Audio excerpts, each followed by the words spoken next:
In the Bright Shore Kingdom of the Flame Dragon Realmverse. Whoosh!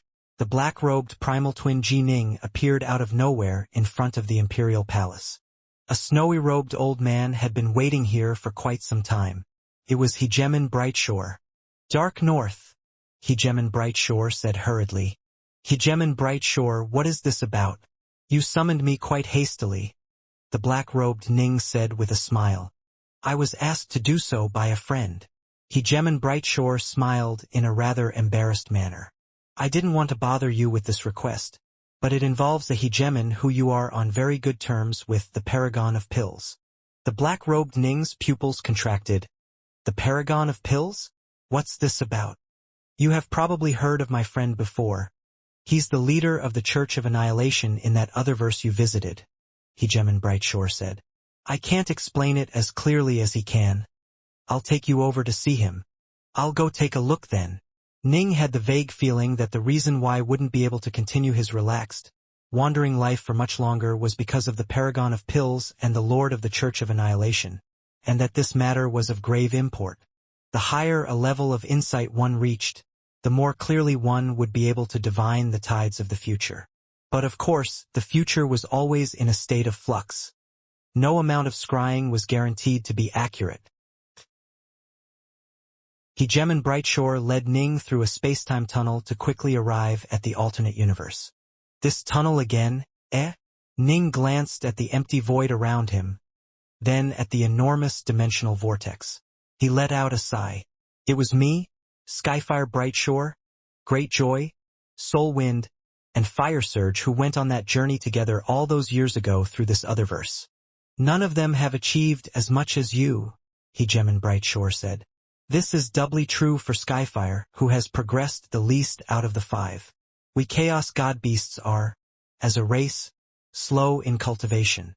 Ning replied, You have your boons and you have your banes. Some things you simply cannot force. Of those 4 friends, Skyfire, Greatjoy, and Soulwind had been sincere in their friendships towards him. Ning was able to keenly sense this through the karma which tied them together. As for Fire Surge, Ning was able to discover through karma that Fire Surge wasn't all that sincere, and as a result the karmic ties binding them were quite weak.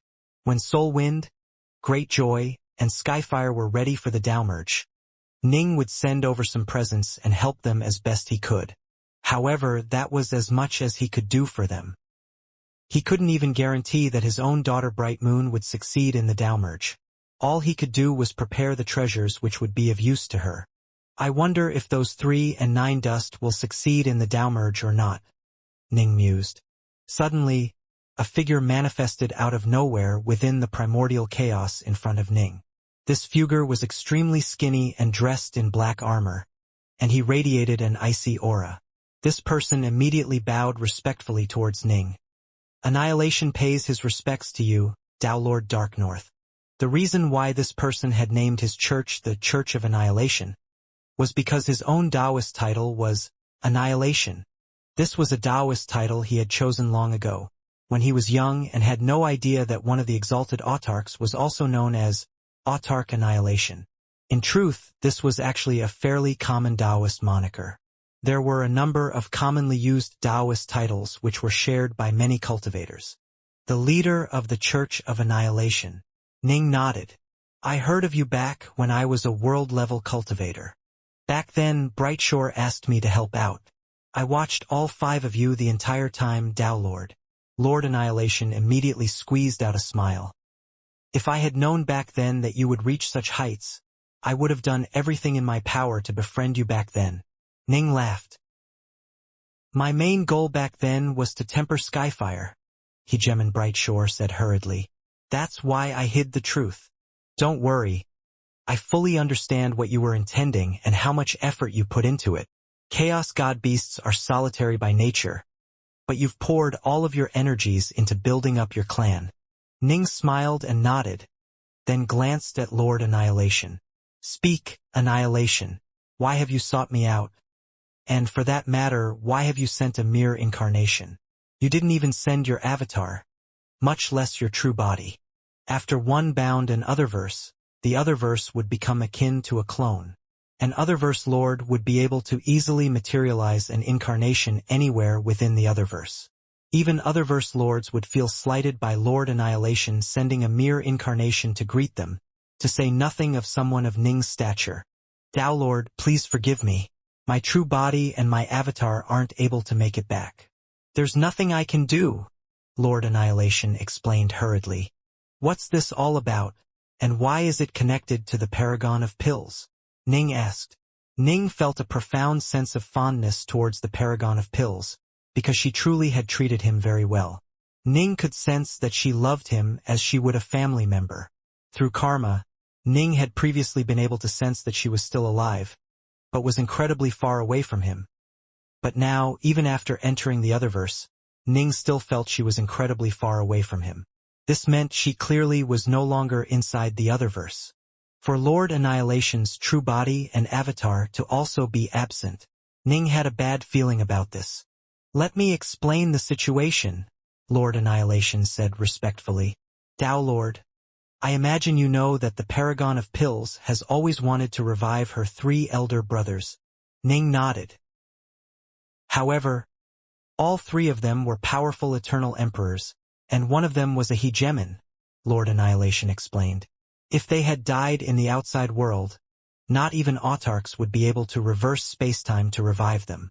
Thankfully, they only died within my Otherverse, but the backlash that would be generated if I tried to bring them back would probably cause the prime essences of my Otherverse to collapse. Only autarchs are strong enough to prevent this from happening and maintaining my Otherverse stability while still reviving the 3 of them. My Otherverse would still be badly wounded, but it would remain intact. Ning understood this principle. When that sword hegemon had died, the prime essences of the Otherverse had naturally swallowed his true soul fragments right away. There was no way to force them to spit it back out, because those true soul fragments had already been integrated into the deepest parts of the Otherverse core, becoming part of it. If Lord Annihilation tried to forcibly bring them back, the damage caused to the Otherverse would be enough to cause its prime essences to break apart. The entire Otherverse would be doomed. Only autarchs were capable of reviving hegemons in an Otherverse without destroying it, because they were the ones who had created the Otherverses to begin with. They knew how to protect the Otherverses and ensure that they were merely injured, not destroyed. Otherverses, in the end, they were only comparable in size and scope to a realmverse, and so the true soul fragments of a hegemon were incredibly important and greatly beneficial to them. The awesomely vast Chaosverse itself was naturally a different story. It was countless times larger than any realmverse, and it was so mighty that no autarch could endure its power and bind it. Only a mythical Omega autarch would be capable of binding the Chaosverse, whereas even ordinary eternal emperors were capable of binding an Otherverse. The difference was enormous. She wanted to fin an autarch to revive the 3 of them, Lord Annihilation said. Because this was her greatest goal, her reason for cultivation. Ning couldn't help but sigh. Although he had only spent a limited amount of time with her, he was able to sense how deep her feelings were towards those 3 men. Even autarchs would have to carefully protect and safeguard my Otherverse as they worked to revive the 3 of them. This is a very tiring and very troublesome task, Lord Annihilation said. And in general, autarchs do not agree lightly to revive a hegemon. The Paragon of Pills once did manage to contact an autarch, but the demands the autarch listed were so harsh that even I felt completely stupefied. Harsh demands? Ning asked. What were the demands? He asked for treasures equivalent to 1,000 realmships in value, Lord Annihilation said. Even Ning turned speechless upon hearing this. However, he knew what the autarchs were thinking. Cultivation was meant to be a dangerous path. If everyone who died on this path could be brought back to life, wouldn't it make cultivation nothing more than a game? In addition, reviving destroyed true souls would have a negative impact on the very fabric of reality and the laws of the Chaosverse. Yes, each revival only had a small impact, but it could quickly add up. This was not a good thing, especially when invaders from a foreign Chaosverse were lying in wait. On the other hand, if they completely refused to revive anyone, they would probably cause many cultivators to feel absolute despair. And so, they had chosen to instead exact stringent requirements for their aid. You want me to revive a hegemon and 2 emperors? Sure. Give me 1,000 realm ships worth of treasure. I'll wager not even the Sith have that many realm ships. Ning shook his head. The Paragon of Pills asked the Autarch to guide her in finding enough treasure. The Autarch told her that the Sitherlands is filled with treasure. The only problem was she woman enough to take them? Lord Annihilation continued. And so, ever since she became a hegemon, she began to make repeated trips to the Sitherlands. To tell you the truth, I've met countless cultivators, but I can count on one hand how many people are as fearless and maniacal as she is in her pursuit of Sith treasures. The legends say that the Sitherlands is the most dangerous place in the Chaosverse, Lord Annihilation said. It can threaten even the Autarchs, but it truly is filled with the most treasures as well. There are some who are very stubborn and are willing to place themselves at high risk by repeatedly venturing into the Sitherlands for the sake of their goals. Those people are absolutely mad, but they are often quite deadly. So long as they survive, their repeated journeys will usually result in them possessing several Sith weapons. Lord Annihilation said helplessly. The Paragon of Pills is one such madwoman. She's quite famous, and she has multiple Sith weapons. Even I am merely on par with her in power. I would only have an advantage if we actually fought inside my other verse. Ji Ning fell silent. For the sake of her goals, she was willing to repeatedly brave danger and tread the line between life and death. Suddenly, the image of a woman clad in black gauze appeared within Ning's mind. This was a woman who was forever cold and distant. Although they hadn't known each other for too long, this woman had treated him as family and had asked him to address her as mistress, with the sword hegemon being Ning's master. Ning still clearly remembered the final words the Paragon of Pills had said to him when they parted. You must be very careful on your path of cultivation. If you encounter any serious issues, you can use my name to warn those who would harm you. It might be of some use. You can use my name to warn those who would harm you, Ning murmured softly. In the past, he hadn't really taken this to heart. But now, it seemed, she was known as a madwoman who had so many Sith treasures. Even hegemons would feel a hint of trepidation. She was also quite well known, given how many trips she had made to the Sitherlands. That meant that her name would indeed be quite useful as a protective talisman. Where is she now? Ning asked. In the Sitherlands, Lord Annihilation said hurriedly. My true body is there as well. Although I am an Otherverse Lord, I wasn't a hegemon prior to taking control over the Otherverse, and so am weaker than the Otherverse Lords in terms of my insights into the Tao. I'm supported by the power of my Otherverse, but in terms of raw power I'm somewhere between a hegemon and an ordinary Otherverse Lord. Thus, I sometimes find it difficult to slay powerful hegemons. Brother Brightshore is a good example. It'd be very hard for me to kill him, Lord Annihilation said. That's why many major powers seek to kill me and then take my Otherverse, which makes life quite miserable. I spend most of my time hiding inside of my Otherverse. This time, the Paragon of Pills found a truly remarkable place which she felt certain was a Sith treasury, but it was also a place of incredible danger. She sent out invitations for people to join her. I thought to myself, weak Sith weapons are useless to you. If you are going to take a risk, go all out and take a big one. The Paragon of Pills has visited the Sitherlands many times and is experienced in navigating it, and so I decided to take part in this trip. Myself, the Paragon of Pills, and 2 others headed off on this journey together. One of the 2 is just as crazy as the Paragon of Pills is. As it turned out, the Paragon's predictions were correct. She truly did find an enormous Sith treasury, but it was filled with many dangers, Lord Annihilation said. In the end, we were defeated and one of us died, leaving just 3 of us alive. Myself, the Paragon, and that other madman. However, all 3 of us ended up being separated. To be honest, when we headed in we already knew of your illustrious fame. Back then, many of us were actually commenting that the Paragon now stood a very good chance of achieving her goals. If she asked you to help out, she'd probably be able to revive her 3 brothers. However, she refused to send you a message, even after we fell into grave danger. She said that the treasury was far too dangerous, and she knew that if you found out you would probably go there to rescue her. But the end result might be that you yourself would also be trapped. Lord Annihilation continued. Now all three of us have been split apart. All of us are in mortal danger. And so I can no longer afford to respect her decision not to contact you. That's why I have come to ask you to help out, Dark North. Ning nodded somberly.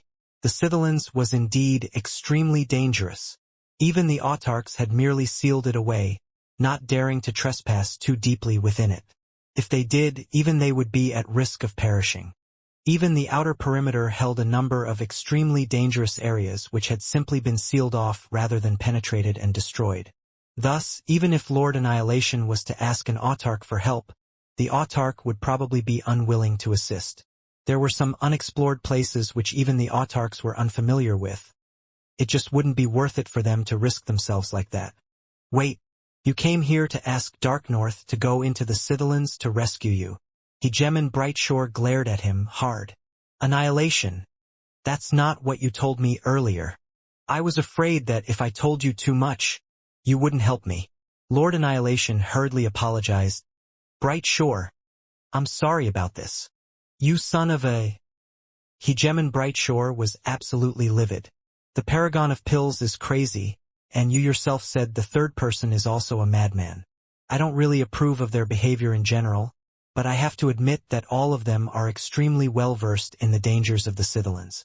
If both of them are trapped with no way out, then the area you were in was definitely an incredibly dangerous one. Yes. Lord Annihilation nodded shamefacedly. It was indeed incredibly dangerous. He could still remember that nightmarish battle which had claimed the life of their fourth party member. The other three had been lucky enough to survive, but had ended up being separated. Even when they had been together, progress had been arduous.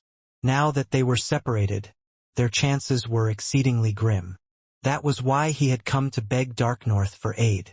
All of them were much weaker than Lord Dark North, who had slain even the Lonely King with a single swipe of the sword. Lord, I really was out of options, Lord Annihilation said, rather embarrassed. Tell me where you are in the Scythelans, Ning said. I'll go there as soon as possible. Also, do everything you can to protect the mistress. Otherwise, when I see you, you are still going to die. The mistress. Lord Annihilation was stunned.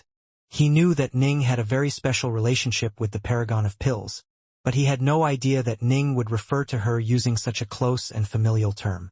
Star map. Ning looked at him. Here's the star map, Lord. Lord Annihilation waved his hand, causing a star map to appear before them. The only parts of the star map which were detailed were the parts involving the Scythelans. Ning gave it a glance. The 5 autarchs had long ago provided Ning with a highly detailed star map of the entire Chaosverse, and they had taken especially detailed notes on the Scythelans, the only place which was a threat to them. Ning had a far more detailed map of the Scythelans than Lord Annihilation, and as a result he immediately knew where they were. All right, I understand. Ning nodded, then turned and went back into the spacetime tunnel with Hegemon Brightshore.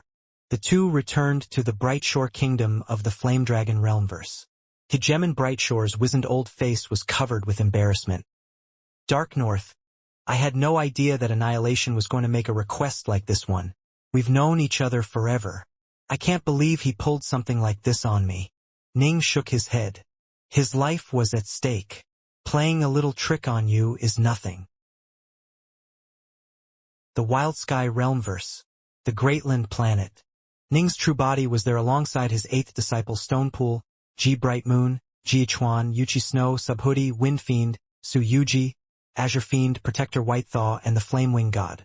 I'm not going to lie. This trip to the Scythelans will be a bit risky, Ning said.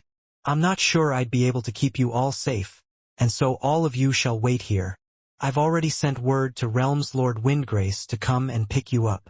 They only had just a single realm ship, and Ning needed it to visit the Scythelans. Thus, he asked Windgrace to come and pick them up. The sooner he went off to rescue the Paragon of Pills, the better his chances would be.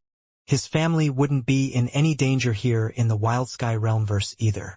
They originally had 2 realm ships, but Ning had already given the one he had taken from the Lonely King to Nuwa. Master, let me go with you, Su Yuji said hurriedly. I'm not afraid of any danger. Ning, my son.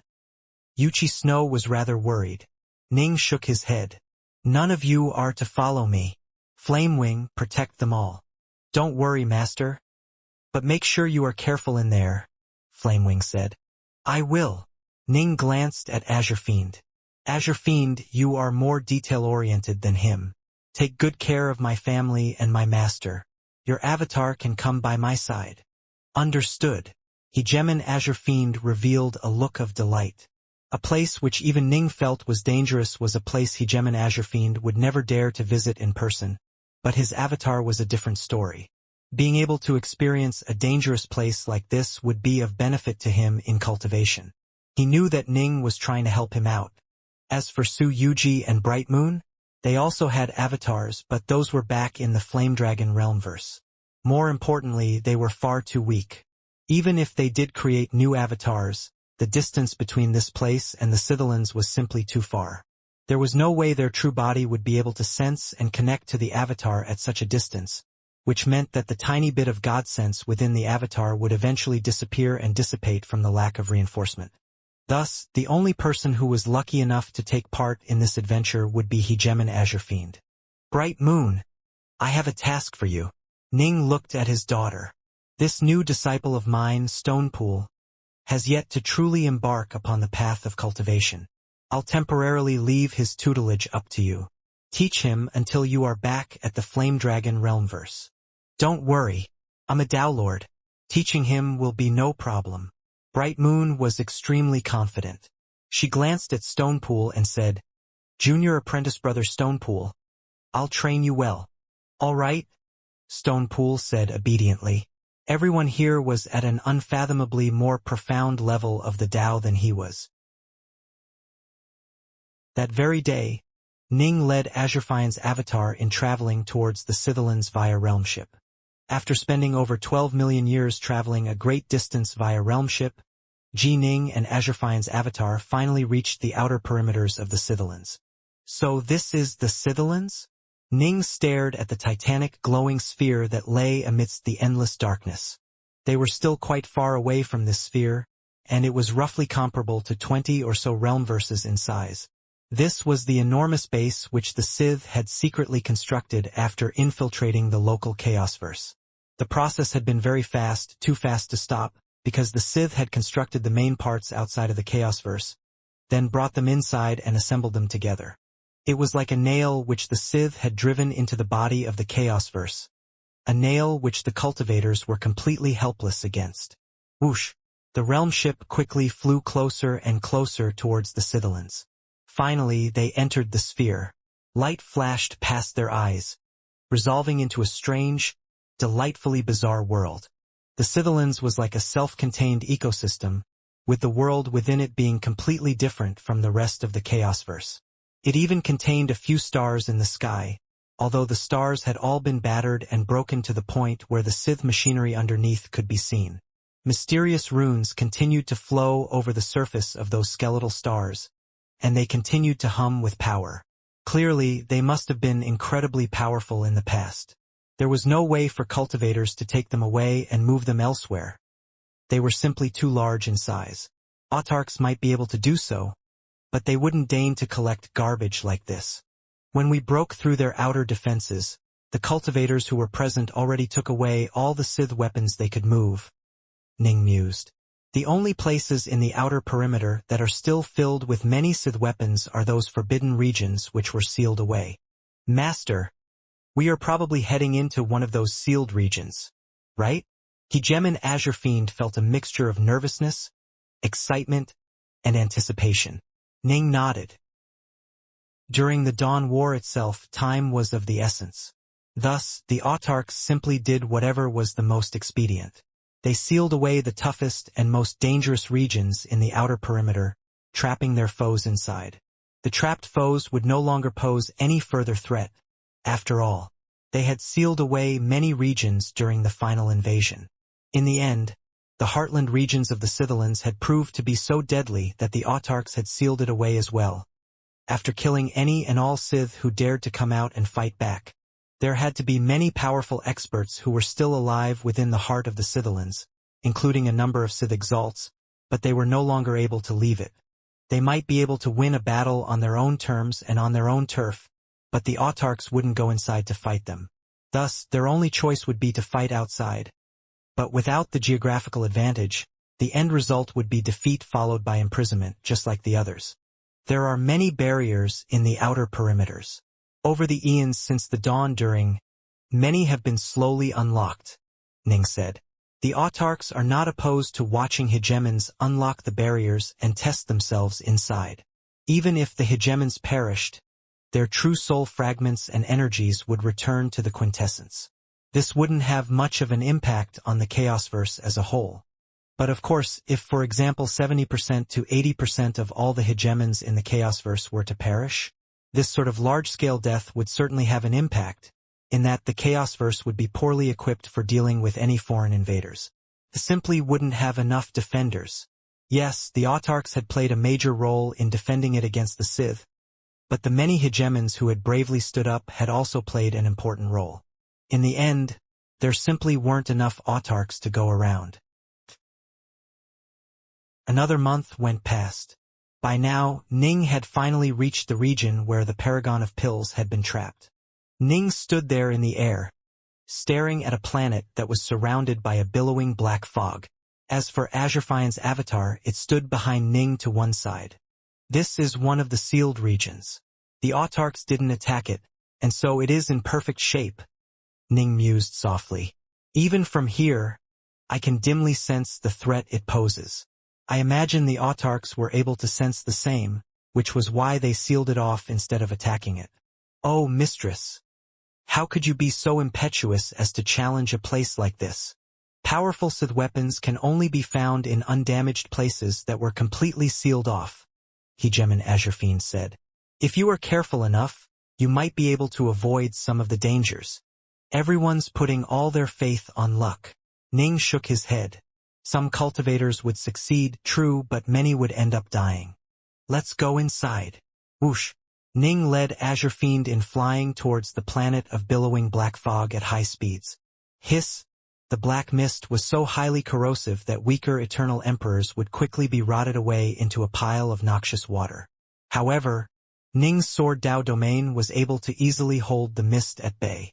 The two continued to fly together through the sea of black mist. They flew for over 10 billion kilometers before finally passing through to the surface of the planet below. This was a desolate planet whose surface was filled with countless streams of freezing energy. As Ning and Azurfiend landed on the ground, they turned to stare at the world around them. Master, where should we go? Azurfiend asked. I can feel a powerful sense of danger coming from this place, as though moving in any direction will result in annihilation. The autarchs sealed away this place because they weren't willing to spend their energies here, and also because this place can kill hegemons with ease. Ning shook his head. As he spoke, he continued to carefully scrutinize the world with his karmic senses. As soon as he descended upon this world, he was able to use his karma lines to sense and locate both Lord Annihilation and the Paragon of Pills. The karmic connection between Ning and Paragon of Pills went without saying, while Lord Annihilation's decision to beg Ning to rescue him had also established karmic ties between them. They are both in that direction. After carefully tracing his karmic ties, Ning was able to fix on their location and he turned to stare towards his left. Both of them are over there.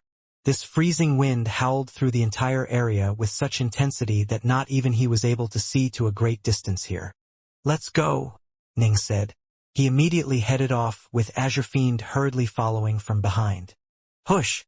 Far away from them, a ghostly humanoid figure suddenly manifested out of thin air within a crevice in the ground.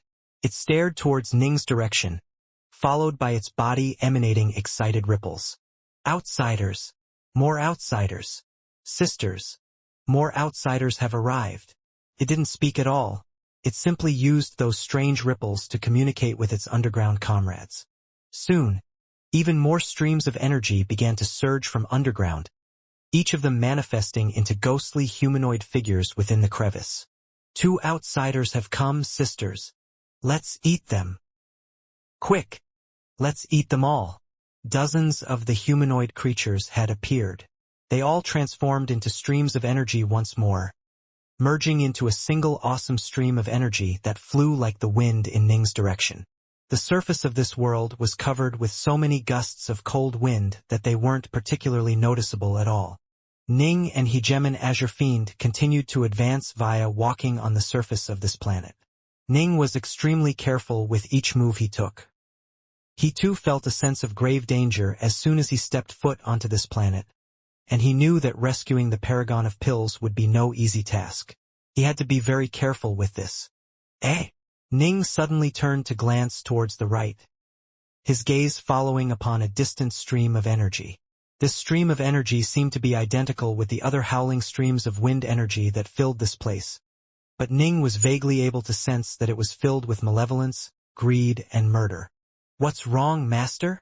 Hegemon Azure Fiend didn't feel anything yet. "Freeze!" Ning barked. His sword Dao domain suddenly expanded dramatically, instantly stretching out to encompass the area where the deadly stream of energy was. The power of his sword Dao domain was capable of unleashing a suppressive effect. The stream of energy instantly trembled, then transformed into a series of humanoid figures. These creatures weren't even able to maintain their ghostly image and thus were revealed to reveal their true appearances. These were fairly short creatures with grayish-black skin, and their features were fairly handsome, but the nails growing out of their fingers and toes were as sharp as knives. Trapped by the sword Dao domain, the grayish-black creatures all let out agonized shrieks. They struggled fiercely to break free, their claws dancing in the air as they tried to tear the power surrounding them apart. So these are the legendary Vilephians, the most commonly seen creatures within the Scythelans? Azure Fiend was rather excited. Yes, they aren't all that powerful and are the easiest creatures to deal with here, but for this many to attack at once would still be rather problematic to deal with. Ning glanced at the dozens of contorting Vilephians, then unleashed the power of his sword Dao domain with but a thought. The Vilephians let out ear-piercing screams before their bodies shattered apart and disappeared. Vilephians were quite unique. They were only able to survive within the Scythelans. Even if you managed to capture one, they would instantly dissipate once you took them outside of this area. Cultivators had noticed something special about these creatures. Generally speaking, the more of them there were in a place, the more dangerous that place was. Ning had immediately encountered dozens of them as soon as he had descended upon this sealed planet. This meant there was an abnormally high concentration of them here. I hope the situation isn't as bad as it looks. Ning felt even more nervous. The 5 autarchs had given Ning extremely detailed maps and notes pertaining to the Scythelans, and Ning couldn't help but feel increasingly worried for the Paragon of Pills. Let's move fast. Ning led Azure Fiend in advancing towards the other end of his karma lines at high speeds. Shortly after Ning's group walked past this region, the surface of the ground suddenly became liquid, almost watery. A pair of 4-hooved creatures appeared from underneath the ground. Each creature had a golden horn atop its head, while their entire bodies was silver in color. Each was over 30 meters large and extremely muscular. As for their eyes, they were gray and looked as cold and desolate as death itself. Outsiders have passed through the territory we control. They are headed in that direction over there. The 2 4-hooved creatures stared towards the distant Ning and Azure Fiend. All invaders must die. Kill them. Boom! Boom! The 2 4-hooved creatures charged through the air at terrifying speeds, moving towards Ning and Azure Fiend. They moved far more quickly than the vast majority of hegemons, with only the most powerful hegemons who reached hegemony via the Tao of Lightning or the Tao of Light being able to match up to them in speed. They didn't try to disguise themselves at all as they galloped towards Ning's group at maximum speed. Ning and Azure Fiend both instantly were able to sense the furious power which had erupted behind them, and they hurriedly turned to look at the 2 streaks of light that had almost reached them. Those things. Ning turned pale. Silver gold horns? Not good. Die! The 2 galloping beasts charged straight towards Ning and Azure Fiend, their eyes filled with the cold remorselessness of death. Azure Fiend instantly felt a chill go down his spine. These 2 creatures were definitely capable of killing him. Ning expanded his sword Dao domain, using it to suppress and weaken the 2 silver gold horns, but the 2 were able to continue to charge forwards while growling angrily. Moments later, streaks of swordlight began to appear and assault the hooves of those two silver beasts.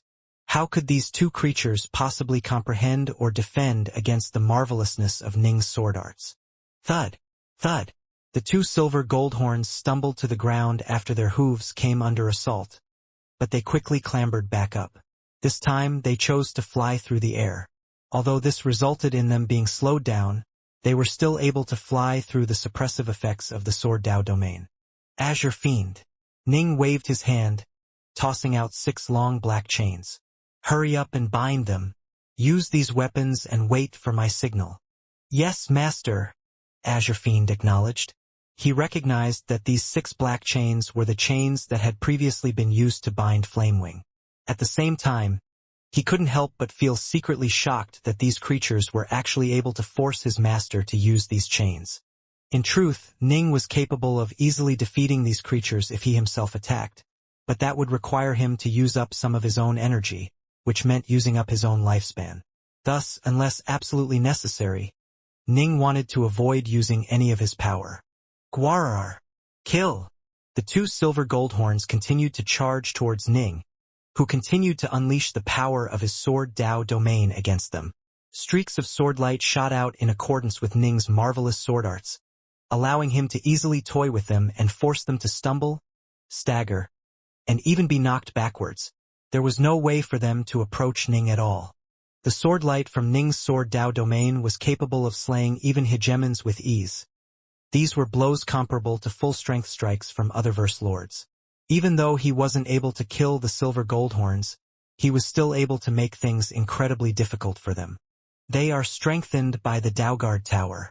Although they are strong, in the end they are nothing more than golems.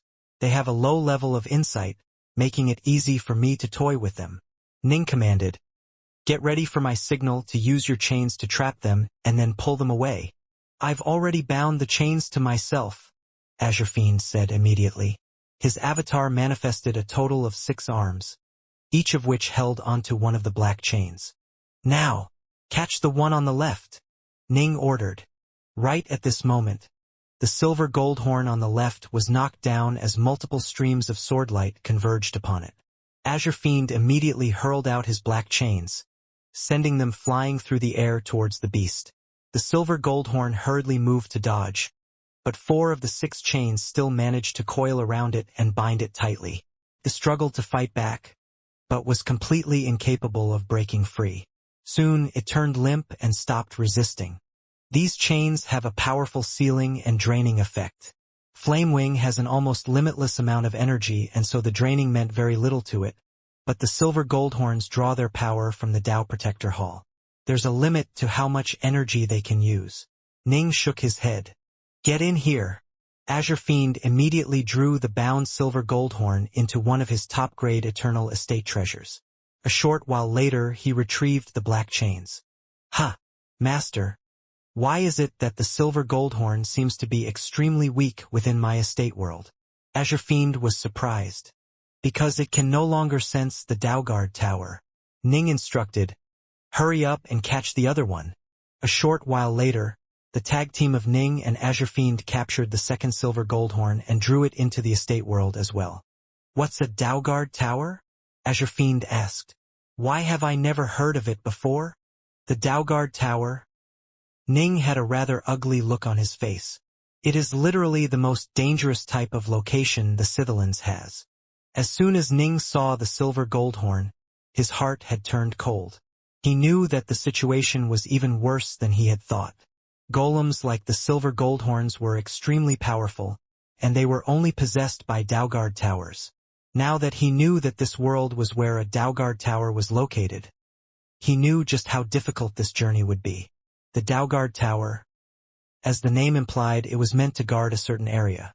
Even beings as powerful as the Sith needed to train and cultivate, and so the most powerful Sith would generally pay absolutely enormous prices to construct extremely safe, secure, and stable places where they would live and train. These places were known as Daoguard Towers. The powerful Sith would use everything available to them to reinforce the Daoguard Tower, using it to fight back against foes. Even the most powerful of foes would generally find it very hard to breach the defenses of a Daoguard Tower. But they did have a weakness. they were completely immobile.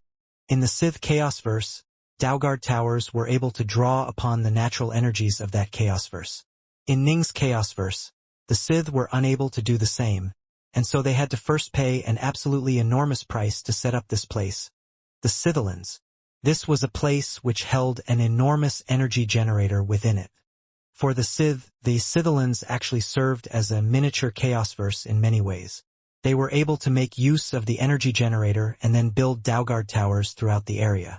Once they were built, they could no longer be moved. This was their main weakness. However, they were tremendously powerful and were perfect for protecting important locations. Every single Dalgard tower was extremely difficult to deal with the best Dalgard towers capable of claiming the lives of even the autarchs. This was why the autarchs hadn't fought their way inside. Every single Dalgard tower represented extreme danger, but of course they also had a correspondingly great amount of treasure inside of them. It could be said that Dalgard towers were literally built out of a giant mound of treasures. Silver goldhorns generally are used to patrol the area outside a Dalgard tower and locate enemy intruders, Ning said. As soon as we ran into those silver goldhorns, the master of this Dalgard tower was probably alerted to our presence as well. Alerted? Azure Fiend was worried. Yes. In other words, we are now in a great deal of danger. Ning smiled. I might not be able to protect you, in which case your avatar will be finished. Don't worry about me, Master. I would at most lose the materials needed for an avatar, Azure Fiend said. Let's continue.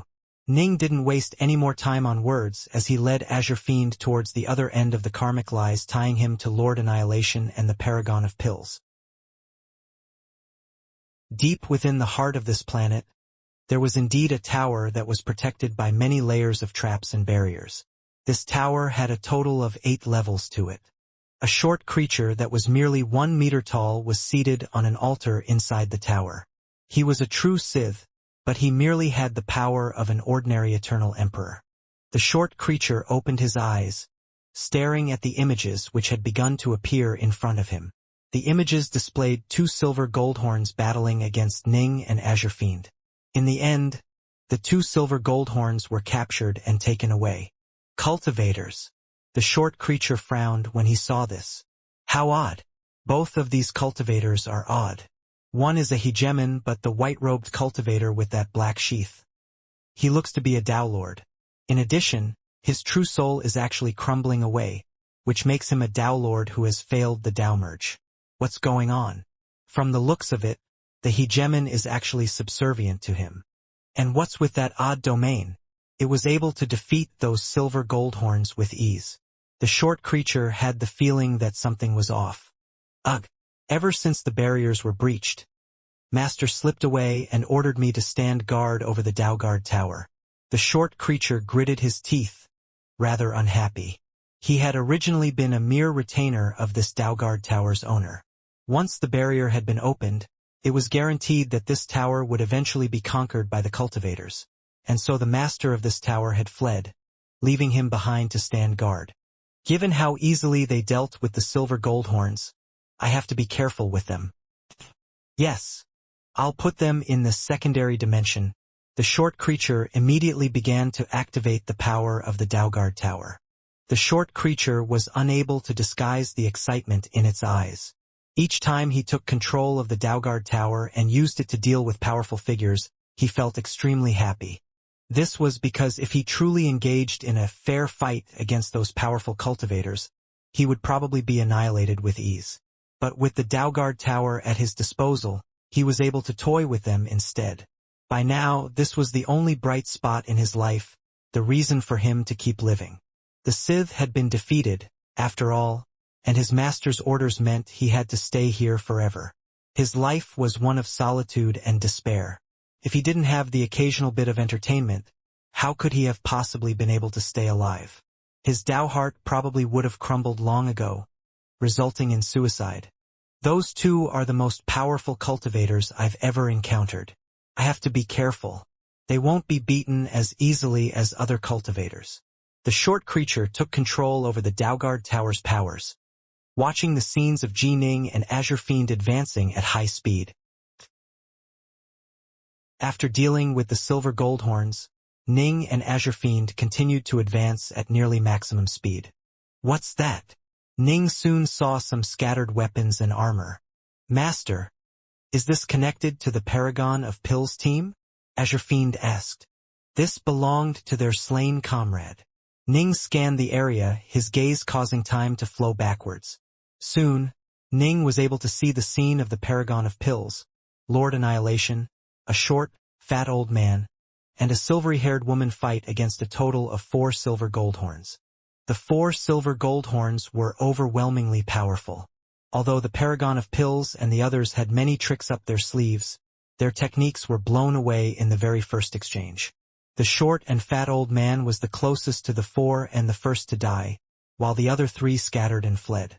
The 4 silver goldhorns were about to pursue, but all of a sudden they gave up the pursuit and left. Ning narrowed his eyes. As I thought, this Daugard Tower has someone controlling it.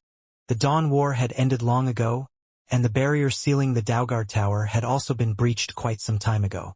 Logically speaking, the powerful Sith who owned this Daugard Tower had probably slipped away long ago, and so Ning had harbored the faint hope that this Daugard Tower was now unmanned. However, he knew that even if the Sith who owned this tower had fled, he might have arranged for a servant or a golem to control it in his stead. Ning knew that chances of this Daugard Tower being unmanned were slim, and now his hopes were crushed entirely. I hope the controller of this Daugard Tower is a wise man. Ning shook his head slightly, then waved his hand and collected the armor and weapons lying on the ground. Master, where should we go next? Azure Fiend asked. That's odd. Ning suddenly frowned. The Mistress and Annihilation clearly fled in 2 different directions. Why, then, are my karmic senses indicating that they are in the same region right now? Follow me. Ning trusted his karmic senses, and so led Azure Fiend in a high-speed advance towards the Paragon's location. A short while later, Ning came to a sudden halt because a series of ripples had appeared in the air before him. The world around him was beginning to twist and contort as well. Master of the Daugard Tower, Ning said with a frown, his voice echoing within the world around him. I am simply adventuring in this place and do not intend to enter the Daugard Tower itself. There is no need for us to fight against each other. Ehehe. A low, hoarse laugh rang out and echoed within the air around Ning. What a formidable Dao Lord. I am truly rather mystified by you, but this is my territory. Now that you have dared to trespass here, your fate is under my control. Ehe. But let's not be impatient. We have plenty of time. Let's take it slow and have some fun together. Is this about those 2 silver goldhorns? I can give them back to you, Ning said. Ha!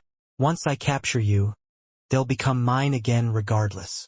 All the treasures you carry shall be mine. Even you yourself, you diverting Dao Lord, shall become mine. The voice was filled with a hint of wicked glee. Ning's face hardened slightly. He barked coldly.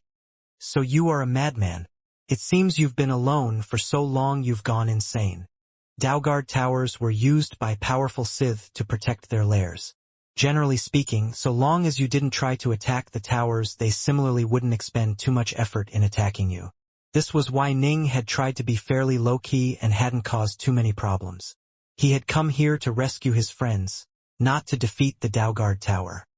He had thought that if he didn't cause a fuss and didn't infringe upon the Daugard Tower itself and threaten its controller, the controller wouldn't start a life-and-death fight against him. Clearly, he was wrong. The controller of this Daugard Tower was a madman.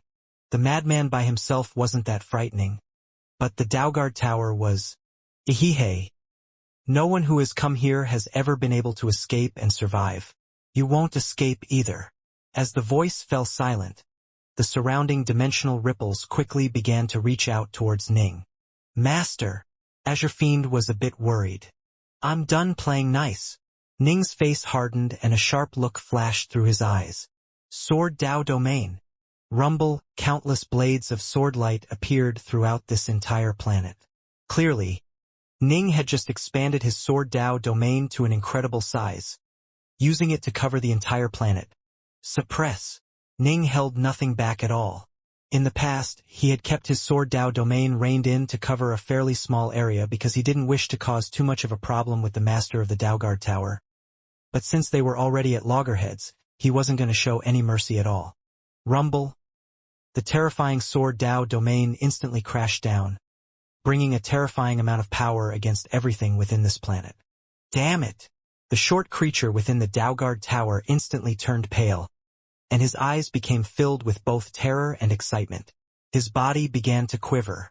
This is the domain of an eternal Omega Sword Dao. Ahaha! It's actually an eternal Omega Sword Dao. All my defenses have to hold.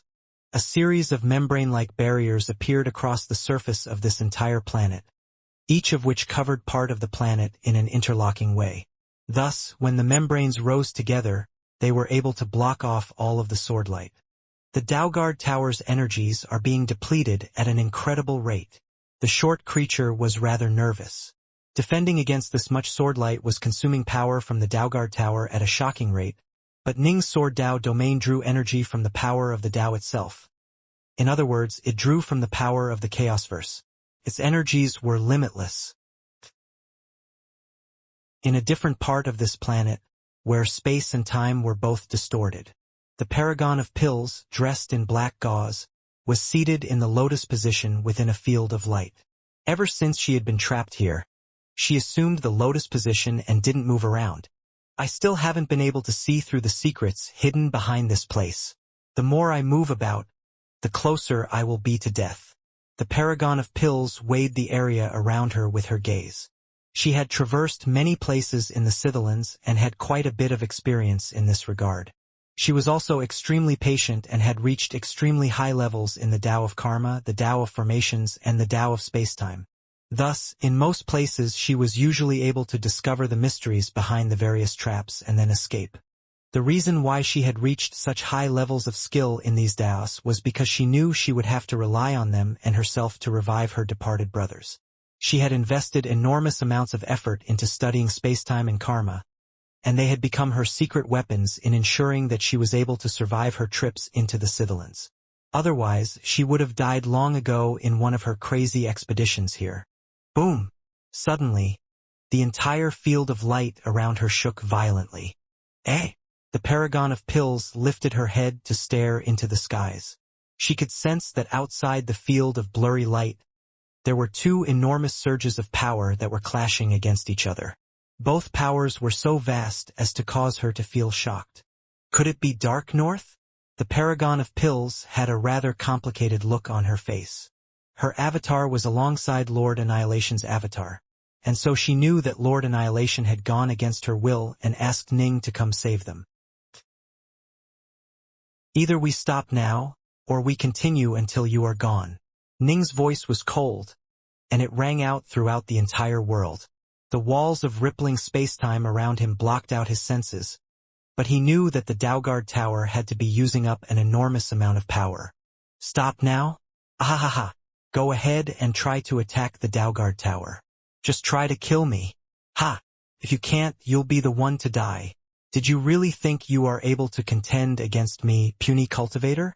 Besides, if I can take out someone who is in control of the eternal Omega Sword Dao, my death would have been worth it. The short creature had never felt this berserk before, because everyone in his own Chaosverse who was in control of an eternal Omega Dao would have an extremely high status that was far superior to that of the autarchs. This was because emperors who mastered an eternal Omega Dao were on par with ordinary autarchs in might, but the autarchs had reached the end of the road. There was no way for them to become any more powerful. Omega Emperors, however, still had a chance to take one more step and become Omega Autarchs. This local Chaosverse was a weak one, and its cultivators were barbaric, which meant that for them, a cultivator who mastered an eternal Omega Dao would only be even more important. If you were a true emperor, I would probably stand no chance at all. However, your true soul is crumbling, which means I have a chance to kill you. The short creature had gone completely berserk, because he knew that if managed to kill an eternal Omega Sword Dao wielder, he would have rendered incredible merits to his side. Even if he died, his true soul would return to his homeland, at which point he would almost certainly be revived and brought back to life for his efforts. He had thought that his only choice was to await death, that there was no longer any hope in his life, that toying with impudent trespassing cultivators was the only thing left. But now he saw hope of release. Die! Dimensional separator. The short creature no longer chose to be as cautious as he was at the start. His eyes filled with madness. He immediately used a vicious technique that had a serious backlash effect. Whoosh! Ning suddenly felt as though this entire planet had suddenly been split apart like a watermelon. It was separated into two parts, which was then separated into hundreds of different parts. The area he was in was just one shard of the watermelon. A shard that was in a completely different dimensional continuum that had been completely locked away, trapping himself and Azure Fiend within. Since I've chosen to fight, I'm going to use everything I have and give him no chance at all. The short creature's eyes were filled with madness. He knew just how terrifying someone who controlled an eternal Omega Dao could be. Even his master, the original owner of this Daoguard Tower, was far from being a match for Ji Ning. In their own Chaosverse, this short creature would probably never even be given the chance to meet such an august personage. And precisely because he knew just how fearsome Ning could be, he immediately attacked with all his power. In the end, he's someone who has failed his Dao merge. Sands of time, arise! The short creature held nothing back at all, immediately using yet another one of the Daoguard Tower's killer techniques. Spots of sparkling, sand-like grains of light instantly flew out of the Daoguard Tower, falling under the space-time dominion of the tower, which synchronized it with and sent it into the sealed dimension which Ning and Azure Fiend were trapped in. Now for the killing blow. Charge to the maximum power. The short creature gritted his teeth, and the very tip of the Daoguard Tower suddenly began to light up as a large amount of energy began to gather together there. By now, this entire planet had been separated into hundreds of sealed dimensional pockets, with Ning and Azure Fiend being trapped in one of them. Azure Fiend was starting to panic a bit, because he could sense an enormous amount of danger, as though he could die at any moment. Azure Fiend, go into my estate world for now. Ning waved his hand, pulling Azure Fiend into his estate. He then scanned his surroundings. What a vicious technique. He's actually willing to destroy his own territory for the sake of killing me. What the hell? Why does he hate me so much? This is the first time we've ever met. Ning couldn't help but feel puzzled at how viciously his opponent was behaving. His opponent's very first act was to destroy the very world which the Daoguard Tower had been created to protect. The world itself had also served as an additional defensive layer for the Daoguard Tower. Now the world was gone. The only thing left was the tower itself. This was clearly a technique which was dangerous to both the user and the target. Generally speaking, most people wouldn't use such a powerful, double-edged technique until things truly grew desperate. Still, the technique was indeed powerful. Not even Ning's sword Dao domain was capable of breaking through a completely sealed dimension like this. Clink. Ning drew a northbow sword from the sheath on his back. Hush! Just as Ning was about to use his sword to chop apart this cage of sealed spacetime, the entire region suddenly rippled with rainbow light that twisted time wherever the light appeared. In some places, time sped up 1,000,000 times over. In other places, it froze completely. Ning's face hardened. The Sands of Time? The Sands of Time was yet another type of treasure the Sith had access to, and it was described in great detail in the records which the autarchs had given Ning. This type of treasure was extremely dangerous when used against most cultivators, but against Ning it was absolutely lethal. When activated, it was possible that time would be frozen for the upper half of your body, while time would be accelerated 1,000,000,000,000-fold for the lower half of your body. This sort of temporal twisting would cause ordinary emperors and hegemons incredible discomfort during battle, lessening their combat prowess. But Ning wasn't an emperor. He was a Dao Lord whose true soul was breaking apart. His true soul could very well collapse and die from this. He first destroyed his own territory, then used the Sands of Time, just to kill me? Ning had no time to think. He immediately sent a serious, horizontal chop towards the space in front of him. This blow from his sword seemed to have enough power to completely sever apart everything in heaven and earth. The passage of the swordlight was followed by a tiny thread of water, but a heartbeat later the thread of water transformed into a raging river, and then into a titanic wave. Endless waves of sword light crashed through the skies with absolutely terrifying power, completely overwhelming the onslaught of the sands of time and sweeping through all of the rainbow light. The terrifying sword intent had completely submerged and annihilated the sands of time. This was Ning's water sword Dao. After destroying the sands of time, the wave of swordlight was dramatically weakened as well, but it still continued to sweep forwards and crash against the dimensional membrane of this sealed space. Boom! The entire region shuddered violently, as a large amount of cracks began to appear at the margins of this space, both in the skies and deep underground. The cracks spread out like ripples, while Ning stood at the center of the region and watched carefully. I thought that strike would have been enough to annihilate both the sands of time and this pocket dimension I'm in. It seems I didn't put enough power into that strike. This dimensional pocket is more stable than I thought, Ning mused. He was extremely miserly with his energies right now, and would hold back power whenever necessary without overusing even the slightest amount. Go! Ning stabbed out with his northbow sword once more. This time, he himself transformed into a streak of swordlight that shot outwards. The tip of the swordlight was Ning's northbow sword, and it easily pierced through the crumbling dimensional seal and appeared outside. In the instant that he broke through the dimensional membrane, Ning was able to see the hundreds of dimensional shards that hung in the air like lonely little islands. At the very center, there was a clearly visible 8-story tower that was sitting on a foundation of earth that was millions of kilometers in size. The ground was covered with countless runes and ley lines, allowing it to serve as the foundation of this tower. It must be remembered that Daoguard towers were immobile and had to be anchored somewhere. Through the foundation it was anchored to, it was able to maintain contact with and draw power from the energy generator fueling the entire Cithalans. Is that? Ning instantly saw the dazzling light building at the very tip of the Daoguard tower. Die! Die! Spittle was flying out of the mouth of the short creature within the Daoguard tower, and his eyes were completely deranged. The dimensional separator and the sands of time were two of his killer weapons, capable of slaying even ordinary Otherverse lords with ease.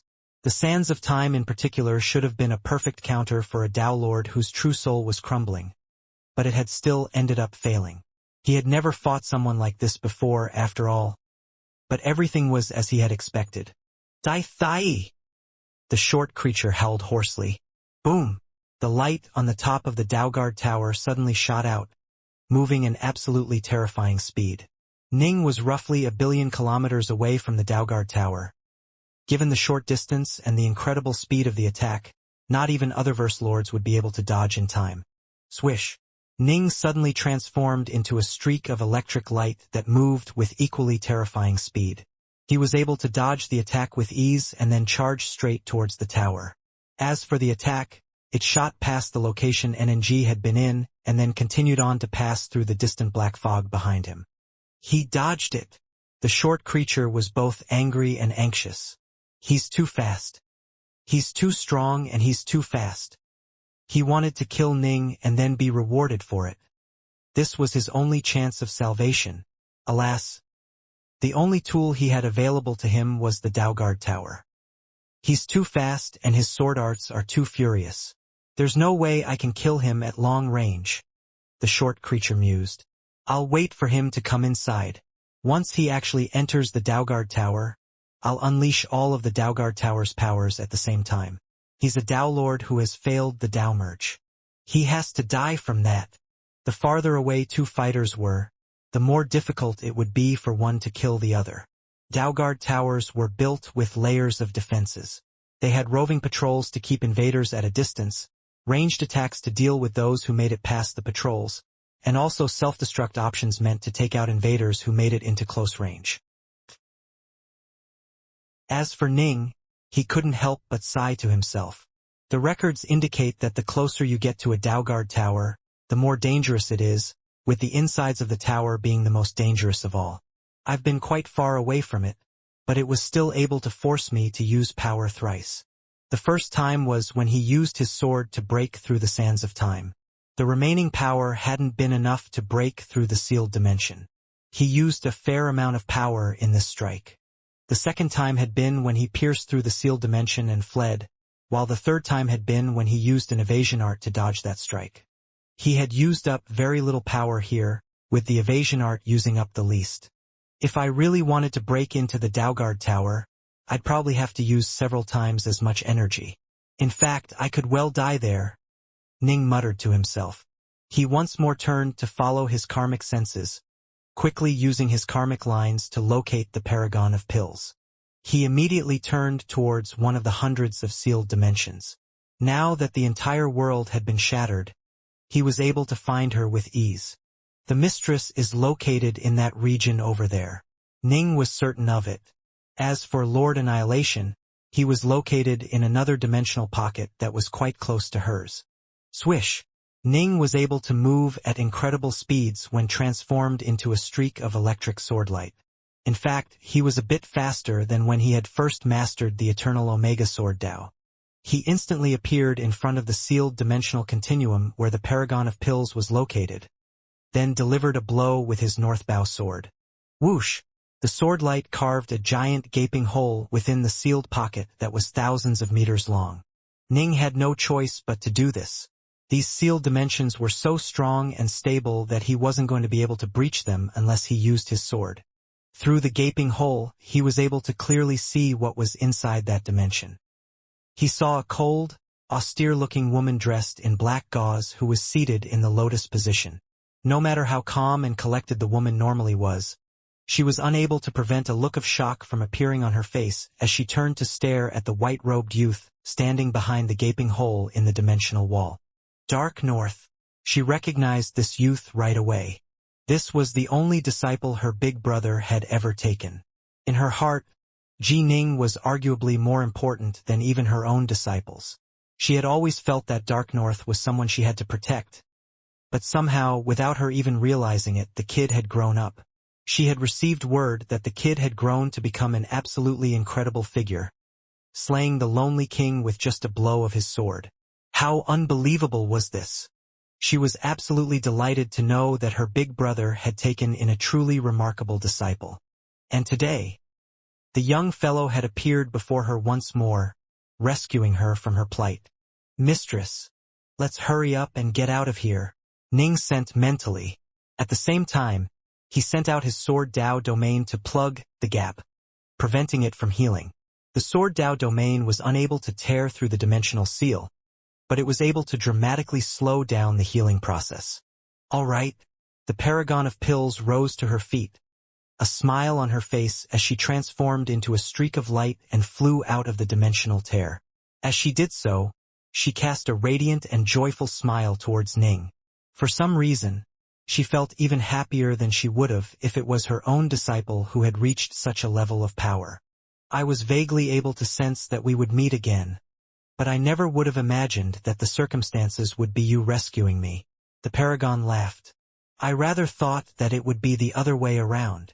Ning could sense how happy the paragon of pills was. He was quite happy as well. There weren't that many people who truly treated him as family, but the paragon of pills was definitely one of them. In fact, Ning could sense from the paragon of pills a sort of motherly love that reminded him of the love which his true mother Yuchi Snow bore him. Mistress, you seem quite calm and relaxed. I've been worried sick over you. Thankfully, you are all right. Ning let out a sigh of relief. There's always danger when adventuring through Sith ruins. I've been in situations like this on multiple occasions, the paragon said. But this place is different. There is a Daugard Tower here. Ning couldn't help but feel a sense of fear. There was no way the paragon of pills or any of the others would have been able to flee on their own. A double-edged technique like the dimensional separator, which had completely shattered the planet apart and divided it up into many different pocket dimensions, were powerful enough to slay even other verse lords. And that was just one of many techniques the Daugard Tower had access to. Daugard Tower? What's a Daugard Tower? The paragon of pills was rather puzzled, but she hurriedly said, Let's not waste any time, Dark North. This place is extremely dangerous. Let's leave right away. If you can save my two companions, you should do so. If you cannot, don't try to force it. I'll rescue them, but they need to wait a bit. Ning smiled mysteriously. Within the Dalgard Tower, the short creature stared at the images of the outside world, puzzled. The white-robed Dowlord had easily dodged his attack, then immediately moved to another sealed dimension and used his sword to slice through the dimensional membrane. He had rescued the woman who had been trapped inside that dimensional pocket, and the two clearly seemed quite happy to meet each other. He came here to save his friends? The short creature was puzzled. Let's go. Ning let out a happy laugh, then led the paragon of pills in transforming into streaks of light that flew off towards the horizon. What? They are leaving? The short creature was stunned. His original plan had been to wait until Ning attacked the Dalgard Tower, then continue his own assaults. His hope was that Ning would actually enter the tower. But now, Ning did the exact opposite. After locating the paragon of pills, he had immediately moved to depart. Ning had gained a thorough understanding of the Dalgard Tower from the autarchs. He obviously wasn't going to be foolish enough to charge into the Dalgard Tower when he already knew how deadly it was. As a result, the short creature's perfect plan came to nothing. Did you really think you could just leave whenever you wanted? The short creature was completely berserk. This represented his only chance of escape and release. Even though his chances were slim, he was still going to use all his power to fight for it. Triple-dimensional hallway chains. The creature ranted in a crazed manner. All silver goldhorns. Move out and trap them. Dalgard Tower. Release the seals and unleash those monsters. Upon seeing that Ning was about to leave, the short creature finally unleashed all the tools at his disposal. There were some traps he was unable to use as Ning hadn't moved closer towards him, but he had fully unleashed everything else. As Ji Ning led the paragon of pills in departing, he sent mentally to her. That 8-story tower is known as a Dalgard Tower, a truly terrifying Sithgard Tower. I'm unwilling to actually enter it, but it seems as though the tower's master is hellbent on killing me. Now that I'm leaving, he'll probably grow a bit anxious. Let's see what he tries to pull. Just as his words finished, Ning's eyes widened. What the? The distant Dalgard Tower began to rumble menacingly as the entire thing began to tremble and crack apart like a turtle shell. Even the enormous foundation beneath it was beginning to split apart. The overwhelming power of the Dalgard Tower spread throughout every pocket dimension surrounding it. The pocket dimensions that had previously hovered around it like little islands suddenly began to shoot out in every direction, forming a series of dimensional membrane walkways. The only things Ning could see in front of him were those dimensional walkways. He could no longer see the outside world at all. Ning turned to glance backwards at the Dalgard Tower, which was now filled with innumerable cracks. He's wrecking the Dalgard Tower? Ning could hardly believe it. Even the foundation is splitting apart. The foundation was the most important part of the Dalgard Tower, but even it was beginning to break apart. Ning could tell how terrifyingly determined the Dalgard Tower's controller was. A series of thunderous roars rang out, followed by silver goldhorns charging out of the various dimensional islands. They were completely unimpeded by the pocket dimensions, coming in 3s and 5s as they charged towards Ning.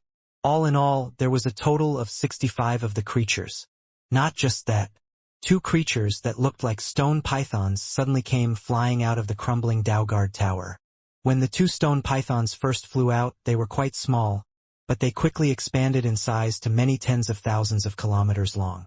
They were completely formed from stone, and their eyes were a dull gray color. They radiated an aura of life, but their eyes were completely dead. They are clearly alive, but they don't seem to be sentient at all? Ning was rather shocked. Dark North, can you handle it? Do you need me to help? The paragon of pills couldn't help but feel nervous when she saw the 65 silver goldhorns swarming towards them. Her original team had been instantly defeated by 4 silver goldhorns, and so she knew that every single one of them was capable of battling an Otherverse Lord.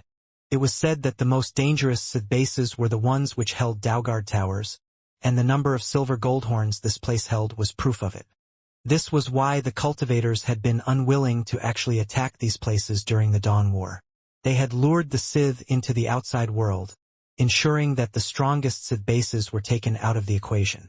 Only then did they manage to win and decimate the Sith forces. Only after doing so did they attack the Sithilins, but even then they had only been able to successfully breach the outer perimeter. As for the Daugard towers in the outer perimeter, they had merely sealed them away rather than actually assault them. Don't worry. Ning let out a chuckle as he released his sword Dao domain, causing countless streaks of swordlight to fill the entire area and begin to assault the silver goldhorns. The silver goldhorns began to stumble, stagger, or even be knocked backwards. There was no way for them to close in on Ning at all. As for the two stone serpents, they were slowed down by the sword Dao domain, but they still managed to move closer towards him. Clack, clack, clack. The foundation of the Daugard tower splintered apart. Ning cast the shattered foundation a glance. The Daugard tower had always given him a sense of danger. Now that the foundation had shattered, he felt that the danger level was actually rising. A massive creature was slowly beginning to arise from within the vast, shattered foundation. Her body was unmistakably massive, nearly 100,000 kilometers in size. This creature had the lower body of a centipede but the upper body of a humanoid female. The Nagapede's face was beautiful and her eyes were shut, and as the foundation and its barriers crumbled around her, the power within her body began to skyrocket. She slowly opened her eyes. At first, there was a lost look in her eyes, but it was quickly replaced with endless malevolence. She opened her mouth, unleashing an earth-shaking roar of terrifying power that spread out in every direction.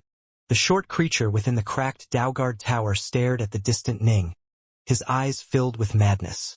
Now that I've destroyed the Daugard tower and released the monster beneath it, I'll die. But you will die as well. This entire region has been locked by 3 levels of dimensional walkway chains. You won't be able to escape.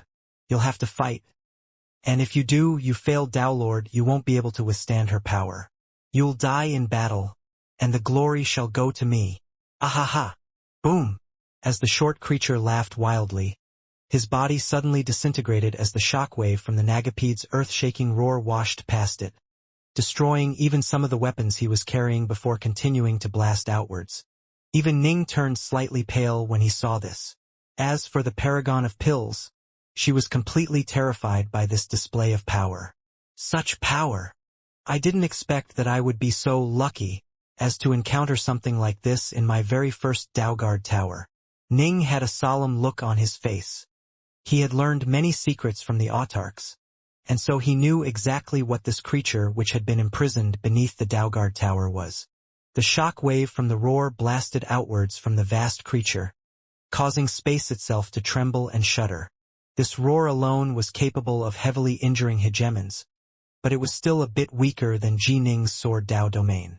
Long before it even got close to Ning, it was blocked off by those endless streams of swordlight. What is this freak? The Paragon of Pills asked. Many dangerous areas in the Sithilins have been sealed off, and some of those areas are places with Daugard towers, Ning said. Daugard towers vary in power. There's obviously no way that a hegemon's Daugard tower would be as strong as an Exalt's Daugard tower. This Daugard tower we ran into wasn't all that strong.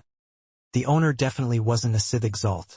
However, all Daugard towers contain a multitude of attacks, ranging from long-distance strikes, traps to capture foes, close-range attacks, and a final kamikaze attack. A kamikaze attack? The Paragon of Pills was surprised. For example, this Daugard tower was used to suppress a creature known as a Nagapede, Ning said with a laugh. Even back during the Dawn War, our side only encountered a total of 19 such creatures. I didn't expect to run into one of them today. It was quite rare for a Daugard tower to be hiding such a powerful creature beneath it, which was why Ning had mocked himself as being lucky. The autarchs and the cultivator civilizations all lived in a single enormous celestial entity known as their Chaosverse, while the Sith hailed from a different Chaosverse. Chaosverses were the largest celestial bodies in the infinite void, but the void did hold some other creatures within it as well. On the whole, these creatures were generally less intelligent than beings who lived within the Chaosverses, as only the vitality of a Chaosverse could give rise to truly perfect beings and the incredible figures who would become the Lords of Chaos. The creatures who lived within the infinite void were somewhat inferior, but many of them were born with incredible strength. However, their low level of intelligence made it easy for them to be manipulated and made use of. The autarchs had once slain two strange creatures who were comparable to autarchs in power. Both of them came from the infinite void. When the Sith invaded Ning's Chaosverse, they not only lost the benefit of having the Tao empower their strikes, they were also suppressed by the foreign Chaosverse itself. This was why the local cultivators were able to make their invasion so difficult. But in the infinite void, they weren't strengthened by the Tao but also weren't suppressed. As a result, they were much more powerful and able to capture many of the strange beings which lived in the void. This creature is fairly powerful. It is probably on par with Sith Exalts, Ning said. On par with Sith Exalts? What are we supposed to do, then? A look of worry appeared on the Paragon's face. Leave it to me, Ning said. The titanic creature's lower centipede body slithered forward slightly.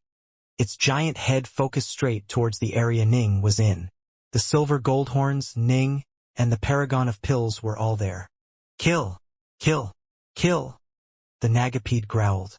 Can you tell me your name? Ning said, his voice transmitting directly into the ears of the creature. The Nagapede stared back at Ning with a savage, maddened look in her eyes. Suddenly, she let out a fierce howl and shot forwards, her centipede-like body scuttling forwards like a crawling streak of light that shot straight towards Ning. Yet another one which has been driven mad. Many of these creatures caught by the Sith end up being driven mad by them. Ning shook his head. These powerful creatures weren't very intelligent, but they were at least comparable to ordinary mortal adults. This one, however, was more like a madman. Whoosh! She scuttled forwards at incredible speeds. Ning and the Paragon of Pills were far away, with countless streams of swordlight barring the Nagapede's path towards them. Thus, she turned her attention towards the silver goldhorns. Kill! Kill! Kill! She flew next to the nearest silver goldhorn, then reached out towards it. Her giant alabaster fingers took a firm grip over the silver goldhorn, which howled and struggled fiercely. Alas, it was like a toy that had been firmly gripped by a pair of alabaster pincers. The Nagapede clenched her fingers, causing cracks to appear throughout the surface of the silver goldhorn's body. Clack, clack, clack, boom!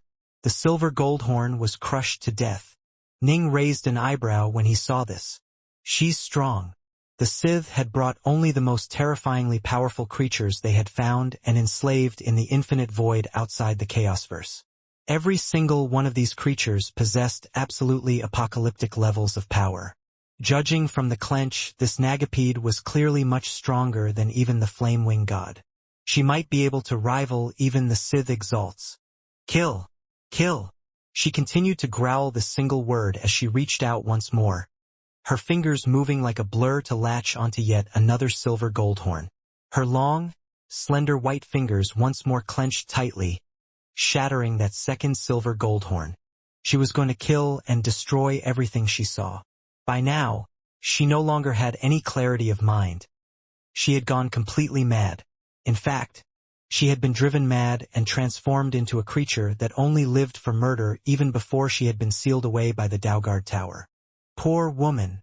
Ning watched silently from afar as he continued to use his swordlight to keep the silver goldhorns at bay.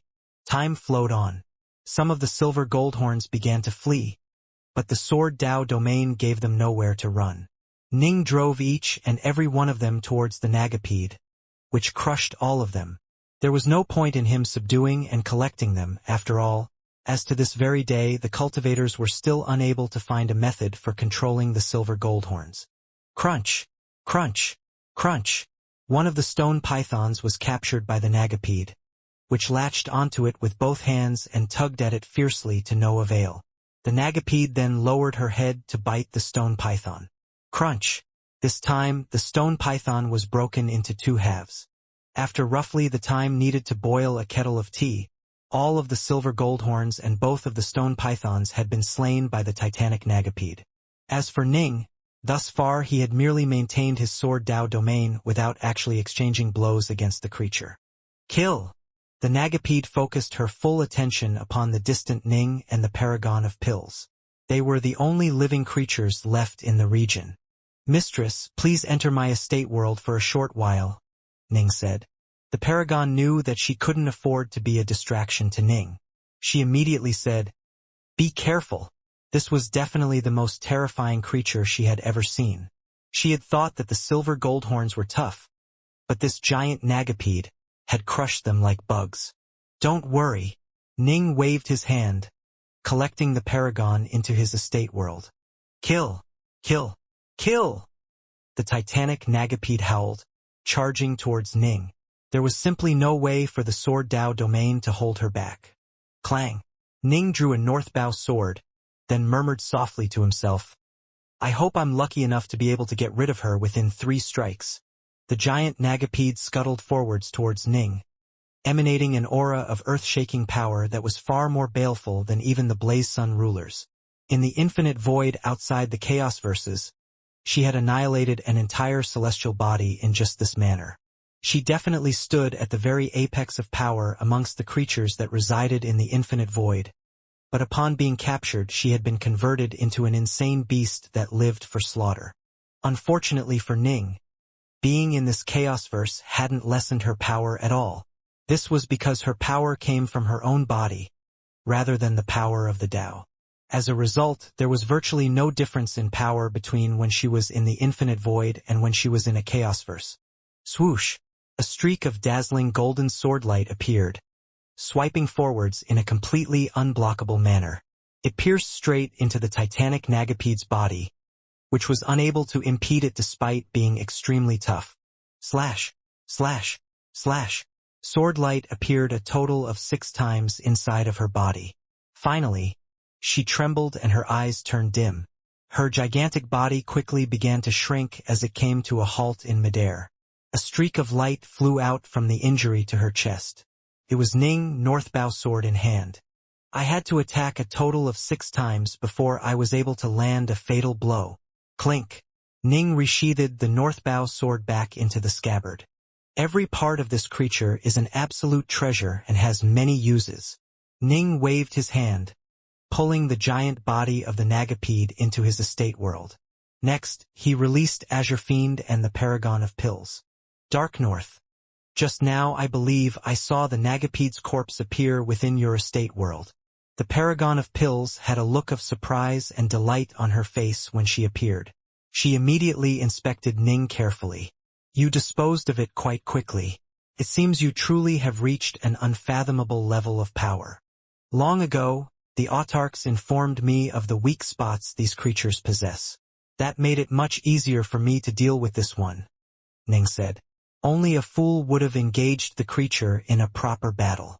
These creatures all had weak spots inside their bodies, but their outer shells were so tough that only Ning and the autarchs were able to dispose of them with ease. The short creature who had been in control of the Daoguard Tower had hoped that the powerful creature would be able to exhaust Ning and cause his death in such a manner. In truth, he couldn't be blamed for this belief. Amongst the Sith, he was a low-status servant who had never before encountered a Dao Lord who had failed the Dao Merge yet was in control of an eternal Omega Dao. He was operating on guesswork when he believed that the Nagapede would be able to exhaust Ning, and indeed if Ning knew nothing at all about the Nagapede then she really would have proven to be rather troublesome. The Nagapede had been the short creature's only hope of dealing with Dark North, but it had fallen far short. "Dark North, is it time to rescue Annihilation?" the Paragon of Pills asked. "Not just yet. Right now, it'll be quite hard to break through those dimensions to rescue them," Ning said. The sealed dimensions had been rearranged to form the dimensional hallway chains, which were extremely difficult to break through. These dimensions were all extremely stable because they drew power from the Daoguard Tower. Now that the Daoguard Tower has been destroyed, they will be like rivers which are running dry. They won't be able to replenish any of the energy which they have used up. Eventually, they'll transform back into ordinary space which can be torn through with ease. Now, let's go take a look at what's inside the ruins of the Daoguard Tower. As Ning spoke, he began to fly towards the shattered remnants of the toppled Daoguard Tower. Ji Ning, the Paragon of Pills, and Azure Fiend flew over together. All 8 floors of the tower had already crumbled apart, with the shattered remnants of the tower forming a pile of rubble atop a foundation of dirt that hovered there in space. Dark North. Why is it that the Daugard Tower crumbled without you even attacking it? The Paragon of Pills was puzzled. I distinctly remember that it collapsed on its own. This Daugard Tower wasn't all that strong. I expect that its owner was just a hegemon, Ning said. It would be too difficult for him to personally subdue a Nagapede like that, and so he used the entire Daugard Tower to keep it sealed and suppressed. So long as the tower was in good shape, the creature would be unable to break free. But once the tower began to crumble, the Nagapede would appear and massacre everything around it. The Paragon of Pills nodded slowly. Now, if this was an Exalt's Daugard Tower, we really would have been in much more trouble. Ning let out a sigh. Still, we're merely in the outer perimeter of the Scythelans. Almost all of the Daugard Towers owned by Scyth Exalts are located in the Heartland. The Scyth Heartland? The Paragon said. I've visited the Scythelans on many occasions. I could sense that spacetime was in a state of complete disorder, and that there were many places that were unexplored. Those places were never meant for cultivators to challenge, Ning said. Very few knew the true details and secrets behind the Dawn War. The Paragon of Pills naturally didn't know the secrets either.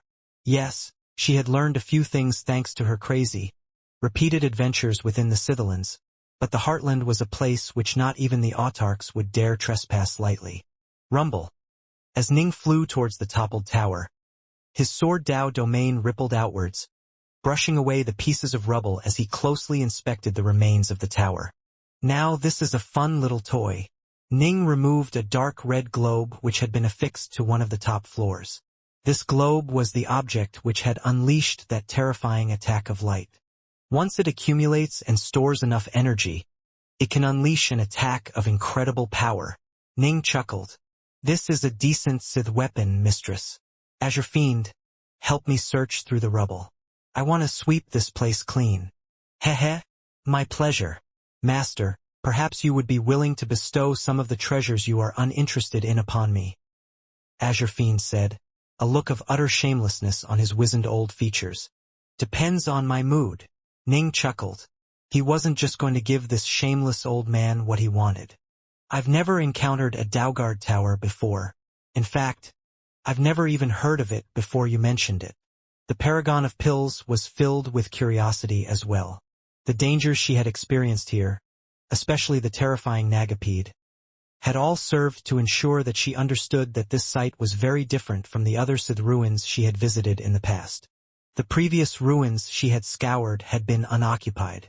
This time she ran into one with a controller. If it hadn't been for Ning, she truly would have been doomed this time. Boom! Bang! Rip! Ning, Azure Fiend, and the Paragon of Pills happily dismantled the remainders of the Daugard Tower, taking out all usable Sith artifacts and even a few unusable ones. Daugard Towers were exclusively employed by extremely powerful Sith, who placed many of their treasures inside the towers. Some of the weapons could even come together in incredibly powerful combinations. During the previous battle, Ning hadn't even entered the Daugard Tower. As a result, many of the powerful internal defenses hadn't even been used. None of the external weapons were capable of killing Ning from a distance of 1 billion kilometers. At this distance, Ning was able to dodge with ease even the quickest of attacks. Other Verse Lords might not be able to dodge, but Ning was a different story.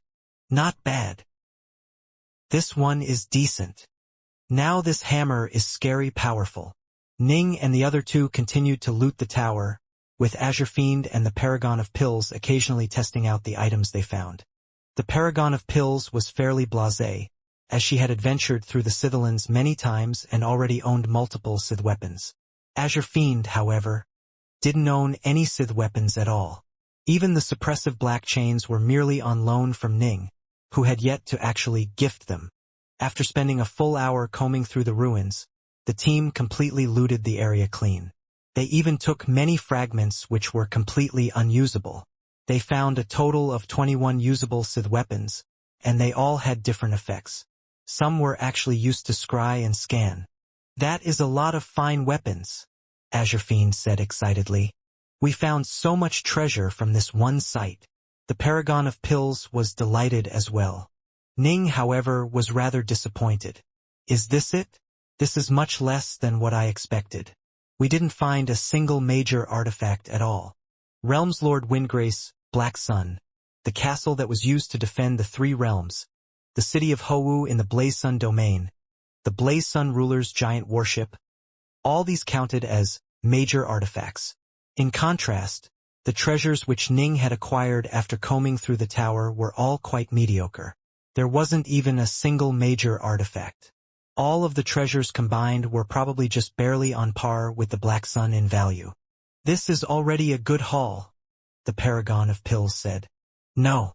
According to the Autarch's records, even the most ordinary of Dalgard towers would have more than this, Ning said.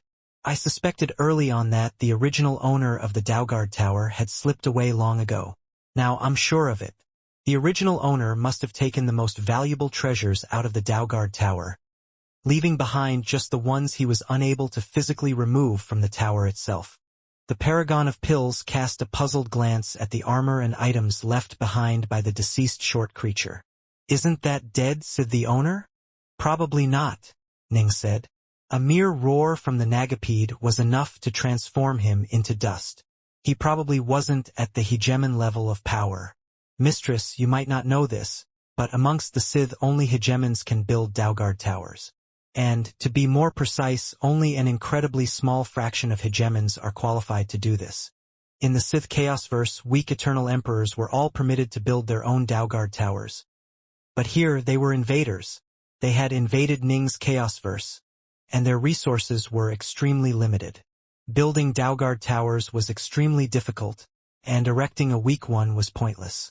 Thus, only the most supreme of Sith hegemons as well as the Sith exalts were permitted to build Dalgard towers, which they used as focal points for massacring unsuspecting cultivators. Azure Fiend, go and bind the estate world that Sith left behind. Let's see if there are any interesting treasures inside of it, Ning said. Right on. Azure Fiend excitedly flew over and began to bind the estate world. Right now, he was on his absolute best behavior in front of Ning.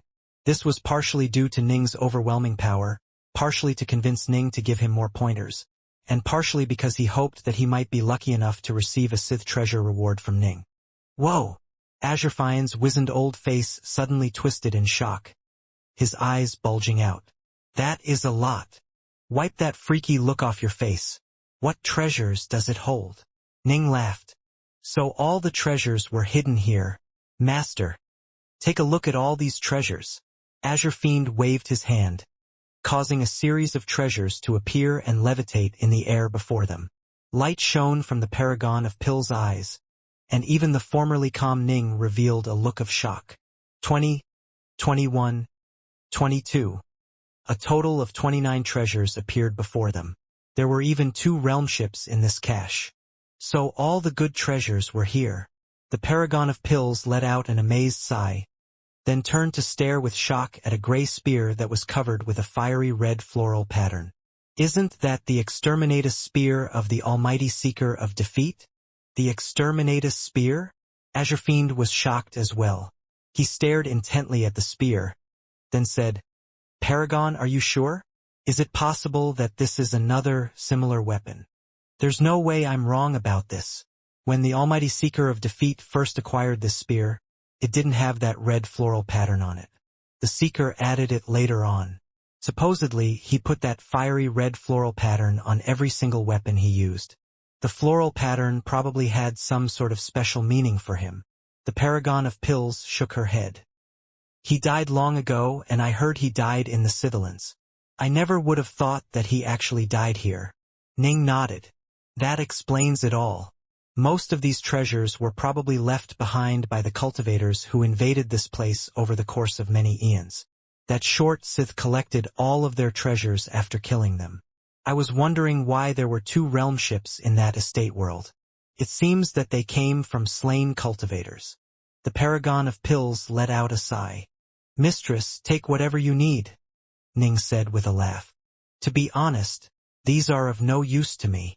The paragon of pills looked at Ning. Dark North, I think you know what I want above all else.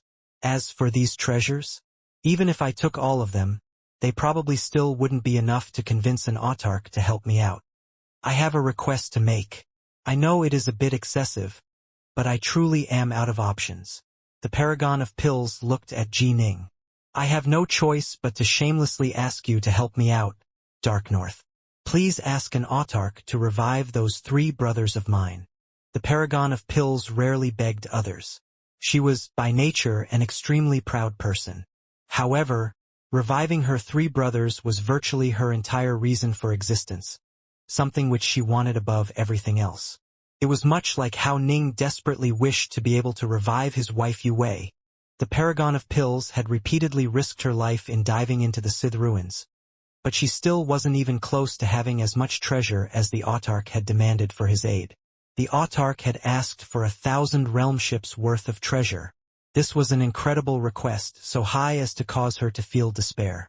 This was why she had become even more crazed in her pursuit of treasure. Now, she was able to sense hope when she looked at Ning. She viewed Ning as she would a son, and in her heart she truly didn't want to ask this of him. However, she really was out of options. Thus, she had shamelessly begged him for help. Mistress. Ning knew how the paragon of pills felt. He smiled. Mistress, don't worry. I'll definitely go ask the autarchs to help out. I can't speak on their behalf, but I can say that there is a 90% chance they'll agree. 90% chance? The paragon's heart swelled with indescribable excitement. Even her face turned ruddy. She had been waiting for far, far too long. For the sake of this goal, she had nearly driven herself insane. In pursuit of this goal, she had accomplished many things which were viewed as miracles. When she had first gained eternity, she was an ordinary eternal emperor, not a hegemon. But she had managed to slowly train to the hegemon level, then reach incredibly high levels of skill in many different daos. All of this was for the sake of reviving her 3 brothers. Ning smiled upon seeing this. The reason why he had said there was a 90% chance was merely because he hadn't actually asked any of the autarchs yet.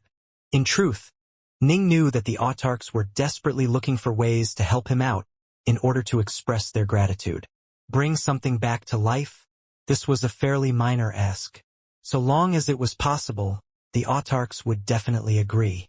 Once we leave the Sithilins, I'll immediately ask the autarchs to help out, Ning said. Dark North.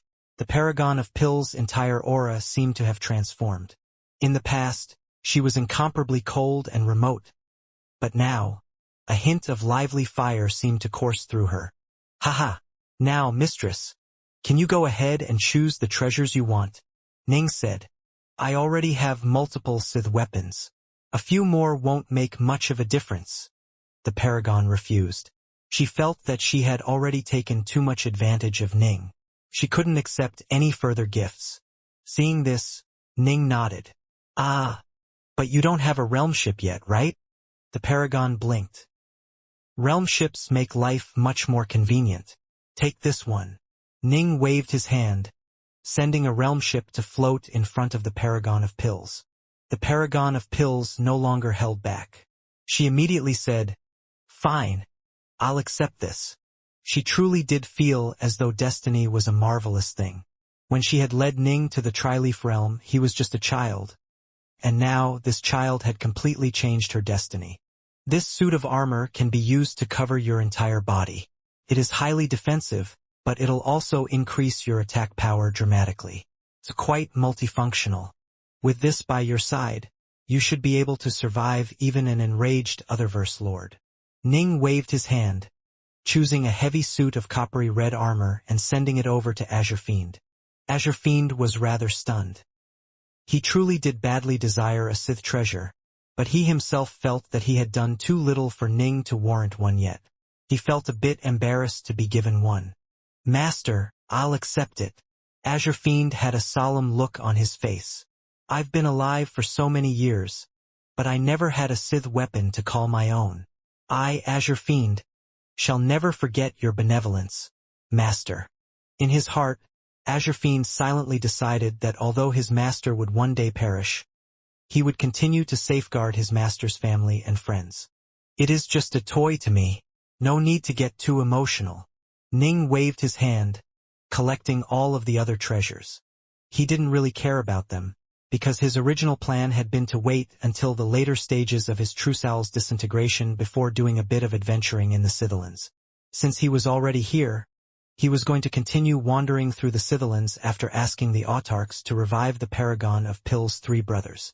In other words, he would have plenty more treasures coming his way.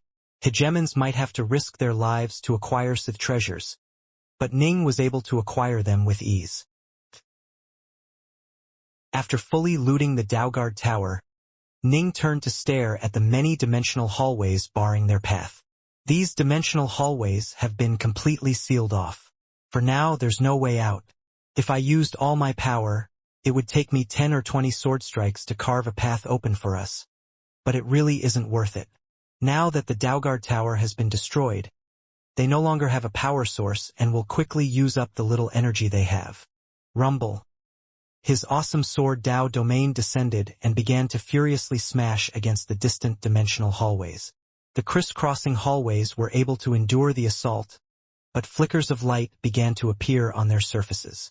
Clearly, they were using up a great deal of power to resist. Master, how long will it take? Azure Fiend asked curiously. How should I know? Ning laughed. Less than a chaos cycle. Ning was able to keep his sword Dao domain continuously activated. It drew from the power of the Chaosverse itself. Not one iota of Ning's own energies were consumed. It would last for as long as he wanted it to last. While doing so, Ning began a period of silent meditation and cultivation, as did the Paragon of Pills and Azure Fiend. Time flowed on, 1 year after another. The dimensional hallways continued to hold firm. Clearly, they had been infused with quite a bit of power. Over 8 million years went by in the blink of an eye. Rumble, a ripple suddenly spread out with Ning at its center. The Paragon of Pills and Azure Fiend were seated in the lotus position atop boulders within the tower ruins, and they both opened their eyes as the ripple washed past them. They both felt a thrill of fear go down their spine, and both sighed at how incredible Dark North was. One was Ning's retainer, while the other was essentially one of Ning's teachers, but both marveled at how unfathomably powerful he had become. At their level, they couldn't even truly understand how terrifying Ning's sword Dao was. Just the tiniest bit of leakage from its aura was enough to cause them to feel fear. When that invisible ripple washed past them, they felt as though invisible blades were slicing at their bodies.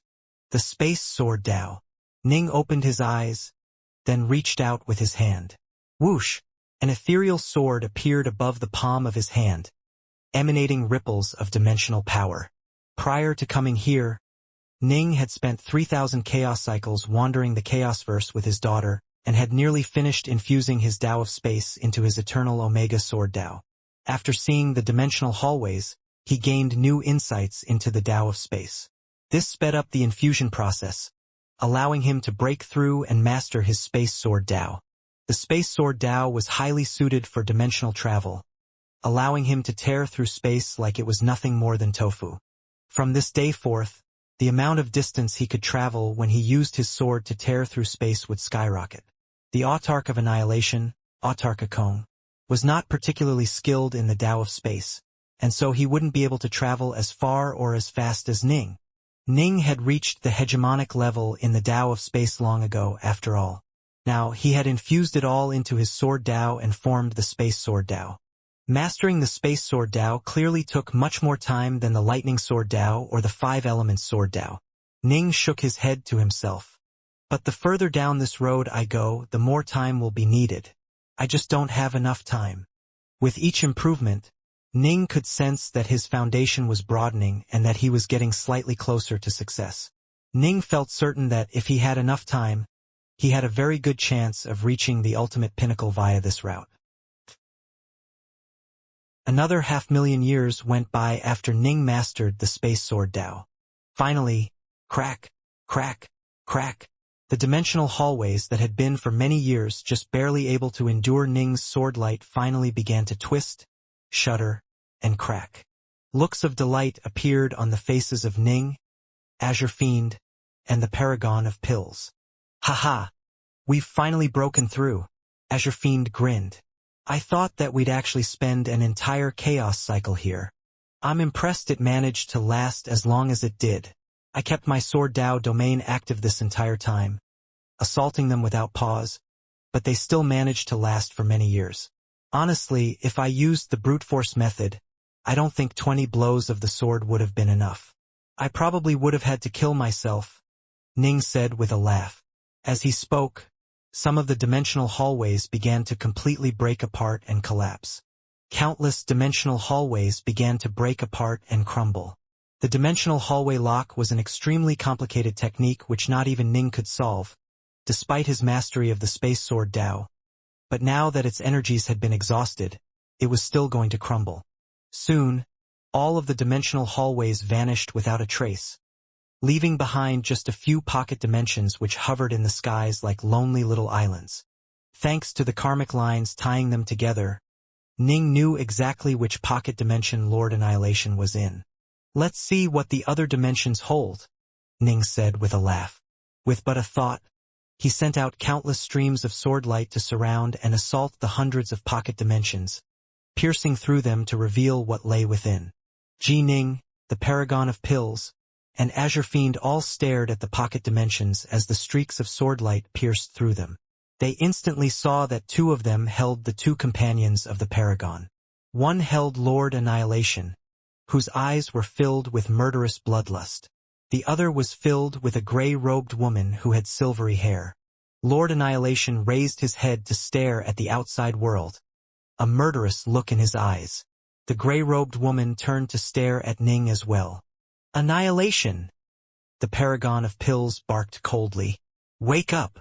Lord Annihilation's gaze slowly returned to his normal calm. Swoosh! Swoosh! Both he and the gray-robed woman immediately flew out of their pocket dimensions.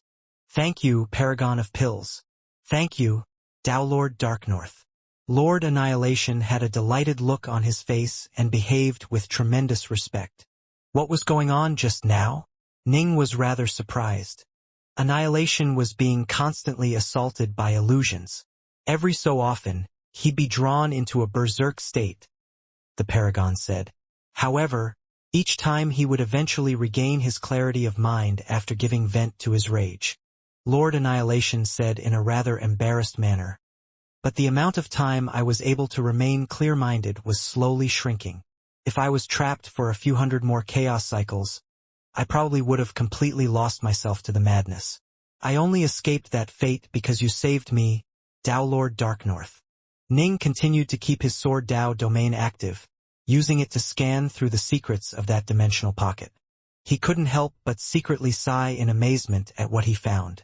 The illusions had been set up in a truly intricate and marvelous way which would allow them to silently and soundlessly penetrate a prisoner's defenses, then affect his mind. However, Ning suspected that many of the formations in this Daoguard tower had not been personally set down by the master of the tower. The Sith had major powers who specialized in formations or artificing. They would mass-produce these things, then auction them off. The dimensional hallway lock, for example, was something which only a Sith Exalt could create. Tia greets you, Dao Lord Darknorth. The silvery-haired gray-robed woman flew over and bowed respectfully. Ning knew that this woman was viewed by many as being just as crazy as the Paragon of Pills. She often went adventuring in the Sitherlands. However, she was different from the Paragon, who was more distant and cold. Hegemontia was calm and tranquil, as though nothing could cause a stir in her soul. She was someone who would react calmly to anything and everything.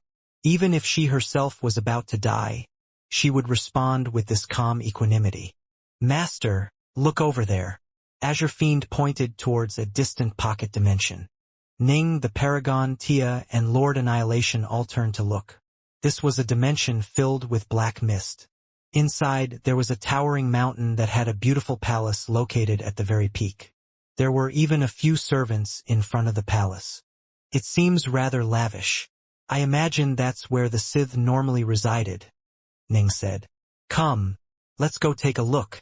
Ning's group quickly flew through the air towards that floating pocket dimension.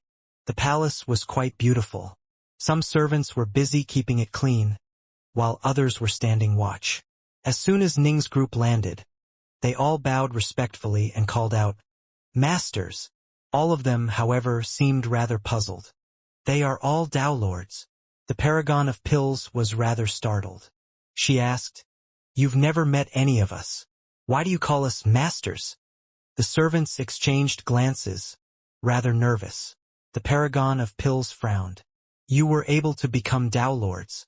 How is it that you are this spineless?" She pointed at the old Tao Lord who seemed to be the most powerful. "You, answer my question." The old man said respectfully, "Everyone who comes here is a master. We are eternal servants." Ning stared intently at them, scrying the pasts of these servants. These Tao Lords all felt rather terrified when they saw Ning staring at them like this. They felt as though this white-robed Tao Lord was able to completely see through them. This sensation caused their hearts to quiver. They all used to live within the estate world. Ning sighed. Afterwards, they were chosen by the Sith to come here and serve. All of them have been trained to be incredibly obedient. Since when were Tao Lords so easily tamed? Azure Fiend was rather surprised. Most Samsara Tao Lords would rather die than submit. Not just Tao Lords. Even hegemons have been tamed. Ning couldn't help but sigh. When he scried the pasts of these Tao Lords, he was also able to see some other information regarding this palace. "All of you, come out," Ning barked, sending out his sword Tao domain to press down upon every inch of the palace. The formerly quiet palace suddenly changed, with 5 figures flying out of it like streaks of light. All of them had awesome auras of power. They were all either hegemons or otherverse lords, and their eyes were completely dead and devoid of all emotion. "This is Master's estate. How dare you trespass here?" The 5 figures were filled with malevolence. "Are you Lord Starbearer?" The paragon of pills was able to recognize one of the otherverse lords. "Brother Sky Pillar?" Hegemon Azure Fiend called out in shock. "Why you? Do you recognize me?" "Azure Fiend." A red-haired man replied coldly, "Of course I recognize you. However, this is my master's territory. Now that you have come here, you must die." "Kill!" All 5 figures quickly charged forwards, seeking to slay Ning and the others. "Freeze!" Ning commanded softly.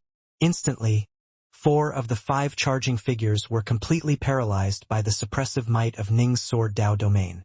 Only the otherverse lord who the paragon had called Lord Starbearer was able to continue his charge towards Ning, thanks to his entire body being covered by the power of his otherverse. However, Ning was able to send out incredibly powerful blows of swordlight to keep him at bay with ease.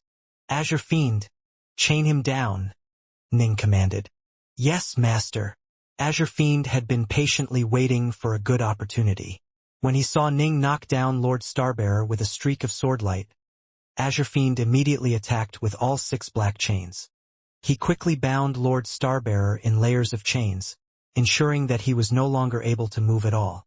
"Brother Sky Pillar, what's wrong with you? We journeyed together and adventured together. Have you forgotten?" Hegemon Azure Fiend couldn't believe that this good friend of his would attack him. He had wandered through many places, and Hegemon Skypillar was someone he counted amongst his life and death friends. "All who offend Master must die," the bound Hegemon Skypillar said through clenched teeth, a frenzied look on his face. As for the others, their eyes remained completely dead, but they also had berserk looks on their faces. They truly wanted to kill Ning and his team. Ning suddenly understood what was going on. He let out a sigh. Although they kept their memories, they've already lost their sense of self. They've been tamed and transformed into a type of special Sith golem. Golem? The paragon of pills and the others didn't understand. Their bodies were unchanged and they kept all their powers and memories. But they've completely lost their ID, their ego, their sense of self. They are like golems in that they will simply do whatever their master commands. They will obey any order their master gives them, Ning explained. They might be alive, but in reality they are like golems. Those 2 stone pythons who attacked me earlier were also living creatures who were transformed into golems. Most golems were created via magic treasures. The Sith, however, they were able to convert living beings into golems. For all intents and purposes, they died long ago. Ning looked at the 5 powerful cultivators, sighing at the savage, murderous look on their faces. Let us grant them rest at long last. Slash, slash, slash, slash, slash. All 5 were ground to dust by Ning's swordlight. Even Lord Starbearer was slain, due to the black chains suppressing his power and preventing him from fighting back. A look of heartache and grief was on Azurfian's old face. Hegemons and other verse lords can be transformed into golems? The paragon of pills shook her head. It is extremely difficult to convert powerful creatures into golems, and the stronger their Dao heart is the better. For these 5 to have been converted is a sign that their Dao hearts simply weren't strong enough. In addition, the conversion process requires an extremely long period of time. The process has to be slow and gradual, without the cultivators even noticing anything. If the cultivators knew that their terrifying fate was to be transformed into golems, they would probably commit suicide instead. That's why the process has to be gradual. Not the slightest bit of haste is acceptable. By the time the cultivator realizes what has happened, it is already too late, Ning said. This was part of the information which the autarchs had provided to him. Lord Annihilation was greatly shocked by this. Then when I was being repeatedly assaulted by those illusions, was that part of the taming and transforming process? Most likely, yes. Ning nodded. I could sense some charming spells aimed at me in my pocket dimension as well, the paragon of pills said. But I just stayed there without daring to move anywhere. It didn't seem to affect me much. Given how strong your Dao heart is, mistress, there is no way the Sith would have been able to convert you. Ning glanced at the palace. I can sense that this palace holds quite a few prisoners inside. Almost all of them are Dao lords who refuse to obey orders, which is why they were imprisoned and tortured by that short Sith. I can also sense that a hegemon has been imprisoned there as well. Most likely, the taming process failed with him. Ji Ning waved a finger from afar. Rumble. Ning's sword Dao domain actually forcibly excavated the entire prison beneath the palace, causing it fly outwards before settling upon the ground with a boom. The prison cages all shattered apart, revealing the imprisoned Dao lords who were inside, all of whom looked to be in terrible shape. The largest cell had been used to imprison a black-haired man who had a single horn on his head. His hair was tousled, and his entire body was covered with a spiderweb of countless scars. The black-haired man raised his head and stared towards Ning. His gaze was cold and resolute, as though nothing could shake his will at all. Puzzled look appeared in his eyes. The paragon of pills? Hegemontia? The black-haired man said in a low, hoarse voice. He recognized these 2 madwomen, who often visited the Sithilans. Brother Flame left? Hegemontia was startled. Flame left? You were still alive? The paragon of pills was shocked as well. Ning glanced at the mechanisms and barriers used to chain the black-haired man. He immediately sent out streaks of sword light that quickly shattered them to bits. With those barriers gone, Hegemon Flame left regained his power and the wounds on his body quickly vanished. Black robes appeared over his body, and he turned to stare at Ning in a rather puzzled manner. He could sense that this white-robed Dao Lord in front of him was incredibly terrifying. The sword light the Dao Lord had created was capable of slaying him with ease. And yet, the man was clearly just a Dao Lord who had failed the Dao merge. Hegemon Flame left. This is Dao Lord Dark North, Lord Annihilation said hurriedly. We all owe our very lives to Dao Lord Dark North. He is so strong that he treats with autarchs as equals. Not even the Sith exalts can compare to him in power. Hegemon Flame left instantly realized just how incredibly powerful Dao Lord Dark North was. Flame left thanks you, Dao Lord, for saving my life. Hegemon Flame left hurriedly bowed respectfully, a grateful look in his eyes. Flame left shall never forget the grace you have shown me today. No one would ever know how much torment and misery he had suffered. On multiple occasions he had very nearly broken down. All the others who had been captured had committed suicide early on. Those who didn't commit suicide in time would see their divine power and immortal energy sealed away, making future suicide impossible. They were imprisoned and suffered countless torments that were truly indescribable. Suicide was no longer an option, and they had only two options before them. The first was to submit and become a puppet. The second was to continue resisting. In the end, the only one who managed to continue resisting was Flameleft. The autarchs who had seen this in the past actually drew from it, using it as an inspiration for their idea of torturing Sith exalts in the hopes that they would finally give up and allow their true souls and souls to be infiltrated. That way, once the Sith exalts died, their true soul fragments would be absorbed and swallowed by Ning's Chaosverse. The Sith exalts had nearly been driven mad from the torture, but they clearly were still capable of enduring it. Flameleft, were any of your weapons stolen by the Sith? I already killed the Sith who ran this place and have all of his treasures, Ning said. He felt a great deal of admiration for Hegemon Flameleft. The man had been able to endure for so very long, even though there was no visible hope whatsoever. This was no easy feat. I didn't have many powerful weapons, Hegemon Flameleft said. The only good weapon I had was that axe I always used.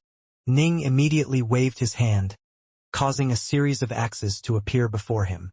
There were 6 in total, and one of them voluntarily flew over to Hegemon Flameleft. Hegemon Flameleft excitedly grasped the axe. The axe itself was shivering. It wasn't easy for you to stay alive, Ning said with a laugh. Stay safe and avoid the Sithilans unless you have a compelling reason to be here. Understood. Hegemon Flameleft was the type of person who always repaid his debts to others. Ning had saved his life, and so he privately swore that he would definitely do everything he could to repay Ning. This bracelet is an interesting Sith trinket. It won't make you much stronger, but it'll be useful to you whenever you need to flee. Ning waved his hand, tossing out a Sith bracelet. Don't be shy and just take it. I feel quite a bit of admiration for you, to tell you the truth. Hegemon Flameleft hesitated slightly. Brother Flameleft, just accept it, Hegemontia said, as did the Paragon of Pills. Both of them knew that Dowlord Darknorth had completely surpassed all other cultivators and was virtually a peer of the autarchs. Most Sith artifacts were truly useless to him, while the 3 realms only needed some of the more important ones. Besides, if Ning really did need Sith weapons, he could go to any of the ruins and acquire a mountain of them. Thank you, Dowlord. Flameleft wasn't the wishy-washy type, and so he offered a simple thanks while firmly engraving Ning's kindness into his heart. It's time for us to leave. Ning glanced at the surrounding area. Daugard Towers were absolute nightmares for other cultivators. But they wouldn't be that bad for him if it wasn't for the fact that his true soul was constantly crumbling. He had been forced to attack several times here, resulting in his lifespan lessening by quite a bit. Whoosh! Ning and the others immediately soared into the skies, flying into the endless black mist outside the lonely dimensional islands. After flying for a short period of time, they flew out of it and reached the empty void outside of it. Ding! An extremely pleasing sound suddenly spread out from very away in spacetime. Ning's face hardened slightly as he swept the area with his gaze. Ever since he had mastered the space sword Dao, his attunement towards space had become extremely acute. He saw that far off in the distant, there was a total of 9 corners, which held enormous hidden regions within them. Now, all 9 corners had suddenly begun to emanate dazzling light. What's wrong, Darknorth? The Paragon of Pills, Azure Fiend, and the others were all puzzled. Let's get out of here right away. Just as the words were leaving Ning's lips, space began to twist around them. Whoosh! The 9 distant specks of light resonated together to generate a grand dimensional formation that instantly swept across the region Ning was in, forming a black hole that sucked all of them inside. A heartbeat leader. Everything grew calm again. Aside from the fact that Ning's group had just vanished, everything seemed completely ordinary and unperturbed.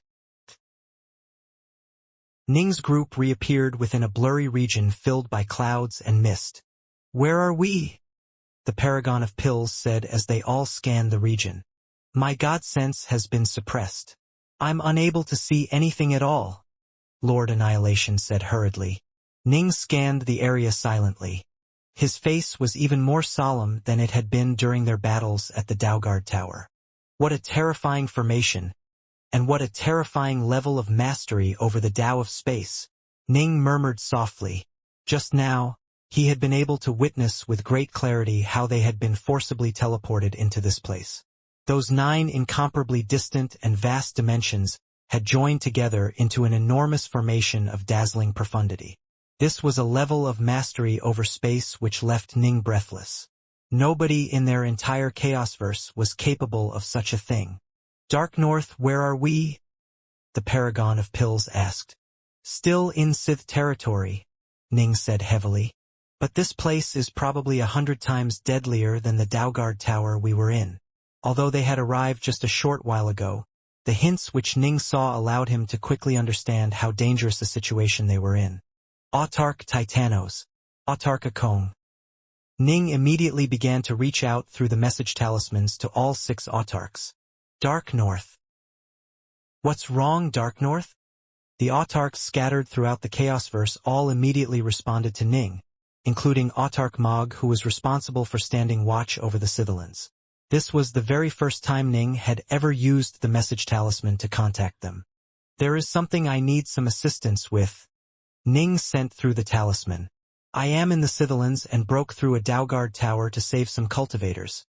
But just as I was about to leave, I was forcibly teleported elsewhere by a formation of incredible power.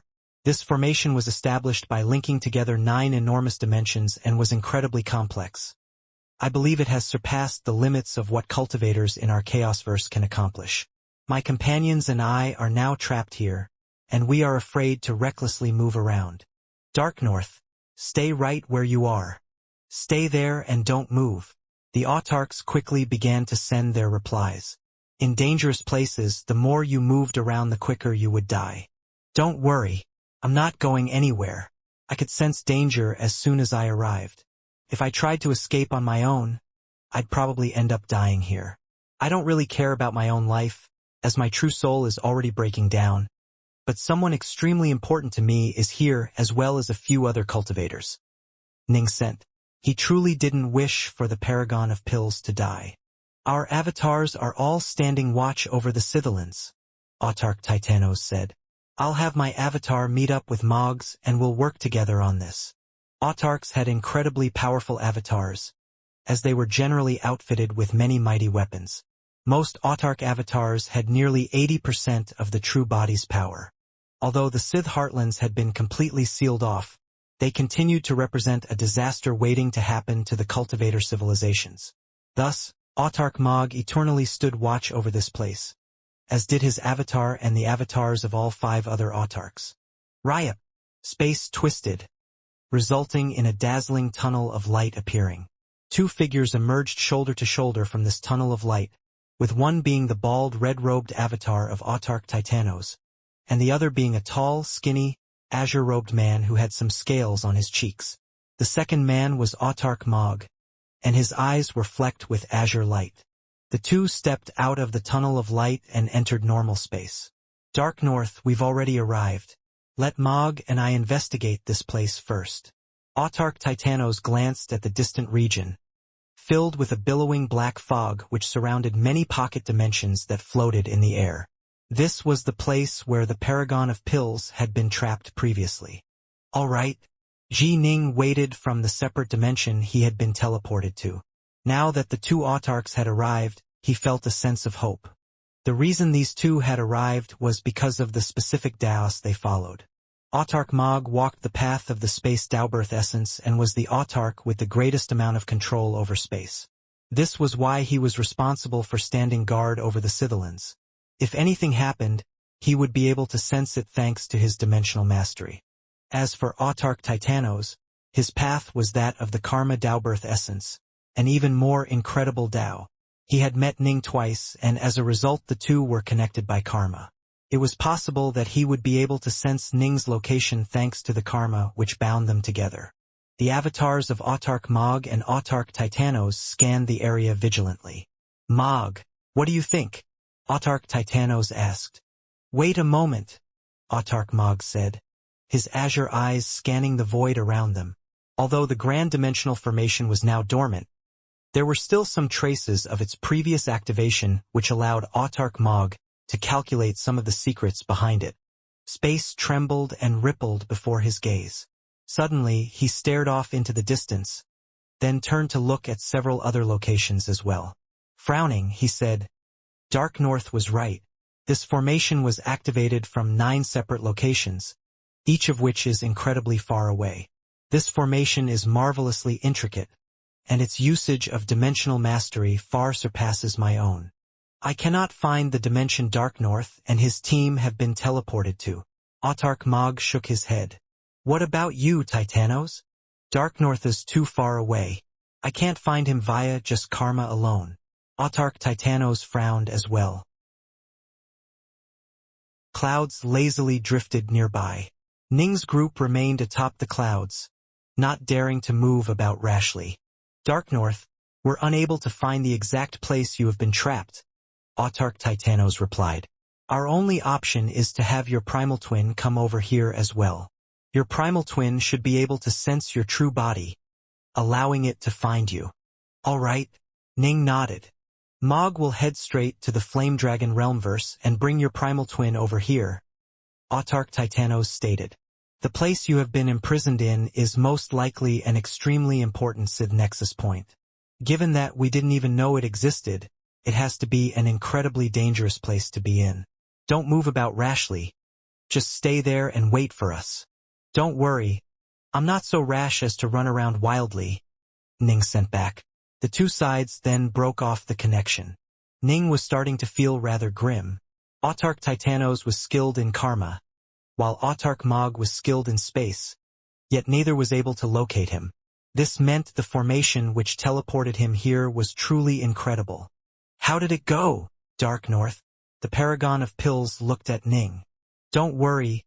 Everything will be fine. We'll wait right here. The Autarchs are already on their way, but the place we're in is fairly stable. It'll probably take them a bit of time," Ning said. Hegem and Tia, Hegem and Flame left, and the others were all secretly astonished. Dao Lord Dark North truly was incredible. As soon as he was trapped here, Autarchs hastened over to help him out. The words "the Autarchs are already on their way" clearly indicated that more than one Autarch had come. Since when were Autarchs so amenable to helping out ordinary cultivators? Why did the Sith establish this secret location? Ning glanced at the surrounding area. Thanks to his incredible insight, he was able to vaguely see a vast sea-off in the distance. He was quite curious as to what this realm contained, but he knew that if he indulged it too much it would be the death of him. He couldn't be rash. It was best to wait for the Autarchs to come. It took Autarch Mog a mere month to find Ning's black-robed primal twin, then bring it all the way over to the Sithilans. The black-robed primal twin Ning was currently standing next to Autarch Mog and Autarch Titanos in the air. My true body and the other cultivators were teleported away from that location right there. The black-robed Ning pointed to an area of space, then pointed towards 9 different directions. The 9 different sources of that dimensional formation came from those 9 directions. All of them were located extremely far away. That's exactly what I sensed as well. Autarch Mog nodded. He had been in a rather contemplative state ever since he had discovered the dimensional formation. Clearly, he had been pondering over this formation. Dark North, where is your true body? Autarch Titanos asked. I can sense its location. Ning noted. I'd like to ask you to help me lead the way, Autarch Mog. Autarch Mog led the way in carving through space, while Ning's primal twin guided him in his path. After spending the time needed to boil a kettle of tea, they had traversed the equivalent of 5 or 6 realm verses. Halt! They had reached a region of empty darkness which held nothing at all. The black-robed Ning stood there in the void, slowly moving forwards and warping through 10 billion kilometers of space with each step he took. Forward, back, down. Ning seemed to be walking in circles, while the avatars of Autarch Mog and Autarch Titanos watched from afar. Now that's odd. The black-robed Ning scanned the area. Autarch Mog, Autarch Titanos, I can clearly sense that my true body is within 100 billion kilometers of us. And yet, I've discovered that no matter where I go, I cannot move any closer to it. Just now, I even tried to enter other dimensional continuums, but still remained unable to move closer to my true body. 100 billion kilometers? Autarch Titanos glanced at Autarch Mog. Mog, what do you think? 100 billion kilometers was a very short amount of distance to figures like Autarchs and Ning. A single step through spacetime was more than enough to traverse such a distance. And yet, Ning's primal twin was able to sense his true body's location, but was completely unable to move any closer to it. There is an enormous hidden dimension here. Autarch Mog scanned the area, his eyes shooting out rays of blurry azure light which caused space to twist and distort. He said calmly, "This gigantic dimension is extremely well made and perfectly separated from the outside world. No matter what you try, you won't be able to move a single step closer to this dimension." It was similar to mortals walking on Ning's old world of Earth. No matter how much time they spent walking on Earth's surface, they would never be able to move any closer to Earth's core. By the same principle, Ning was completely unable to move closer to this hidden region. It is absolutely perfect. Although I can vaguely sense that it is here, I can't find any flaws in its creation at all which would allow me to lock onto it, Autarch Mog said. If the teleportation formation was to activate again and bring another outsider here, I would be able to detect its location during the teleportation process and then open a dimensional tunnel to it. Right now, though, it is completely hidden and sealed away from us. There's nothing I can do. I have to somehow activate it a second time? The black-robed Ning felt a bit frustrated. This dimensional tunnel has completely blocked off Karma itself. I can't locate Darknorth's true body through Karma either. Autarch Titanos looked at Ning. Darknorth, I'm ashamed to say this, but neither of us will be able to solve this problem in a short amount of time. I'll have a Kong and the others come test it out as well. Perhaps one of them will succeed. It'll be fine even if you cannot. I might be trapped inside, but not just anyone can bring harm to me, the black-robed Ning said. I'll figure something out. Be careful. Autarch Titanos and Autarch Mog felt rather guilty. They knew that if even the two of them were helpless, it was unlikely the other four would succeed. Autarch Skyfeeder was skilled in the Tao of Time. Autarch Akong was skilled in the Tao of Destruction. Autarch Bolin was skilled in the Tao of the Claw, and Autarch Stonerule was skilled in the Tao of Illusions. The reason my true body entered the Scythelans was to save someone. The Paragon of Pills, Ning said. The mistress wishes to revive her 3 brothers, one of whom is a hegemon of the Tao of the Sword. Oh, the Paragon of Pills? I know of her. Autarch Titanos nodded. She sought me out, and I told her to come back after she had 1,000 realm ships worth of treasure. Ning said, Autarch Titanos, I'd like to ask you to help the mistress complete this dream of hers. A minor matter, Autarch Titanos said. But the other verse she resides in was created by Autarch Skyfeeder. I'll have her handle this personally. It'll be much easier for her to keep that other verse safe while reversing spacetime to revive those 3. This task was indescribably difficult for hegemons, but to autarchs it was nothing more than a bit of extra effort. Darknorth, you have to be careful inside there, Autarch Mog said solemnly. We originally thought that we had taken full control over the Scythelans' perimeter, sealing away the few places we didn't breach.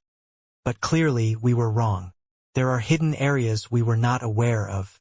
I imagine that the Sith have been watching us in secret, biding their time. Don't worry. Even if a Sith Exalt comes, I'll kill him with a blow from my sword, Ning said with a smile. Within that blurry, cloud-filled region, the white-robed Ning said to the Paragon of Pills, Mistress, I've already spoken to the Autarchs. Autarch Skyfeeder will personally revive your 3 brothers. Tears appeared in the Paragon's eyes, and her entire body began to tremble. Finally, 2 tears fell down, but a smile was on her face. This solitary, glacially cold woman was actually, finally smiling. Her smile was radiant and beautiful, and even Ning was rather stunned by it. This was beauty that stemmed from the depths of a soul, beauty and joy which was truly infectious. Thank you, Darknorth. The Paragon of Pills looked at Ning. Many people knew of the Mad Paragon of Pills, including Azure Fiend, Xianxia, Hegemon Flameleft, and Lord Annihilation. They all knew how frenzied she could be in the pursuit of her dream, and now it was finally going to be realized. They could imagine the emotional upheaval she felt. This was a happier moment for her than succeeding in the downmerge had been. The joy she felt surpassed even life and death. "Congratulations, Paragon of Pills," Lord Annihilation said with a laugh. "Congratulations, congratulations." Azure Fiend chortled as well. Xianxia smiled as she looked at them, but a hint of sorrow flickered in her eyes. The Paragon's brothers were about to come back to life, but her beloved, the one who she viewed as more important than life itself, it was completely impossible for that person to be brought back to life. Grief had killed her heart long ago, and the only reason she hadn't killed herself was because she had promised to keep living. Ever since that day, however, she had no longer truly cared about life, and thus she had dived into one dangerous location after another, earning the nickname of Mad Xianxia in the rest of the Chaosverse. "I'm feeling a bit excited." The tears quickly dried on the Paragon of Pills' face, and she smiled brightly. "I was so worried. I feel much better now that I know Autarch Skyfeeder has agreed." "Haha, mistress, once we manage to leave the secret dimension, Autarch Skyfeeder will go with you to the Otherverse and reverse spacetime to revive your 3 brothers," Ning said. "Once we leave," the Paragon suddenly frowned. "Dark North, didn't you say this place is incredibly dangerous? Not even the Autarchs will be able to enter here." Ning nodded. "Don't worry. I'll do everything in my power to get you out of here, mistress." "No, that's not what I meant. I trust you. But it's not guaranteed that we'll be able to escape this place," the Paragon said. "If I die here, my avatar will die immediately as well. I'll never be able to see the 3 of them again. Even though I know Autarch Skyfeeder will still reverse spacetime to revive the 3 of them, if I'm not able to see it in person, I really can't accept this." "I understand." Ning nodded. "Then what are you suggesting, mistress?" "My avatar is alongside Tia and Annihilation's avatars. I can give you the location. I'd like to ask Autarch Skyfeeder to go find my avatar, then take it with her when she revives my 3 brothers. Is that acceptable?" the Paragon asked. "Might as well." Ning didn't refuse, because he himself wasn't completely confident that they'd be able to escape this place. He had been forced to use his own sword arts multiple times in the Daugard Tower area, and they were now in a place that was so mysterious the Autarchs couldn't even locate it. This was definitely a far more dangerous place than the first Daugard Tower. Ning immediately sent a message to Autarch Skyfeeder, asking for her help. She agreed, her true body exiting the quintessence. However, the Chaosverse was so very large that it would take a bit of time for her to go find the Paragon of Pills. "Let's scout the surrounding area for now, but make sure to be careful. Let's not take any risks just yet. We'll save that for after your 3 brothers are revived," Ning said with a laugh. The Paragon of Pills, Xianxia, and the others all acknowledged. Whoosh! Ning flew into the skies by himself, quickly reaching an altitude of over 100 million kilometers.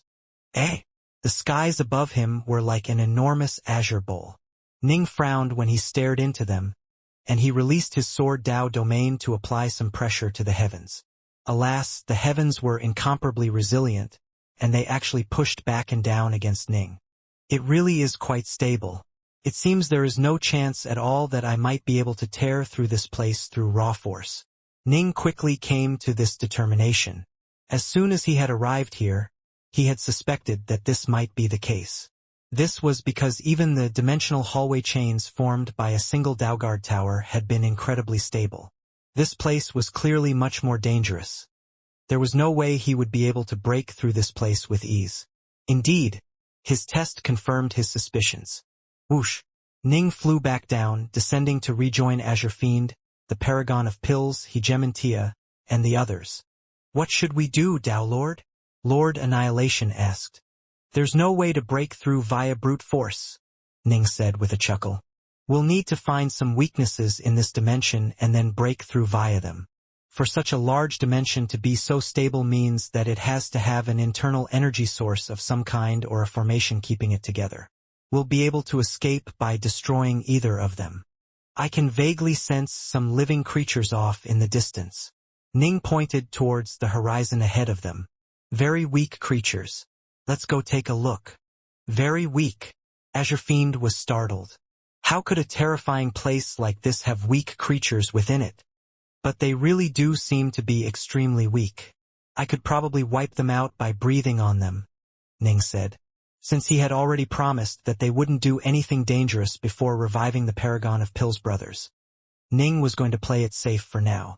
Given his current level of insight into the Tao, he was able to sense and avoid danger while seeking out good fortune. However, the central controls or other critical points in a hidden realm like this would generally be extremely dangerous, and so there was no way to avoid danger here. Sometimes you knew the road ahead of you was dangerous, but you still had to take it, because only then would you have a chance at survival. Whoosh! The group quickly flew into the air. Below them was a vast sea of water that seemed to be truly boundless and without end. Right here! Ning quickly came to a halt and stared downwards. Beneath him was an island that was tens of millions of kilometers in size. Actually, in most places it would have been described as a continent. But this dimension and the sea it held was so incredibly vast that this island was nothing more than a tiny little speck. It wouldn't be wrong for major powers like Ning to refer to it as an island. This island had countless living beings thriving within it. Ning stared downwards, his gaze quickly locking onto the most powerful being in this entire island. Within a wilderness region, 3 humanoids were battling against a vile fiend who was dressed in long black robes. He was fairly handsome and exuded an aura of charisma, but in battle he was indescribably ferocious and savage. You humans have killed me many times, but you'll never be able to kill me permanently. I'll come back to life time and time again. Ahaha! I can fail any number of times, but you cannot fail even once. Because if you do, I'll butcher every living person on this entire continent. Ahahaha! Want to know a little secret? I've actually already done it on 5 different occasions in history. The Vilefiend's voice was sharp and shrill. This will be my 6th time. If you want to survive, you should bow down to me. I need a few lackeys, after all. I don't like you, but you are fairly strong. Forget about it. This continent belongs to us Sith. We would never allow a vile fiend like yourself to run rampant here. The leader of the 3 was a 6-armed man who was furiously attacking with 6 giant warhammers. Alas, the vile fiend was far too fast and nimble. If it wasn't for the other 2 party members, the leader would have been defeated long ago. The second member of the party was a red-haired man who wielded a warblade and whose entire body was bathed in flames. He howled furiously. The valiant men of the Sith shall never succumb to a vile fiend like yourself. The final member of the party was a gray-robed woman, and she had an icy look on her face as she controlled her magic treasures to attack from afar. She said in a frozen voice, "We Sith would rather all die in battle than submit to a vile fiend like yourself." Ning, the Paragon of Pills, Azure Fiend, and the rest all watched from high up in the skies, rather shocked by all of this. The valiant men of the Sith? Ning blinked. Why does that phrase feel so odd?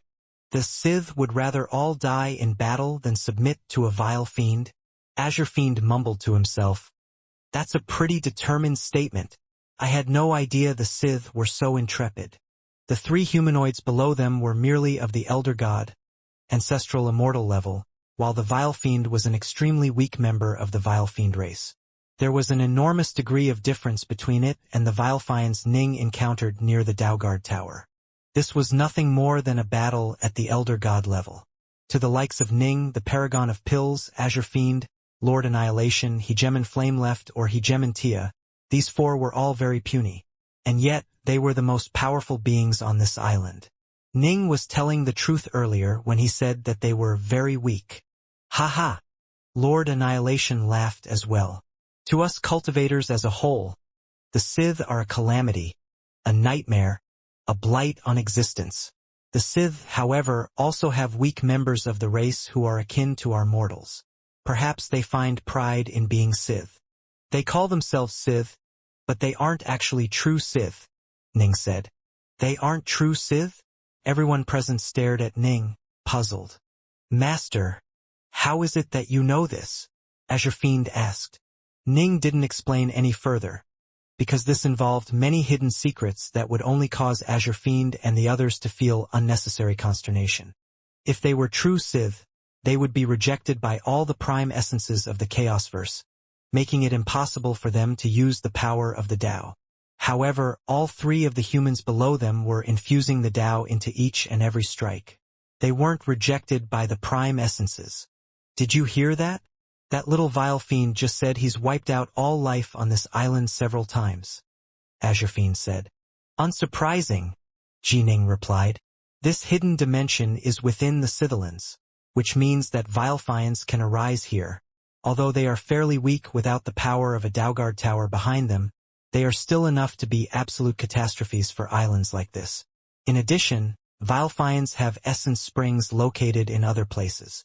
I can kill them with my sword and then locate and destroy their essence springs via karma. But the living beings on this island can only use all their strength to fight and kill the vile fiend time and time again without being able to truly exterminate it. Given enough time, the vile fiend will rise to power once more and then cause yet another calamity to descend upon this island. The paragon of Pills sighed. Vile fiends are nothing to us, but they represent apocalypse to the countless beings on this island. Xianxia said, perhaps this is a method the Sith used to train and temper the members of their race. Yes, that's extremely possible. Ning's eyes lit up. Applying pressure via vile fiends could result in more powerful experts arising more frequently. As they spoke, Ning and the others descended onto the island. Attack! Let's launch an all-out assault.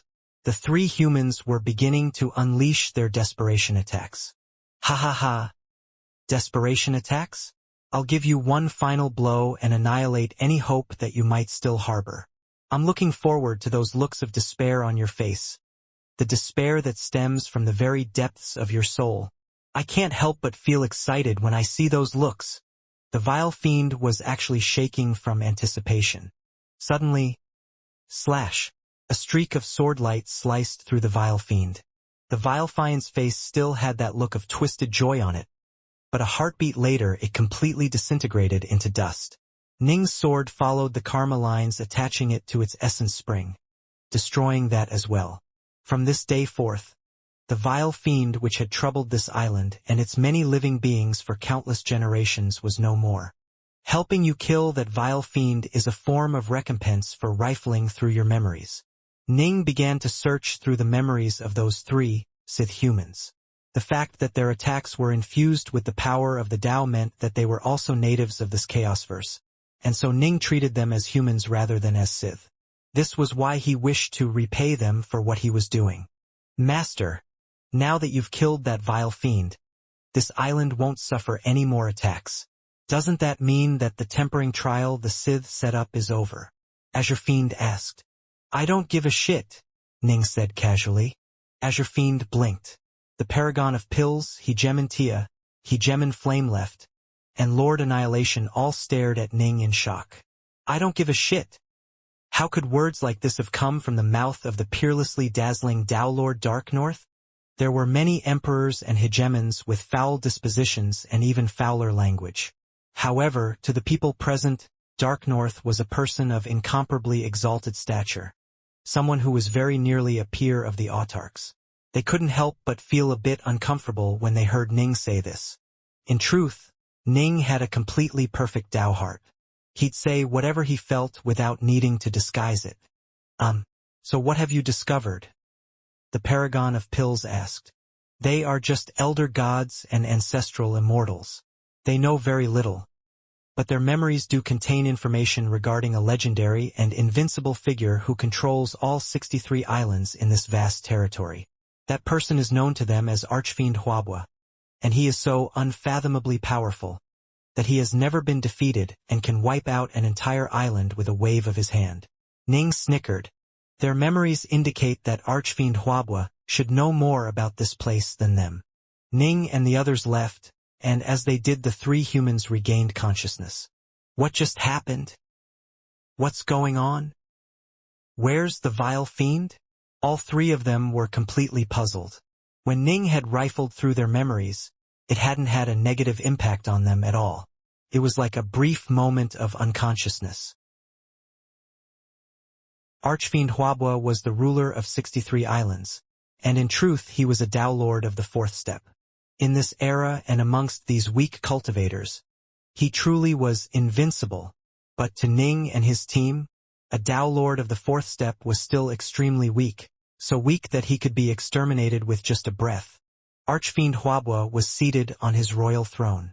Below him was a large number of beautiful women who were dancing for him, while at each side of the hall there were many chained beings who were being tortured and tormented. He had an extremely strange personality and temperament. He was the undisputed hegemon of these 63 islands, and countless living beings had been tortured to death by him. He delighted in torture, in hearing their final screams and cries. This was what made him smile, and was the reason why he was known as the Archfiend. A smile on his face, he watched the beautiful women dance while listening to the viperous curses and blubbering wails of his prisoners. Those fools, all of them ran off to the sacred realm, and for what? The sacred realm has many powerful experts there. We'd be nothing more than the crust on their boots. Archfiend Huabua mused. Staying behind is a much better decision. I'm virtually invincible here and can do whatever I want. Isn't that wonderful? As for the Tao merge, did they really think they would succeed in the Tao merge just because major powers in the sacred realm will provide them guidance? I hear that their success rates remain pitifully low. Staying behind is definitely the better choice. Tomorrow I'll go capture a few more people. The ones in the prison have almost all died out by now. Archfiend Huabua was in a superb mood. As for the beautiful dancers, all of them were quivering in fear, even if none of them dared to reveal it. They did their best to please the almighty Archfiend, for fear of being tortured to death as well. Suddenly, a total of 6 people walked into the hall. The dance came to a halt, and the smile on Archfiend Huabua's face suddenly froze. Even the steam coming from the cup of mulled wine by his side froze in midair. Time itself seemed to stop. The 6 figures walking in were Ji Ning, the Paragon of Pills, Azure Fiend, Hegemon Tia, Hegemon Flameleft, and Lord Annihilation. Ning's sword Dao domain had sealed down space-time itself, causing time to freeze completely. The dancers and the Archfiend would have no recollection at all of what happened in this moment. Let's take a look at their memories. Ning was able to easily rifle through this Daelord's memories. He finished after a few moments, then fell completely silent. How does it look? The others all looked at Ning. This is going to be troublesome, Ning said, then chuckled. But we knew that from the beginning. Simply put, this Daelord's memories indicate that this hidden dimension has a total of 6 realms, where mortals live, as well as an exalted, sacred realm, and an evil, desolate purgatory. Together, the 6 mortal worlds, the sacred realm, and purgatory form this entire hidden dimension, Ning said. At least, that's what he believes and his memories indicate. The 6 mortal realms are all extremely vast and are filled with countless mortals and many cultivators. However, only cultivators who become Samsara Tao Lords are qualified to enter the sacred realm. Of course, there are many Samsara Tao Lords who choose to stay behind in the 6 mortal realms instead. But if they succeed in the Tao merge and become eternal emperors, they are required to enter the sacred realm, Ning said. If they do not, then major powers shall descend from the sacred realm to capture and then punish them. The Paragon of Pills frowned. It seems as though the sacred realm is where all the major powers of this hidden dimension are gathered. What of this purgatory? Then, the purgatory is the place where extremely evil people and people who are being punished by the major powers shall be exiled to. That place is both dangerous and desolate, Ning said. My guess is that the most important parts of this dimension reside within the sacred realm. The most powerful people present in the 6 mortal realms were Tao Lords of the 4th step. The sacred realm was where the true major powers had gathered, which meant that there was a 99% chance that the core control mechanisms of this hidden dimension were located there as well. Are the countless living beings of this dimension truly Sith progeny? And what is the history of this place? Hegemon Flame-Left asked. That's not information a Tao Lord of the fourth step like him would know, Ning said with a chuckle. What we need to do is to head into the Sacred Realm. The Sacred Realm. It was undoubtedly filled with many major powers and terrifying Sith traps. Ning wouldn't be surprised if it had 10 Daoguard towers within it. Once they headed off to the Sacred Realm, a war would probably break out. How can we get there? Azure Fiend asked. Through the Realm Gate, Ning said. However, now is not yet the time. Let's wait for the Mistress Three Brothers to be revived before we head off to the Realm Gate and enter the Sacred Realm. The Paragon of Pills smiled. Let's go. Ning glanced at Archfiend Huabua, who was still seated on his throne with a frozen grin on his face, then waved a finger. A streak of sword light shot out, passing through the Archfiend's skull and destroying his soul and true soul. From this day forth, Archfiend Huabua, who had been the hegemon of these 63 islands for countless years, died as a result of people who literally came out of nowhere. Even as he died, he had no idea what was happening or who was killing him. Master, you already looked through his memories. Why'd you kill him? Azure Fiend stared. It was precisely because I looked through his memories that I killed him. Ning shook his head and muttered. Absolutely filthy. I really couldn't help myself. Ning's group quietly slipped away, leaving behind a palace in a state of chaos. Roughly 5 months after Ji Ning's group had first been sent into this hidden dimension, Autarch Skyfeeder brought the avatars of the Paragon of Pills and Lord Annihilation to the Otherverse they resided in. It was time to begin the process of reversing spacetime and reviving those 3 emperors. Lord Annihilation's Otherverse, the Arceus region, the prime reaches of the Genesis lands. This was a place filled with corpses, all of whom had failed in the struggle over control of this Otherverse. The gentle-eyed and slightly plump Autarch Skyfeeder glanced at the various Emperor-class corpses within the prime reaches as the avatars of the Paragon and Lord Annihilation stood respectfully to one side. Looks like this was quite a bitter battle, Autarch Skyfeeder said. This is an Otherverse which I created extremely early on. I didn't put it within the 8 domains, which is why only a few hegemons took part in this struggle. The Blazsun domain and the rest of the 8 domains had so many experts present that the members of most squads were usually at the hegemonic level. Every so often, you would also see an Otherverse lord or someone in control of a powerful Sith weapon. Thus, when 2 competing teams found an Otherverse to fight over, the battle would involve 10 or so hegemons. However, the prime reaches here only held 3 hegemonic corpses, as well as quite a few ordinary Eternal Emperors. It was indeed a bitter battle, but the power of the combatants involved was somewhat lower than what would be seen in the 8 domains. Otherverses are incredibly rare outside the 8 domains. The avatar of the Paragon of Pills said softly.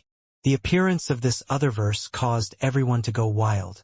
The 4 hegemons who were the first to arrive each brought subordinates and were willing to risk everything for the sake of this Otherverse. A great battle broke out, and in the end Hegemon Dustfall was the one who won. My 3 brothers covered me, letting me escape, but the ones who were left behind were all suppressed and bound by the power of this Otherverse, which now had a master. Nothing awaited them save death, and they knew it. Hegemon Dustfall was kind enough to allow each of the emperors a chance to leave behind a legacy, and he also let their corpses remain intact. An Otherverse lord who was inside of his Otherverse would be dramatically more powerful than when he was outside in the normal world. The Otherverse was his territory, and the overwhelming power of the Otherverse ensured that he himself would also be incredibly strong.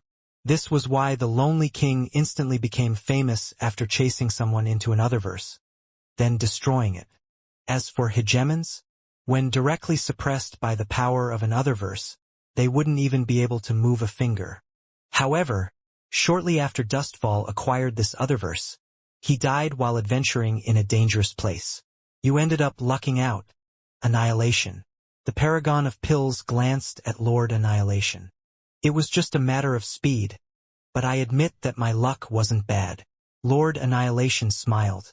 I'm going to begin now, Autarch Skyfeeder said. Just stand there and watch. Understood. The avatars of Lord Annihilation and the Paragon of Pills both nodded respectfully, with a look of excitement appeared in the eyes of the latter. Rumble. Autarch Skyfeeder stared towards the sword hegemon, still leaning against his enormous dark blue greatsword. Behind him was the white-robed man who had 3 swords on his back, as well as the azure-armored man who had planted 9 blood-colored swords into the ground before him. Time quickly began to slow, stop, and then reverse in the area around them. Whoosh, whoosh, whoosh. Countless images went past, including the images of Ning's arrival within this region. Just a short while later, it had reversed all the way to the earliest and most ancient days of this otherverse. This was when the 3 had fallen in battle. My beloved friends all died in this battle. There is no way I will pardon you or release you. In the temporally inverted images before them, they were able to see a valiant old man dressed in silvery white armor who stood high up on a mountain. However, I don't blame you for doing what you did. All of us were trying to take this otherverse. I simply was the one to win. I'll give you all some time to make your final preparations. Make sure you don't waste this time. I'll also set down barriers to ensure that your corpses will not be disturbed in the many eons to come. None of the hegemons or emperors tried to argue with him. This truly had been a bitter battle with many deaths. It was already quite magnanimous that the victor was giving them time to pass down legacies for themselves. Big brother, second brother. We were so close. I still can't believe this, said the azure-armored man who had planted those 9 blood-colored swords in the earth before him. It doesn't matter how close we were. We lost. At least we 3 brothers will be able to die together. The white-robed man had a smile on his face. Clearly, he had already accepted his fate. This was all my fault. The muscular greatsword-bearing hegemon let out a sigh, but his eyes were quite peaceful as well. When the Paragon of Pills saw and heard this, her eyes turned moist. She tightly clenched her hands together, continuing to watch. Freeze! Autarch Skyfeeder stared at the image before them, causing time to freeze before her. In this frozen moment, the 3 of them were still alive. Space-time, reverse. True souls return. Autarch Skyfeeder turned quite solemn as well. The true soul fragments of this hegemon, along with the true soul fragments of the other 2 emperors behind him, had all been swallowed by the prime essences of this otherverse and hidden at its very core. They had become one with the otherverse itself. What she was doing right now was akin to tearing out part of a stone tower's foundation. If not done correctly, it was quite possible that the tower itself would crumble. It was easy to swallow something and digest it, but very hard to drag it back out. Not even Lord Annihilation, the master of this otherverse, would be able to accomplish it. Thankfully, Autarch Skyfeeder had been the person who created this otherverse. Even if she did wreck it, she would be able to repair it. Right now, all she needed to do was to keep it stable. Gather! Autarch Skyfeeder barked out a second time. This time, countless true soul fragments began to fly out from the deepest part of the prime reaches, then levitate into the air. The prime reaches was the location where the prime essences of this otherverse were located. Visually, the true soul fragments looked like tiny little motes of light. These countless little motes of light all flew towards the 3 standing emperors. As more light appeared and as spacetime continued to advance, the bodies of the 3 formerly illusory figures quickly began to solidify. Rumble! The earth throughout the prime reaches began to shudder. In fact, the entire massive otherverse began to tremble slightly. Lord Annihilation turned pale as he continued to watch nervously. This was his otherverse. If it collapsed, he would be doomed. But all he could do was look at Autarch Skyfeeder, not daring to make a sound. Autarch Skyfeeder herself remained quite calm. Big brother. The Paragon of Pills watched this all excitedly. The 3 figures grew increasingly solid as more and more light poured into them, and their auras became increasingly real as well. A hint of light appeared within their eyes, a light which represented life and sentience. Boom! Boom! Boom! Finally, all 3 auras completely stabilized, and a look of shock appeared in the eyes of the hegemon and his 2 brothers. Alive! They were alive again. Big brother, second brother, third brother. Overwhelmed with excitement, the paragon of pills charged straight towards them. Autarch Skyfeeder had made use of their 3 undamaged corpses to bring them fully back to life. If their bodies were gone, she still would have been able to revive them, but it would have taken more effort. Recreating a hegemonic body was no easy feat, after all. Little sister. The great sword-bearing man looked at the paragon of pills, then at his 2 nearby brothers. Second brother. Third brother. The paragon of pills wrapped her arms tightly around the muscular man. She had endured many, many things after her 3 brothers had died. Little sister. The muscular man hugged the paragon of pills back, a complex look on his face. They weren't true siblings, they just referred to each other that way as a term of endearment. In truth, they were lovers. Ha ha. We've come back to life. Ha ha ha. We've all come back to life. The azure-armored man was the most excited of the 3. Big brother. Third brother. Little sister. The white-robed man sent mentally to them. His gaze focused on the distant Autarch Skyfeeder. It was the Autarch who brought us back to life, right? He was the calmest of the 3 who had just been brought back to life. The paragon of pills quickly came back to her senses. She hurriedly turned and bowed gratefully towards Autarch Skyfeeder. Thank you, Autarch, for saving my 3 brothers. Thank you, Autarch, for saving our lives. The hegemon and his 2 emperors said. Impressive. You were actually able to convince an Autarch to come rescue the 3 of us. And it looks as though you yourself have become a hegemon, little sister, the azure-armored man sent mentally. Autarch Skyfeeder said with a calm smile on her face. I came at Darknorth's request. Of course I took it seriously. All right, now that this matter is finished, it is time for me to go. Safe travels, Autarch. Lord Annihilation let out a sigh of relief. Autarchs truly were impressive. His other verse had been barely affected by this process. Safe travels, Autarch. The paragon of pills and the others all bowed respectfully once more. Autarch Skyfeeder took a single step, then disappeared into the void. Ha ha! Congratulations, my friends. Lord Annihilation smiled as he bowed towards the 3 brothers. I imagine there are many things the paragon of pills wishes to talk to you about. I won't bother you any further. When you are free, you must come and be my guests at the Church of Annihilation. Lord Annihilation's avatar then took a step away, disappearing into the void as well. Little sister, you truly are incredible. The azure-armored man was still extremely excited. As for the muscular man, he continued to hold the paragon of pills' hand in an affectionate display of love. Little sister, the Autarch said that she came on the request of Darknorth? Who is this Darknorth? He must be a major power. Is he an Autarch as well? The white-robed man asked. Right. Based on what I know, it is almost impossible to convince an Autarch to help revive a hegemon. The muscular man couldn't help but ask as well. Who exactly is this Darknorth fellow? He was able to have an Autarch carry out tasks for him. And apparently, didn't even come in person. If you were going to ask someone to help you out with something, you would at least show up yourself, right? This was doubly true when you were asking an Autarch to help out. How much face were the Autarchs giving this Darknorth fellow? For them to show up even when he himself did not. Ha ha!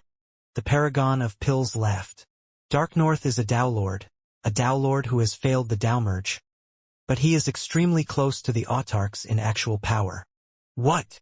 The 3 were astonished and unable to believe this. A Dao Lord who had failed the Dao merge? They felt no regard at all for people like that. But one who was close to the Autarchs in power? They couldn't even imagine how this was possible. Hegemons are nothing more than ants to him. He doesn't even need to strike them in order to kill them. Only someone like the lonely king of the Ice Peak army is worthy of him attacking, but he only needed to strike a single time to slay the lonely king, the paragon of pills said. He is on extremely good terms with the Autarchs, and he was the one who convinced Autarch Skyfeeder to come here. Her 3 brothers were truly flabbergasted by this. This Darknorth was truly an incredible figure. In fact, Big Brother, the paragon of pills said with a chortle. He's actually one of your honorary disciples. What? Mine? The muscular man stared at her, his eyes popping wide. My honorary disciple? The hidden dimension. Ever since Ji Ning and the others had discovered that this dimension was divided up into 6 mortal realms, Sacred Realm, and a purgatory, they had begun to relax and wander through the mortal realms. The plan was to wait until the Paragon of Pill's 3 brothers were revived before risking entry into the Realm Gate. Congratulations, Paragon of Pills. Congratulations, Mistress. Ji Ning, Azure Fiend, Tia, Flameleft, and Annihilation all offered their congratulations. They even prepared congratulatory gifts. All of them could clearly sense how the Paragon of Pill's aura had changed. In the past, she had seemed so solitary, cold, and remote. Now it was like winter had left and spring had come. She had an uncontrollable smile on her face, and her joy was absolutely infectious. Now that I've met them again, I truly have no regrets left. The Paragon looked at Ning. Dark North, I have to thank you for everything.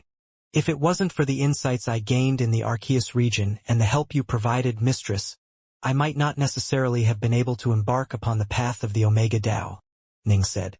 I wouldn't have reached my current level of power either. If he was allowed to choose again between success in the Dao Merge and becoming a hegemon via fused Supreme Daos, or failure in the Dao Merge but mastering the eternal Omega Dao, he would probably still choose the latter. Why?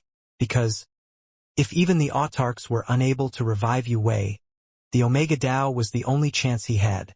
Even though he failed, he would still be an incandescently dazzling figure for over 10,000 chaos cycles. As far as Ning was concerned, this was superior to an eternity of mediocrity. The Paragon of Pills had no further regrets in life. Now, she was able to face all dangers with complete calmness and equanimity, meeting even death with a smile on her face. Ning, however, was even more determined to ensure the Paragon's safety. She had just reunited with her beloved brothers. If she was to die here, wouldn't that be a truly painful farewell? Once hegemons died, it would be virtually impossible to bring them back to life. Her big brother had only been revived because he had died within another verse. If the Paragon of Pills died here, there would be no way she could be brought back. Whoosh! They soared through the air and quickly reached the location of the Realm Gate. This here is the Realm Gate. They had spent several months scanning through the memories of many different Dao Lords. As a result, they were able to recognize it right away. Master, we were teleported directly into this dimension. I imagine the true ruler of this dimension was made aware of our appearance long ago, Azure Fiend said. Prior to this, we were in the mortal realm. There's nothing in the mortal realm which can pose a threat to us, and so the controller of this dimension was unable to touch us from afar, nor would he dare to actually attack you directly. But once we go through the Realm Gate and reach the Sacred Realm, things will be different. We'll be surrounded by danger. Agreed. Ning nodded. He had long ago prepared for the likelihood that the master of this place was aware of his presence. Traveling to the Sacred Realm is our only hope, the Paragon of Pills said. Dark North, you are so very strong that the Sith experts hiding in this place would never dare to challenge you to a fair fight. That's why they haven't attacked yet. Our records indicate that when Dao Lords dare to disobey orders from the Sacred Realm, powerful experts will descend to seize and punish them. This means it is possible for Sith experts to descend upon this place. But they have not. Why? Because they fear you, Dark North. But you failed your Dao Merge, which means that you will eventually die from your true soul crumbling away. Once that happens, the Sith will probably attack and kill the rest of us. I'm not willing to spend the rest of my life in these mortal realms either, Ning said with a chuckle. In a fair fight, not even Sith exalts were a match for him. Even if 4 or 5 exalts attacked him, given his speed and agility, if he focused on dodging, then they wouldn't even be able to touch his clothes. The difference in ability between them was enormous. But if their opponents were aided by Daoguard towers, that would make this extremely difficult. Let's advance via realm ship, Ning said as he produced his realm ship. All 6 of them entered the realm ship. They did this not because they needed it to travel, but because they wanted to benefit from the extra layer of protection it provided. Realm ships were extremely sturdy, after all. Breaching them was no easy task. The realm gate was 100,000 kilometers high and utterly massive. It emanated dazzling light and was shaped like a giant door, and around its space was twisted and distorted into multiple folds. Swoosh! Ning and the others flew forwards via realm ship, protected and surrounded by Ning's sword Dao domain. As they moved closer to the gate, they could sense that the twisted dimensional folds were impeding their advance. To Ning, however, they were like nothing more than a spring breeze, incapable of barring his path in the slightest. We're heading in. Be careful, everyone. Ning could sense his subconscious warning him of danger, but there was nothing he could do. This was their only chance to escape and survive this place.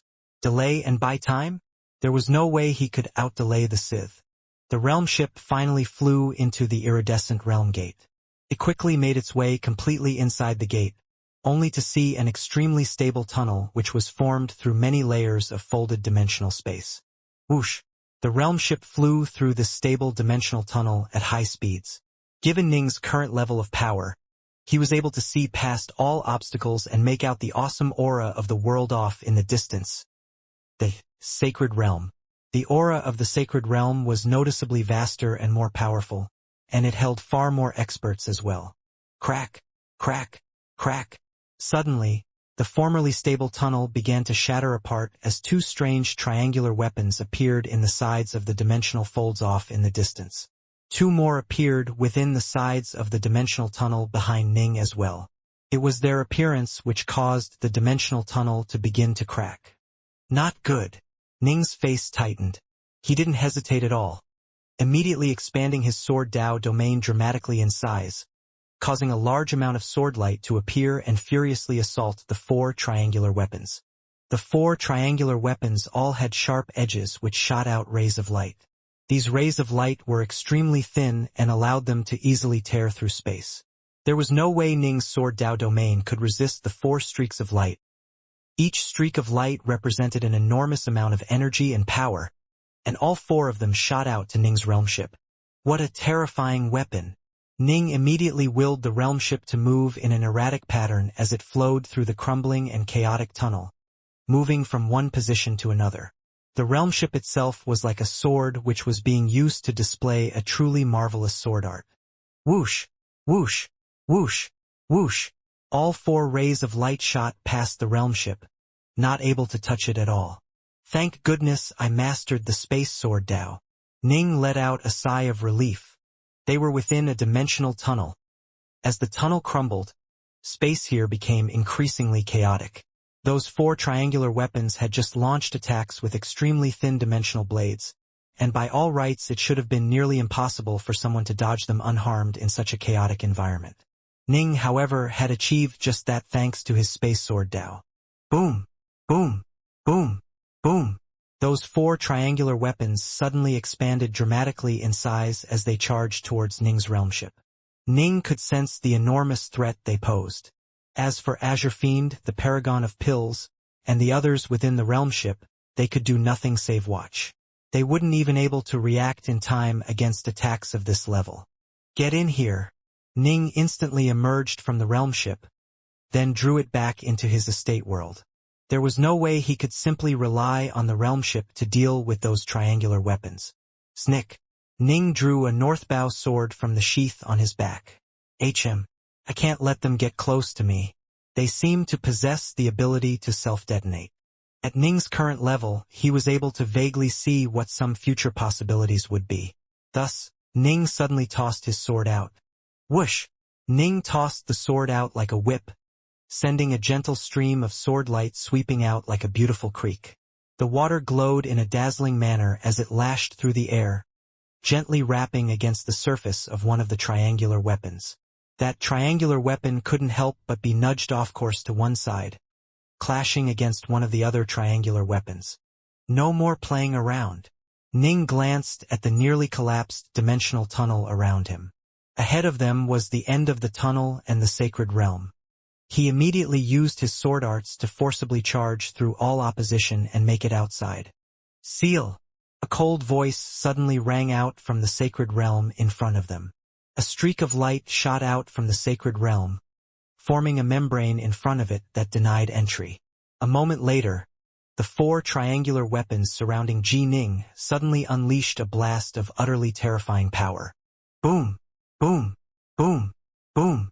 The 4 triangular weapons released all of the power held within them in a final explosion, blasting apart and sending shrapnel in every direction and creating a zone of death around them. There was no way one could avoid this zone attack, as the entire area was filled with explosive waves of power. Even the Blaze Sun ruler would have been reduced to dust if enveloped by such powerful explosions. They actually detonated such incredibly valuable treasures? Ning held a single northbow sword at the ready. Swoosh! He suddenly sent out a swirl of sword light that chopped through the space surrounding him like tofu, causing it to ripple and form into a dimensional barrier which surrounded and protected him. Time to go. Ning wasn't gonna just stand there like a fool. Swish! Using his Tao of space, Ning transformed himself into a dimensional shard that fled off into the distance.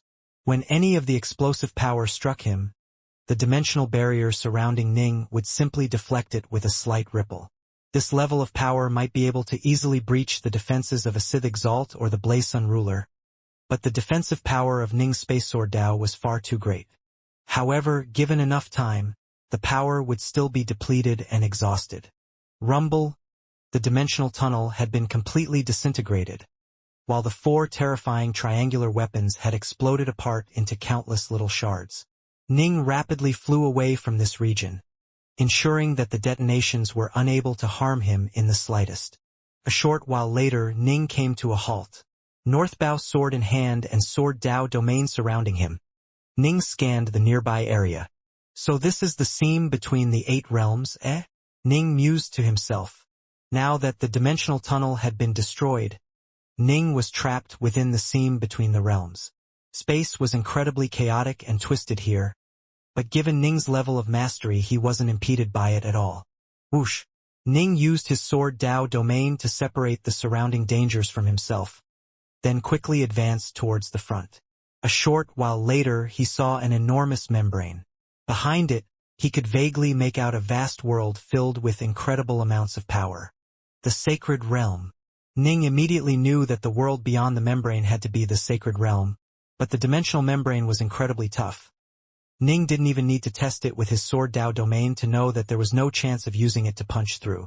Even the membranes surrounding the 6 mortal realms of this hidden dimension were incredibly tough and durable.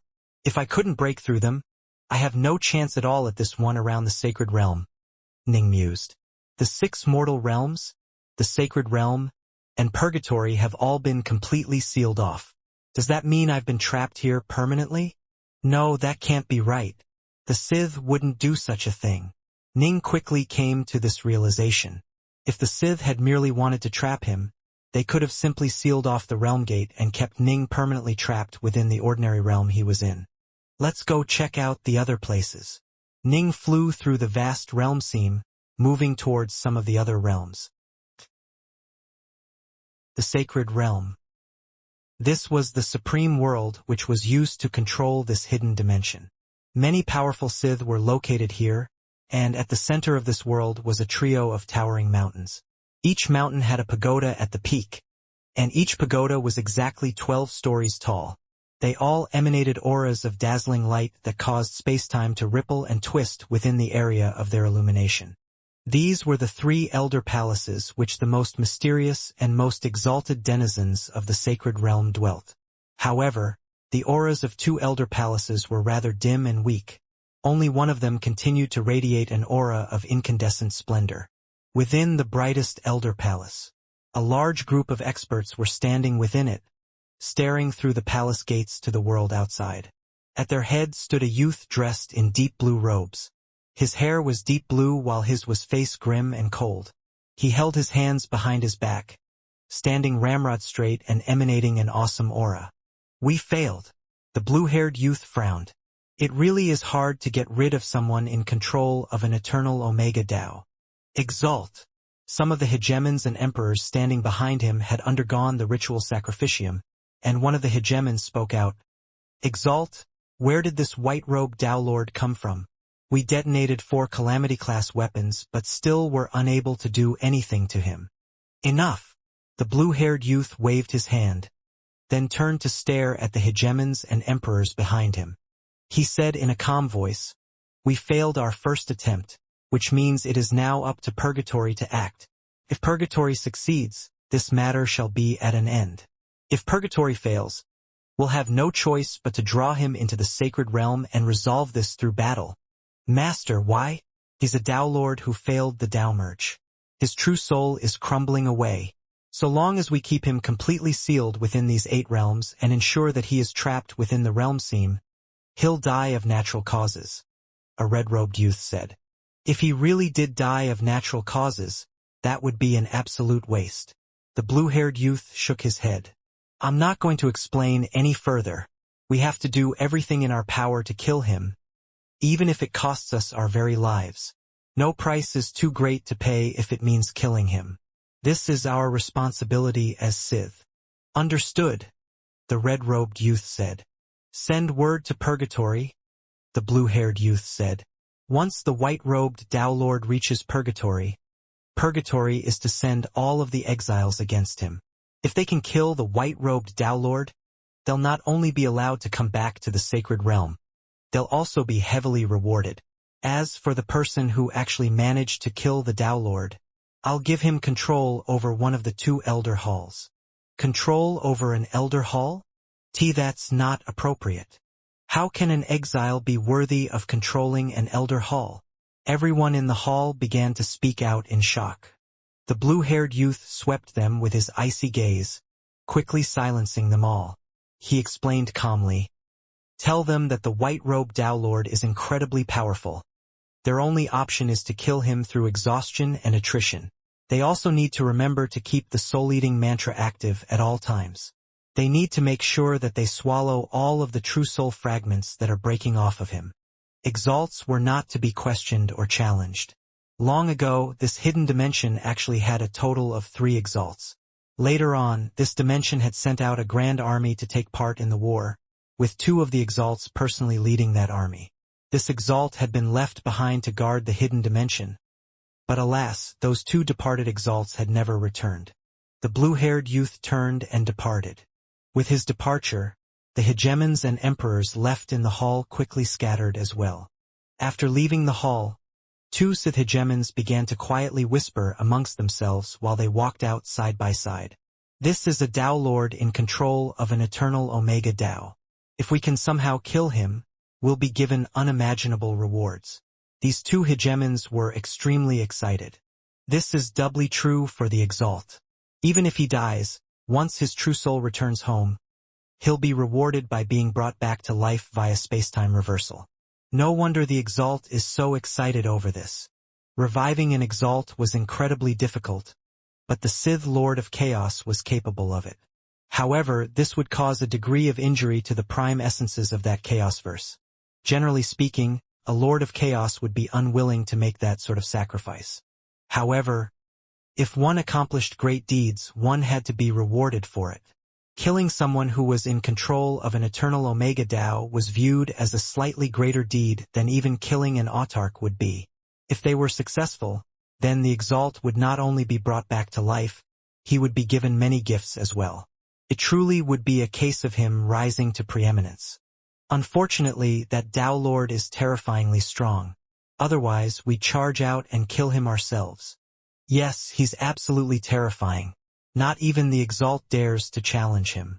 He's in control of an eternal Omega Tao, and this is his Chaosverse. With the support of the Tao, he's virtually invincible. Thankfully, his true soul is crumbling away. The more he fights, the faster the true soul will break apart. That's why the exiles in Purgatory have a chance. However, the Exalt was quite odd about this. Why did he say that the person who killed the white-robed Tao Lord would be allowed to take control over an Elder Hall? Many of the exiles were local natives. Is he really going to let a local take control over an Elder Hall? They might be our progeny, but they were born in this Chaosverse, not our own. That makes them native to this Chaosverse, and they are born with power over the Tao. If we let one of them take control over an Elder Hall, that person might become a source of trouble. Don't worry. Our progeny swore long ago not to betray us. And, in the end, they are our children. They share our blood. Why would they view us as enemies? They are still natives. They aren't true Sith like us. They belong to this chaosverse while we belong to a different one. In the end, this is an insurmountable difference. But we Sith gave birth to them. Enough, enough. Let's not argue about this. These two hegemons were not native to this hidden dimension. Rather, they had invaded this chaosverse alongside the Grand Sith army. Clearly, the true Sith viewed these Sith progeny in this hidden dimension as being different from them. Purgatory. Many exiled major powers were here, many of whom were hegemons or emperors. Although there were many Dao Lords who would be exiled here, the vast majority of them would fail the Dao merge and die. They might be Sith progeny, but they were born within this chaosverse and thus incapable training in true Sith techniques.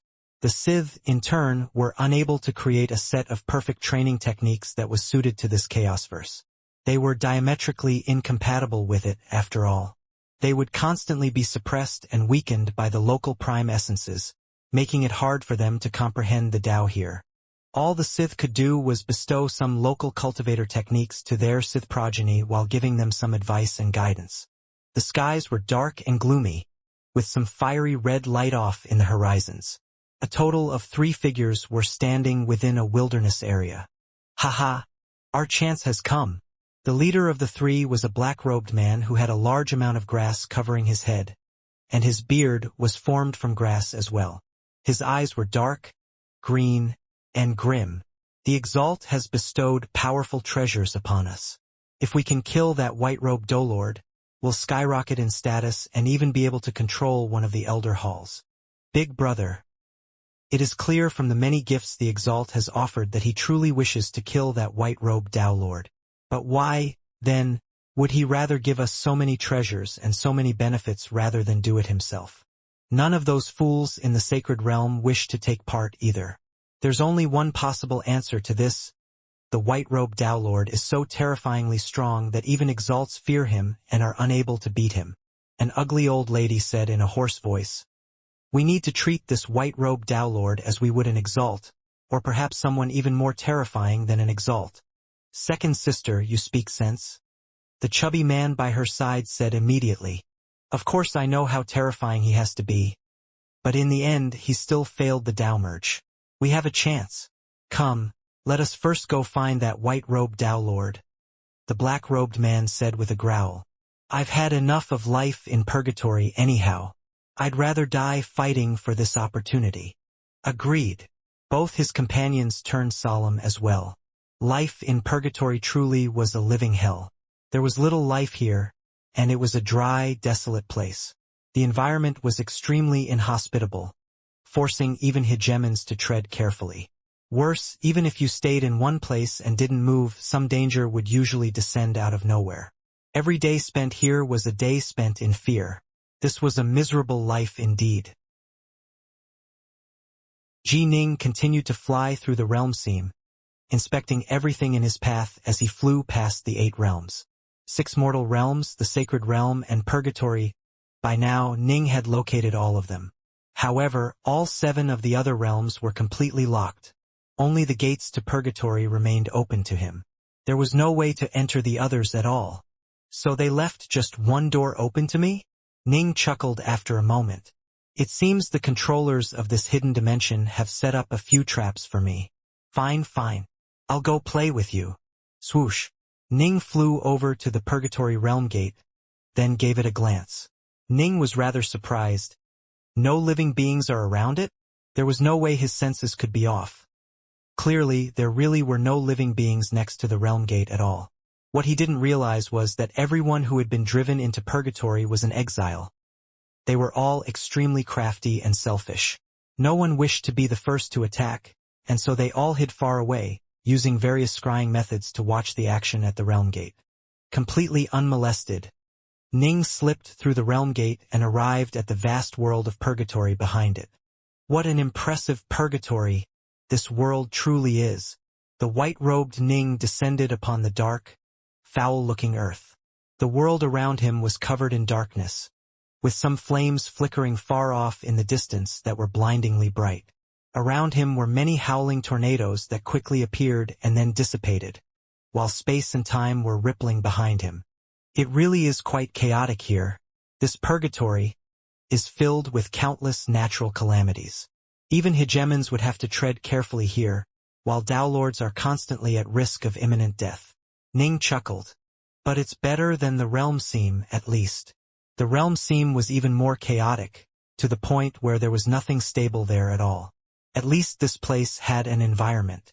Flames illuminating the distant horizons. This did make for an eerily beautiful sight. The destructive tornadoes that constantly swept through this place did as well. As for the evil miasmatic aura of this place that give birth to Vilefians, it was nothing but a bit of amusement to Ning. Now this place is rather intriguing. I'm almost finished merging the Tao of Wind into my eternal Omega Sword Tao. I might as well train here for a time. Although Ning was surrounded by danger, he remained completely relaxed. He immediately sat down in the lotus position. The white-robed Ning sat down there on the foul ground, his sword Tao domain covering the entire area around him, preventing the various types of natural dangers from moving close to him. The place where Ning sat had become sacred grounds, untouched by the filth of purgatory. Whoosh! The wind blew past Ning jubilantly, occasionally revealing a few sparks of sword light which gathered together, eventually transforming back into wind once more. Ning had reached the hegemonic level in the Tao of Wind long ago. Now, what he needed to do was to infuse it into his sword Tao and create his wind sword Tao. Time passed, one day after another. What's going on? Why has that Tao Lord sat down without even moving an inch? The exiles who were scrying this place from afar were all puzzled. I have to say that Tao Lord is pretty powerful. He didn't have to do anything. His domain alone was able to block out all the local dangers. The chaotic environment of purgatory is absolutely nothing to him. He's probably trying to buy time. If he wants to drag this out, I'm more than happy to oblige. I've already been trapped here for over 8 million chaos cycles. Let's see who can last longer. I have plenty of patience. Yes, let's wait. The exiled powers were all waiting for the right moment to attack.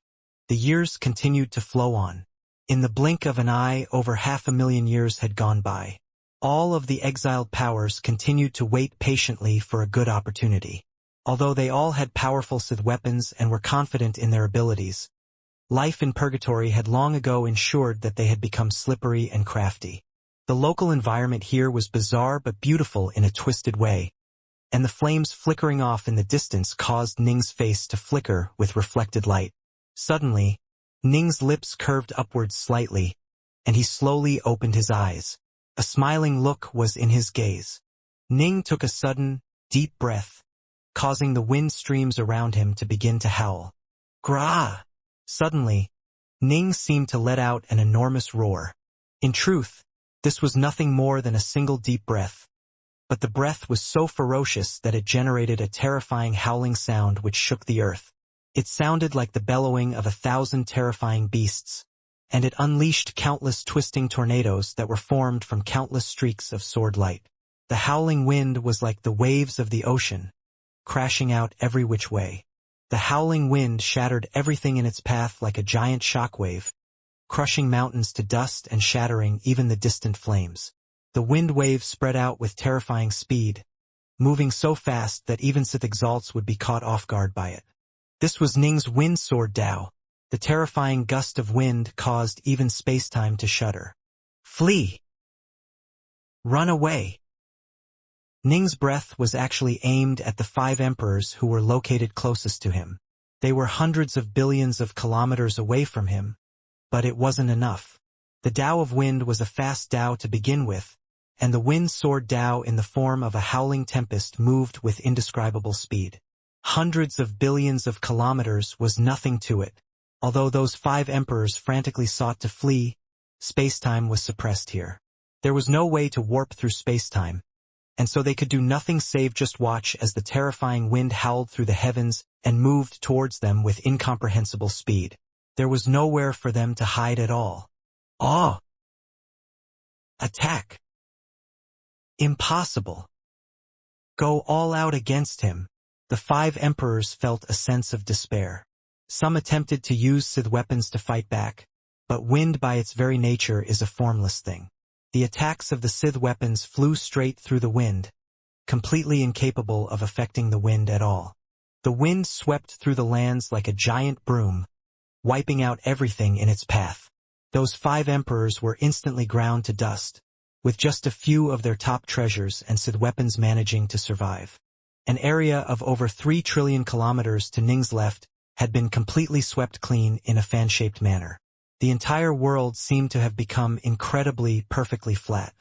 The other exiles who were watching this from afar were all scared out of their minds. He did that with just a shout? How powerful is he? The exiles were starting to tremble with fear. What they didn't know was that Ji Ning didn't actually shout. He had just mastered his wind sword Dao, and had given it a little test by blowing some air out of his lungs. But the air had quickly moved at such incredible speeds that all of the exiles were absolutely stunned and terrified by it. He's terrifying. He was able to slay hegemons with ease from a distance of hundreds of billions of kilometers. He truly is unfathomably powerful. All the hegemons and emperors in purgatory combined might stand a chance, but if we were to fight separately we would be defeated one by one. Join forces. Our only chance is to join forces. The exiles were all extraordinarily talented figures. They instantly knew what they had to do, but it was already too late. Now that I have mastered the wind sword Dao, it is time to make my move. I certainly can't win a war of attrition against them. Ning rose to his feet, taking a single step forwards and warping forwards to the location where the 5 slain hegemons had been at. He waved his hand, collecting all of the fallen treasures and Sith weapons. These were all fine treasures that he could either leave to the 3 realms or gift to his disciples and friends. Next, Ning took another step forwards and reappeared next to a lake which was hundreds of billions of kilometers. 2 emperors were by the lakeside, carefully scrying the area where Ning had been just a moment ago. Suddenly, a dimensional ripple appeared next to them, followed by a white-robed Dao Lord appearing from it. His appearance terrified the 2 emperors so much that their legs went soft. How is this possible? How did he find us? We set up formations early on to track from very far away if anyone moves close to us. It didn't look like the Dao Lord made any preparations either. How did he do this? They couldn't understand it at all. In truth, this enormous hidden dimension did put Ning under quite a bit of pressure. God's sense was blocked out. His only choice was to use his eyes. However, his vision was also impaired by many types of invisible energy, limiting the distance at which he could see. I spent 500,000 years training next to the Realm Gate mastering the Wind Sword Dao, just for this moment, Ning mused. If he remained far away from his enemies and was unable to locate them, he would end up in a passive situation where he could only endure attacks from them. This was why he chose to sit down and master his Wind Sword Dao. Ning had previously spent 3,000 chaos cycles training in various Daos. If he had chosen to focus on the Wind Sword Dao, he would have completed it long ago. However, he had not. He had let things happen normally, preferring to spend more of his time on the more difficult Space Sword Dao. There was no need to focus that much on a fairly simple Sword Dao. In Purgatory, he was completely unable to locate any of his foes, and so he chose to focus on the Wind Sword Dao. The wind was something without form or shape, but it blew across the entire world.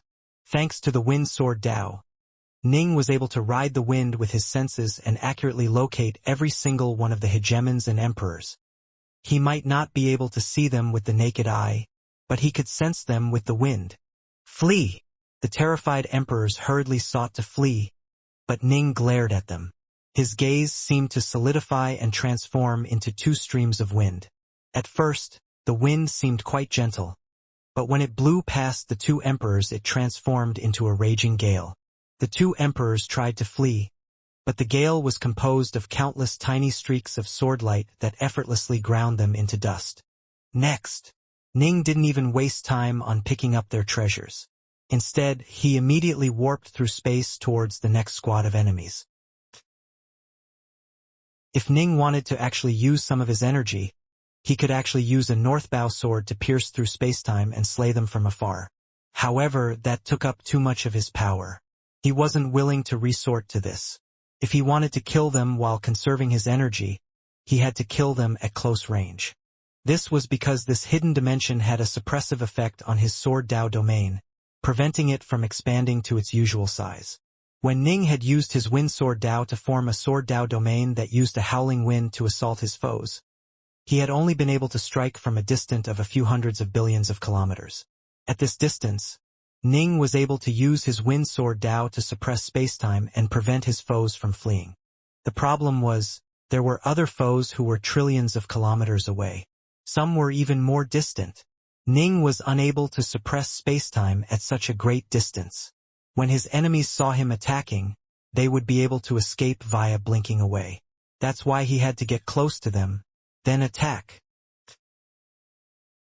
The white-robed Dao Lord is attacking us. He's warping through space to attack us. Hurry up and join forces. If we stay separated like this, we're all going to die. The exiles were absolutely terrified by now. Whoosh! Ning appeared before yet another squad. This squad had a total of 3 emperors. When they saw the white-robed Dao Lord appear, their hearts were filled with terror. They didn't hesitate at all, immediately unleashing their most powerful Sith weapons to battle against Ning. They knew that escape was completely impossible. They had no chance of successfully fleeing at all. 2 of the emperors each wielded a strange scepter which glowed with a blurry light that swept out to cover Ning. Not even Ning's sword Dao domain was able to block this blurry light, as it was formless and incorporeal. Completely covered Ning. The 3rd emperor wielded a long spear. He suddenly threw it forwards, sending it howling through the air like a stream of light that shot through the sword Dao domain and stabbed at Ning. What a powerful illusion! My Dao heart is perfect and I have reached a high level of mastery over illusions, but I was still slightly affected by it. It seems I need to upgrade my Dao of illusions to hegemony as soon as possible. When I ran into that Sith Exalt Dauber, I was slightly affected by him as well. Ning couldn't help but sigh. The Sith truly had reached incomprehensible heights in every single Dao. Although Ning was slightly affected by the illusions, his remained extremely clear-minded and his will was resolute. As for the powerful long spear shooting towards him, Ning simply stood there, not even moving. He took control over his sword Dao domain, transforming countless streams of swordlight into streams of water and gusts of wind that blasted at the long spear. Although the spear was able to tear through the obstruction of the swordlight, its trajectory was slightly changed. Given the distances at which they were fighting, even the tiniest of adjustments would result in a wide miss. By the time the long spear flew past Ning, it missed by over 30 meters. If many of them attacked me at the same time with a variety of attacks, I might be in a bit of trouble. Just 3 of them? Nothing to fear at all. As Ning dealt with the enemy attacks, he launched attacks of his own as well. He sent a howling wind towards his foes, and by the time he dodged the long spear his wind had already ground those 3 emperors into dust. Only then did Ning reach out to grab the now ownerless long spear. Next, Ning immediately warped through space, moving towards the next squad. The Sacred Realm. The iridescent Elder Hall. The blue-haired youth and his 2 disciples were standing before a giant illusory image which was currently displaying the scene of Ning slaying the exiles. As the controller of this entire hidden dimension who was also responsible for keeping an eye on the outside world, he had the complete ability to watch over everything which happened within this dimension. Every action Ning took was witnessed by him. Those fools! The blue-haired youth's face tightened, and he focused his gaze on the image as he sent his god sense out of the Elder Hall and into Purgatory. Space-time! Freeze! The blue-haired youth immediately suppressed space-time, seeking to block Ning's advance. After Ning warped forwards to kill 2 different squads in Purgatory, the Exalt in the Sacred Realm was finally incited to action, suppressing spacetime in the region around Ning. The exiles, however, did not suffer from spacetime suppression. Thus, they were able to quickly warp through space to join together, while Ning was noticeably slowed down. I haven't even picked up any treasures yet. The major power behind this hidden dimension has already chosen to suppress space-time around me. Ning chuckled. But do you think suppressing space-time will be enough to bar my path? Whoosh! Ning once more tore a forcible hole through the void before him, creating a rippling spatial tunnel which sent him hurtling more than 600 billion kilometers away. This was the power of his space sword Dao. Compared to the might of his space sword Dao, even the autarchs who didn't specialize the Dao of space, such as Autarch Titanos or Autarch Akong, were slightly inferior when it came to tearing through space. The Sith Exalt was using the power of the Elder Hall to suppress spacetime around him. But Ning conserved his energy and used just the power of the Dao itself to tear through the frozen spacetime and teleport a fairly short distance. After teleporting more than 600 billion kilometers, he was already outside the region of suppressed spacetime. As a result, he was able to quickly teleport towards yet another squad, which he dispatched with ease. This sight truly shocked the Exalt in control of the Sacred Realm. I knew that I wouldn't be able to stop him if he went all out. But he was actually able to warp through spacetime just by using the power of his sword Dao domain? The Sith Exalt was scarcely able to believe it. He's already completely surpassed me in terms of mastery over the Dao of space? But his Dao is that of the sword. How could he have reached such heights in the Dao of space as well? He didn't want to believe it, but the display before him was showing him images of Ning dealing with one squad after another. The various squads of emperors began to flee frantically, and slowly some were beginning to finally join forces together. Master, what should we do? If we let things continue like this, the hegemons and emperors in purgatory will be so terrified and ineffective that half of them will be massacred before they manage to join forces. The two disciples next to the Exalt were all rather anxious. The blue-haired youth calmed down again. He stared at the images within the illusory painting and said in a cold voice, "You underestimate the exiles. They might be useless in all other respects, but one thing they are good at is staying alive. That white-robed Dao Lord will at most be able to wipe out 30% of the hegemons and emperors. By then, the rest will have banded together. I've bestowed 2 precious Apocalypse-class treasures to Purgatory. I wouldn't be surprised if the Dao Lord died there." "All right." The 2 disciples next to him nodded in agreement. Apocalypse-class treasures were the most powerful treasures the hidden dimension had at its disposal, aside from Daoguard towers. Previously, they had used 4 triangular Calamity-class treasures against Ning. Those were a bit weaker, but they were also easier to control. Apocalypse-class treasures were much more complicated to control. The skies were dark. Flames continued to blaze at the ends of Purgatory, and spacetime remained completely suppressed.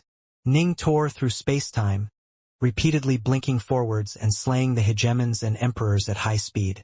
However, this process took time. The hegemons and emperors who were not destroyed during Ning's first wave of assaults were quickly fleeing towards each other and banding together. A short while later, they fled quite fast. The white-robed Ning stood at the peak of a tall mountain. He swept the land with his gaze.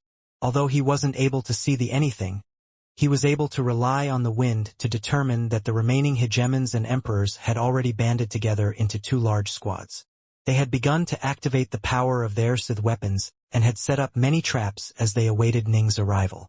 These 2 groups will be a bit hard to deal with. Ning could sense how dangerous these 2 groups would be, and so he chuckled. Time to go pick up those treasures first. Whoosh! Ning leisurely warped through space, going to the places where he had previously slain hegemons and emperors, then picking up their fallen Sith treasures.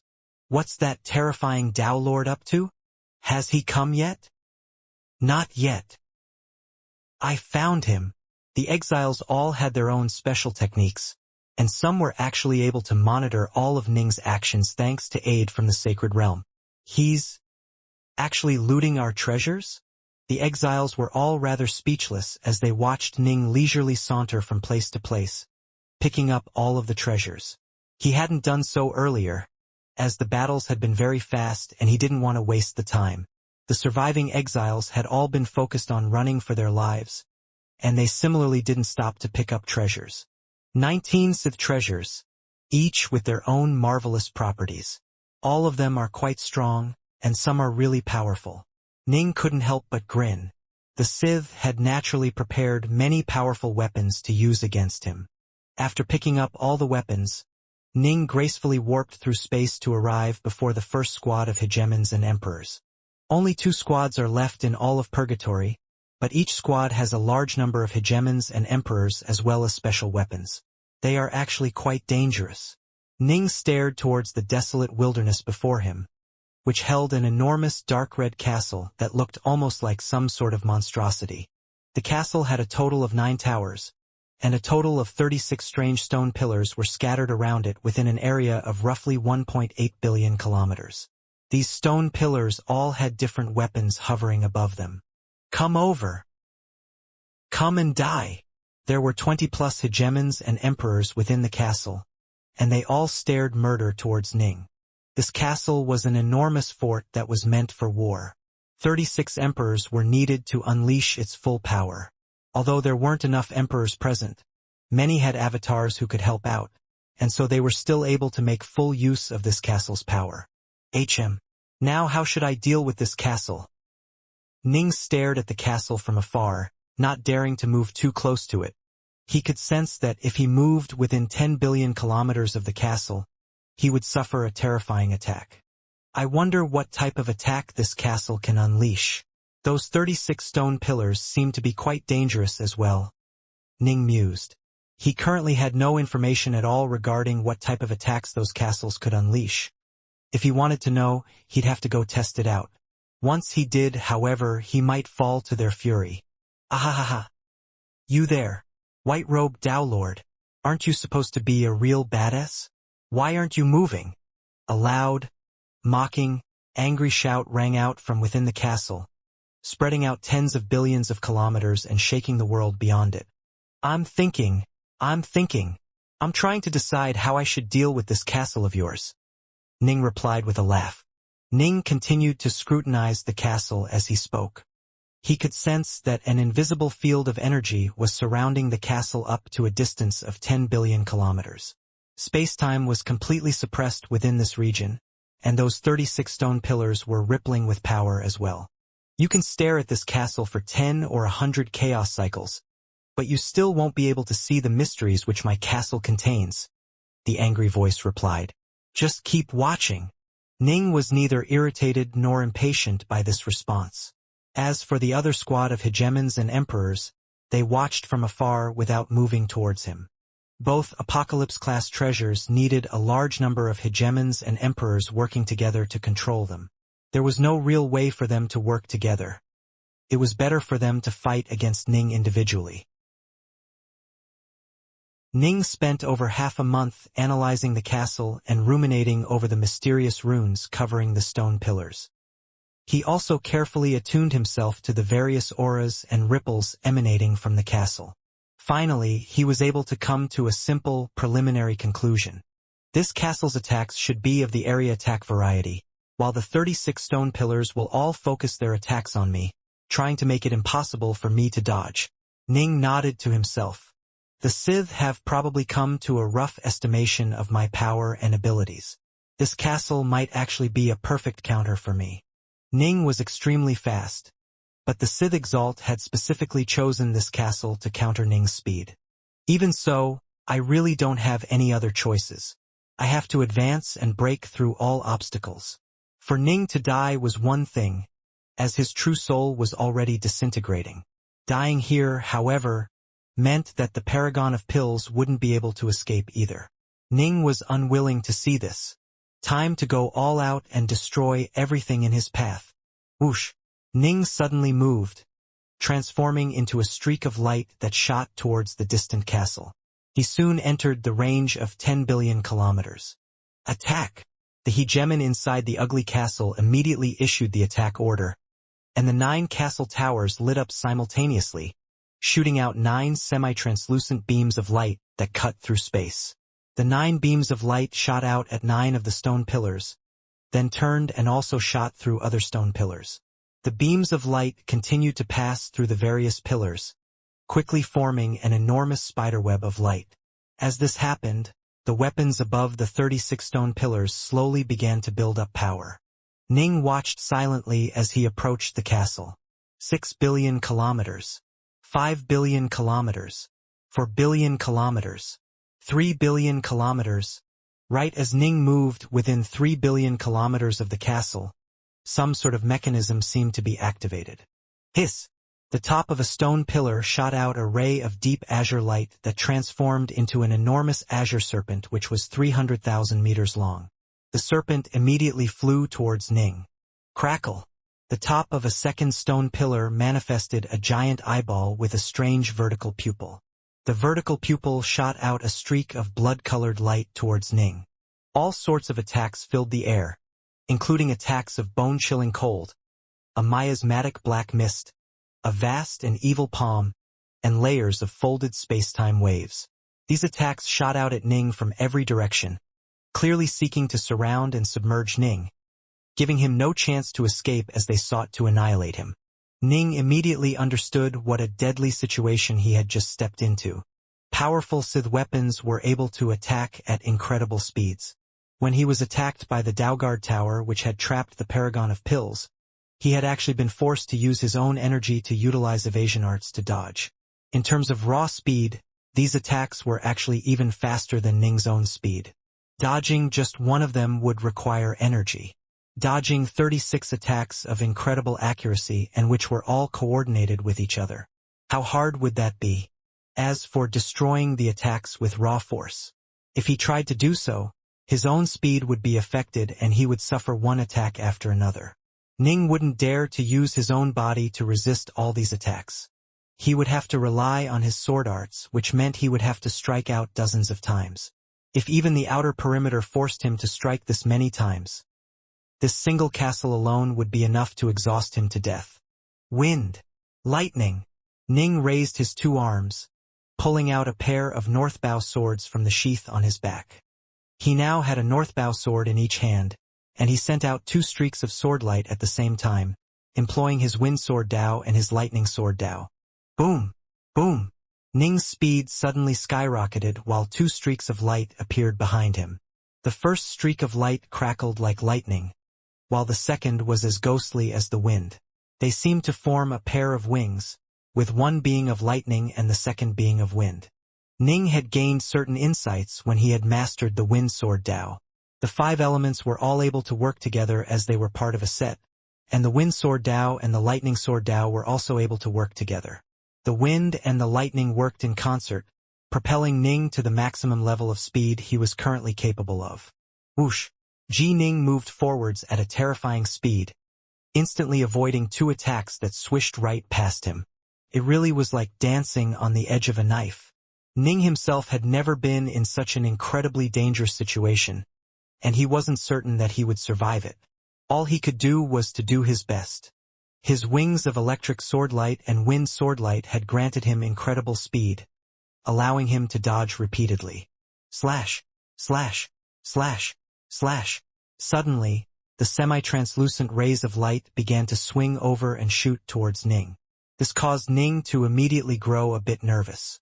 Aside from the attacks from the 36 stone pillars, he also had to deal with the semi-translucent rays of light. Dodging became even more difficult for Ning now, and the light in this area had long ago transformed into an enormous web. Dodge! Dodge! Dodge!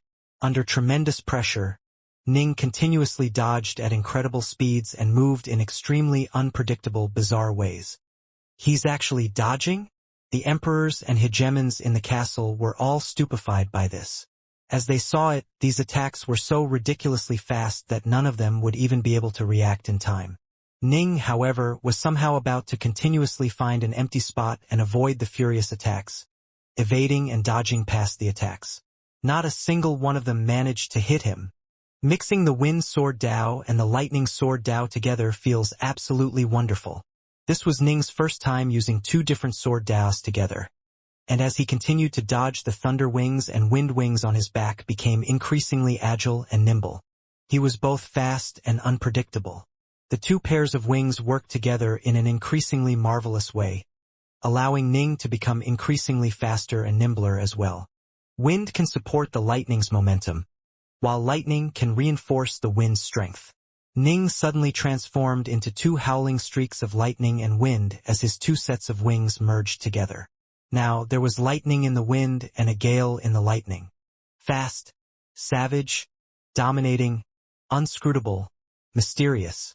Swoosh, swoosh, swoosh. The blurry light of wind and lightning flashed past the semi-translucent rays of light. It avoided the attacks from the 36 stone pillars with ease as it repeatedly found the openings in the attacks, and it continued to advance towards the castle. How is this possible? How is he able to completely dodge all of our attacks? This is impossible. The hegemons and emperors in the castle were growing increasingly nervous. If they were fighting ordinary cultivators, this castle alone would be more than enough to stop their opponents in their tracks. However, Ning was comparable to an autarch in power. If he managed to get close to their castle, they would lose. This was because Ning was more than strong enough to use his sword arts to pierce through the castle, and he could also blink straight inside of it.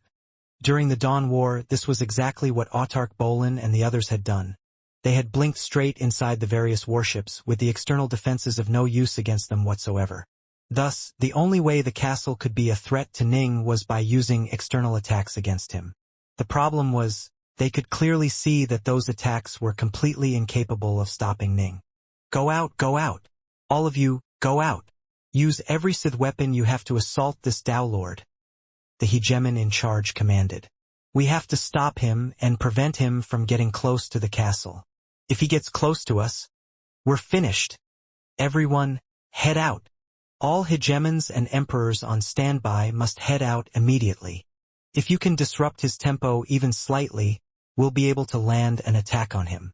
One attack will lead to another, and he might even die by our hands. Let's do this.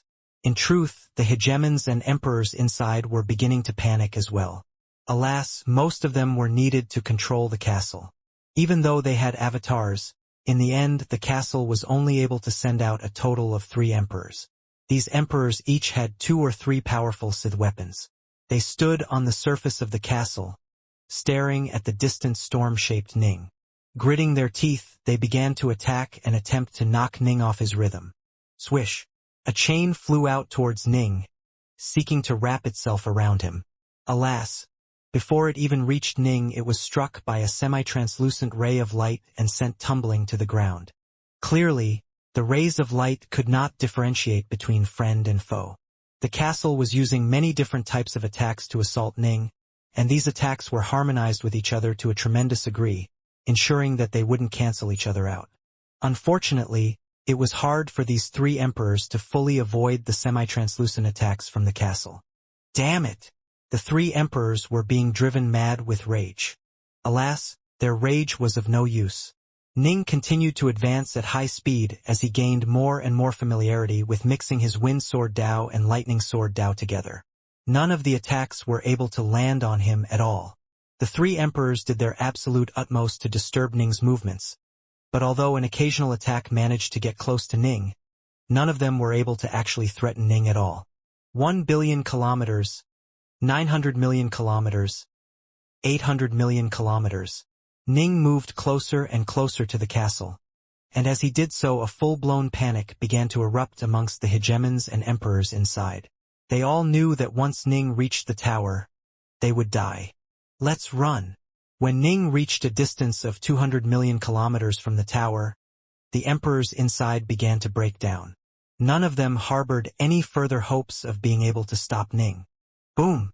The entire castle transformed into a streak of light that hurriedly began to fly away. At the same time, the castle deactivated its space-time suppression field as it began to teleport away. Do you really think you'll be able to escape? As soon as the castle began to flee, the semi-translucent rays of light all completely vanished. Now completely unimpeded, Ning instantly appeared in front of the castle. He reached out with one hand, touching the castle's exterior.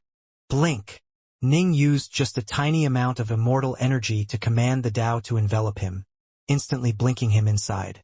The tough external shell of the castle seemed to have transformed into a gentle curtain of water which Ning easily passed through, arriving inside.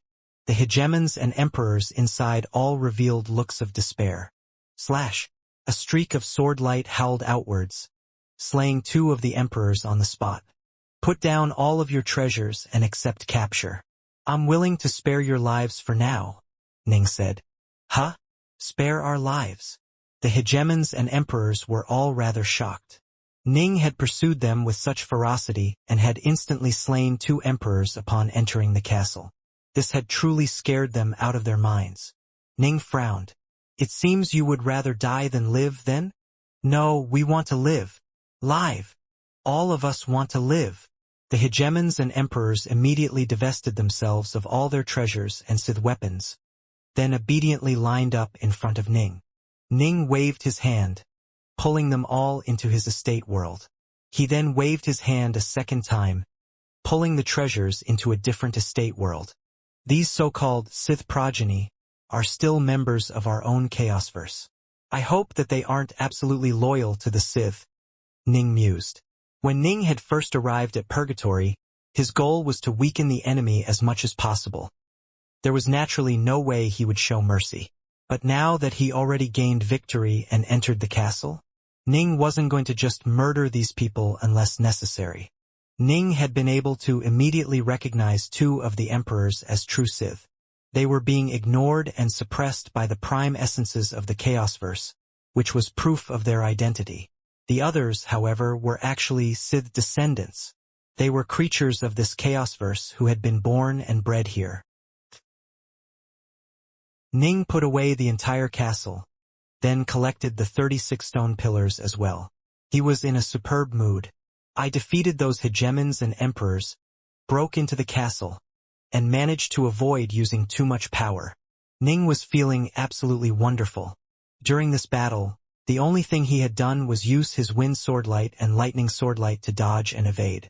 Evasion arts consumed much less of his energy than full-force blows. All that flying which Ning had engaged in was perhaps at most on par with what would be consumed by a single sword blow. Blinking into the castle used up very little energy as well. He had been able to achieve his goals with a minimum amount of effort. How could he not be happy? He began to warp through space, arriving at somewhere else where the other hegemons and emperors were gathered. Eh? Ning stared forwards, rather puzzled. There were a series of palaces off in the distance, with the central palace being the largest one. It was surrounded by a scattering of smaller palaces, and they were all connected into an enormous palace complex. Ning could vaguely sense the auras of many hegemons and emperors within the palace complex. There had to be more than 20 of them scattered throughout that place. I have the feeling that this palace complex is even more dangerous than the castle. For some inexplicable reason, Ning shivered. He knew that this was his subconscious warning him of the danger. Judging from how the palaces have been laid out, this should be some sort of enormous formation. Ning couldn't help but feel a bit of wariness when faced with such a formation. There's no rush. Ning sat down in the lotus position. Let me first spend some time meditating on my wind sword Dao and lightning sword Dao. When he had been flying forwards at high speed earlier, he suddenly had the feeling that he could merge his wind sword Dao and lightning sword Dao on a deeper level. It was similar to how Ning was planning to perfectly join his space sword Dao and time sword Dao into a space-time sword Dao. Ning now felt certain that he could also perfectly join his lightning sword Dao and his wind sword Dao together into a storm sword Dao. Perhaps I might find an unexpected surprise from this. Ning immediately closed his eyes, allowing his awesome sword Dao domain to spread out around him as he began to meditate. Ji Ning remained seated in the lotus position. Gusts of wind howled past him, occasionally coming together into a mighty storm which was filled with flickers of lightning. Time passed 1 year after the other. The emperors and hegemons in the palace complex were all beginning to grow rather anxious and impatient.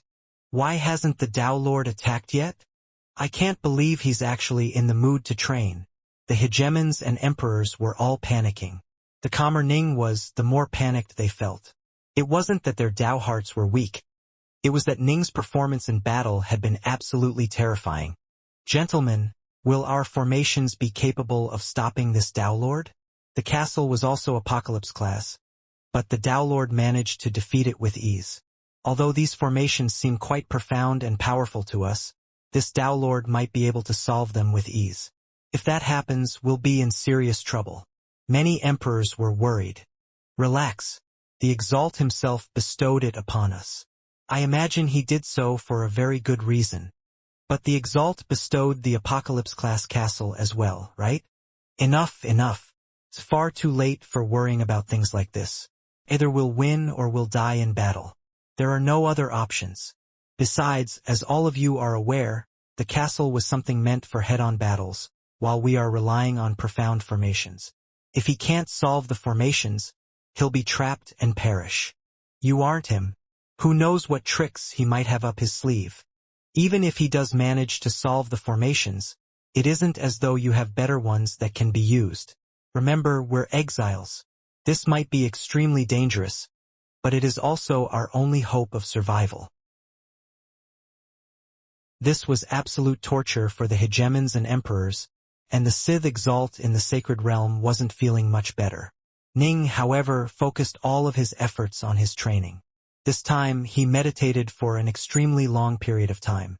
Over half a chaos cycle went past before he finished. Boom! One day, the anxiously waiting hegemons and emperors suddenly heard a loud, rumbling sound appear in the area around the seated white-robed youth. Lightning howled like wind through the skies, while the wind itself flickered with crackling electricity. This awesome storm of lightning and wind possessed incredible momentum and ferocity. Under the watchful gazes of the nervous hegemons and emperors, the white-robed youth finally opened his eyes. The storm soared down. Ning nodded in understanding. It had been easier than he had expected to master his Storm Sword Dao, even easier than it had been to simply master the individual Wind Sword Dao and Lightning Sword Dao. Perhaps they are innately meant to be used together, Ning mused. The Dao of space and the Dao of time were naturally meant to be together. When used simultaneously, they would easily and naturally come together to form the Dao of space-time. This was because time and space were indelibly linked together like two spokes on a wheel that fit together perfectly. The Dao of lightning, the Dao of metal, the Dao of water, the Dao of space, and Ning's eternal Omega Sword Dao were all completely irrelevant to each other. There wasn't really a good way to link them together, making it extremely difficult to join them together. However, the five elements, the storm, and space-time were all sets that contained highly compatible Daos. It is time. Ning rose to his feet and stared at the distant palace complex. The entire palace complex was absolutely teeming with formations that were both complex and abstruse, but Ning held no fear of them. Clink! He reached out to draw a northbow sword from the sheath on his back, then began to walk towards the distant palace complex. He's coming. He's headed straight for us. That white-robed Dao Lord is coming. Quick, everyone, make your preparations. When he's trapped in our formations, we need to immediately launch all of our attacks against him and hold nothing back. If we give him enough time to breach our formations, we'll be finished. It'll definitely take him some time to defeat this formation. We need to do our best to kill him. The hegemons and emperors all stared at the white-robed Dao Lord walking towards them, sword in hand. It was as though they were looking at an absolutely terrifying monster. The only thing giving them some confidence was the fact that they were protected by an ancient and powerful Apocalypse-class formation. Ning slowly sauntered forwards, the power of his sword Dao domain on full display as he used it to cover the region before him. It quickly spread out to cover the entire palace complex, which was hardened into a single entity. Ning's sword Dao domain alone wouldn't be enough to shake it in the slightest. The smaller palaces remained quietly rooted in place, not releasing any of their power at all. I want to see just how powerful they are. Ning suddenly moved, transforming into an illusory shadow that shot towards a pathway which he felt was critical. Boom! As soon as Ning stepped into the palace complex, the earth began to shake beneath his feet while the skies began to change. The awesome might of the complex was fully unleashed, and the scenery in front of him completely transformed into a field of blurry light. Ning was the only person flying through the region of blurry light. Whoosh!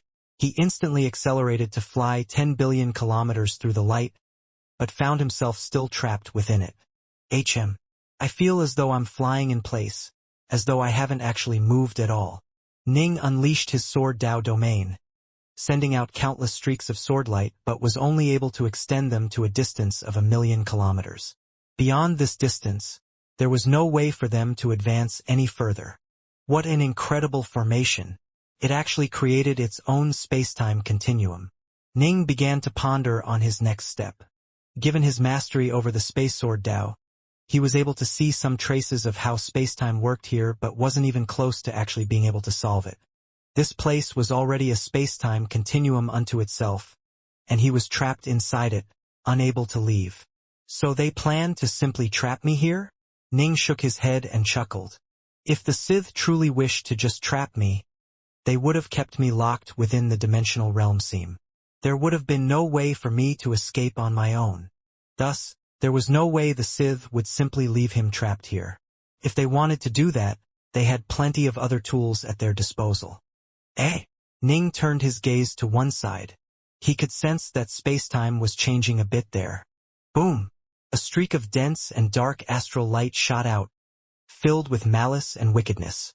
It was as though endless amounts of sin had been concentrated in this attack, and it was flying towards Ning at terrifying speeds. Ning could sense that this dark astral light posed a threat to him. If he wanted to actually block it, he would have to use his sword. The black astral light was simply too fast. Ning's form suddenly flickered, emitting a thunderous boom as a wild storm was created behind him, which almost instantly pushed him out of the trajectory of the dark astral light aside. The astral light flew past Ning, burying itself deep into the edge of the space-time continuum and then completely disappearing. Swoosh! Ning immediately charged towards the place where the black astral light had come from, which was also the place he had sensed space-time changing. Space-time was temporarily parted there. Ning charged towards that area with his northbow sword at the ready, but halfway there he came to a halt because space-time had gone back to normal. No further fluctuations could be seen. Just one heartbeat later, Ryip, another space-time ripple appeared somewhere else, followed by yet another attack. This time, the attack was an extremely gentle-looking alabaster finger that shot straight towards Ning, almost instantly appearing right in front of him. Ning once more used his storm sword Dao to evade the attack, moving with almost ghostly speed. Damn! Ning's face paled slightly. He knew what his opponents were intending. He was trapped within this tiny space-time continuum and unable to escape, while his Sith opponents were able to use their many powerful weapons to assault him time and time again at extremely close range. His only choice was to use his divine power to execute evasion arts to dodge these attacks. Thankfully, he had just mastered the Storm Sword Dao, which specialized in speed and agility. As a result, he was able to dodge while using just a tiny amount of energy. But it would still add up. If this continued, his energy supply would continuously deplete while his true soul began to crumble apart at an increasingly fast rate.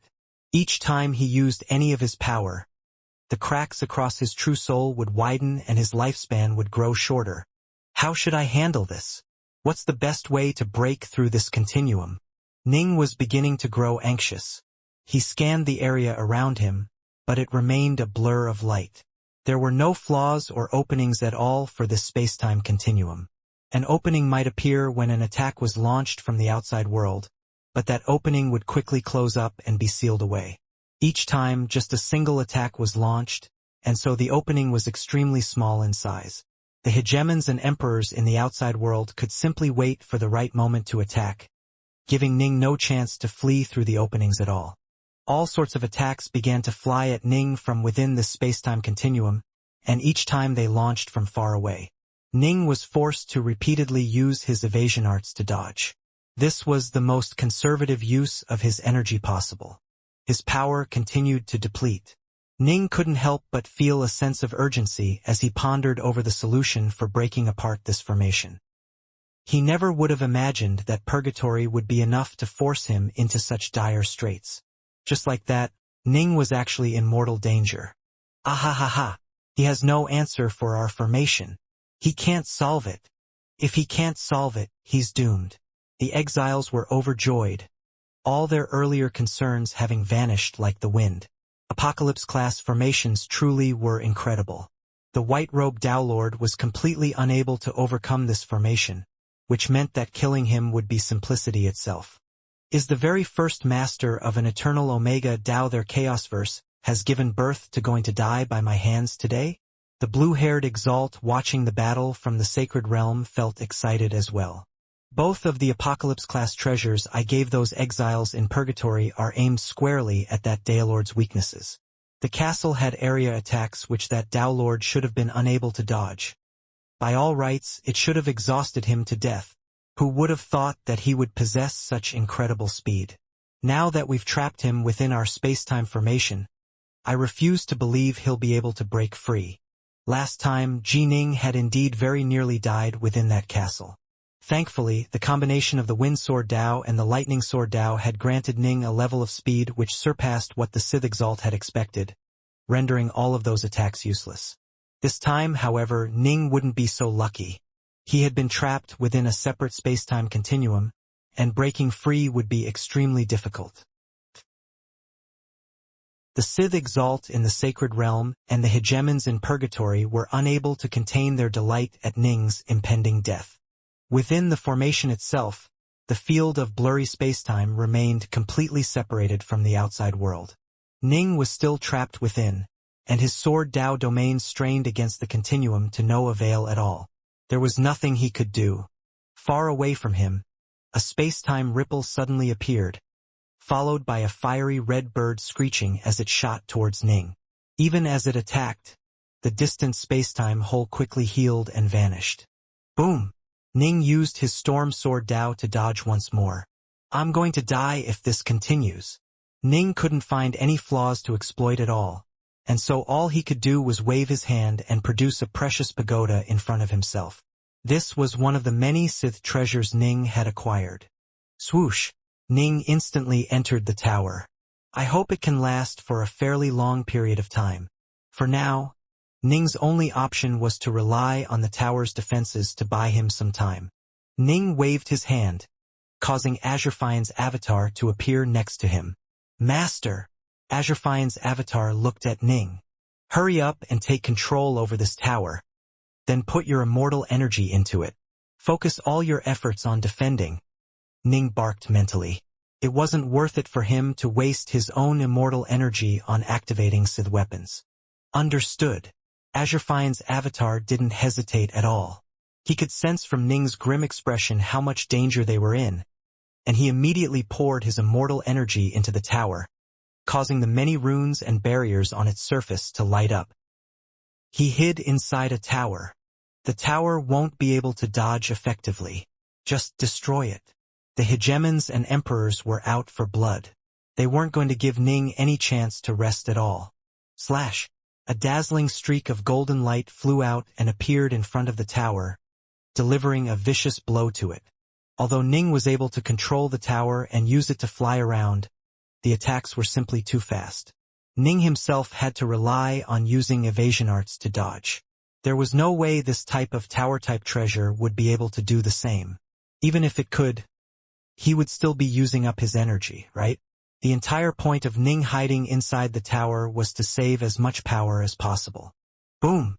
The surface of the tower erupted after being struck by golden light, causing a series of ripples to appear. The barrier remained unbroken, even though it looked a bit damaged. These were attacks that could threaten even Ning, after all. They were more than powerful enough to wreck ordinary Sith artifacts. Hurry up and bind this treasure as well. Ning tossed Azurfian's avatar another treasure, one that looked like a star. It seemed somewhat similar to the Black Sun, but it was a bit weaker. It isn't breaking apart? Hit it simultaneously at two different places. The Hegemons and Emperors quickly decided to launch two simultaneous attacks against it. As these two apocalyptic attacks landed, the barrier covering the tower was finally unable to endure any longer. The runes of the barrier collapsed, followed by the surface of the tower exploding into countless shards that blasted everywhere.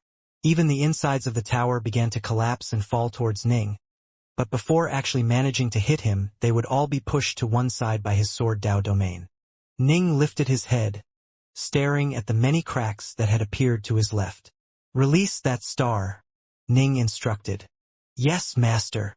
Azure Fiend knew that this tower wouldn't be able to hold on for much longer. and so he immediately waved his hand, producing a jade-green star that the two of them instantly entered. Boom!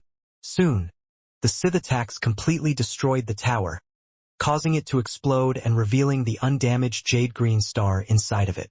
He has more treasures? Keep attacking. The hegemons and emperors continued to fight fiercely. After 3 attacks, the star destroyed, revealing a realm ship. The realm ship was even weaker. It was completely destroyed after just 2 attacks. Azure Fiend couldn't help but feel aggrieved at how fast these priceless treasures were being used up, but Ning simply frowned. There wasn't enough time. Treasures on this level simply couldn't hold for long ago. No other options.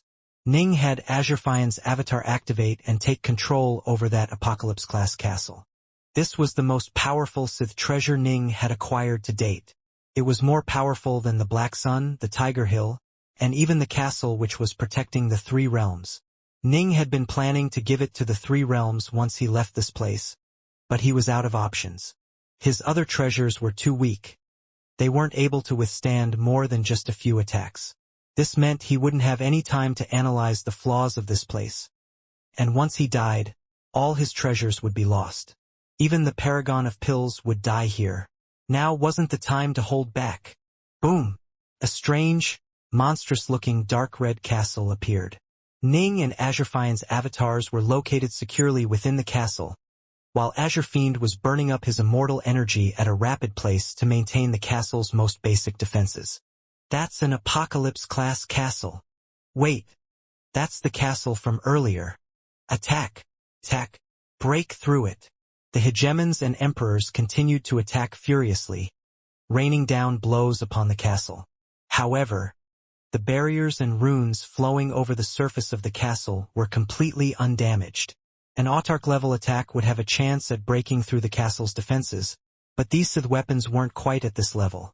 At most, these attacks were comparable to the Blaze Sun ruler's attacks. The only reason these attacks were dangerous to Ning was because of how brittle his body was. He was extremely powerful, but attacks from the likes of the Blaze Sun ruler would still consume some of his energy. Apocalypse-class castles, however, were extremely stable. They could easily endure the blows head-on. Phew! Ning let out a sigh of relief. Master, if you had such a powerful treasure, why didn't you take it out right away? We lost so many valuable treasures, including a realm ship. Azure Fiend couldn't help but feel some pain at the thought of all that lost wealth. They don't matter. Ning didn't explain, as he was still under tremendous pressure. He knew that hiding inside the Apocalypse-class castle would merely buy them a bit of extra time. There was no way the Sith would just give up like that.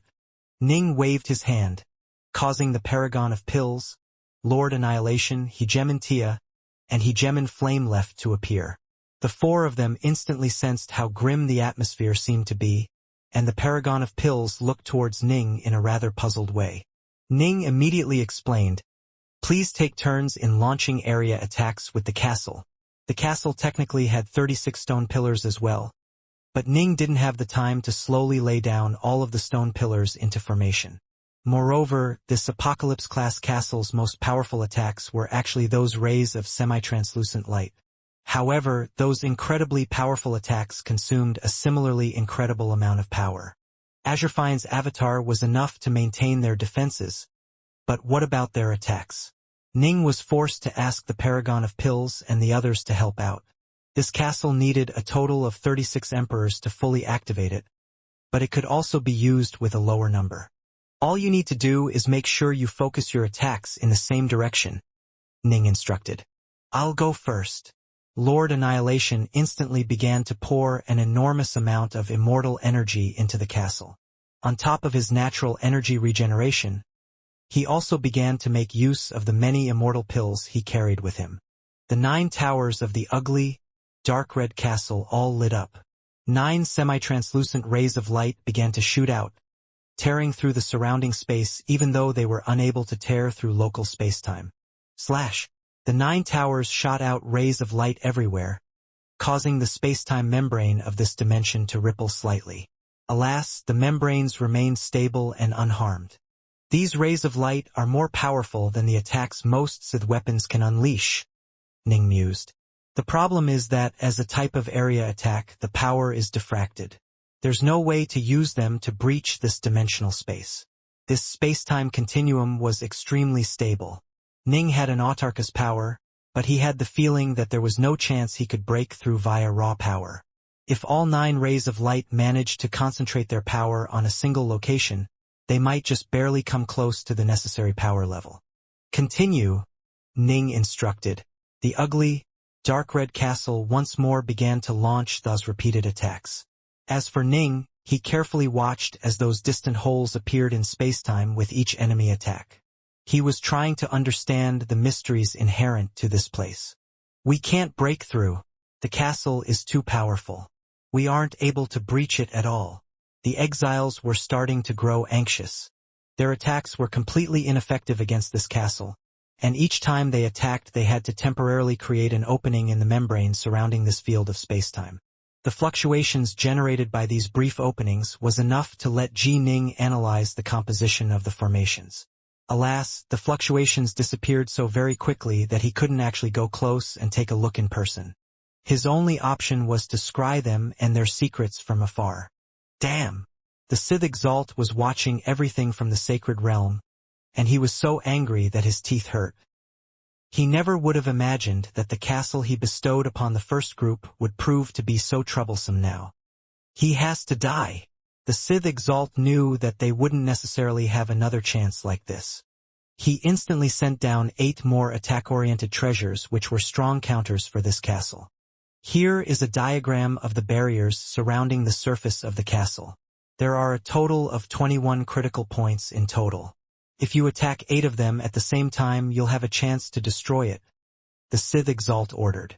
The reason why he handed out 8 was because he only had 8 of these dark corrosive treasures. These were the only treasures which were strong counters against this particular castle. The exiles began to launch another wave of attacks, while Azure Fiend, the Paragon of Pills, Lord Annihilation, Xianxia, and Hegemon Flameleft used all of their power to fight back. Whoosh, whoosh, whoosh. Suddenly, a series of illusory black long spears shot into the area, slamming against the castle. This time, the barriers of the castle began to tremble and break apart. But thankfully the castle itself was so incredibly thick and sturdy that the attack only blasted out a small crater on its surface. Ning's face tightened slightly. Master! The barriers were breached, Azure Fiend's avatar said rather nervously. It is fine, Ning said calmly. The Sith created this castle. They know the weaknesses of the barriers, which is why they were able to breach them with ease. However, the castle's outer layer remains incredibly thick. It won't be easy for them to pierce through it. The strongest defensive strength of this castle lay in the materials it was made from. The Tiger Hill, for example, was sheathed in a thick layer of deep fire blackstone. Breaking through via raw power would naturally be extremely difficult. As for this castle, it was even more powerful than the Tiger Hill. Its surface was created from a strange, dark red metal that seemed to be alive. Ning didn't really know how to describe it, but what he did know was that it was harder to damage than even deep fire blackstone. Those long spears had been filled with a strange type of corrosive energy, which was why they had managed to erode a small crater onto the surface of the castle. If it wasn't for that, the castle probably wouldn't have even been marked. Attack! Attack! One long spear after another flew towards the castle, breaking through its barriers repeatedly and gouging out more and more craters on its surface. Ning cast a sidelong glance at the black mist which clung to those craters. The corrosive black energy was continuing to slowly melt through the surface of the castle. Those offensive weapons are applying the Tao of darkness to a truly incredible degree. Ning couldn't help but sigh at this. The Sith truly had reached the apex in virtually every single Tao. However, Ning didn't really care. His attention was primarily focused on analyzing the ripples in spacetime which appeared with each attack. Time continued to flow on. The hegemons and emperors attacked non-stop, using up a large amount of immortal energy. Thankfully, they had prepared a large amount of spirit pills to replenish their power. They attacked non-stop for nearly an entire hour. By now, the entire castle was covered with a layer of incredibly dense and corrosive black mist. Everyone inside the castle looked quite nervous, because they all knew that this powerful castle was at the verge of collapse. Dark North, we can't hold on much longer. What should we do? The Paragon of Pills felt both anxious and guilty. She blamed herself for this, because Ning had only fallen into this Sith trap due to having come here to rescue her. Master, do you have any ideas? Azure Fine's avatar was worried about Ning as well. At least it bought me an hour, Ning said. Don't worry about the rest. As he spoke, he waved his hand and drew away the Paragon of Pills and the others. As they disappeared, a look of worry was visible in their eyes. Some were worried about Ning, while others were only worried about themselves. Once Ning died, all of them would die. To be precise, the Paragon, Azure Fiend, Flame Left, and Tia were not afraid of death. They were worried for Ning. Lord Annihilation, however, very much wanted to stay alive. Nothing for it. Life and death shall be determined by this. Ning suddenly cracked a smile. Both his true body and his primal twin had spent this period of time analyzing the mysteries of this dimension, seeking a way to destroy it. His primal twin had even made use of 100x temporal acceleration. Alas, this sort of space-time formation would not be easy to deconstruct. Even if Ning had 10,000x more time, it still probably wouldn't be enough. We broke through. The hegemons and emperors outside were excited at their successes. Boom! The dark red castle's outer shell was finally corroded through by that dark mist. Die! A dazzling streak of sword light suddenly lit up. In the middle of that sword light was a white-robed figure whose eyes radiated a towering desire to do battle. Ning had discarded all other thoughts save for one. Stay alive. He had to make it out of this place alive. Only if he made it out would the Paragon of Pills and the others survive as well. Break! Break! Break! Ning manifested 3 heads and 6 arms, simultaneously wielding all 6 Northbow swords for the first time since his downmerge. He seemed to have gone completely berserk, and every single attack he used was that of the Space Sword Dao. The destructive yet ephemeral swordlight began to skyrocket in power as all 6 swords stabbed out at the same time. Ning attacked using maximum power with each sword, and his swords were the Northbow swords, the preeminent offensive swords in all the Chaosverse. Every single strike he unleashed had power comparable to those of the most powerful of autarchs. It must be remembered that although Ning had fought for quite some time, he generally didn't strike with full force on his attacks, while very little energy was used up when he merely used evasion arts. The amount of energy consumed when he went all out was quite shocking. Swordlight flashed again and again and again. Boom! Finally, a hole appeared in one corner of this dimension, revealing the dark world outside. Swoosh! Ning immediately charged outside. As soon as Ning charged outside the formation, he instantly appeared in front of a palace within the palace complex. He blinked inside the palace, slaughtering all of the true Sith within it. As for the Sith progeny, he confiscated all of their treasures and then locked them up for later testing. If they were truly loyal to the Sith, they would be put to death in the future. Phew! Ning's face was rather ashen after he finished mopping up everyone in the palace complex. Now that sucked. I only have 600 chaos cycles left, Ning said with a self-mocking chuckle. He had been forced to use too much power, using maximum force blows each time as he rained a total of 18 consecutive blows upon the formation in order to escape it. And this was after Ning had spent a full hour analyzing the dimension, discovering some of its critical points. Although he wasn't even close to being able to solve it, by focusing his attacks on those critical points, he was able to make his attacks 10 times more effective than they otherwise would be. This was why he had chosen to take the risk of launching 18 full-strength attacks with his Space Sword Dao. An autarch who was trapped in a similar situation would have been able to escape much more easily. He could have simply launched non-stop attacks. An autarch would not run out of energy, and so after 10,000 attacks the formation would be unable to withstand it any longer and collapse. 600 chaos cycles, Ning mused to himself. Based on his original estimates, he would probably die after another 100 full-force strikes. And based on his actual energy usage, The 10+ full-strength blows he had launched had resulted in his lifespan being reduced from 10,000 chaos cycles down to 600. This was because a Daelord's crumbling true soul was like a cracking dam. The more he attacked, the greater the cracks would become. When he first started to fight, the crack would double in size and the true soul crumbling speed would double. As a result, his lifespan would shorten by half, from around 12,000 chaos cycles to just 6,000 chaos cycles. As he continued to attack, his lifespan would drop by yet another half. The second time it would merely drop from 600 chaos cycles to 3,000 chaos cycles. After that, 1,500 chaos cycles. After that, 750.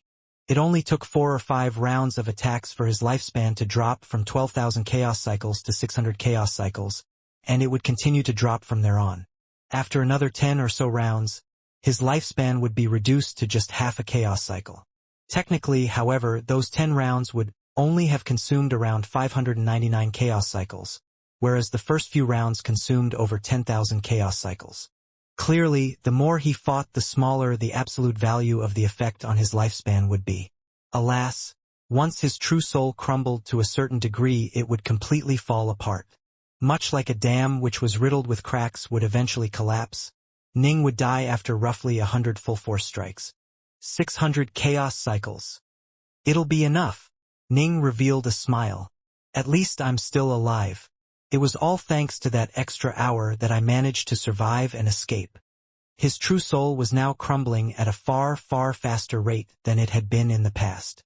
Ning raised his head to stare towards the skies.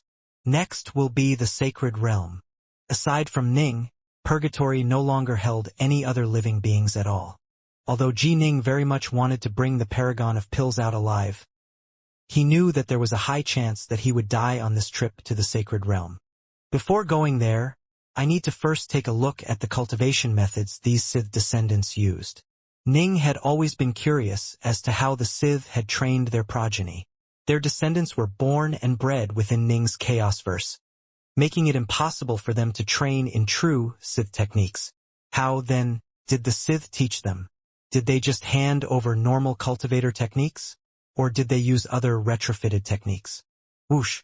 Ning willed his sword Dao domain to expand outwards, preventing anyone from scrying him.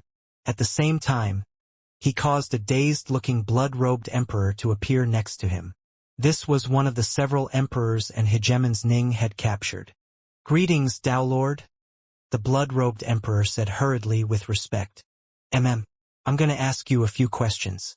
Be a good boy and answer them for me," Ning said. "Go ahead, Dao Lord. I'll tell you everything I can," the blood-robed emperor replied obediently.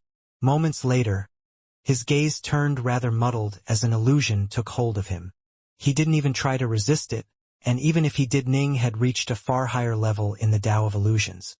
The tiny strand of sword intent which Ning had sent into his consciously was enough to completely suppress his mind, ensuring that the following illusions worked without fail. It was much like how ordinary mortals might find themselves going totally blank when they saw something that left them absolutely awestruck. They would briefly lose all capability of rational thought.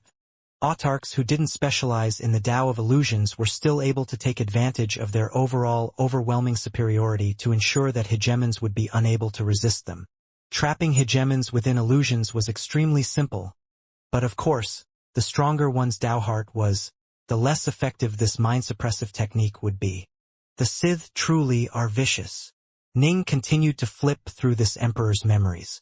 They actually have forced all of their descendants to swear lifeblood oaths to obey all orders the Exalt gives them. That way, it'll be extremely difficult for the descendants to break free from the Sith, even if they wanted to. Ha! They actually train in the exact same types of techniques that we cultivators use. Ning shook his head. Even the teaching methods are the same. He flipped through some of the memories he cared about the most, but didn't find any pleasant surprises. Ning then began to review the many memories of the life which this emperor had lived. This emperor had been alive for so long and had so many memories that even Ning would need quite a bit of time to process them all. Ning primarily kept his focus on finding hints which would give him a better chance to develop a perfect cultivation path like the one the Sith used. He wanted to find something that could let him continue to live. If he could live, why should he seek death? Hope was reserved for the living alone, and so Ning had never given up hope. He spent a total of 3 days flipping through this emperor's memories at high speed. Suddenly, a look of delighted shock appeared on Ning's face. So this is... Long, long ago, the Sith had transmitted certain special cultivation techniques for their progeny to try out. However, many Sith descendants encountered problems during the testing process. Some self-detonated and died, while others saw their true souls destroyed. The Sith tested out a total of 9 different types of techniques, but all of them ended up in failure. Even though the 9th and final technique allowed one to become a Tao Lord of the first step, upon actually becoming a Samsara Tao Lord, the cultivator's body would crumble and their true soul would shatter apart. From that day forth, the Sith gave up their research into those 9 unique techniques and started to pass down cultivator techniques to their children instead. Much like Ning, they trained in divine power and immortal energy. 9 unique techniques? A look of delight was on Ning's face. The 9th one in particular. It actually allows divine power, immortal energy, and all other types of energy to join together, strengthening both body and soul. Only it would fail once the practitioner actually became a Samsara Tao Lord. Only the most supreme of Sith could have created something like this. I wager it came from their Lord of Chaos, who repeatedly attempted to create a perfect cultivation technique suited for our Chaosverse. Ning felt rather excited. 9 techniques in total, with each cultivator swearing an oath not to pass it down to anyone else? I have to find them. Ning felt a sense of excitement and desire for these techniques. The Sith had failed in their 9 special techniques, because they couldn't truly and directly connect to the Tao of this Chaosverse. Ning, however, could. He might not be at the same level as the Lord of Chaos, but if he acquired those 9 Sith techniques, maybe, just maybe, there would be a chance. He knew that the chance was extremely low, but he still wanted to give it a shot.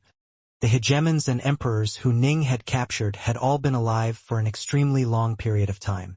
They all knew of the 9 secret techniques, but they had all painstakingly followed the normal route to becoming emperors. Most of them hadn't even been taught those special techniques. 3 of them did know the techniques, but they had sworn oaths not to transmit them. If they attempted to do so, their true souls would shatter and they would die. Outside the hidden dimension, the black-robed Ning was alongside the avatars of Autarch Titanos and Autarch Mog. They had been searching for many years for a way to break into the hidden dimension. During this period of time, all the other Autarchs had also come over to give it a try, but none of them were able to lock onto the exact location of that hidden dimension. Autarch Titanos. Autarch Mog. Ning asked hurriedly, Autarchs, have you heard of 9 special techniques which the Sith once bestowed upon their progeny? We know of this, yes. Autarch Titanos nodded slowly. During the Dawn War, we actually fought against a number of Sith descendants during our war against the Sith. All of them were completely loyal to the Sith and they fought like rabid dogs. Most of us were filled with bloodlust at the time and showed them no mercy at all. The only one who actually held back and captured a few of them was Autarch Skyfeeder. When she reviewed their memories, she came to learn that the Sith had once transmitted 9 special techniques to them, but all of those techniques were failures. The nearby Autarch Mog nodded. Most likely, the Sith wanted to mass-produce a large number of hegemons or perhaps even autarchs. They could have their descendants swear lifeblood oaths to never rebel against them. After all, if they succeeded, they would be able to draw power from our Chaosverse, at which point, they could murder those descendants and steal their power, weakening our Chaosverse. Ning nodded. But they failed. As for those 9 techniques, we wanted to find them to see if there was anything which might inspire us, Autarch Titanos said. But after the Dawn War concluded, we were unable to find any traces of Sith descendants, and so we had nowhere to start. What about the ones Autarch Skyfeeder captured? Ning asked.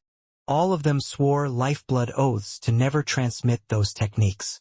When we tried to forcibly rip the techniques out of their memories, their true souls crumbled apart.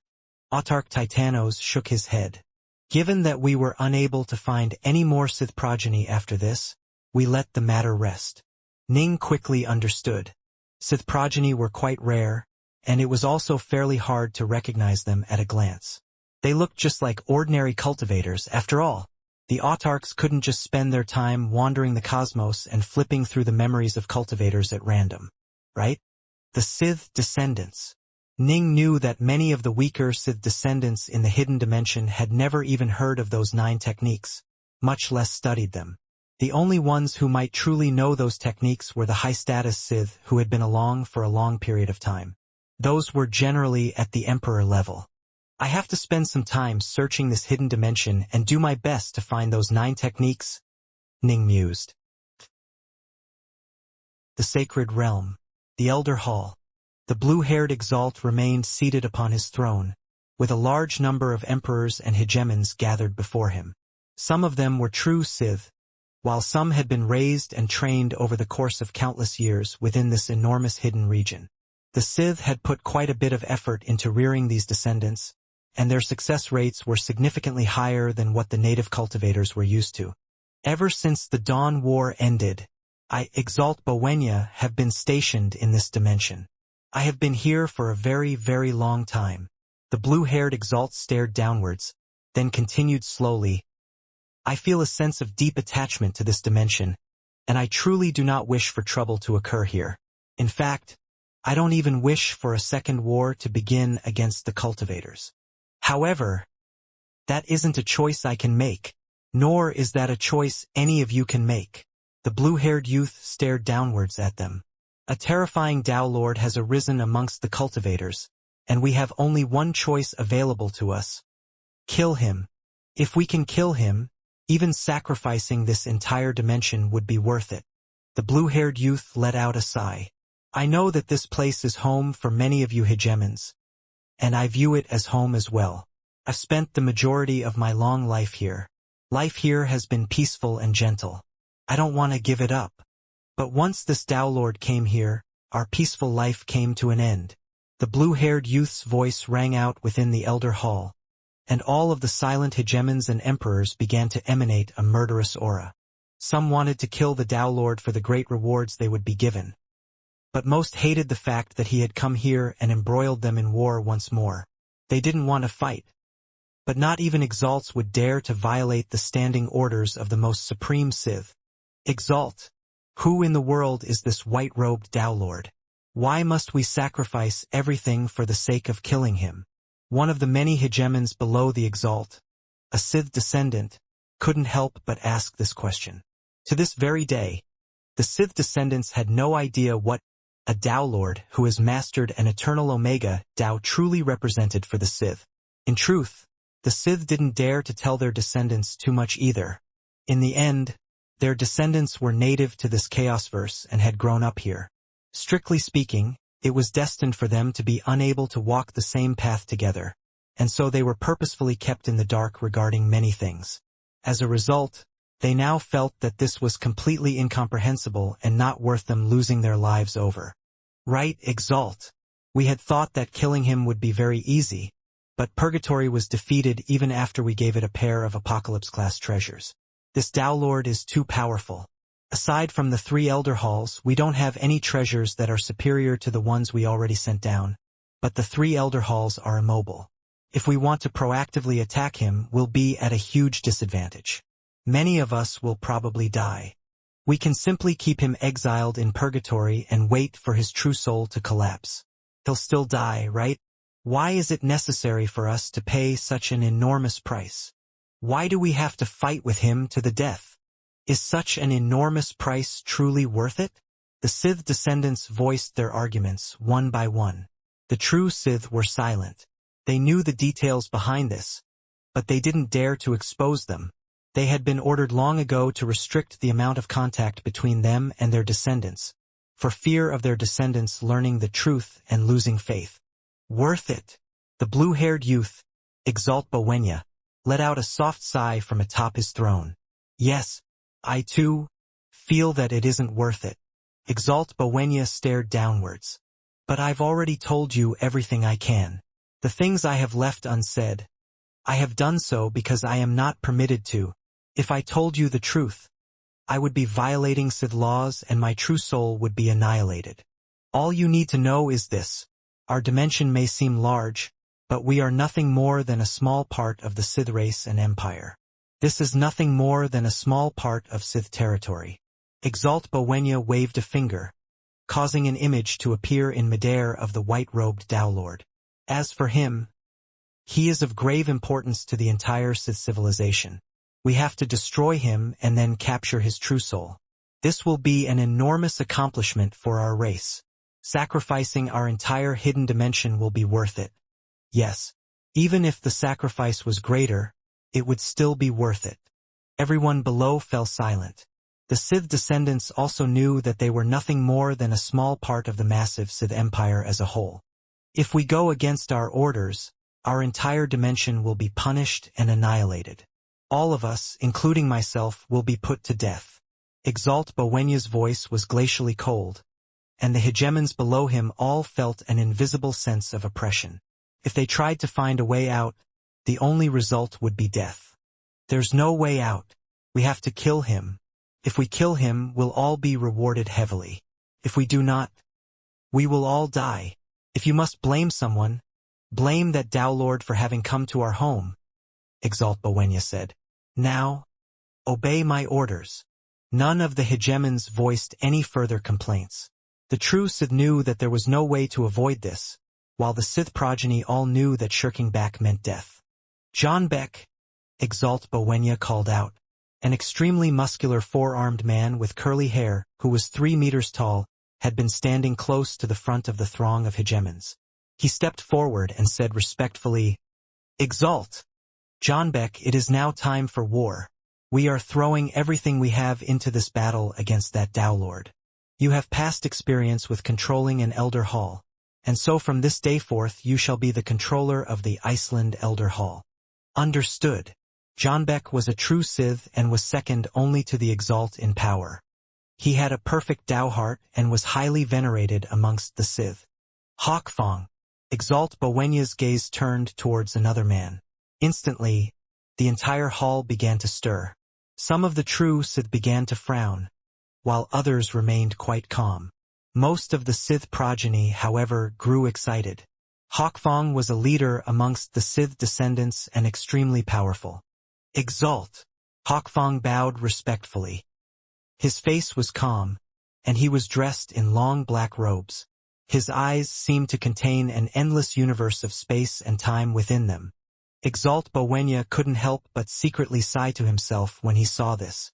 Hawk Fong was a descendant he held in high regard, and was the son of a friend. The man was extremely talented and had reached hegemony in a very short period of time. He stood a very good chance of becoming an autarch in the future. Even the supreme leader of the Sith paid a great deal of attention to Hawk Fong. Alas, during the Dawn War, Hawk Fang's father, another Exalt, died in battle.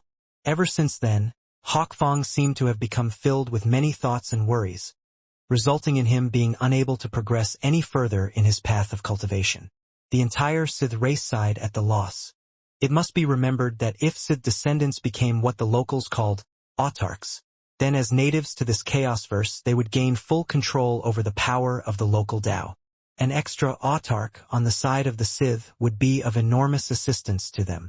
As the supreme leader of the Sith once said, Hawk Fong simply hasn't experienced enough. The only place he has ever lived is that single small dimension.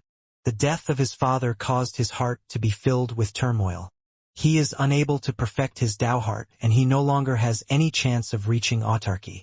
If he had been able to spend more time wandering the universe, his father's death wouldn't have dealt such a deadly blow to his psyche. Now that a shadow has been cast over his heart, it will be very difficult for him to perfect his Tao heart. He had been such a promising figure, but now he was destined to be mediocre. Still, in this dimension, Hawk Fong remained the most talented member of the Sith descendants, and he had reached hegemony in a total of 6 Taos. Starting now, Hawk Fong, you shall be in control of the same Elder Hall your father controlled, the Flameland Elder Hall, Exalt Bowenya said. Your father died a glorious death in battle for the sake of the Sith. I hope you will prove to be as fearless as your father was and destroy this Tao Lord for the Sith. Understood. Hawk Fong remained completely expressionless as he bowed respectfully. Zhanbek, Hawkfang, the two of you should immediately go to your respective elder halls and take control over them. Once you do so, the three of us shall decide on a strategy for dealing with this Tao Lord. Exalt Bowenya instructed. As for the other hegemons, await your deployment orders. Understood. The throng of hegemons and emperors all acknowledged the order. The three elder halls were all glowing with white light. One of them was shining brighter than the other two, which were slightly dimmer. They had lain untouched for many years, after all. They were simply functioning on auto mode. Whoosh! The black-robed Hawkfang suddenly flew through the air, moving towards the towering, 12-storied tower which emanated a scorching aura. When he arrived before it, he raised his head and stared upwards, a lost look in his eyes. "Father," Hawkfang murmured softly. He still clearly remembered his father bringing him here when he was young.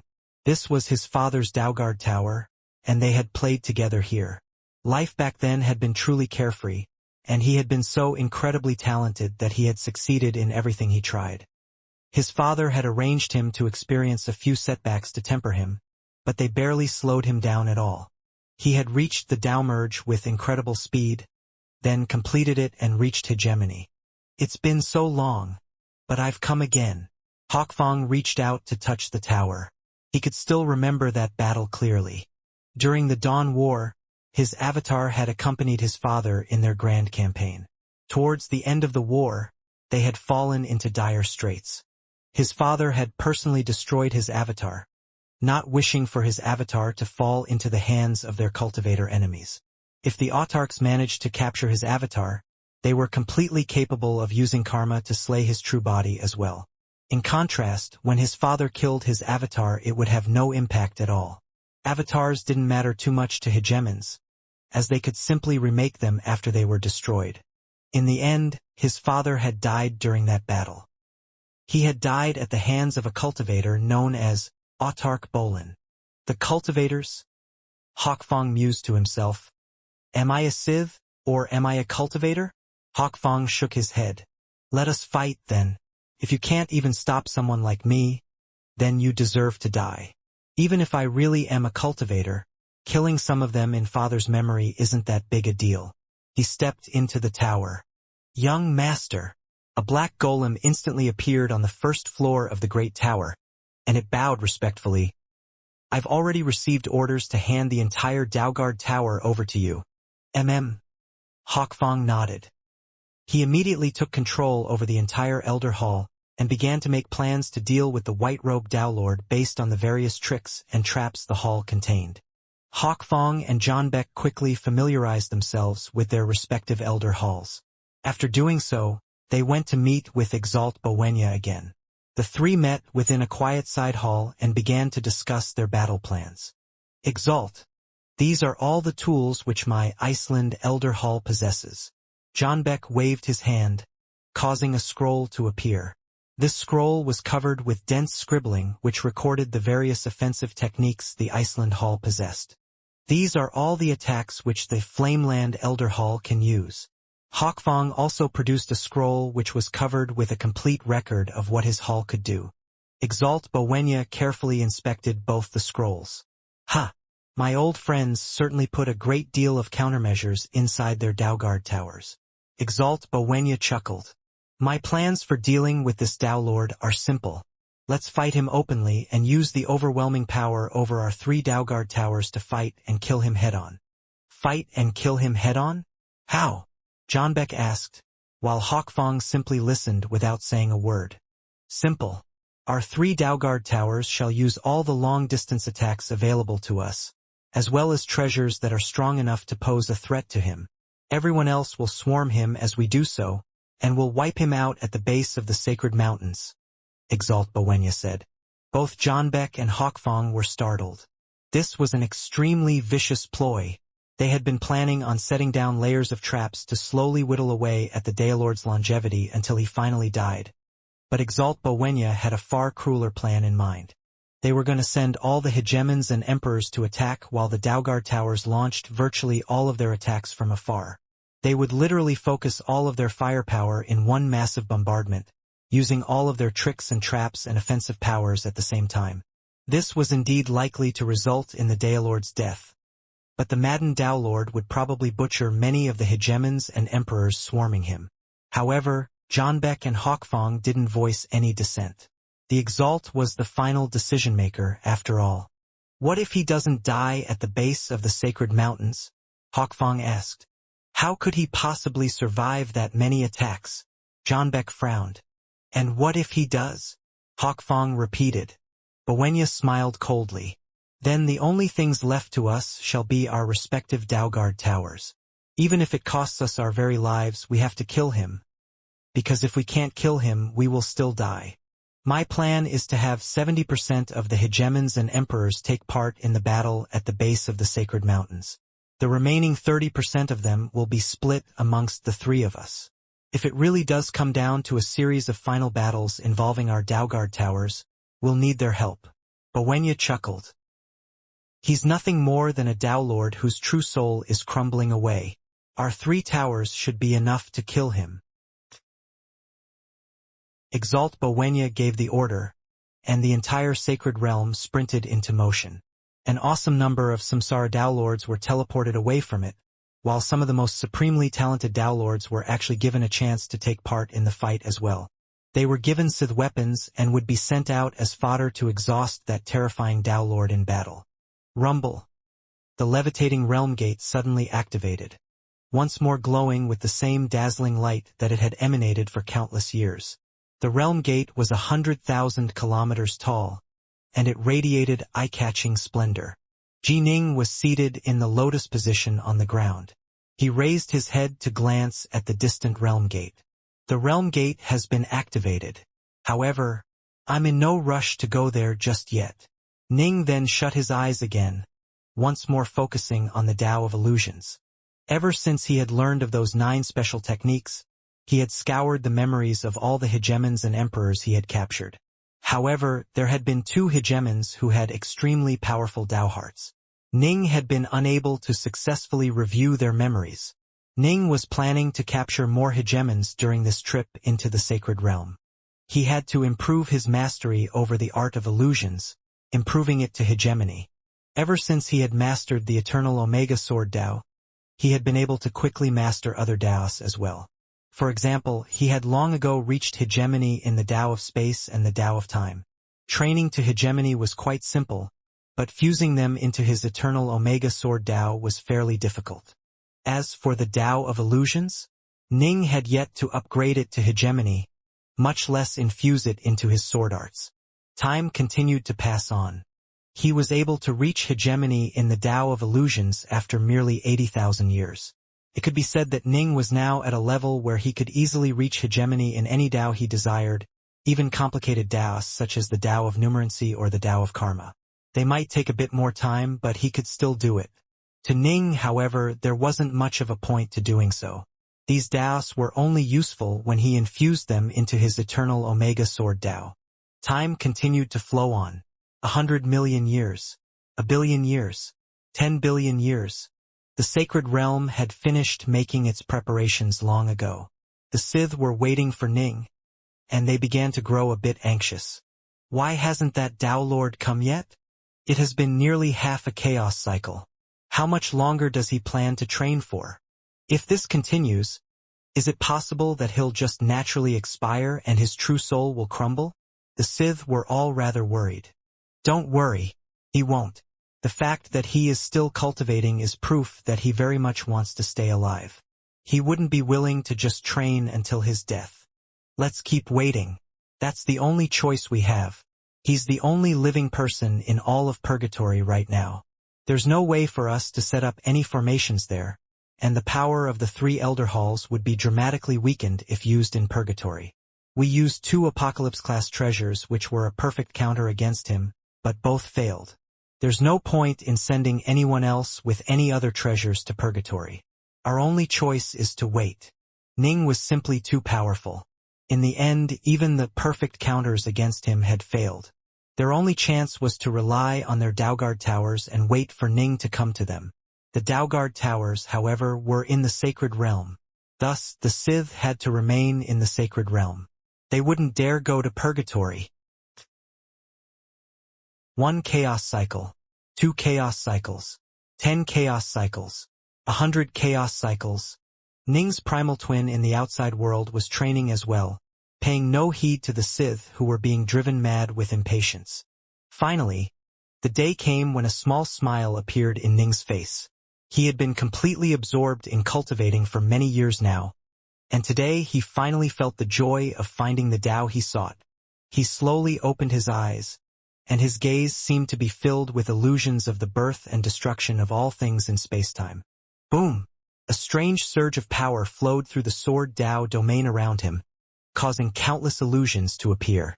Countless living beings were born, lived, and fought against each other. Some of them even possessed rudimentary levels of sentience. It could be said that they already had some of the qualities of actual living beings. I never would have imagined that when the Tao of illusions came together with my eternal Omega Sword Tao, its power would skyrocket by such a great amount. My illusions are beginning to become reality. Ning could sense that the illusory life forms he had created were all real. They had their own sentience and even some rudimentary emotions. The only thing they lacked was a sense of self-awareness. Ning now felt rather reluctant to bring this illusion to an end. Once he did, it would represent the annihilation of all the living beings within this illusory realm. So the guesses of countless cultivators who came before me were correct.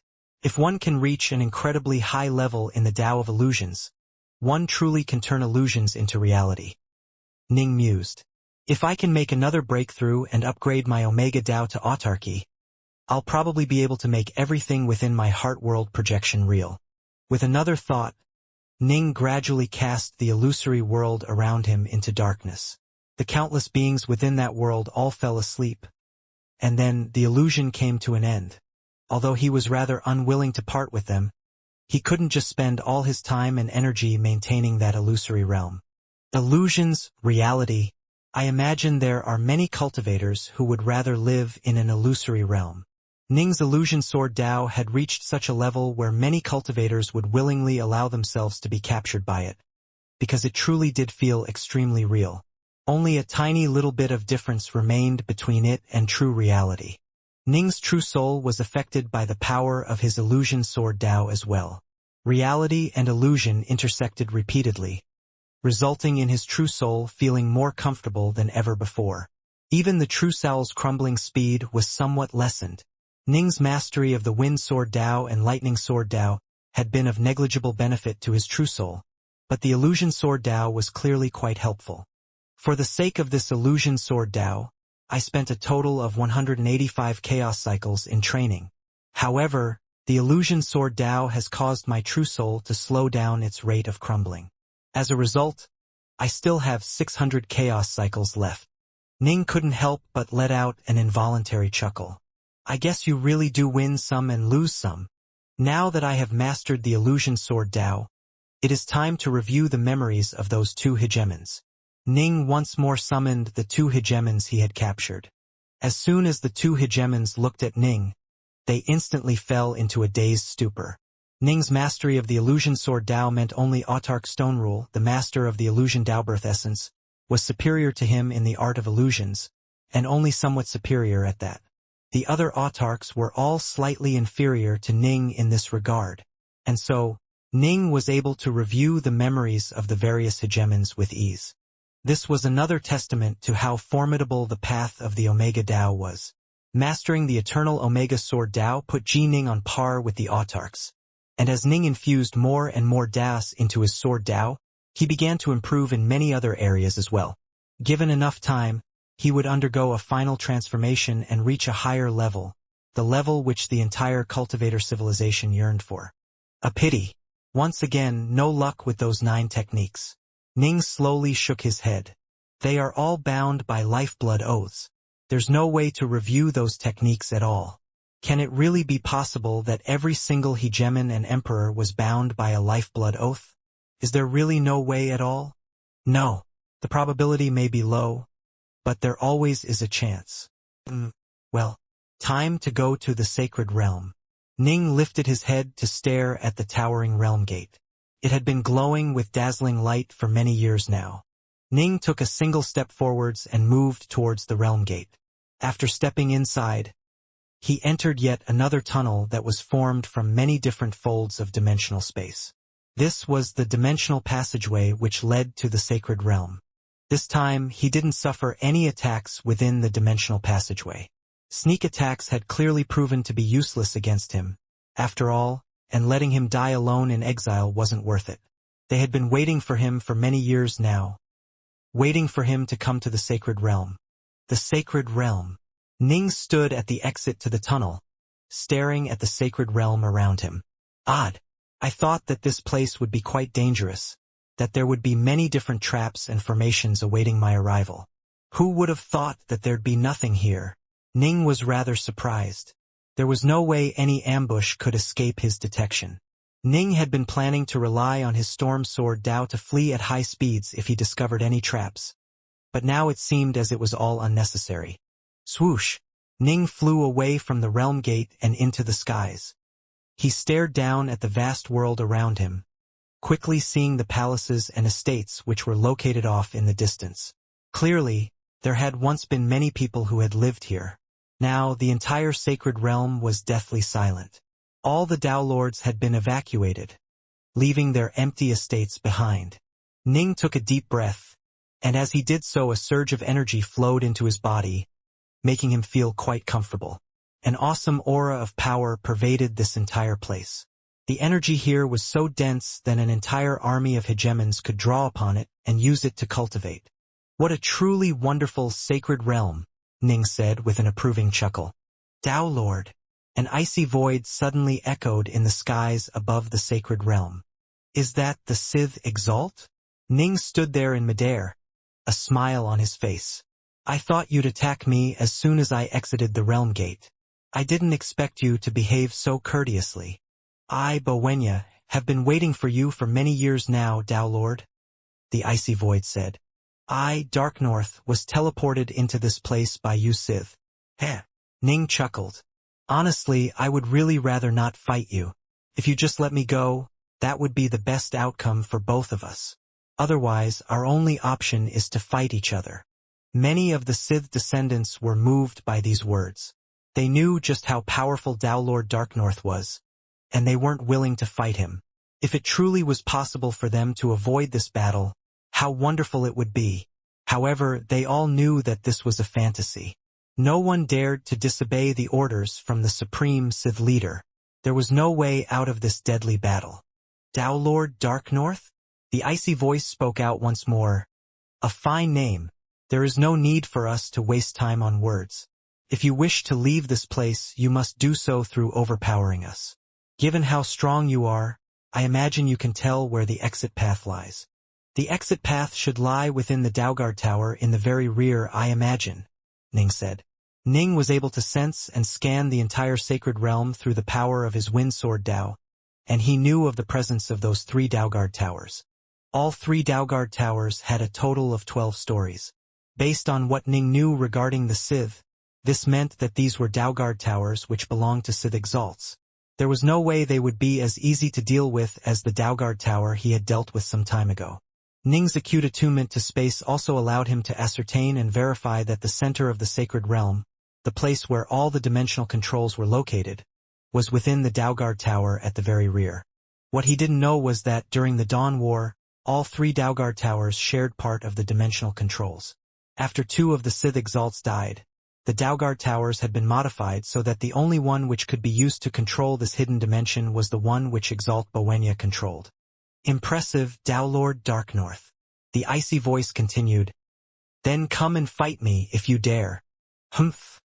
Ning let out an amused snort. Be there shortly. Relax. Ning began to leisurely fly through the sacred realm, blinking through the various regions within it and inspecting it carefully. Ha! Ning stood before a mountain wall which was filled with many carvings as well as some cultivation techniques. Now that's interesting. Ning was like a tourist, wandering through the various parts of the sacred realm and visiting many of the sects it held. The hegemons and emperors had been waiting for battle for many years now, and they all felt rather speechless at Ning's behavior. Still, they had already managed to wait for over 100 chaos cycles. A bit more time would make no difference at all. They could be patient. Ning spent a total of 15 days touring the sacred realm. A pity.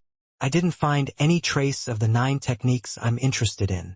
Ning couldn't help but sigh to himself. The sacred realm had been used to train samsara downlords for countless eons. Many techniques had been recorded here, and not all of them had been destroyed during the evacuation. Ning was able to broaden his horizons by inspecting the remaining ones, but he didn't find the ones he really needed. Whoosh! Ning began to fly closer towards the sacred mountains. There were a total of 3 towering Daoguard towers at the peaks of 3 of the mountains, and they were all glowing with dazzling light that caused spacetime to ripple around them. The effect of the light extended to a distance of 1 trillion kilometers, and the effect was continuous. Not even Autark Mog, who specialized in the Tao of space, would be able to teleport through this region, to say nothing of Ning. This was one of the things which made an Exalt's Daoguard tower so incredibly dangerous. Spacetime was completely suppressed here. This truly is a beautiful world. A pity that it is about to be torn apart by war, Ning said. Even if it is destroyed, we can remake it in the future, that icy voice replied. Ning said nothing further. He drew a northbow sword from the sheath on his back, then continued to fly forwards as he carefully inspected the area around him. I can sense danger within every inch of the sacred mountains. It doesn't matter which direction I enter from. I'll still be facing incredible danger. I have no choice but to just charge in. Whoosh! Ning continued to fly forwards. Suddenly, the hills below him began to tremble and shake, followed by rippling ley lines to appear. A massive formation that was 100 billion kilometers in size began to activate, and it completely separated the surrounding dimension away from the normal spacetime continuum. The dimensional separator again? Ning shook his head and laughed. An area of 100 billion kilometers around him had been completely separated from the outside world. Ning had suffered a similar attack while rescuing the Paragon of Pills. Ning couldn't help but sigh at how the Sith seemed to be able to play with space, cutting through it as though it was a cake.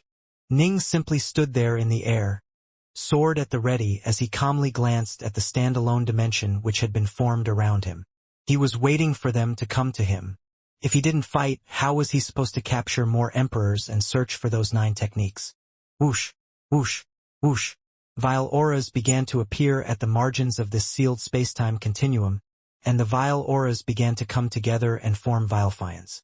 These Vilefions were all extremely powerful, the most powerful Vilefions Ning had seen thus far. They were probably all at the Otherverse Lord level of power.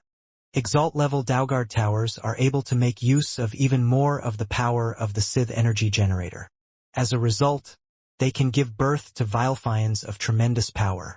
Still, for them to produce a total of 105 Vilefions of such power at once, they've probably brought out everything they built up over the course of eons. Ning remained quite calm. This was all as he had inspected. These Vilefions would at most be able to slow him down a bit. Gwar! Kill! Die! Cracks began to appear in the ground at the margins of this sealed continuum, and various creatures began to fly out of those cracks. Their eyes were all dead, and they were at varying levels of power. Some had auras comparable to Otherverse Lords, while others were noticeably more powerful. Still, they were all somewhat inferior to the likes of the Blaze Sun ruler. Not that strong, but there are certainly quite a lot of them. If they all attack at once, it'll be a bit troublesome. Ning frowned slightly. It would consume quite a bit of his energy to kill all those Vilefions as well as those poor mind-controlled living golems. Moments later, a total of 9 figures appeared around Ning. Ning frowned again. Tao Lords. The 9 figures were all Samsara Tao Lords, but all of them were unspeakably powerful. Tao Lord Darknorth will be more than enough to deal with you. You aren't worthy of the hegemons and emperors dirtying their hands. The 9 Tao Lords all had crazed looks in their eyes. Tao Lords were generally fearless to begin with, and the Sith Exalt had offered them enormous rewards for this mission. He had also given them control over many Vilefions and living golems. They naturally were going to do their absolute utmost in this battle. Within this sealed continuum, Ji Ning's sword Dao domain was only able to extend up to a distance of 1 billion kilometers. The invisible suppressive power of the sacred realm was simply too strong. Attack! Once Dao Lord Darknorth's domain sweeps over us, we'll be dead. A black-winged Daler sent mentally. Given Ning's power, even hegemons and emperors would fall to his domain unless they were protected by incredibly powerful treasures, to say nothing of mere Dao Lords. He would be able to toy with them as he pleased. You actually want to attack me with such a minuscule amount of power? Ning made his move, transforming into a streak of light that flew towards the Dao Lord closest to him. The 9 Dao Lords were all separated at the margins of this sealed continuum, each in a different direction. That way, if Ning wanted to deal with them, he would have to fly to them one by one. Kill! Kill this Dao Lord! Kill him! The vile Fiends and the living golems let out crazed roars as they fearlessly swarmed towards Ning, seeking to surround him. As for the 9 Dao Lords, they immediately set up various treasures which were controlled by the power of a Daoguard tower.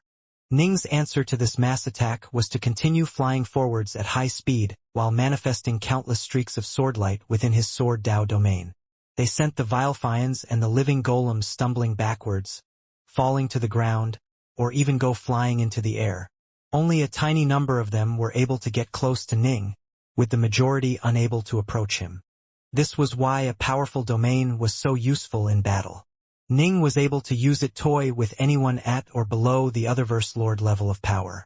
Clack, clack, clack. Strange edifices began to appear in front of the 9 Dao Lords. They looked like miniature castles, with each being 9,900 meters tall and completely golden. Semi-translucent towers could be seen at the very top of the castles. These 9 Sith treasures were controlled by the Daoguard Tower, and they were powerful treasures which could be used to attack from afar. The main mission for these 9 Daoguards was to get in and then put these 9 treasures in position. If they managed to do that, they would have succeeded in their task. These Dao Lords truly are fools. Ning flew so incredibly fast that he was already within 1 billion kilometers of the first Dao Lord. His sword Dao domain instantly captured the Dao Lord, preventing him from moving at all. Get in here. Ning didn't attack, instead choosing to draw both the Dao Lord and the treasure into his estate world, separating it from the power of the Daoguard Tower. Re-yip.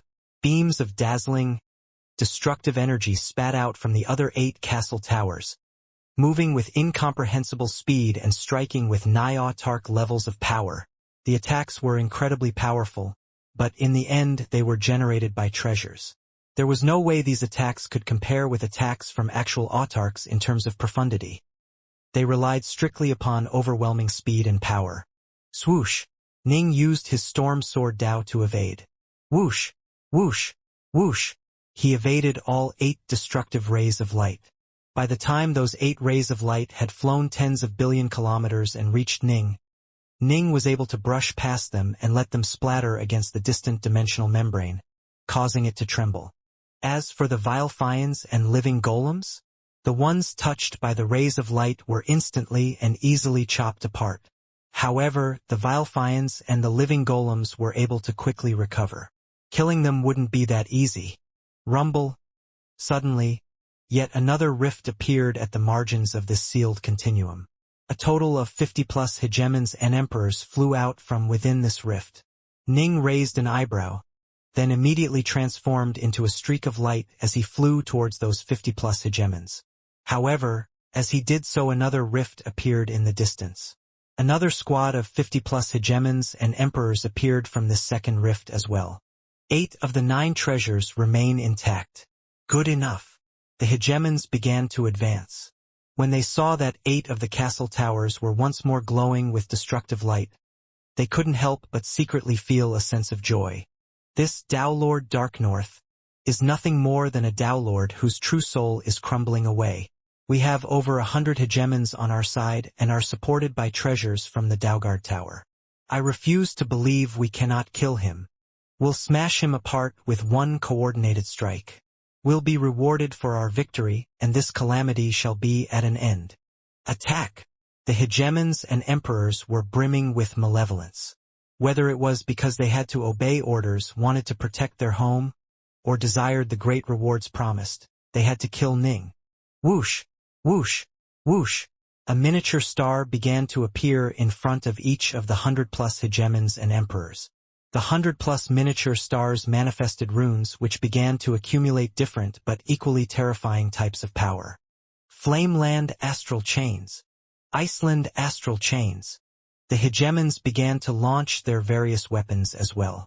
The 9 castle-like treasures were fixed in location and didn't need to be controlled, but the various astral chains were more complicated and needed to be controlled. Thus, the Sith had sent over 100 hegemons and emperors to man them. Each of the miniature stars was drawing power from the Daugard towers, then controlled by a hegemon or emperor to launch attacks via a formation that made it hard for Ning to dodge. Whoosh! The 50+ hegemons and emperors to the left released streams of icy energy from their miniature stars. The icy energy shot straight towards Ning like rays of frozen light, completely freezing even space-time. The combined power of the freezing energy was absolutely at the autarch level of power. Even autarchs would be temporarily suppressed by such an assault. To the right, streams of fiery golden light appeared as well, joining together and shooting towards Ning at terrifying speeds. To one side, freezing cold. To the other, blazing heat.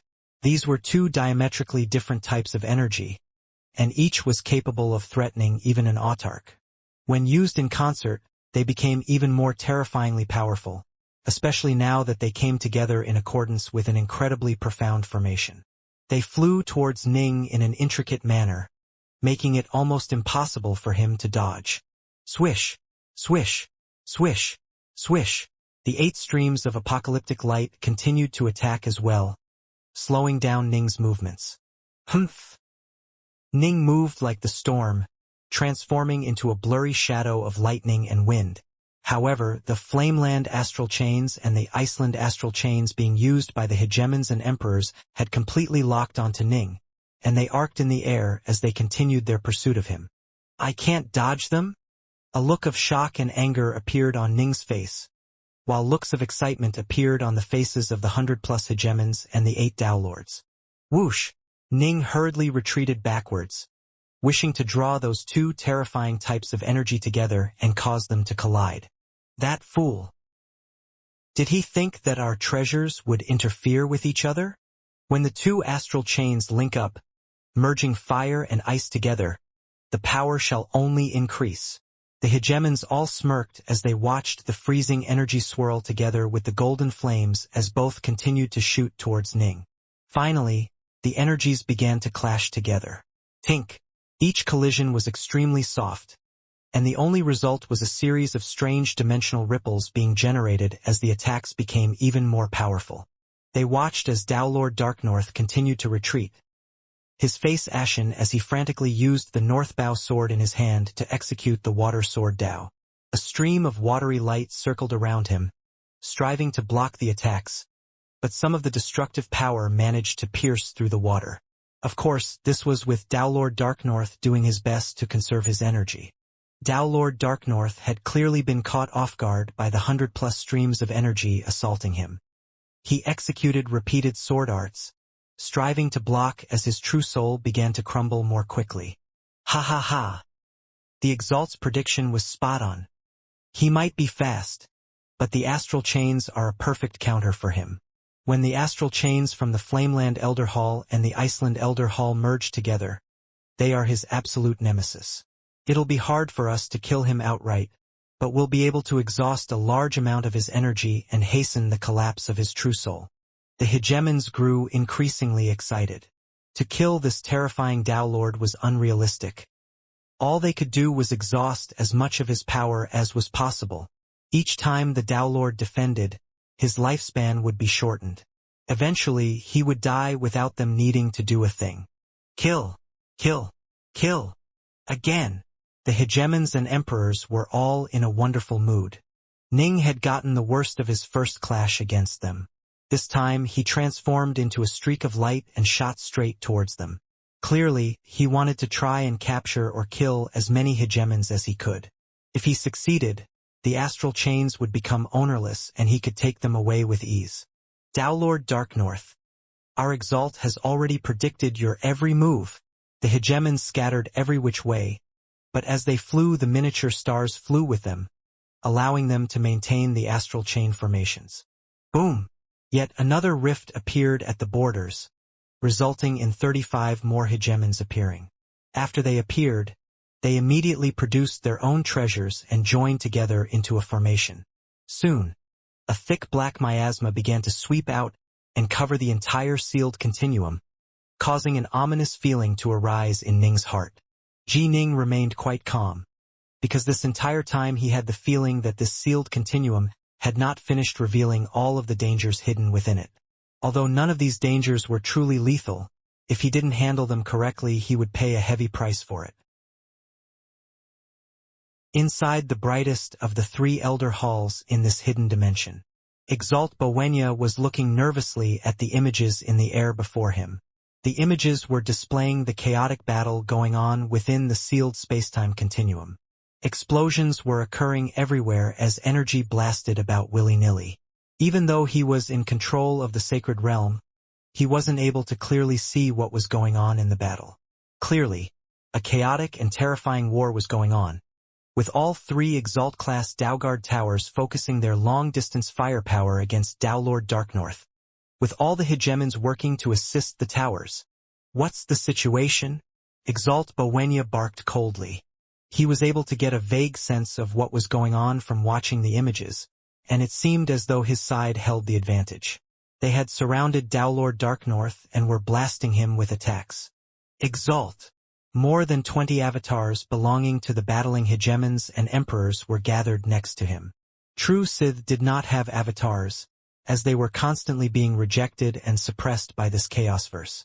It was impossible for them to use their godsense to keep and maintain an avatar. In contrast, the Sith descendants were native to this chaosverse. They all had avatars. Clearly, then, the avatars located next to Exalt Bowenia all belonged to the Sith progeny. These avatars belonged to the various squads who had been assigned to take part in this battle. Through them, the Exalt was able to quickly issue new orders as well as be updated on how the battle was progressing. Exalt, don't worry. We have an absolute advantage in this battle. We're definitely going to win, a horned man said excitedly. The astral chains have completely countered Dowlord Darknorth's advantages. Each time he is forced to use his sword arts to defend against us.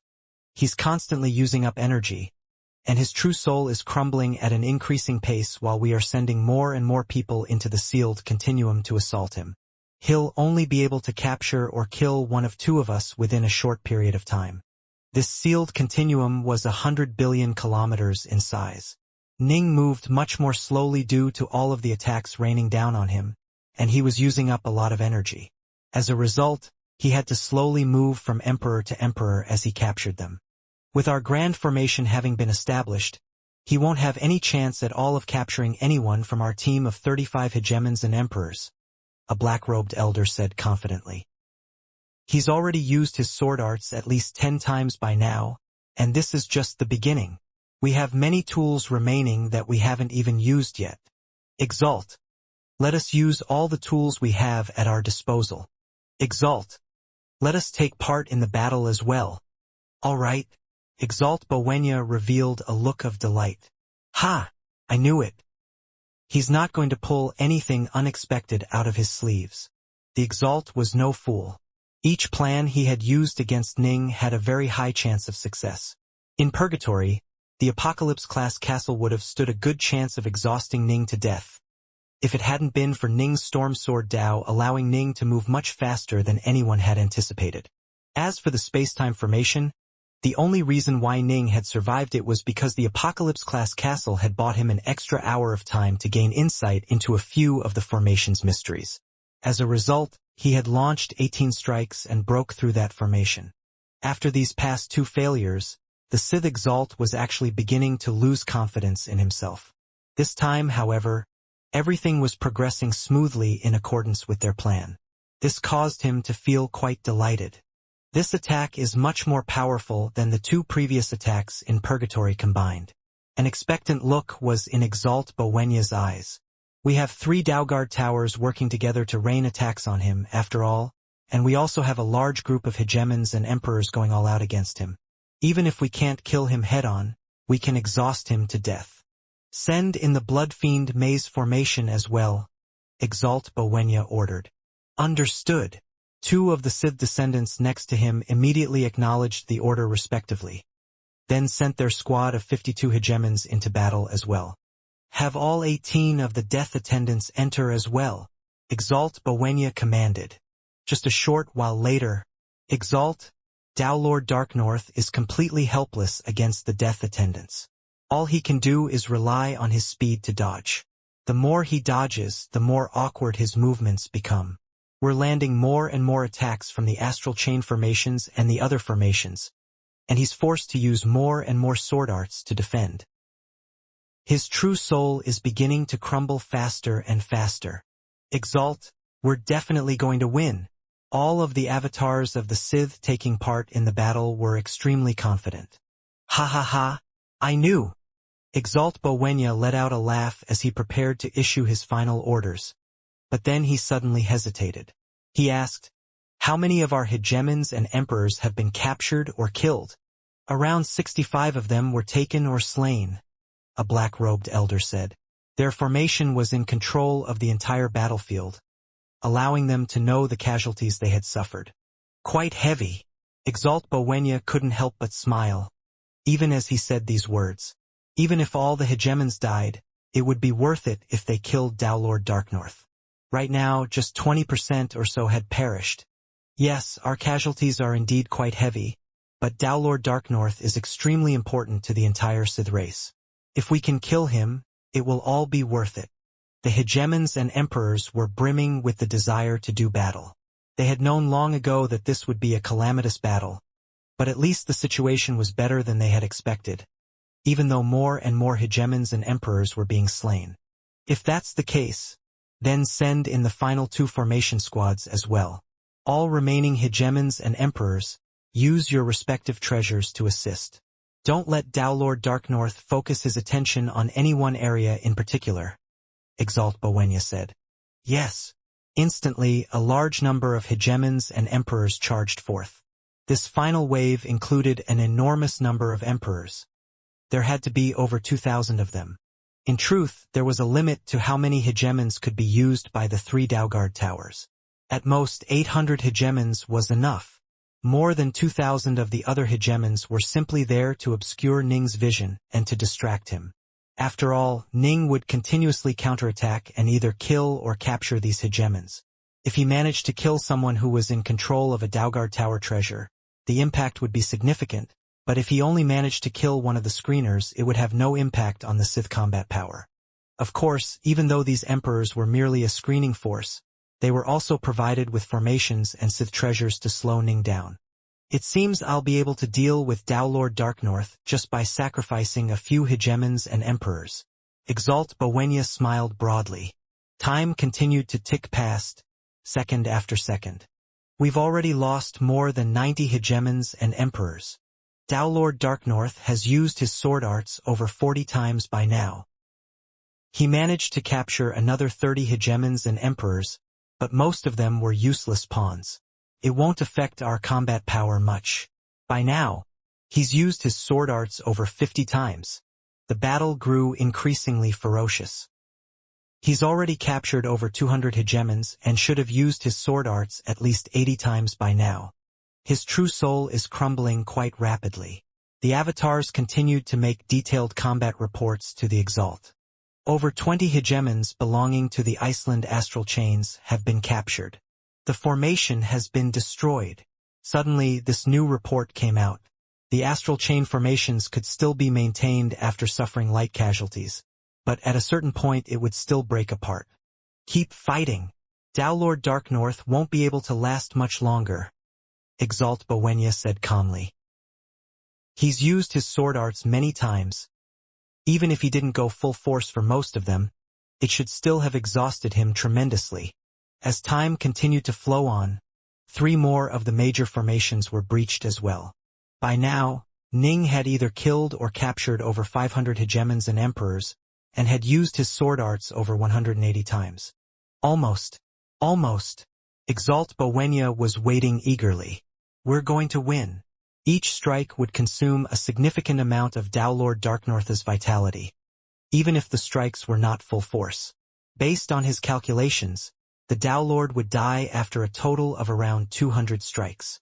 We've lost over 600 hegemons and emperors, while he's already used his sword arts more than 200 times. We still have over 2,000 people left, but we only have 3 formations remaining. Lord Darknorth is quite clever. He's been focusing his efforts on the hegemons who are in control of the formations. Hold nothing back, Exalt Bowenia ordered coldly. He'll be dying any moment now, while we have over 2,000 hegemons and emperors left. We'll be able to exhaust him to death. But, for some reason, the closer they came to success, the more uneasy Exalt Bowenia suddenly began to feel. He shook his head, forcing down that uneasy feeling and reassuring himself that it had appeared because he wanted to win too badly. Over 700 hegemons and emperors have been captured, while we only have 2 main formations remaining. The other formations aren't important and are just meant to screen the real ones. Lord Darknorth hasn't died yet. Over 800 have been captured. He's used his sword arts over 250 times, but he still hasn't died. We only have 1 main formation left. Why hasn't he died yet? Exalt Bowenia was growing increasingly nervous and impatient. Not good. Exalt. Suddenly, half of the remaining avatars turned completely ashen. One of them said frantically, Exalt, we've been counter-trapped. Counter-trapped? The Exalt was completely dumbfounded. Exalt Bowenia's face tightened. He murmured softly to himself, is he actually exhausted? Or was he just pretending? He was beginning to feel some suspicions. The battle had progressed far too smoothly, causing him to feel a hint of unease deep inside. Each time, however, he had reassured himself that he was simply overthinking things. Upon hearing the remaining hegemons cry that they had been counter-trapped, Exalt Bowenia's intuition, tempered by countless years of adventuring and battle, screamed that something was seriously wrong with this battle. Are all of you trapped? Exalt Bowenia asked. We're all trapped. This entire place is filled with black fog. I can't see the other hegemons and emperors. We've been trapped as well. We're trapped. The various avatars of the hegemons and emperors all spoke out frantically, causing Exalt Bowenia to feel increasingly uneasy about this. Within the sealed space-time continuum of 100 billion kilometers, Ning stood there in midair, relaxed and at his ease. Hundreds of millions of kilometers away, some magic treasures and formations continued to rain down attacks upon a second white-robed Lord Darknorth. This second Lord Darknorth was doing his best to dodge and evade while using his Water Sword Dao, Storm Sword Dao, and other techniques with his true soul at the brink of collapse.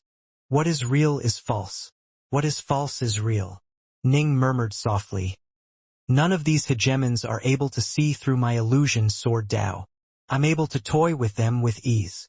Ever since he had been trapped within this sealed continuum, his frenzied fighting and his crumbling true soul had all been falsified by his illusion Sword Dao. Ning's Sword Dao domain was able to spread out to a distance of 1 billion kilometers. With but a thought, he caused this entire region to be transformed into an illusory realm. At Ning's current level of insight, the illusory beings within his domain had gained a basic level of sentience, emotions, and intelligence. This was an absolutely terrifying concept. In comparison, simply faking a battle scene within this domain was incredibly simple. The hegemons and emperors only saw what Ning wished for them to see. If Ning was able to use his Omega Sword Dao to become an autarch, his illusory domain would reach the level of being able to manifest reality itself. By then, his illusions would be real on both the surface and inside. He could create an illusion of a universe treasure, and it would become a genuine universe treasure. If he created the illusion of an expert, they would become real experts. But of course, this would require him to constantly consume a large amount of power. Even now, the beings created by his illusions possessed intelligence, emotions, and sentience. Ning's illusion sword Dao had become one of his killer techniques. In a battle against an autarch, it would be somewhat effective but wouldn't necessarily be the determining factor. But against mere hegemons and emperors, the illusion sword Dao could toy with them with ease. However, it took Ning time to capture those hegemons and break their formations, which is why he had continued to put on a show and buy more time. Master, we've already taken control of this formation, Azurfine's avatar reported. Good. Ning revealed a delighted look, then waved his hand. A formation base which was 10 million kilometers long suddenly appeared next to him. Azurfine's avatar, the Paragon of Pills, Lord Annihilation, Xianxia, and Hegemon Flameleft were jointly controlling this grand formation, which was one of the many formations which Ning had taken away. He had let his team choose from the available formations and find one which they could use. Assemble the formation and use it to cover everything within 100 billion kilometers. Ning immediately ordered. Trap them all. Let none escape. All right. Leave it to us. Azure Fiend, Lord Annihilation, and the others were all quite excited. Capture 2,000 hegemons at one blow? They had never done or even seen anything like this before. All of them felt both eagerness and nervousness. Whoosh, whoosh, whoosh. A large amount of black fog spread out from within the formation. It almost instantly covered the entire sealed continuum, spreading out to a distance of 100 billion kilometers. This formation had been meant to deal with Ning. It only had a minor effect on him, but it was perfect for dealing with these hegemons and emperors. I can't see anything. What a terrifying aura of darkness. I've been suppressed. I can't see anything either. I can't resist it. We've been completely trapped. We've been trapped as well. The 2,000 remaining hegemons and emperors were all beginning to panic, because Ning had already dealt with the most powerful formations earlier. The remaining hegemons had just a single powerful formation left, but it was an attack-type formation that couldn't affect this grand darkness formation at all. Once the darkness spread out, almost 99% of the hegemons and emperors were completely paralyzed. The rest were able to fight back a bit thanks to the treasures they possessed, but there were only around 10 or so in total. They wouldn't be able to make much of a difference. Time to bring it to an end. Ning immediately began to fly towards those remaining hegemons. His sword Dao domain quickly spread out to cover them, completely suppressing them and making it impossible for them to move. With but a thought, Ning drew all the hegemons into his estate world and imprisoned them in separate parts of it. Whoosh, whoosh, whoosh.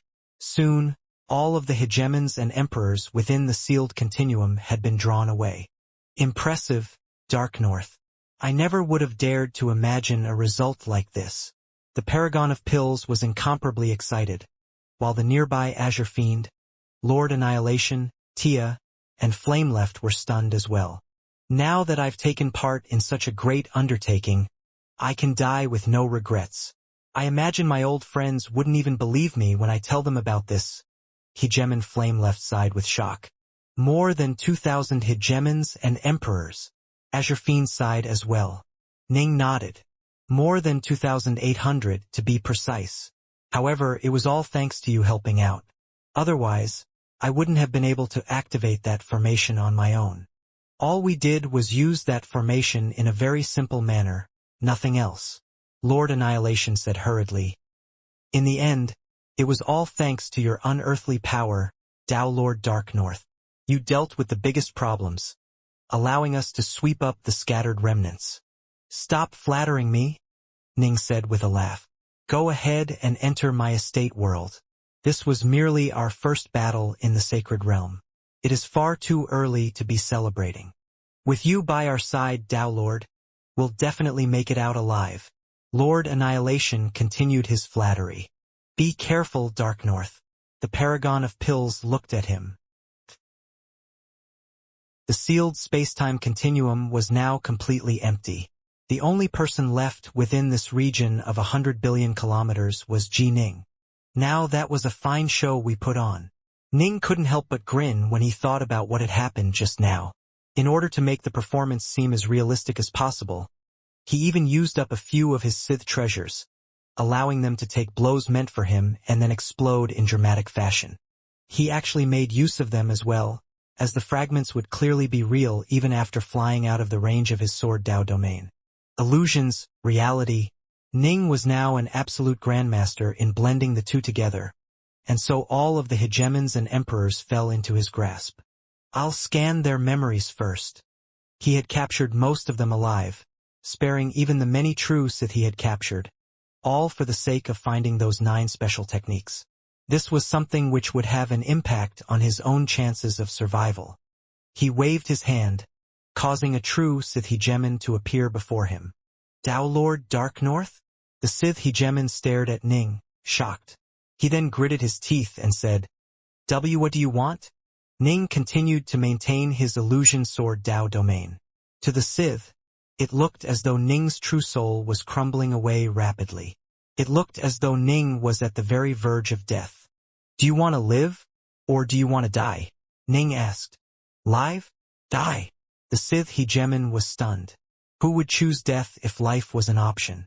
But as he hesitated, Ning secretly lured his mind into the illusory realm, causing a dazed look to appear in his eyes.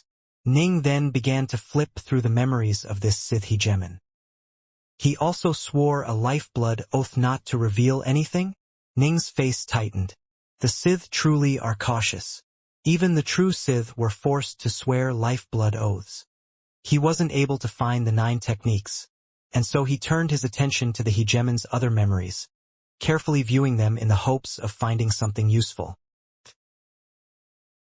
Within the brightest elder hall, Exalt Xianxia stood silently on his feet, with the avatars of his servants by his side. All of their true bodies had been captured alive. Clearly, they had already lost the first battle. All the hegemons and emperors had been captured, with a tiny fraction having been killed. Exalt. 2 figures appeared next to him. It was the incarnations of Hawkfang and Zhanbek. It was fairly easy for such high-level cultivators to use divine power to manifest incarnations.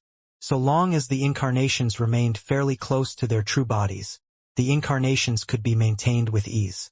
Hawkfang and Zhanbek's true bodies were both located in the other 2 elder halls, which were quite close. As a result, it was easy for them to maintain incarnations here. However, incarnations formed via divine power were all extremely weak, negligibly weak when compared to their true bodies. In contrast, avatars were different. Avatars could come close to true bodies in power, with some able to reach 70% or even 80%. What should we do next? Zhanbek's incarnation asked. Exalt Xianxia instructed. Go ahead and cancel the formations.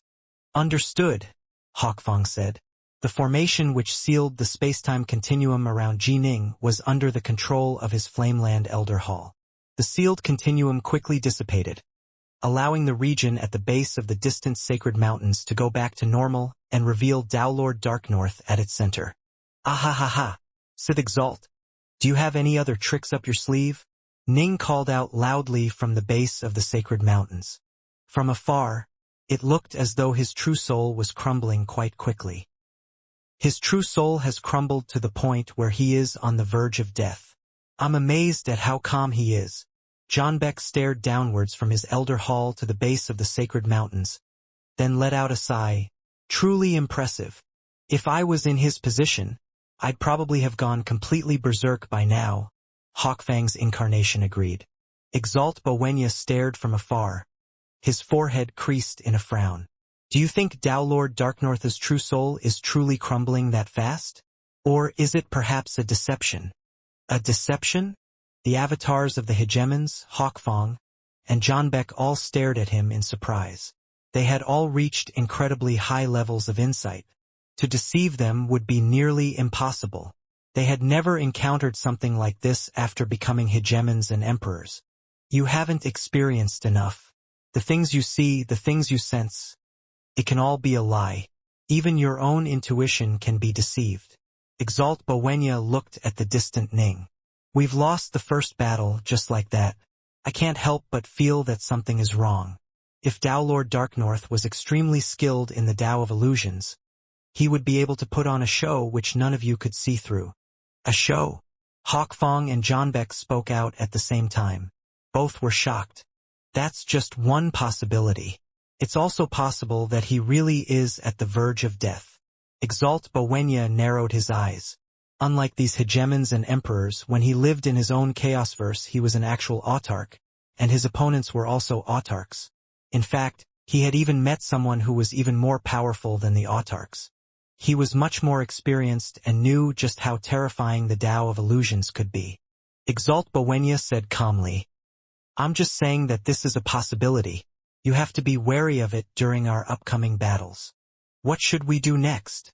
Hawkfong and Johnbeck looked at Exalt Bowenya. "What can we do? Use our Daoguard towers to fight back against him as best we can," Exalt Bowenya said.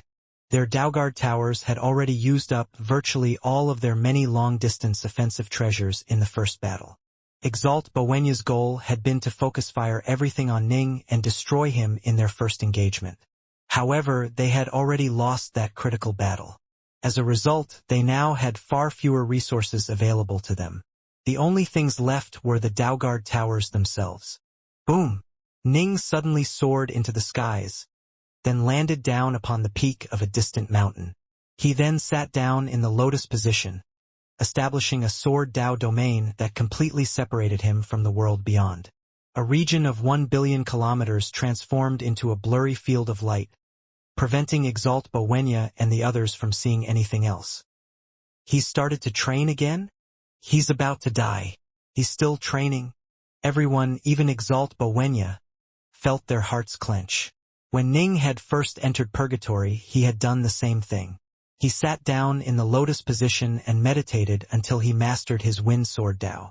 After defeating the first castle, he had then entered another lengthy training session which had concluded with his mastery of the storm sword Dao, and after breaking through the space-time formation, he had trained for over 100 chaos cycles before mastering the illusion sword Dao. Each time Ning concluded a battle, he would begin a training session, and each time the training session would be quite long. Now that Ning had finished his first big battle in the Sacred Realm, he actually started to train once again. Exalt Bowenya and the others had no idea as to how they should respond. Ning sat there in the lotus position at a peak below the sacred mountains, his sword Dao domain severing this peak from the world around him. Time to continue. Ning summoned another Sith hegemon and began to flip through his memories. Time continued to flow on. Each hegemon consumed quite a bit of time, ranging from 4 hours to as long as 5 days. Whoosh! Ning willed a Sith descendant to appear before him. This one was fairly handsome but quite skinny. When he saw Ning, a shocked look appeared on his face. Dao Lord Dark North. Next, a maddened and hateful look appeared in his eyes. Not good. Ning sensed a bit of danger. He hurriedly retreated while taking out a large astral treasure and placing it before him. Boom! The skinny emperor suddenly exploded, causing a terrifying surge of power to blast outwards. This explosion was on par with the might of the Blaze Sun ruler, and it smashed directly onto the astral treasure in front of Ning. The treasure was smashed backwards and sent flying more than 10 million kilometers before Ning managed to regain control over it and bring it back. He actually detonated a treasure he was carrying on him to launch one final attack. He knew that his chances of killing me were slim, but he was still willing to sacrifice his life. Ning shook his head, murmuring softly to himself. He had clearly seen the maddened, hateful look in that Sith man's eyes. The man had truly viewed him as a hated foe. Ning, however, didn't feel any enmity towards them. Strictly speaking, the Sith descendants were actually natives to this chaosverse who had been born and bred here, just like Ning himself. Another half-month went by. Ning continued to summon Sith descendants and flip through their memories. On this day, he summoned a female emperor. She was similarly startled when she saw Ning appear before her, then moved to self-detonate without hesitate. Freeze! This time, Ning moved much more decisively. Previously, he would chat a bit with his prisoners to shake their willpower. This time, he instantly sent a tendril of the sword intent from his illusion sword Dao into her body. The maddened look quickly disappeared from the crazed female emperor eyes and was replaced by a lost look. Ning shook his head, his mood poor. He began to scan the female emperor's memories. This woman was known as Empress Gracevoid. Her path of cultivation had been one filled with setbacks. She had originally been a mortal physician, but a stroke of karmic luck had set her upon the path of cultivation. Her heart was filled with kindness and benevolence, and she chose the Taoist title Gracevoid because her clan's apothecary shop had been named the Gracevoid Hall. The title Fairy Gracevoid or Taoist Gracevoid had accompanied her as she had progressed up the path of cultivation. She bore love for all life, including even the grass and the plants. Her heart was filled with love for everyone, but most of all she loved the homeland where she had been born and bred. However, this battle against Ning was a battle which could not be avoided. One side had to die. The Sith viewed the cultivators as their mortal enemies, and Exalt Bowenya himself had stated that if they lost, this dimension would still end up being annihilated by that cultivator Dowlord. Her homeland would be completely destroyed. Empress Gracevoid couldn't accept this, and so she swore she would kill this demon known as Dowlord Darknorth. She would be willing to pay any price needed to accomplish this. The greater the love, the deeper the hate. Ning let out a sigh. Hand over all of your treasures, Ning said, and the illusion-trapped Empress obediently handed over all of her treasures. Ning didn't really care about the treasures themselves, of course. His worry was that this Empress would once more attempt to commit suicide.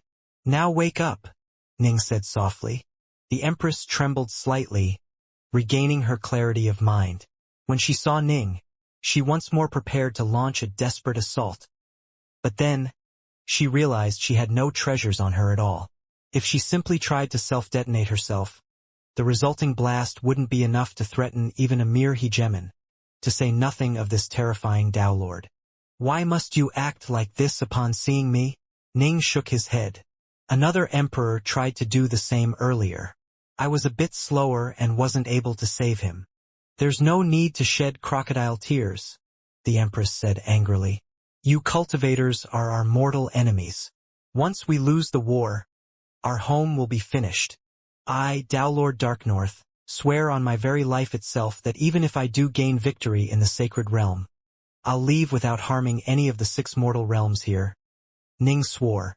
The Empress was stunned. There was no way to falsify a lifeblood oath. I never wanted to destroy your world, Ning said, and you aren't even true Sith. Technically speaking, you belong to the same race as me. The Sith are the outsiders, not us. Ha! The Empress couldn't believe it. And no, I'm a Sith descendant. There's no question about that, the Empress argued. Even so, you are fundamentally different from them on an intrinsic level. Haven't you noticed yet? They treat you as nothing more than a pawn. Ning felt pity for these Sith progeny. He held both Empress Gracevoid and the man who had self-detonated in high regard, even though they all wanted him dead. Different. The Empress fell silent. As an eternal Empress, she was no fool. She had realized long ago that there were some differences between the Sith descendants and the true Sith. Over the course of many years, the hegemons and emperors within this hidden dimension had slowly diverged into 2 main camps. The first was led by the true Sith, while the second was led by the Sith descendants. There were indeed some true Sith who held their descendants in contempt. Exalt Bowenya ensured that they didn't go too far and that conflict didn't erupt, but everyone could sense the tension.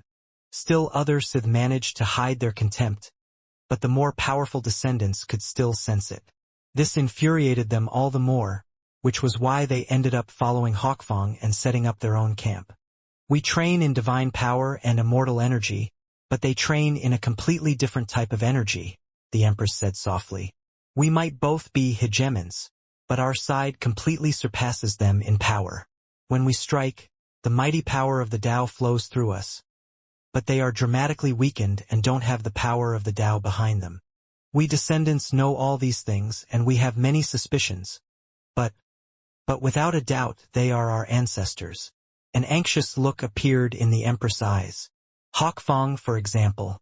His father was one of the Exalts. We might have some quarrels with them, but we are definitely their children and grandchildren. There's no question about this at all, and so without a doubt we are Sith. Wrong. Ning shook his head. The power of the Tao comes from the power of the primordial chaos, which is omnipresent. They have been rejected by it, which is why they are unable to summon the power of the Tao, and only the true Sith will be rejected. You, however, are part of our chaosverse. You are completely different types of life forms from them. In this battle, I have to admit, you Sith progeny are placed in a rather awkward situation. Ning shook his head. You'll only be truly free once this war comes to an end. The female empress had the vague feeling that Lord Darknorth was not lying to her. I understand. This was her only response. She said nothing further. Go then. Ning waved his hand, sending her back into his estate world. Ning continued to rifle through the memories of the hegemons and emperors. None of the true Sith attempted to self-detonate, because they all knew the truth. This was an invasion while they were the invaders and had lost. They did, however, feel some degree of resentment towards Ning. They were unhappy that Ning had come here and disturbed their tranquil lives, embroiling them into a deadly war once more. As for the Sith progeny, nearly 10% of them attempted to self-detonate or launch some other type of attack. They were willing to sacrifice anything for their homes. As a result, Ning immediately captured them with his illusions when he summoned them, then rifled through their memories to know what they were intending. That way, they didn't have a chance to attack Ning. Poor bastards. They'll be in a rather awkward position until the day that this war ends. Even if they wanted to join the cultivators, could the cultivators trust them? Of course not. The mighty cultivator civilizations didn't need a few extra hegemons or emperors. They would probably first put them in internment camps somewhere else, not letting them take part in the war to come. Once our chaosverse gains a controller, there will be no more invaders. Only then would our chaosverse be strong and confident enough to welcome the Sith descendants without needing to worry about them. Although Ning felt mixed emotions about them, his decisions would not be impacted by those emotions. He knew that this was just one of many sad stories that came as a result of this clash of civilizations. If they lost this war, all cultivator civilizations in this chaosverse would be brought to an end. That would be a true apocalypse. Thus, Ning wouldn't show any mercy at all to the true Sith. He killed almost all of them after flipping through their memories, sparingly only those few who Ning felt were quite benevolent in nature and had been forced to take part in this war against their will. 10 years later, on this day, Ning finally finished reviewing the memories of the 2800-plus hegemons and emperors he had captured. Nothing. Ning frowned. He had expected this result, but he still felt quite disappointed. Everyone who had ever learned the 9 special techniques had been forced to swear lifeblood oaths not to transmit them to any others. There was no way to review the techniques at all. Exalt Bowenya, perhaps? Ning rose to his feet, staring at the 3 glowing Daugard towers off in the distance. Judging from the memories I reviewed, he should be the one in control of this entire hidden dimension. He seems to have some sort of connection to the Sith Heartlands, as the orders to the Sith are sent via him. But the heart of the Sithlands have been sealed off long ago. How is it that they are still connected to the outside world? Ning frowned. During the Dawn War, the autarchs had commanded countless cultivators to assault and defeat the Sith. They had occupied the outer perimeter of the Sithlands, then completely sealed away the Heartland regions. But this hidden dimension, not only had the autarchs been unable to discover it, it was even in contact with the Sith Heartlands. I wonder if the experts within the Sith Heartlands have a way to escape or not. Ning was beginning to feel a bit of worry. Being in contact was one thing, but if the Sith army was somehow able to slip out without anyone noticing, that would be a serious problem. Time to go to war. Ning rose to his feet, then turned and stared at the 3 distant Daugard towers. He took a single step forwards, quickly soaring into the skies towards the Daugard towers. His sword Dao domain continuously expanded, while he maintained the illusion of his true soul crumbling at incredible speeds. He looked just like a Dao Lord who was on the verge of death. He's coming. Exalt Bowenya and the incarnations of Hawkfong and Johnbeck were gathered together. The other hegemons and emperors had retreated. It was now up to the three of them to carry out this battle. Bowenya! Ning's voice echoed throughout the heavens as he flew towards the Dalgard Tower located at the very rear. He's actually headed straight for my Dalgard Tower? Exalt Bowenya frowned. Exalt, what should we do? Hawkfang and Zhanbek were both rather anxious. Previously, they had been hoping that Ning would attack their Elder Halls first. The Elder Halls were all Exalt-class Dalgard Towers, and each was filled with countless dangers. They had clung onto the hope that Ning would actually charge inside their Dalgard Towers. But Ning had completely ignored them. This was because Ning could vaguely sense that the central control mechanisms for this entire hidden dimension were located within the rear Elder Hall. If he's heading straight for me, Exalt Bowenya said coldly, then just go ahead and give him a proper greeting. Hawkfang, you go first. If you fail, Zhanbek will follow you. Understood, Hawkfang said respectfully. Don't worry, although I suspect Dowlord Darknorth might be feigning weakness. As a Dowlord, he probably hasn't been training long enough to reach such a ridiculously high level in the Dao of Illusions. If his injuries are real, then he should be at the verge of death. It'll be easy for you to kill him, Exalt Bowenya said. By now, Ning was already very close to the Dalgard Tower in the back. Suddenly, a rumbling sound could be heard. The three towering Dalgard Towers were located on the peaks of three separate mountains. The sound of explosions suddenly emanated from one of them, causing the earth to shake as it began to separate from the mountains beneath it. What? Ning turned to glance at the distant Dalgard Tower, watching in shock as it slowly separated from the mountain beneath it. Dalgard Towers are incredibly hard to establish. They were actually willing to discard the foundation for that tower. Dalgard Towers were extremely stable after being constructed. Dalgard Towers were extremely powerful, partially because of the treasures they held, but also because of the extremely complicated formations governing their foundations. These formations allowed them to draw large amounts of energy through the earth, ensuring that the Dalgard Tower could function indefinitely. The complex formations also allowed them to maintain control over an extremely wide region, making that region part of their territory. The technique they had used to trap Ning within that sealed spacetime continuum during the previous battle was just one example of that control. Now, however, the three Dalgard Towers had already exhausted all of their long-range attacks. Their only option was to use the towers themselves to fight. When the situation was truly dire, or when a tower's owner was determined to battle to the death, some truly berserk actions could be taken. For example, when Ning had rescued the Paragon of Pills, the controller of that tower had actually allowed the tower itself to crumble in order to release the terrifying being trapped beneath it. Every single Dalgard Tower was the home base for a powerful Sith expert. If they were truly driven to the brink, they could separate the Dalgard Tower from the foundation, choosing to either flee or battle with the foe to the end. Once the Dalgard Tower breaks free from its foundation, many of its formations will become unusable, and it'll no longer be able to draw any more energy into itself. It'll only be able to use whatever energy it already accumulated prior to breaking free. Ji Ning mused to himself. Without the foundation supporting its many formations, the Dalgard Tower will be dramatically weakened and won't last long in battle. And I don't even need to go inside that Dalgard Tower. Ning was brimming with confidence. I'll definitely win this battle. The frenzied war outside the sacred realm had been dangerous to him because there had been 2,800 hegemons and emperors attacking him, reinforced by multiple formations and treasures from the Dalgard Towers. If Ning had chosen to fight them squarely, he probably would have died in that battle. Thankfully, he was able to rely on his illusion sword Dao to put on a fine show without actually using up much energy. Now, things would be much simpler. The only thing worrying him was the Dalgard Tower controlled by Exalt Bowenya. The other Dalgard Towers would be comparatively easier to deal with. I need to conserve as much energy as I can.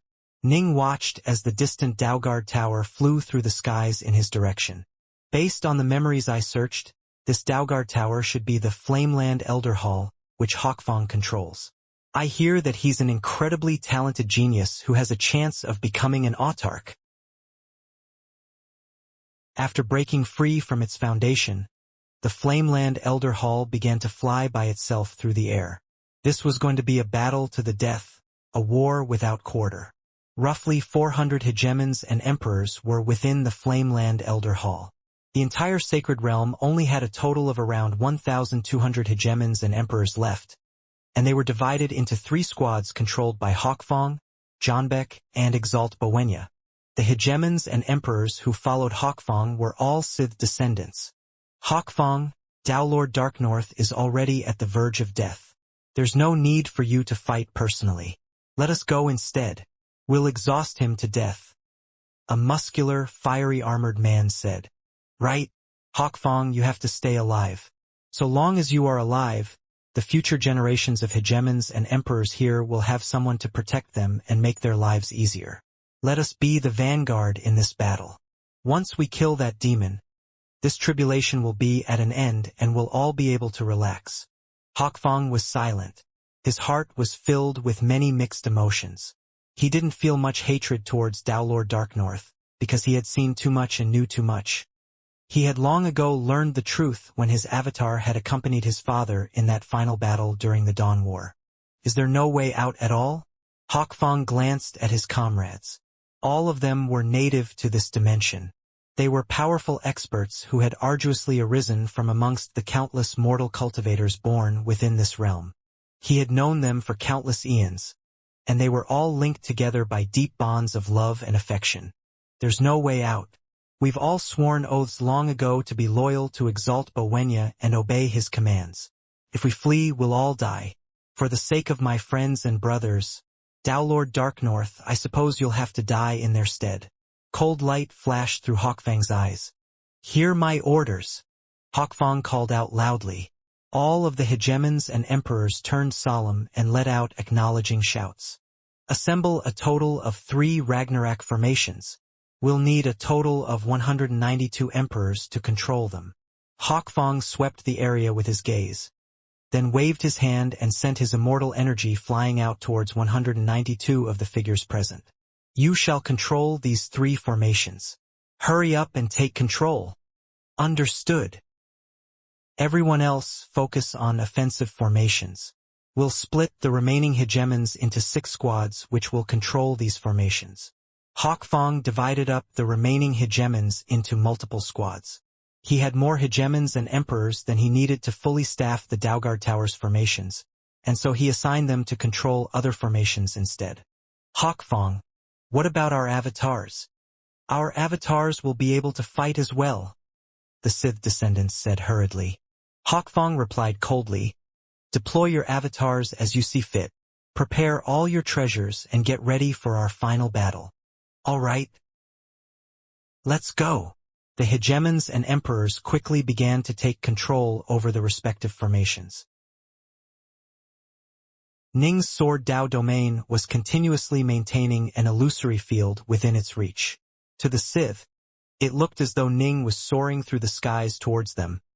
But in reality, Ning was more than 600 million kilometers away from his illusory location, the Daugard Tower.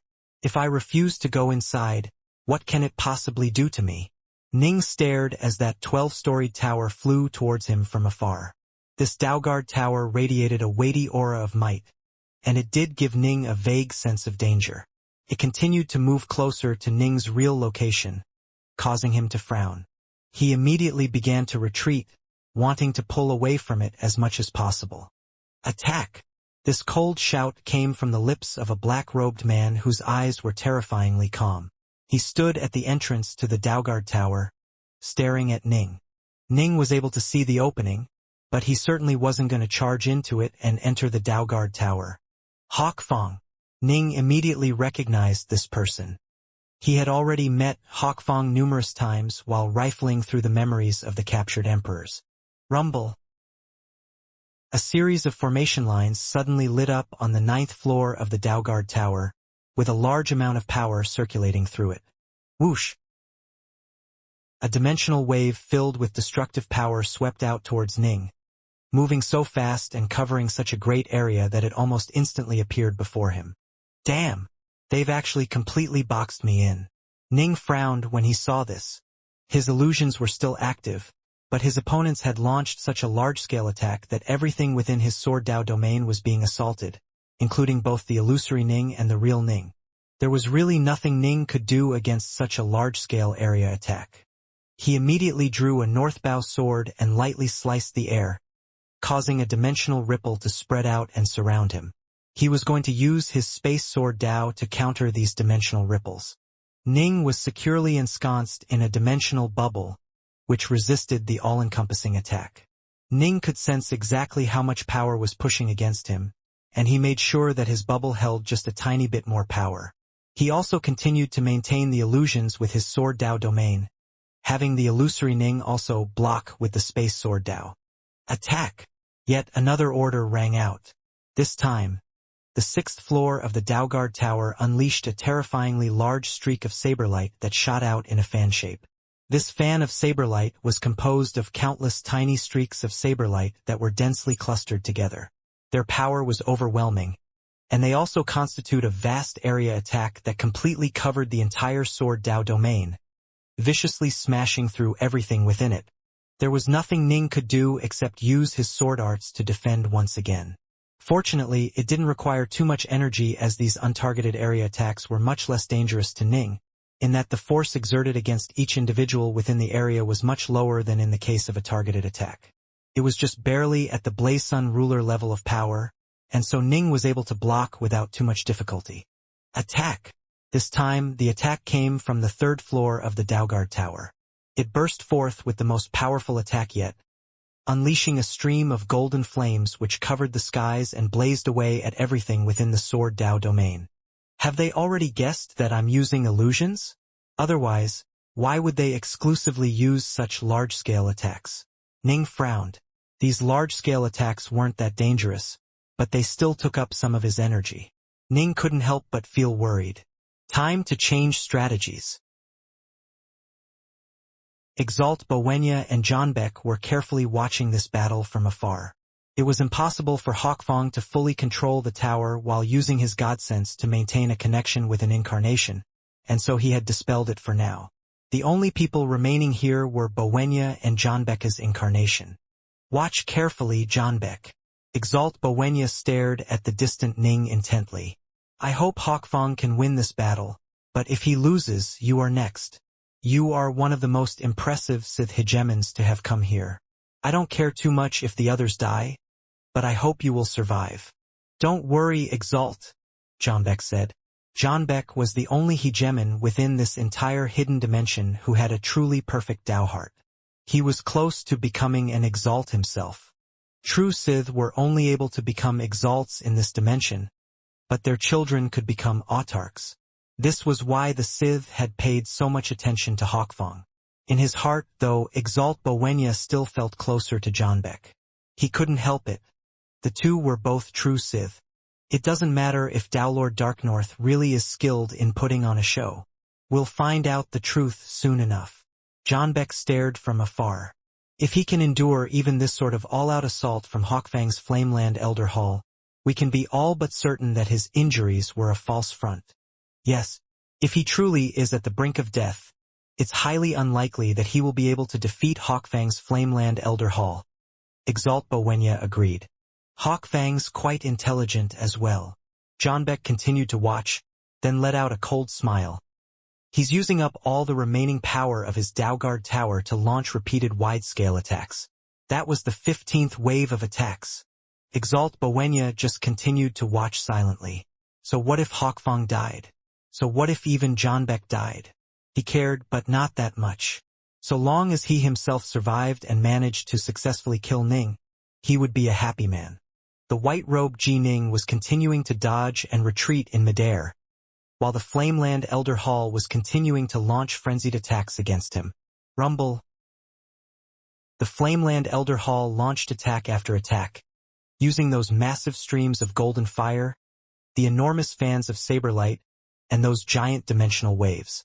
On top of these wide-ranging area attacks, they also launched quite a number of single-target attacks against Ning. These single-target attacks were more focused, and as a result they were more powerful. We've already launched a total of 15 wide-range attacks, and also launched 19 waves of attacks with our other formations. How is he still able to keep fighting? The hegemons within the Flameland Elder Hall who were in control of the formations, were beginning to grow anxious. His true soul is collapsing even more quickly now. He'll probably be dying soon. He's so powerful that he far surpasses any other Tao Lord.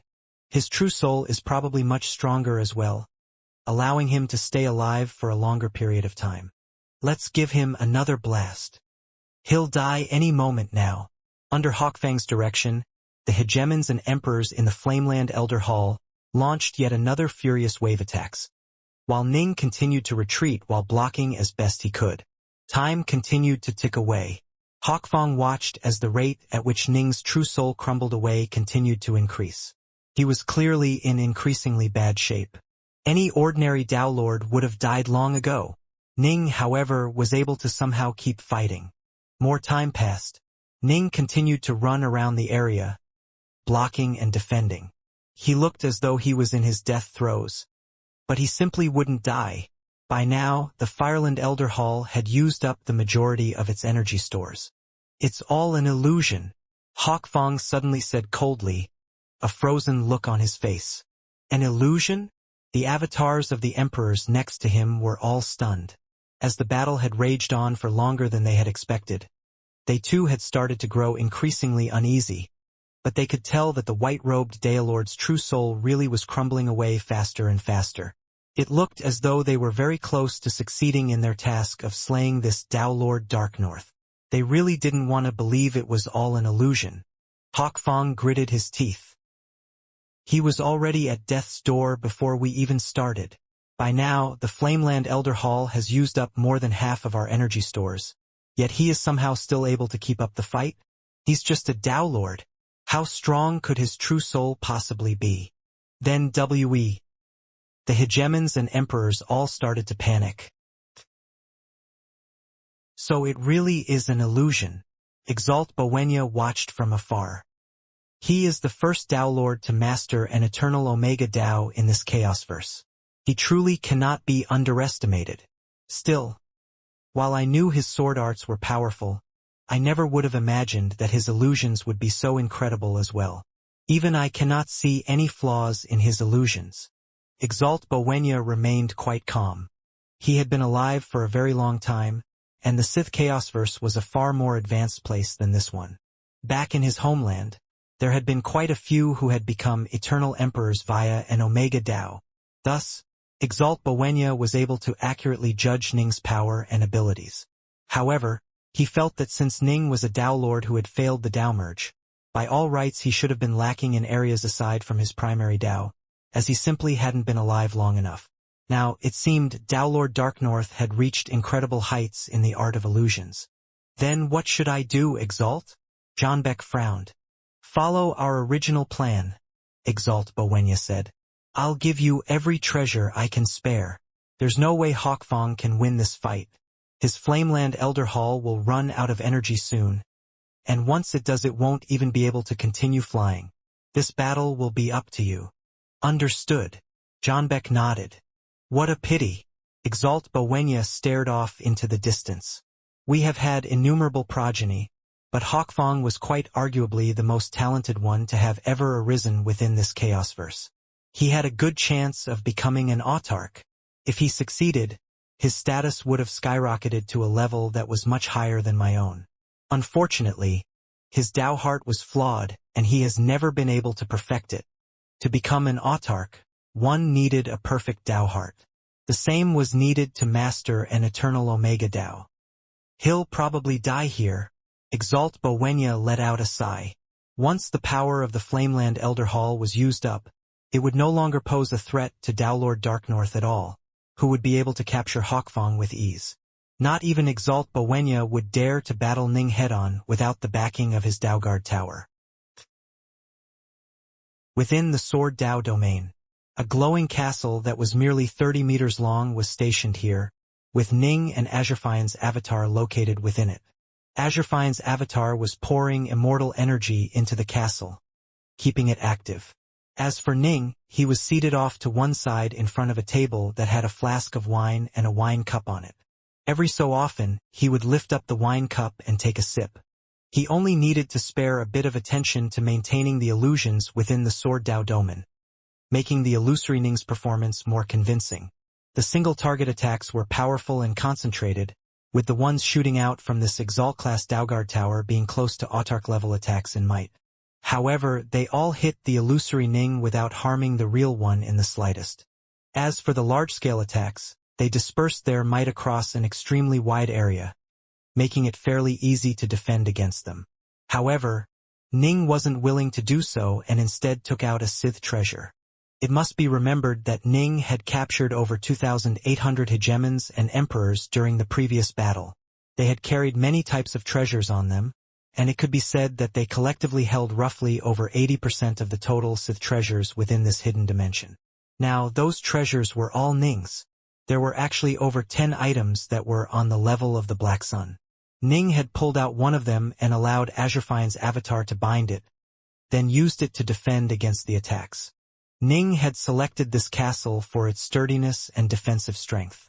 It was able to defend against the large-scale attacks that struck it with ease. This castle was on the same level as the Black Sun, and it was specialized in defense. Attacks like this, merely on par with the Blaze Sun ruler, were completely unable to breach its thick walls. The only thing they did was to consume Azurfine's power. Withdraw. Ning watched the battle proceed while causing his sword Dao domain to rapidly retreat and disperse. Master, why are you having us retreat? Azurfine's avatar asked. These Sith have extremely powerful attacks, but the wide-scale ones are all being blocked by the castle. Why should we withdraw? That's where you are wrong. Ning laughed. Warfare isn't as simple as attacking and defending. You need to see beyond the clashes to the nature of the battle itself. There's no need for us to do too much in this battle against the Flameland Elder Hall. Given enough time, they will run out of energy and we will have one. Ning's gaze went through the walls of the castle, allowing him to see the Flameland Elder Hall which continued to pursue and assault them. Once they broke free from their foundations, they no longer had any chance to retreat. Their only option was to unleash all the power available to them in a final, desperate assault, Ning explained. So, why should we actually fight them? I'll just keep running while they will keep chasing. It actually takes this Daugard Tower energy to fly through the air as well. There was another unspoken reason why Ning had them continuously retreat. This was because he wanted to stay as far away from the other two Elder Halls as possible.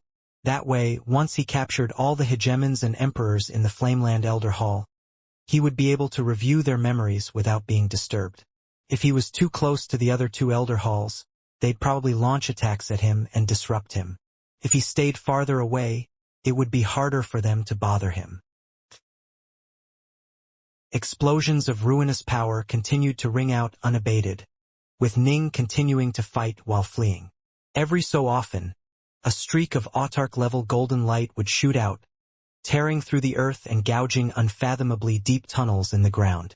As for the wide-scale attacks that covered as much as 10 billion kilometers, they would terrify even most hegemons. Any other cultivator would have perished long ago from a battle like this. Only the Autarchs and Ning were equipped to handle it. The Flameland Elder Hall has nearly been utterly exhausted of all its power. It only has enough to keep flying.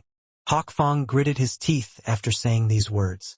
His voice echoed throughout the entire Elder Hall, with every single emperor and hegemon inside hearing them. We have lost this battle. The only thing we have left is a final charge. Hawkfang felt pain and sorrow in his heart, because he knew that this final charge would result in his comrades throwing their lives away. The cultivators, the Sith. Hawkfang wasn't sure who he truly belonged to, but he knew that the people he cared the most about were his comrades, the other Sith descendants. And yet, his care alone wouldn't be of any use. He couldn't disobey Exalt Bowenya's orders. Every single hegemon and emperor had long ago sworn oaths to obey Exalt Bowenya. The final charge. Attack. Even as we die, let's use up more of Daulord Darknorth's power. Exhaust him. Kill him, and we'll bring hope to our homeland. Once we die, it'll all be for nothing. Kill! Hawkfang, you stay back. So long as you are alive, the others will still have a leader. The hegemons and emperors began to charge out of the Flameland Elder Hall. moving like streaks of light towards Ning as they tried to dissuade Hawkfang from joining the battle. Streaks of light flew out from the Flameland Elder Hall. The Sith descendants were absolutely fearless, and they charged out with a mixture of both frenzy and despair. Hawkfang silently watched from afar. He suddenly had the feeling that those streaks of light were utterly beautiful. Yet at the same time, they stabbed against his heart like daggers. In truth, the torment he had felt in his heart over the course of many eons had been utterly excruciating. This was why he had never been able to perfect his Tao heart. Death is a form of release. My friends, if all of you die, what would be the point of me surviving by myself? To continue being a disposable pawn to the Sith. A calm look appeared in Hawkfang's eyes, and he began to release the two monsters trapped within the Flameland Elder Hall. Clack, clack, clack, clack. The prison cells located within the deepest depths of the Elder Hall began to swing open, awakening two mighty creatures that had existed since antiquity. Boom, boom, boom. The entire Flameland Elder Hall began to shake. After awakening, the two strange creatures instantly entered a berserk state. It was extremely hard to control these creatures, but somewhat easier to drive them so berserk that they would attack all foes before them. The Sith generally treated these creatures as their final trump cards. The creatures were sent out to fight only when the Sith were on their last legs. They've all gone. Hawkfang watched those hundreds of streaks of light shot from the Flameland Elder Hall towards the distant region covered by the Sword Dao domain. But those who entered it disappeared without a trace. I'll go as well. Hawkfang could sense those two creatures beginning to awaken and cause destruction. The power within his Daoguard Tower had finally been used up. Without any energy to power its artifacts and formations, the Daoguard Tower was completely incapable of restraining these two mighty beasts any further. The two were beginning to tear it apart, and in truth, Hawkfang didn't care. He had already committed himself irrevocably to this path once he had split the Elder Hall away from its foundation. Even if the depleted tower wasn't destroyed, it would be of little use. At most, he could detach a few weapons and use them. Attack! Hawkfang shot out like a streak of light, charging with determination towards the distant Ning. He was the last of the hegemons and emperors in his group to attack. Exalt Bowenya and Johnbeck all watched as those hundreds of streaks of light shot out towards Daolord Darknorth, followed by the final streak of light which represented Hawkfang. Both of them were silent.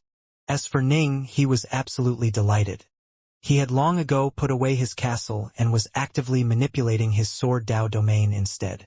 He flew through the air, moving towards those attacking emperors as his domain moved with him as well. As soon as the emperors entered his reach, they were trapped by illusions and captured with ease. Boom! Boom! Boom! The hegemons and emperors continued to launch frenzied attacks, but none of them landed on Ning at all. At most, Ning would have to exert a tiny bit of power to use evasion arts to dodge. And so, all of the hegemons and emperors, Hawkfang included, were captured in one fell swoop. He drew all of them into his estate world.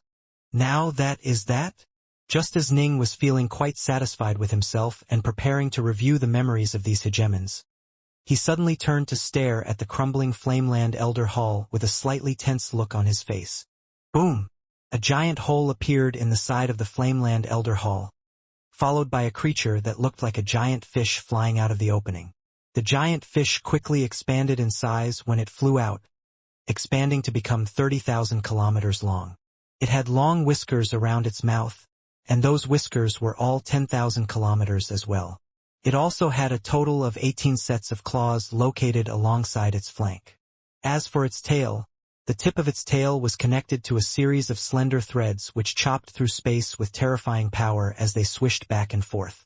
What an incredible beast! Ning felt a sense of threat. I have the feeling that it is even tougher to deal with than the last beast I encountered. Squish, squish, squish. Right at this moment, another strange creature that looked something like an earthworm began to slowly ooze its way out of the main gates of the Flameland Elder Hall. The creature emanated a halo of golden light, and when Ning saw it, he immediately had the feeling that its body was incredibly tough. Even if Ning chopped it into 10 pieces, it probably still wouldn't die. Killing it would be no easy task.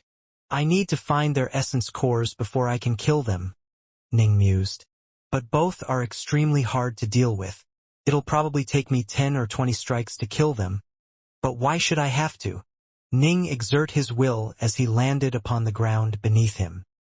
He had already flown out of the sacred mountains and into an empty plains, and when he landed on the plains he exerted the power of his illusion sword Dao, vanishing without a trace.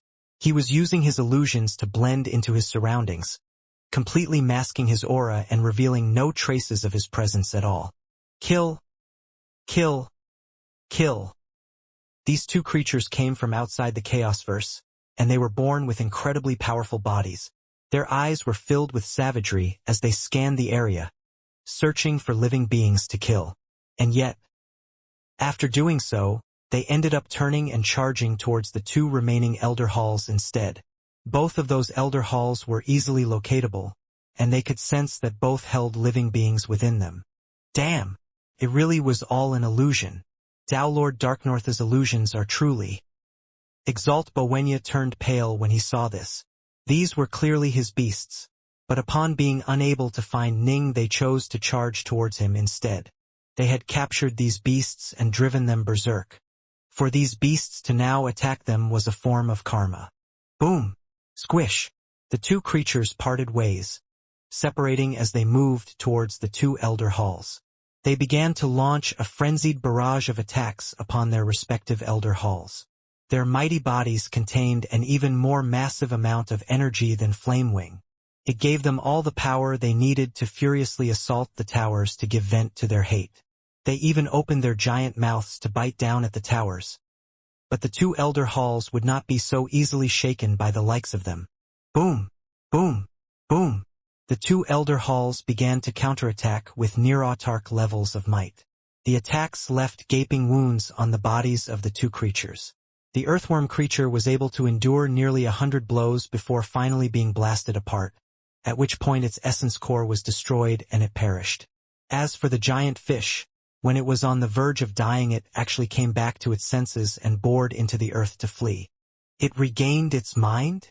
Exalt Bowenya was quite shocked. We had driven it completely insane, but it somehow managed to come back to its senses. Near-death experiences truly can give birth to miracles. He didn't worry about that giant fish creature too much, because the sacred realm was so stable that there was no way the creature would be able to break free and escape from it. After he dealt with the biggest problem, Dao Lord Darknorth, he would have plenty of time to handle the fish and recapture it. Dao Lord Darknorth. Exalt Bowenya stared off into the distance.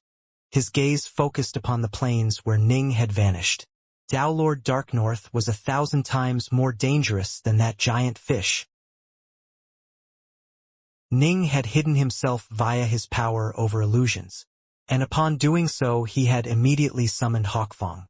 Hawkfang had been someone whom the Sith had held great hopes for. He had a chance of becoming an autarch and was the son of a Sith Exalt.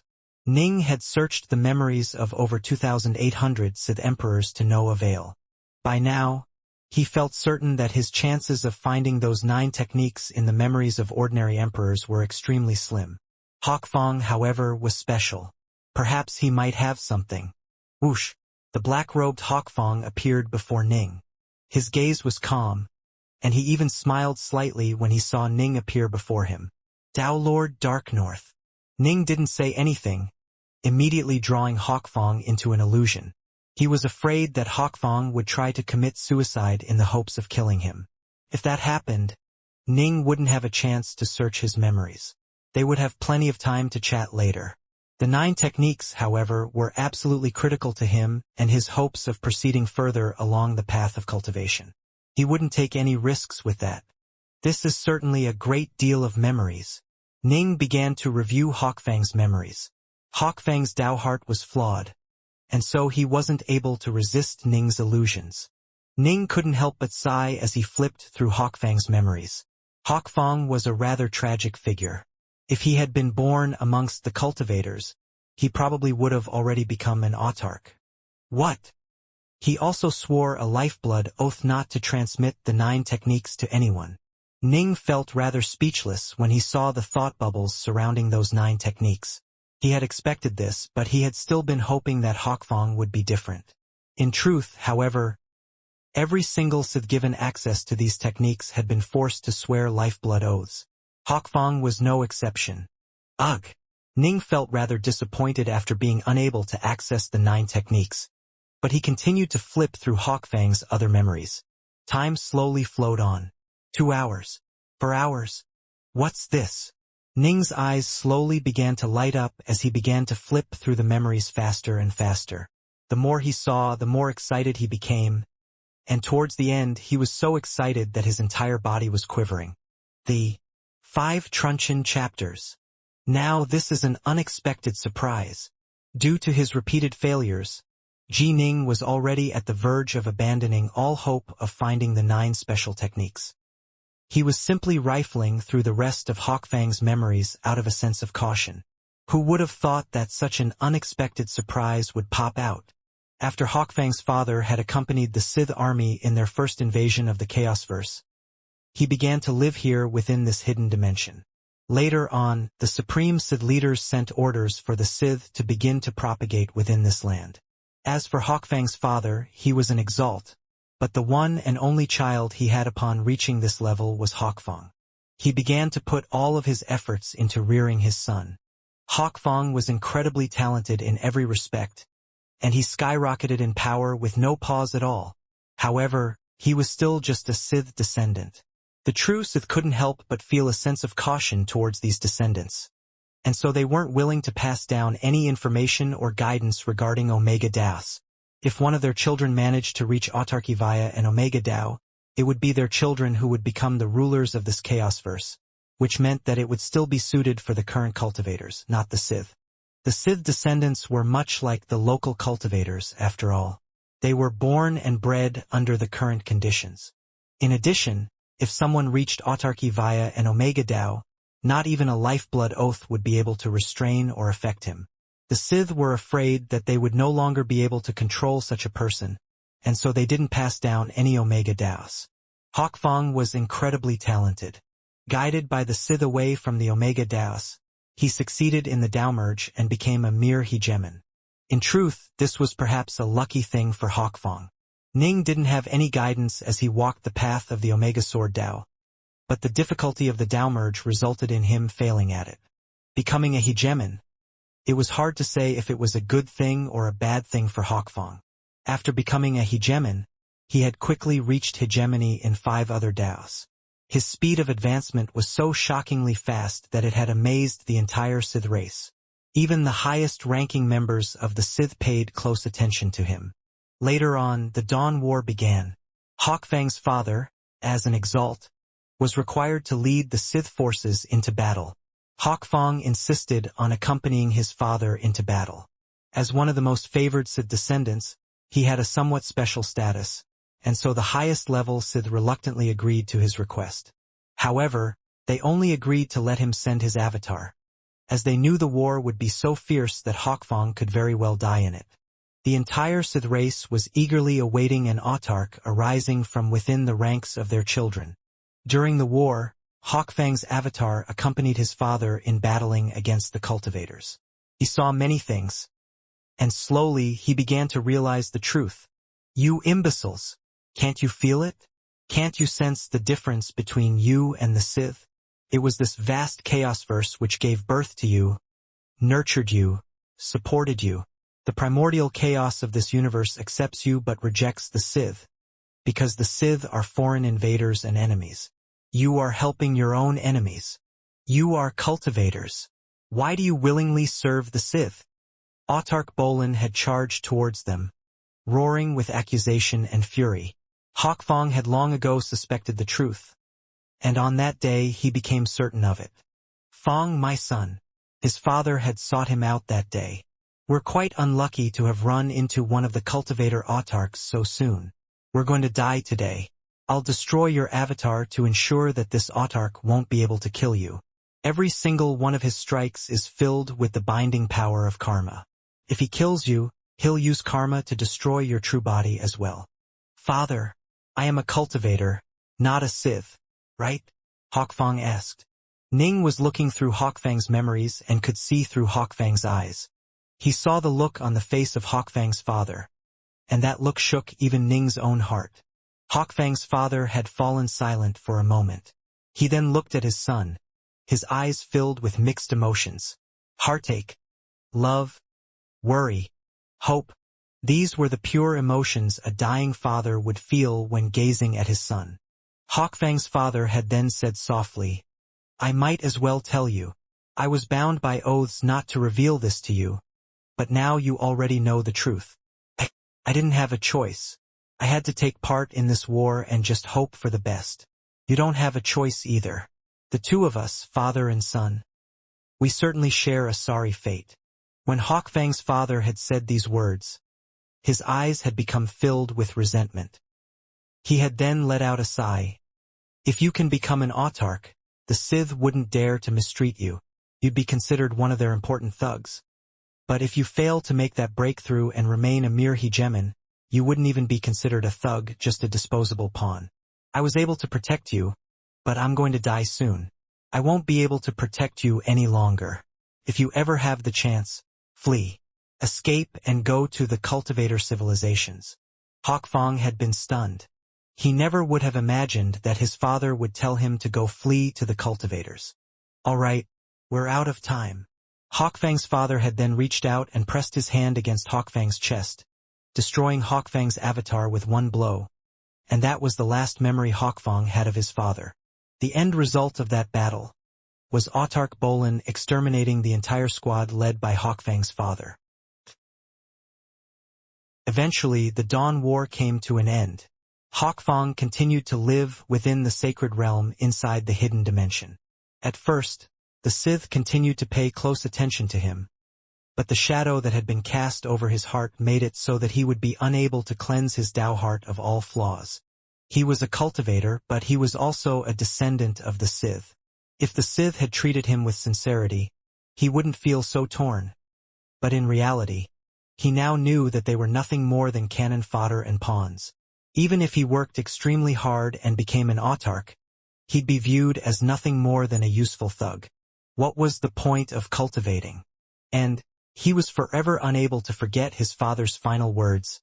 I didn't have a choice. I had to take part in this war and just hope for the best. You don't have a choice either. The two of us, father and son, we certainly share a sorry fate. This words tore at his heart. Ever since his mother had died due to her lifespan coming to an end, his father had become the person who he cared about above all others. His father, in turn, had cherished him and loved him. Only when he heard those words did he realize how miserably unhappy his father had been. His father had the exalted title of Exalt, but he had been given no choices either. He had only come to take part in this war because he had to, and his fate had been left up to luck. Sith. Hawkfelt began to feel hatred towards the Sith race, which treated both himself and his father as disposable pawns. This hatred cast a shadow over his heart, preventing him from perfecting his Dao heart. He knew that he had to become more powerful and become an autarch, as it would give him a better chance of escaping and taking revenge upon the Sith, but he could no longer perfect his Dao heart. In fact, he couldn't improve at all. After no longer being able to progress on the path of cultivation, Hawkfang eventually began to give up on his hopes of autarky. However, he then came up with another idea for taking revenge upon the Sith. He knew that the Sith had long ago transmitted 9 special techniques to their descendants, wanting to make cultivation easier for them. These techniques allowed divine power and immortal energy to be merged together, theoretically ensuring that even Dao Lords would no longer face mortal danger as they took their various steps. Even if you failed in the Dao merge, you would be able to quickly recover and then attempt it again. This was the reason why the Sith were able to produce so many hegemons, emperors, and exalts. The Sith continuously improved as they created these 9 techniques, with the 9th being much better than the first. But in the end, even the 9th and ultimate technique remained flawed. It only allowed for one to become a Dao Lord of the first step, at which point the body would crumble and the true soul would vanish. I can sense that these techniques are somewhat rejected by the natural Dao of this chaos verse. If I can retrofit them, I should be able to produce something better. True Sith were unable to sense or make use of the Tao of this chaos verse. But Hawkfang could. It was absolutely incredible that the Sith Lord of Chaos was able to create a technique which would allow a local cultivator to safely become a Tao Lord, even though the Lord of Chaos himself was unable to sense the Tao here.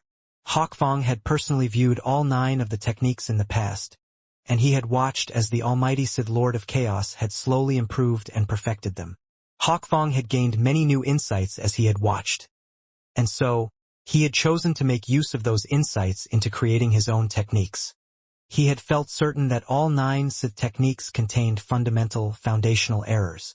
The only reason why those errors weren't apparent early on was because when one was weak, there was a great deal of margin for error. For example, consider mortal cultivators. Foundation level, golden core level, nascent soul level, mortal ranked, earth ranked, heaven ranked, Wanxiang adept, primal Taoist, void level. All sorts of techniques and styles could be used. Because the weaker you were, the less of an impact the Chaos-verse Tao would have upon you. But the closer to the peak you were, the more demanding the Tao would become. Hawkfang had created this technique in order to take revenge upon the Sith. He wanted to take revenge for both his father's sake and his own sake, and for the sake of the countless deceived Sith descendants. They were viewed as disposable cannon fodder by the true Sith, while even his father had been forced to take part in the war. The two of us, father and son, we certainly share a sorry fate. These words continued to stab against Hawkfang's heart like knives. He would never be able to forget that look on his father's face. This was why he needed revenge. He wanted to create this technique, then find a way to deliver it to the cultivators. He felt certain that the cultivators would be able to use it to dramatically increase in power, producing many new hegemons and even new autarchs. That way, the Sith would be defeated. But of course, if the Sith found out that he was creating this technique, he would be doomed. Thus, he had carried out all of his experiments upon the beings who resided within his own estate treasure. As a hegemon, he had many estate treasures which were filled with countless living beings. He had these beings test out his cultivation techniques, and many ended up dying due to errors in the technique. He had tested them time and time again, then remade them repeatedly. Although it was different from the way in which the 9 techniques operated, it was successful and had a similar effect to Ning's own Azure Flower Seal technique. All 9 of the Sith techniques were also focused on recovering from a failed Tao merge.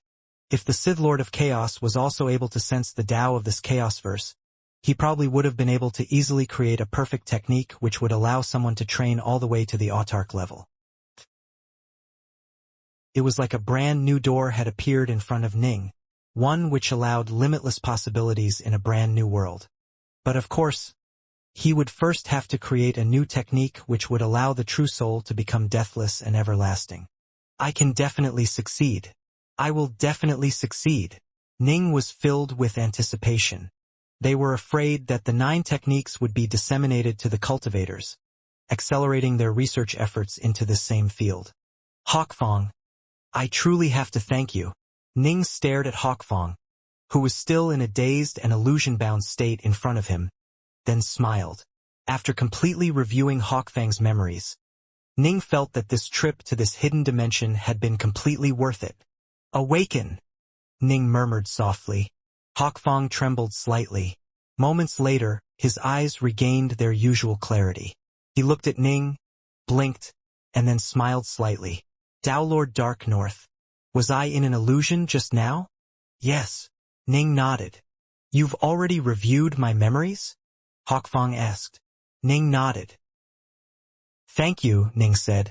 The entire cultivator civilization owes you thanks, and I owe you more than anyone else. You? Hawkfang blinked, then laughed. Do you thank me because you have failed the Tao merge? But creating a true soul everlasting technique will be extremely difficult. This is the hardest part of the entire set. Tao Lord Dark North. You are incredibly talented, but you don't have much time left. While perfecting the technique will be extremely difficult. The autarchs weren't able to accomplish it, while I was only able to do what I did thanks to having studied those 9 unique techniques. Even though you'll be able to learn from what I created, I'm afraid that it'll still take you 1 million or even tens of millions of chaos cycles before you are able to succeed. At least I can give it a shot before I die. Ning smiled. If I succeed, I'll be able to keep living. Hawkfang smiled as well. Is there anything you want from me? Ning asked. I'll do anything which is within my power. I don't need much. If you do win, take away all of the descendants from my homeland and give them a safe, remote location which will be far away from the terrifying clash of civilizations. I'll find a quiet place for myself and live out a peaceful life. Hawkfang smiled. But of course, that's only if you win. If you lose, all of this talk will have been for nothing. After a full year concluded, Ning once more flew towards the sacred mountains. He's coming. Exalt Bowenya stared from afar, his gaze ice-cold. Tao Lord Dark North has already appeared. We cannot shirk back from this fight. Our only options are to win glory for ourselves by killing Tao Lord Dark North, or dying in battle. Jonbak was standing outside the Iceland Elder Hall, radiating the desire to do battle. Behind him were nearly 400 hegemons and emperors, the vast majority of whom were all true Sith. Do you want to die? Jonbek's voice was placid, but it echoed throughout the hall. The true Sith and the Sith descendants were all silent, but their eyes were filled with berserk looks. Good. Let's begin. Accompanying Jonbek's orders, the towering Iceland Elder Hall began to shake and rumble as it broke free from its own foundation. The white-robed Ning was soaring through the skies towards them. Now the vast Iceland Elder Hall was soaring into the air as well. At most, they'll force me to waste a bit of extra time.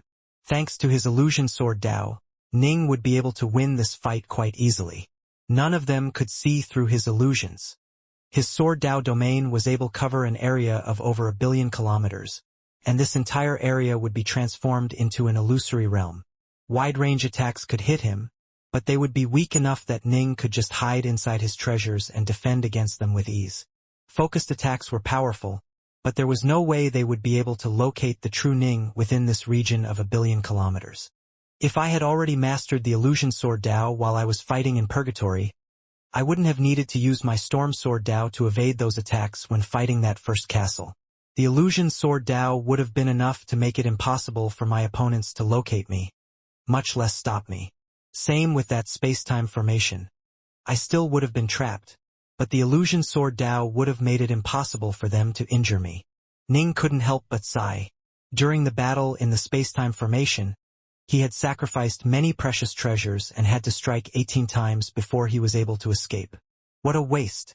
If he had already mastered the illusion sword Dao, he could have relaxed within the confines of that formation. His opponents wouldn't have been able to touch him. Alas, Ning had no idea back then that the illusion sword Dao would prove to be so effective. It was of very little use against other autarch-level experts, after all. But against hordes of weaker emperors and hegemons, it was absolutely crushing. They wouldn't even be able to locate him, much less strike him. It is nearly time. Ning sipped from a glass of wine as he stared outside of the star treasure. He was in towards the approaching Iceland Elder Hall. Master, it seems as though we stand a good chance at escaping, Azurfian's avatar said excitedly. The Flameland Elder Hall and the Iceland Elder Hall both voluntarily abandoned their foundations in order to attack me. That's why they aren't that dangerous. But the remaining Daugard Tower, which is owned by Exalt Bowenya, now that is a different story. Ning shook his head. The central control mechanisms for this entire hidden dimension are located within that Daugard Tower, which means I have to actually go inside it. The danger level inside a Daugard Tower is completely different. You have to be careful, Master, Azurfian's avatar said. The more time he spent with Ning, the more admiration he felt, especially when he saw how almost nothing could shake Ning's Dao heart and how calm Ning was in the face of even the greatest of dangers. Azure Fiend himself was not capable of this. Attack! Kill Dao Lord Dark North. Kill him and we'll be rewarded heavily. Even if we die, we'll be revived through space-time inversion and then be graced with many gifts. If we can't kill him, at least we can tire him out a bit. Next, Exalt Bowenya will personally deal with him. So long as the Exalt succeeds, we'll still be brought back. Attack! Johnbeck howled. His only hope was to render enough merits to the Sith that he would be revived via spacetime inversion, because he knew that they were definitely going to die during this battle against this terrifying Dowlord. Let's go! Attack! All the hegemons and emperors charged forwards madly, including both the true Sith and the Sith descendants. If they charged and attacked, at least they would have a tiny chance at surviving this. Anyone who dared to try and flee would be put to death in accordance to Sith laws, never to be revived again. They clearly know that they have no chance against me. They are like mantises waving their arms in front of a cart and seeking to stop it, but they still show no signs of fear at all. Ning couldn't help but feel a slight sense of trepidation when he gazed upon the hundreds of berserk hegemons and emperors. Hawkfang's memories indicate that even Sith exalts like his father were all forced to take part in this war. Life amongst the Sith certainly is brutal. Whoosh! Ning used the power of his illusion Sword Dao against the rampaging hegemons who were charging towards him as the battle began. Within the final Elder Hall, the brightest one of the three, the blue-robed, blue-haired Bowenya was standing there, calmly watching the battle from afar. He didn't care about the deaths of the hegemons and the emperors. He only cared about one thing: success. If they die, they die. So long as we can kill Dowlord Darknorth and swallow up his true soul, I'll have rendered the greatest merit anyone has accomplished since our invasion into this chaos-verse. I'll be given true freedom, and many other gifts as well. Exalt Bowenya stared intently at the distant white-robed youth. This is in accordance with the rules which our leader personally wrote down. There's no way he would go back on his word. We have to kill him. Bowenya's eyes were filled with savagery as well. Hawkfang, Johnbeck, even if they died, even if this entire hidden dimension was destroyed, he wouldn't care one bit. The only thing which mattered was killing Ning and then swallowing up his true soul. According to what their leader had said, the higher your status and the more karmic luck you had, the more the quintessence of the Chaosverse would dote upon you. The person before Bowenya was the first master of an eternal Omega Sword Dao this Chaosverse had ever seen. Even though he had failed his Dao merge, he would remain beloved by this Chaosverse and would be blessed with tremendous karmic luck and tremendous power. Similarly, during the era of the Three Realms, its most talented experts such as Nuwa and Ning would all be blessed and reinforced by the power of the Three Realms. The same was true for the Chaosverse as a whole. The most talented denizens of the Chaosverse would be blessed with tremendous karmic luck. This was true for both the Autarchs and Ning. If any of them were slain and their true souls devoured, it would be a tremendous blow to this Chaosverse as a whole.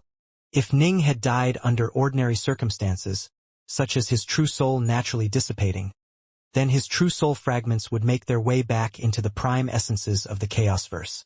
But if he was killed by the Sith, then had his true soul fragments devoured in accordance with those secret Sith true soul swallowing techniques, there would be no way for his true soul fragments to go back to this Chaosverse. This was why Bowenya had to kill Ning, rather than just trap him and let him slowly die a normal death. And killing Ning would be an even greater accomplishment than killing an ordinary Autarch. This was because the Sith leadership knew that while ordinary Autarchs were unable to improve any further, those who were in control of an eternal Omega Dao could very well take that final step and become an Omega Autarch, resulting in a new Lord of Chaos being born. The Sith would stop at nothing to kill Ning. Even though he had failed his Dao merge, they would still be worried that someone as brilliant as him might be able to come up with a way to devise a true soul everlasting technique. The sooner they killed him, the better. After capturing Johnbeck and the others, Ning inspected all of their memories. However, the only unexpected surprises came from Johnbeck himself. Johnbeck actually had a perfect Dao heart, and so the illusions formed from the Sword Dao domain were not enough to control his mind. Ning was forced to use some of his own power and use a secret art in order to draw Johnbeck into an illusion, then rifle through his memories. Ning was quite delighted by what he found. Johnbeck, as someone who had a perfect Dao heart, was a very high-ranking Sith. He was far more important than the vast majority of hegemons, and was given the best resources in the hope that he would become an exalt. As a result, He had viewed many different techniques which were meant to aid hegemons in breaking through to autarky. Some required lifeblood oaths to be sworn not to divulge them to outsiders, while others Johnbeck had found on his own. The latter didn't require any oaths, and so Ning managed to uncover quite a few techniques which not even Autark Titanos or Autark Awakener had been able to acquire. This is an unexpected surprise, and it seems that Johnbeck's home truly had many powerful experts within it. Ning found quite a few memories pertaining to the Sith Chaosverse as well. There, the Exalts were truly autarchs in power. But of course, there were differences in power amongst the autarchs as well. Some reached autarky as heart-force cultivators, while others reached autarky through the Tao of the Sword, the Tao of Spacetime, the Tao of Space, and more. Some reached autarky through the Tao of Metal, while others reached autarky through the Tao of the Five Elements. Different Taos would result in different levels of power. Those who reached autarky via the Tao of Space, for example, would be a bit weaker than those who reached autarky via the Tao of Spacetime. In turn, those who reached autarky via the Tao of the Five Elements would be even more powerful. Alas, all memories pertaining to the secrets of the Omega Taos were sealed by lifeblood oaths. Even so, Ning's horizons were considerably expanded. He actually gained new insights into his own path of cultivation as well. I don't have enough time as a cultivator of the Tao of the Sword. Reaching autarky via my Omega Sword Tao before my true soul crumbles is nothing more than a vain dream. I don't have nearly enough time. In fact, I probably won't even be able to finish my Karma Sword Tao. I need to focus all of my efforts on creating the True Soul Everlasting technique. Crunch, crunch, clack, within a gorge inside the sacred realm. Ji Ning was standing next to the Iceland Elder Hall, using his Sword Tao domain to break it apart and deconstruct it. The Iceland Elder Hall was devoid of all power, and so he was able to break it apart quite quickly. Tao Lord Darknorth, why are you wasting time breaking apart a useless Taoguard tower? Is it perhaps because of how pathetically impoverished all you cultivators are? During the last war we fought against you cultivators, your kind did the same thing in frantically scavenging for any scraps you could find. The heavens echoed with a cold, mocking laugh. I'm in no rush, Ning murmured calmly. Humph. Then go ahead and keep on breaking it apart. The icy voice replied coldly. That was exactly what Ning did. He continued to break the Taoguard tower apart piece by piece, and he carefully scrutinized every inch of it. This was the first time he had a chance to inspect an Exalt-class Taoguard tower up close. His next action was to enter Exalt Bowenya's Elder Hall. Given that all Taoguard towers shared certain commonalities in construction, deconstructing and inspecting this one was a form of preparation for him. As the saying goes, if you knew yourself and knew your enemies, you would be blessed with victory in all of your battles. The deconstruction of the Iceland Elder Hall was part of Ning's efforts to know his enemies. A pity that the Flameland Elder Hall was virtually annihilated. Ning mused to himself. 26 days went past in the blink of an eye before Ning had finally finished carefully tearing apart the entire Iceland Elder Hall. During this process, he had also discovered a strange beast which had been slumbering deep within a prison inside the tower. Ning had used his Sword Tao domain to pick up the sleeping beast, toss it far away, and then use illusions to mask his own location. As for what happened once the beast woke up, Ning really didn't give a damn. He had considered drawing it away into his own estate world, but the creature was too overwhelmingly powerful. Ordinary estate worlds wouldn't be able to contain its might. It would probably be able to tear through Ning's estate worlds with ease. Yes, some of the Sith treasures Ning had might be able to contain it, but Ning didn't want to go through the trouble of doing so. An insane beast was of little value to him. Ning stood within that empty gorge, the Iceland Elder Hall having been completely deconstructed and then put away within an estate world. Exalt-class Taoguard towers truly are marvelously built up. They require an utterly inconceivable amount of expertise with regards to manipulating space and time. I wager that the blueprints for Exalt-class Taoguard towers were created by the Sith Lord of Chaos. Ning was secretly shocked by what he had found. The Iceland Elder Hall had been devoid of all power, and so many of its powerful functions had become inert and hidden. And yet, Ning was still able to see how incredibly powerful and complex it was based on how it had been created. Now what should I do? Given my current level of power, if I actually tried to barge my way inside one of these things, my chances would be quite low. Ning was quite worried. He had never entered a Daoguard tower before. Now, however, if he wanted to leave this place he would have to pass through the center of this hidden dimension. And that center was located within that Daoguard tower. He had to enter it. But if he did, he would be in incredible danger. Ning transformed into a streak of light as he quickly flew towards that final remaining Elder Hall. Exalt Bowenya stood within that Elder Hall, staring intently at the streak of light flying towards him. He murmured softly, "He's coming. Good. My only fear was that you wouldn't come." A hint of a cold smile appeared on Bowenya's face. "Get ready, everyone. Once Daolord Darknorth enters the tower, you'll be responsible for manning your stations and killing him." Understood. The hundreds of hegemons and emperors were all ready for this. Some were berserk, some were filled with hate, and some were filled with desire for glory. They had already sacrificed far too much to kill this terrifying Daolord. Whoosh! The distant Ning suddenly landed on the peak of a mountain less than 1 billion kilometers away from the tower. A wine-laden table appeared in front of him as he sat down in the lotus position. Bowenya was flabbergasted. Why isn't he coming? The hegemons and emperors behind him all grew worried. Bowenya! Between mouthfuls of food and wine, Ning chuckled. "Did you really take me for a fool? This is an Exalt-class Daoguard tower which has you, an Exalt, in command. You also have hundreds of hegemons serving as your death sworn. I'm not so bored with life as to go barging into your Daoguard tower." "So what are you saying?" Bowenya's voice rang out. "Not much. I'm simply not planning to go inside. That's all," Ning said. "Even if I do end up dying, you can forget about swallowing away my true soul fragments." Ning knew that if he died at the hands of the Sith, his true soul would be devoured instead of returning to the prime essences of the Chaosverse.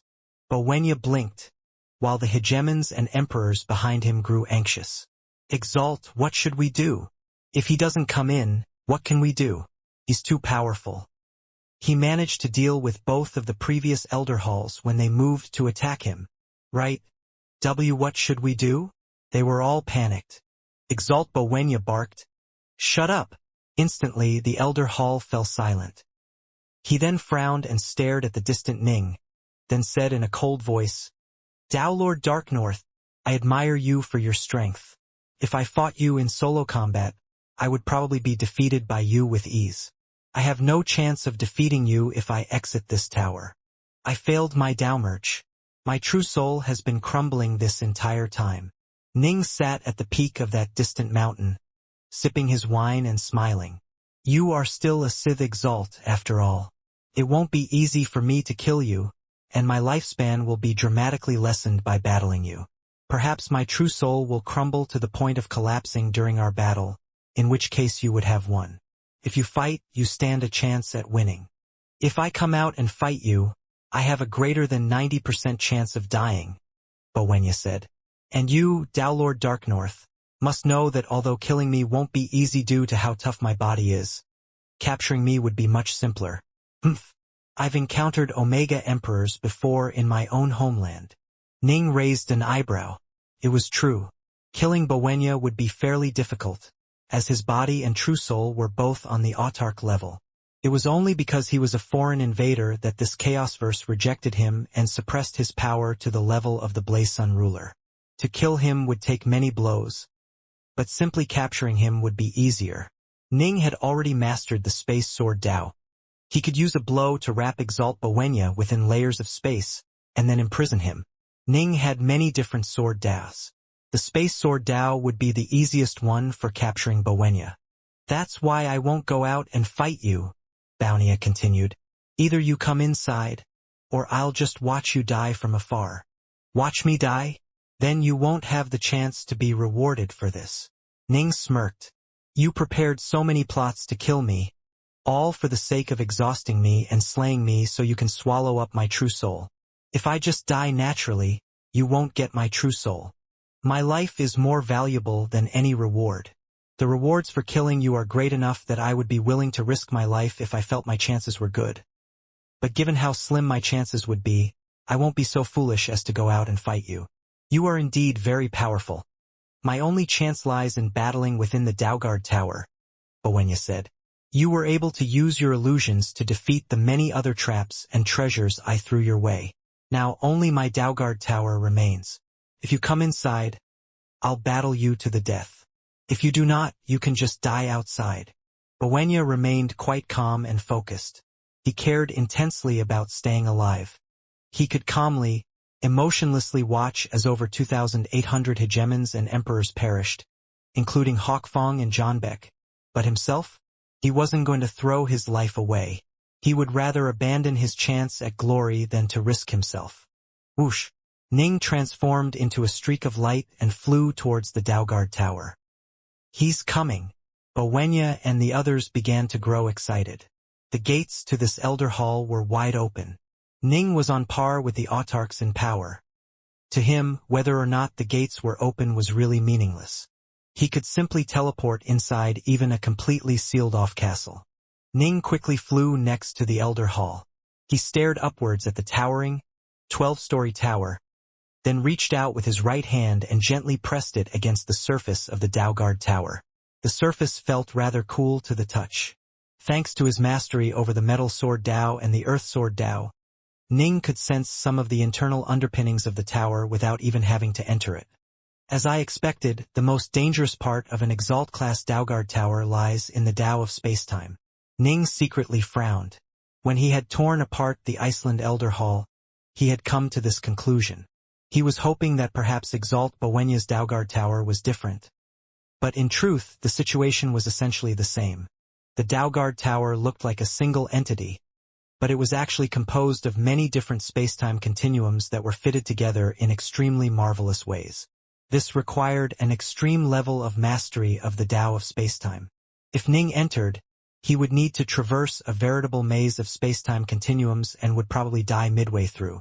If I also managed to master the Time Sword Dao, and then merged it together with my Space Sword Dao into the Spacetime Sword Dao, I would be completely confident in my chances, Ning mused. Unfortunately, it took me thousands of chaos cycles just to master the Space Sword Dao. The Time Sword Dao is even more difficult. It will probably take me over 10,000 chaos cycles. Ning had spent the majority of his 3,000 chaos cycles of wandering on the Space Sword Dao, which was why he had been able to master it after entering the Scythelans. The Space Sword Dao was more difficult than all 5 of the 5 elements Sword Daos combined.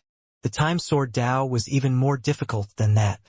I don't have enough time, but if I go inside while simply relying on the Space Sword Dao, I'm not sure I'll make it out again.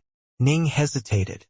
In the end, Ji Ning elected to begin silently training in the Spacetime Sword Dao atop that mountain peak within the Sacred Mountains. He's training again? This Dao Lord Dark North is... Bowenya and the others were so angry. Their teeth hurt. Unfortunately, they wouldn't dare to actually charge out and attack. Ning had long ago mastered his Space Sword Dao and had reached hegemony in both the Dao of Space and the Dao of Time. The Spacetime Sword Dao. Ning silently visualized how it could be manifested. 26 chaos cycles went past without him even realizing it. Finally, Ning opened his eyes and shook his head slightly. He had made significant improvements at first, but now he had reached a major bottleneck and was stuck. He was far from being able to succeed in this Dao, which would most likely take tens of thousands of chaos cycles. He couldn't waste all of his time here. The True Soul Everlasting technique was even more important. My true body only has 600 chaos cycles of life left. I have no chance of mastering the Spacetime Sword Dao. Ning rose to his feet, his eyes flashing sharply. Then I suppose I'll just have to take the risk and try to find a chance for myself. Ning turned to stare at the distant, towering Elder Hall. 26 chaos cycles have gone past, but Exalt Bowenya refuses to come out. He's quite steadfast. If the Exalt came out, he would almost certainly be defeated. Bowenya cared immensely about his own life. Why would he come out? He's coming. He's coming. He's headed our way. Bowenya and the others had been forced to watch as Ning had trained for multiple chaos cycles. Now, Ning was coming for them once more, but this time they didn't feel too worried. "Let's see what this Tao Lord is planning to do," Bowenya said calmly. Swoosh! Ning reached the Elder Hall, then rested his hand against its outer surface. Moments later, he silently blinked past its outer shell and entered it. He came inside. Exalt Bowenya's eyes bulged out in shock. Moments later, they became filled with wild joy as he ordered, "All hegemons and emperors, prepare to follow my previous instructions. Stand guard over your stations and attack Tao Lord Darknorth. Worsen his injuries and make sure he dies within my Daoguard Tower." "Yes, Exalt." The response came from throughout the Daoguard Tower. "Ahahaha, Tao Lord Darknorth, you actually dared to come inside. Even your autarchs would probably be trapped for an extremely long period of time if they dared to enter my Daoguard Tower. You, a Tao Lord who failed the Tao merge? Haha, you'll definitely die." Bowenya was filled with confidence. He immediately turned and strode into the air, then vanished without a trace. Within the very center of the Daoguard Tower was a dark and secluded region. This region was filled with an enormous millstone-like formation base which was slowly swiveling at all times. It emanated ripples of space-time, and Bowenya was standing atop it. This was the center of the Daoguard Tower, and the main control mechanism for this entire hidden dimension. This time, I, Bowenya, shall have accomplished something incredible for the Sith. I'll be able to truly transcend my service and gain freedom. Tao Lord Darknorth, you are going to die. Bowenya stared towards countless globe-shaped illusions that were in front of him. One of the many globes was displaying a white-robed youth who bore a black sheath on his back, Ji Ning. The many globe-shaped illusions represented the true shape of this Daoguard Tower. It was a space-time maze. After blinking into the Daoguard Tower, Ning saw a brand new world appear before him. He was within a dark red cave that was merely 1,000,000 kilometers in size. This region was covered with countless flowing runes that brimmed with fiery energy. There was nothing within this region save for Ning himself. Up, down, left, right, forwards, backwards. Ning stood there in midair, scanning his surroundings. He could vaguely sense that this region was connected to 6 other spacetime continuums. It doesn't seem to matter which direction I choose. At Ning's level, his premonitions were extremely accurate. In truth, these senses were a reflection of the whispers of the Chaosverse itself. Ning truly was blessed and doted upon by the prime essences of the Chaosverse, and so his senses were extremely keen. Even here in a spacetime maze, his senses would help tell him which was the best path to take. Rumble. Suddenly, all of the mystic runes within this region of 1,000,000 kilometers began to flare up, producing dark red flames that swarmed the region as they flew towards Ning. Ning was surrounded by his sword Dao domain, but the flames were omnipresent. What powerful flames! Ning drew a northbow sword. Sword light spun out as he poured his divine power into his sword. Using the Earth Sword Dao, it formed a triple layer of rippling yellow energy which surrounded him and protected him. The flames blazed away against him, but the earthen yellow energy simple rippled slightly while managing to endure. Of Ning's many Daos, the Earth Sword Dao was the best suited for dealing with these corrosive dark red flames. However, its power would quickly be used up at an alarming rate. Most likely, it would be consumed within 10 seconds. These flames are incredibly powerful. I imagine even the Blaze Sun ruler would be roasted to death by them. Ning quickly began to inspect this spacetime continuum in detail. However, it took him 3 strikes with his sword to defend against the flames before he was able to locate the critical points to the spacetime continuum. Boom! Boom! Ning began to furiously attack using his space sword Dao. His first sword scissored through space like paper, doing the groundwork necessary to allow his second sword to tear through the spacetime continuum. Whoosh! A giant gaping hole in spacetime appeared. Ning immediately darted into it, then stared at the void before him. Ning raised his head to glance at the skies. These spacetime continuums all seemed to be globe-shaped, and the spacetime globes were all linked together. There were dimensional seams between them as well, and Ning was within one of those seams. As he flew through the seams, he carefully inspected the area around him, but in the end was only able to discover a total of 4 spacetime continuums. Everything else was completely blocked off by these 4. So if I wish to advance, I have to enter one of these 4? Ning hesitated. Suddenly, crack! A bolt of lightning shot out from one of the nearby spacetime continuums, striking towards Ning and forcing him to use his lightning sword Dao to defend. Dao Lord Dark North, even if you don't enter my maze you'll still die. A cold voice rang out. Ning quickly understood that hegemons were using treasures within the Daoguard Tower to assault him. If he entered one of the continuums, he would have to face the dangers inherent to each continuum. If he remained outside, he would be ambushed and assaulted by the hegemons and emperors. Ning glanced at the spacetime around him. What a formidable formation! Swoosh! Ning drilled into one of the spacetime continuums, flying inside. The spacetime membrane didn't block his path, allowing him to enter with ease. This particular continuum was one filled with a boundless howling wind which felt as sharp as daggers. The wind cut everything within the continuum to ribbons, and Ning was forced to use his water sword Dao to defend. Danger was everywhere. Death was omnipresent. Ning's only choice was to defend while searching for ways to defeat the mechanisms inherent to each continuum. It must be remembered that within this spacetime maze, every single spacetime continuum contained a powerful offensive formation. As a result, they weren't exceptionally stable. These Daoguard towers weren't built to trap foes. If trapping the foe was the goal, the Sacred Realm and Purgatory was more than enough. They existed to actively kill enemies. Alas, they were invaders into this chaosverse. As a result, the Daoguard towers were only able to draw upon the energy provided by the local generator they had set up. There was a limit to how much power they could draw. Back in their own homeland, they could draw upon the power of the entire chaosverse. Only then would they be at peak power. Every single spacetime continuum would become dramatically more powerful. Even autarchs would be attrition to death.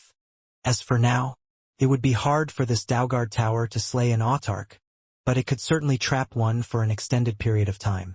As for killing a Dao Lord whose lifespan was limited, Wuxia felt certain that it would be quite easy. This one here. Ning broke out of another spacetime continuum, following his premonitions and advancing without hesitation towards a brand new continuum. His senses wouldn't deceive him. This was definitely the path which led him closest to where he needed to go. If he followed this path, he would definitely be able to reach the core of this Daoguard tower. Ha ha ha! Dao Lord Dark North, if my count is correct, you've already attacked more than 50 times. Exalt Wuxia's voice echoed within this mist-filled continuum. As expected of the first master of an eternal Omega Dao in this chaosverse. You truly are impressive, and your senses truly are sharp. Even in a spacetime maze, you are able to find the best path available.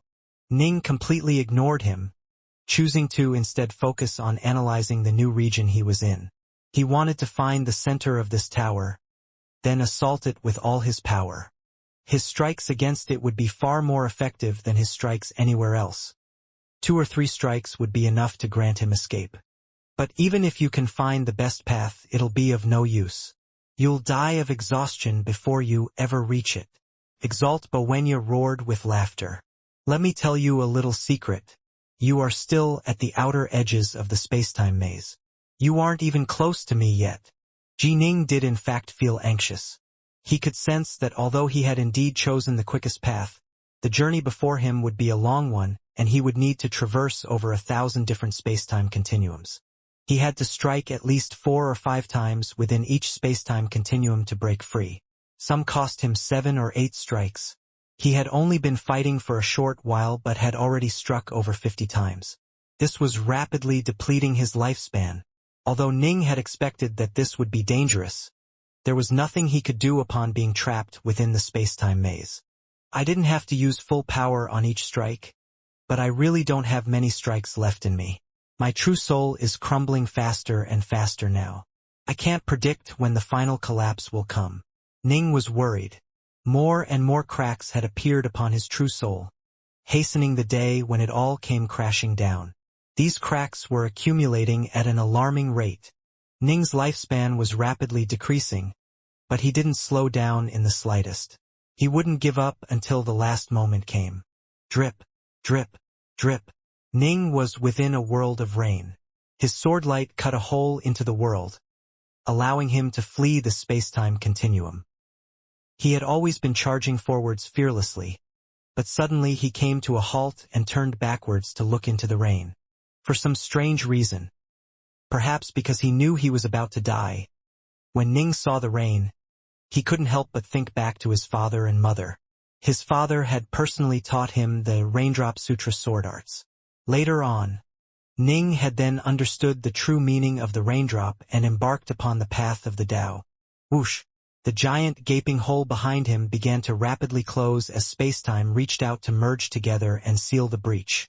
The hole began to shrink in size, and he was able to see less and less of the rain behind him. Suddenly, Ning's entire body froze. When he saw how spacetime reached out to heal that wound, he suddenly had the feeling that spacetime had a type of life and vitality of its own, as though it was a living being that was struggling to grow, develop, and heal. Spacetime. Ning stood there, an epiphany going off in his mind that illuminated his thoughts.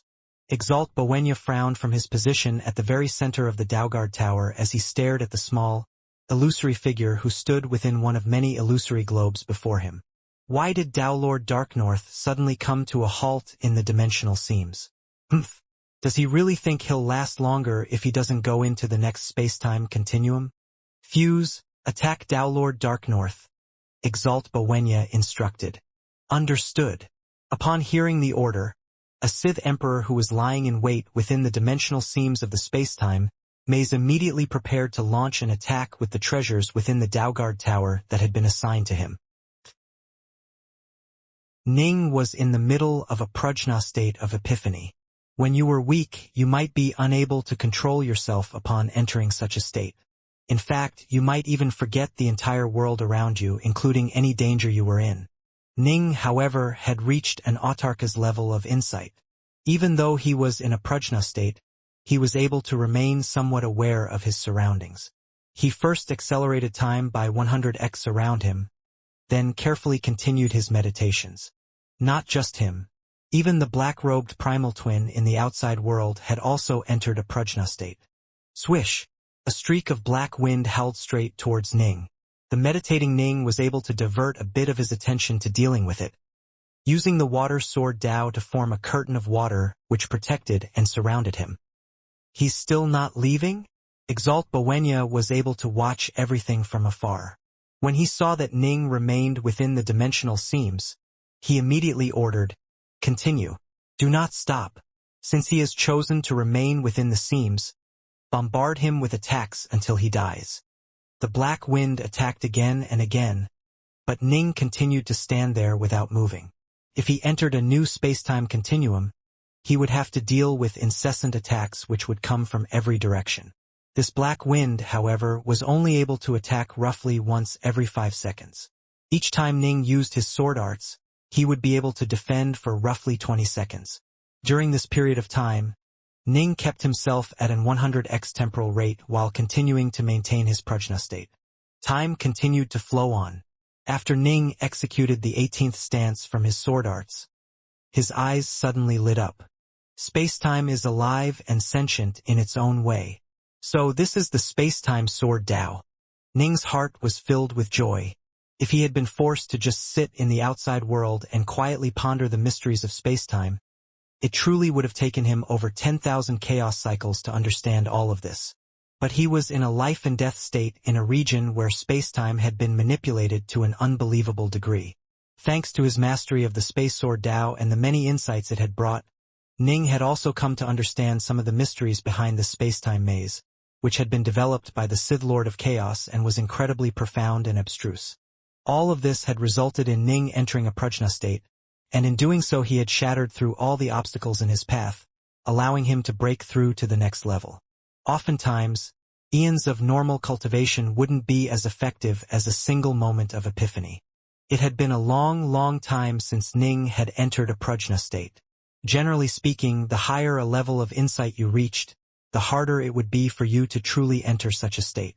Back when he was young and living in the three realms, he had entered this state on multiple occasions. However, ever since he had become the incredible Tao Lord Dark North, master of the eternal Omega Sword Tao, he had never entered this type of state again. Although he gained the occasional insight, those were not true epiphanies. But this time, Ning had a true epiphany. It seems that I, Dark North, am not destined to die in this place, nor our mistress and the others. Ning revealed a smile, unable to disguise his excitement. If the paragon of pills had truly died here, he would forever feel ashamed of himself. Ning suddenly flew into one of the nearby spacetime continuums. I thought he'd just stay there for quite some time. Exalt Bowenya smiled coldly. This is my Daugard Tower and my spacetime maze. He can do nothing save passively endure attacks from within my spacetime continuums, and in the end he shall die. Within the new spacetime continuum, everything was blurry and indistinct in this region, but the air was filled with many flowing runes that brimmed with electric power. Ning raised his head to glance at the runes. Given his mastery over the spacetime sword Tao, a single glance was all it took for him to discover the secrets behind how the lightning formation was connected to this spacetime continuum. Rumble. Ning's sword Tao domain spread out, quickly covering every inch of this spacetime continuum. It even reached out to penetrate spacetime itself, disrupting the lightning runes and bringing the power flowing through them to a sluggish halt. Both the lightning formation and the spacetime continuum were disrupted, making it extremely difficult for them to draw upon the power of the Daugard Tower and then release it. Previously, Ning's only choice was to passively endure the hits while searching for the critical points in each continuum, then breaking through them. This time, he had twisted spacetime itself to disrupt the local formations. This was a testament to how much control over spacetime the spacetime sword Tao granted him. This spacetime continuum, Ning inspected it carefully. He was able to instantly see that there were a total of 360 nodes here, but it would take him time and careful analysis to figure out a way to break through them without using any of his own power at all. Tao Lord Dark North, what have you done? What have you done? Exalt Bowenya's enraged and panicked voice rang out from far away. How could he not be angry? He was in control of the entire Daugard Tower, and as a result he could instantly sense that the spacetime continuum Ning was in was now unable to draw upon the power of his Daugard Tower and no longer attacked Ning. How had this happened? Why did the attacks come to halt? He didn't understand. Could it be that he is incredibly talented in the Tao of formations and was able to deconstruct the lightning formation? Exalt Bowenya was puzzled. But these are all top-tier formations. Even autarchs would find it extremely hard to breach them. But of course, he had no idea that Ning hadn't actually deconstructed the formation itself. Rather, he had severed the connection between the formation and the local spacetime continuum. Now that the formation was severed from its power source, it was naturally unable to launch any attacks. Tao Lord Dark North. Tao Lord Dark North. Exalt Bowenya shouted repeatedly. Ning completely ignored the Exalt's rants as he continued to carefully analyze the local spacetime continuum. There were now fewer and fewer runes before him, awaiting his analysis. He was already able to merely use his sword Tao domain to deconstruct the spacetime continuum, but he continued his studies because he wanted to learn how to best deconstruct the other continuums as well. All of these spacetime continuums had to share certain commonalities. The more he researched one of them, the easier it would be for him to understand the others. Finally, however, Exalt Bowenya was no longer able to hold back. Destroy! Whoosh! The spacetime continuum Ning was in finally began to break apart. Exalt Bowenya was in complete control over this entire spacetime maze, and as a result was able to create and destroy new spacetime continuums as he saw fit. Eh? Ning blinked, then chuckled. Exalt Bowenya. Since you are so impatient, I'll hurry it up a little. I'll be seeing you soon. As he spoke, he began to fly forwards, expanding his sword Tao domain as he flew. His domain quickly expanded to the point where it pushed against the surrounding spacetime continuums, which Ning glanced at with a relaxed smile on his face. Every continuum within the space-time maze is pretty much constructed in the same manner. Just 2 seconds later, Ning had completely taken over and destroyed the 5 space-time continuums around him, while his Sword Dao domain expanded to an even greater size. When Exalt Bowenya saw this, he felt as though a bucket of cold ice had just been dumped over his head. He was completely stunned, shaken, and stupefied. As a Sith Exalt, he instantly knew what the scene in front of him represented. Dao Lord Dark North had been surrounded by 5 space-time continuums, but he had been able to simultaneously destroy all 5 of them in 2 seconds. Clearly, the space-time maze was no longer any danger to him at all, as he was able to easily see through the mysteries of space-time they employed. "I'm finished." Exalt Bowenya's face turned ugly. "Thankfully, I still have a bit of time left. The closest path to me will still require him to pass nearly 1,000 space-time continuums. It'll take him a while to get here." Bowenya began to frantically consider what options were available to him. "Obey my orders." Exalt Bowenya immediately began to issue new orders. "All hegemons and emperors, attack Dao Lord Darknorth's position with everything you have. I'll give you his exact location." "Understood." "Understood." The various hegemons and emperors all acknowledged his orders. As for Exalt Bowenya, he took control over some of the Daoguard Tower's treasures and used them to assault Ning, who was still surrounded by countless space-time continuums.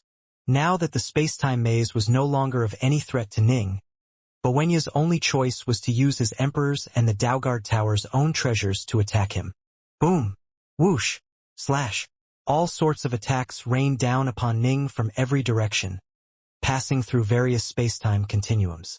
Exalt Bowenya remained in full control of space-time here, and thus he was able to make it so that the various continuums allowed attacks to pass through them without impediment. Ning stood there without moving, his Sword Dao domain active around him. He was able to use it to sense how space-time was operating around him, and in doing so he was able to quickly dissolve the various continuums his domain touched.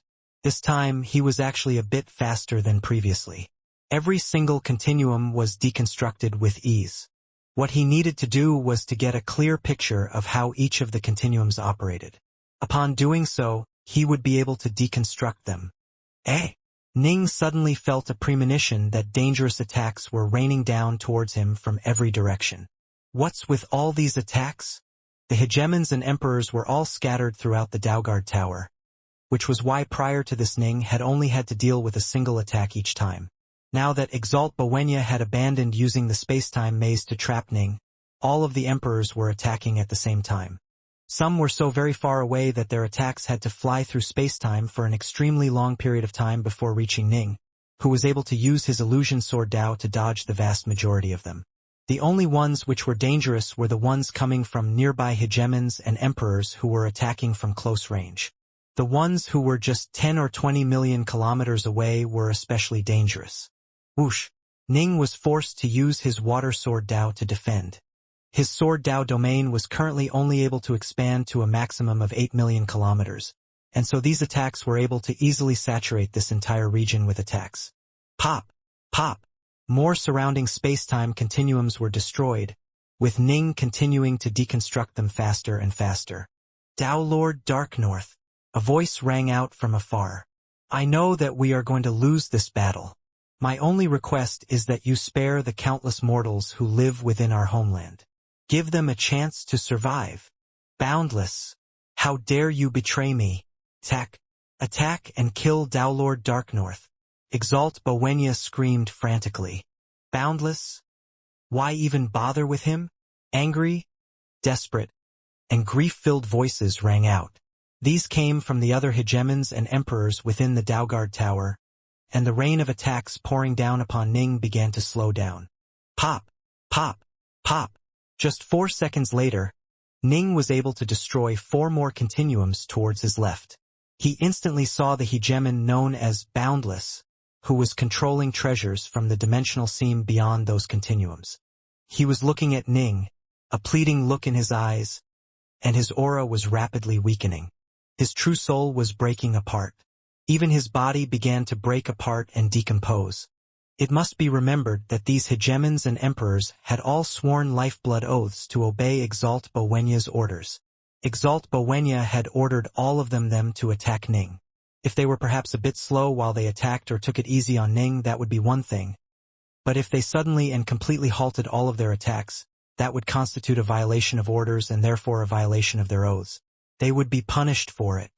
They had all sworn oaths with extremely heavy consequences. As a result, every strand of true soul within Boundless body was breaking apart, as his body itself began to crumble and break apart as well. Brother Boundless! Boundless! Many voices rang out. Quite a few of the hegemons and emperors present were Sith descendants, and they all felt grief. Clearly, Hegemon Boundless had many friends amongst their ranks. Ning gazed at Hegemon Boundless, who continued to stare at Ning with a pleading expression even as his body broke apart. Ning couldn't help but let out a sigh. Why? The Sith descendants, they felt much more love and attachment towards this hidden dimension than the true Sith did, as this was the place they were born and bred. They had lived here for countless eons, and they were willing to die for the sake of their homes. Now that they had no further hopes of defeating Ning in battle, their only choice was to beg him. When I captured the other hegemons and emperors, I promised long ago that I would not destroy your homeland. There's no need for you to worry. Ning's voice echoed throughout the Daoguard Tower as he continued to destroy the space-time continuums surrounding him. By now, it took him less than a second for each cycle of destruction. Ning could as easily deconstruct 9 or 10 continuums simultaneously as he could 2 or 3. There was no real difference. Anything he could see through his Sword Dao domain he could deconstruct. Farewell, Brother Boundless. Brother Boundless. Some of the emperors and hegemons began to dramatically slow down their attack rates. They were bound by their oaths to continue attacking, but now they were just doing the bare minimum necessary. Ning's Sword Dao domain continued to expand, reaching 10 million kilometers, 20 million kilometers, and more. It gradually began to encompass some of the nearby hegemons and emperors, who Ning captured and transferred into his estate world. Almost none of the descendants fought back. In fact, most were quite calm. The true Sith, however, resisted fiercely, unwilling to give up. Ning could sense the deep feelings the Sith descendants had towards their home. This caused him to feel a sense of admiration towards them, but it also increased his distaste of Bowenya. Bowenya truly didn't treat these people as living beings at all. Rumble. The Sword Dao domain continued to rapidly expand in every direction, destroying more and more space-time continuums as Ning moved closer to the heart of the Daoguard Tower. Within the dark room inside the heart of the Daoguard Tower, the giant formation-based millstone continued to slowly swivel, and next to it were 3 other formation-based millstones of varying sizes which were swiveling slightly faster and the big one. Bowenya flew over to the smallest millstone. This one was merely 3 meters long and it was semi-translucent. Focus! Bowenya took control over that millstone, pouring the power of his Daoguard Tower inside it. Rumble! A pillar of blurry light instantly appeared above the semi-translucent millstone. The pillar of light slowly began to resonate with another distant location. Finally, a blurry humanoid figure began to appear in the middle of the light. The figure slowly began to solidify further, resolving into a barefoot, gray-robed man who had a benevolent smile on his face, one which seemed to whisper of the pity he felt for the plight of mortals. He was dressed in loose robes and was balding, but his body was extremely muscular. His eyes contained a strange, irresistible magnetism, as though anyone who stared into his eyes would be forever trapped within them. Not even Exalt Bowenya would dare to stare this man in the eye. Almighty Ier! Exalt Bowenya bowed reverently. The respect he showed came from every fiber of his being. He was like a servant in the presence of the master. Bowenya, why have you contacted me directly? The tall, balding, barefoot Ier cast his gaze across space-time to stare at Bowenya. Bowenya felt both embarrassed and terrified, and as a result his voice became even more respectful.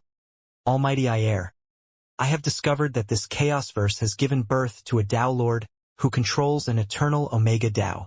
An eternal Omega Dao? Yes, I've heard of this as well. His name is Lord Darknorth. I believe. His name has been spread throughout this entire Chaosverse. My servants have notified me of this long ago, Ayer said calmly. He is currently within the dimension I control. In fact, he's right here inside my Daugard Tower, Bowenya said hurriedly. Ayer's eyes suddenly shone with dazzling light. He wanted very much to kill Lord Darknorth, but he knew that the man would be able to summon autarchs to assist him. Killing him anywhere in this Chaosverse would be extremely difficult. Ayer was the supreme commander of the Sith forces here, and his goal was to take over this entire Chaosverse. It was important that the local cultivators not even know of his existence. Thus, all high-ranking Sith had been forced to swear oaths not to divulge his presence.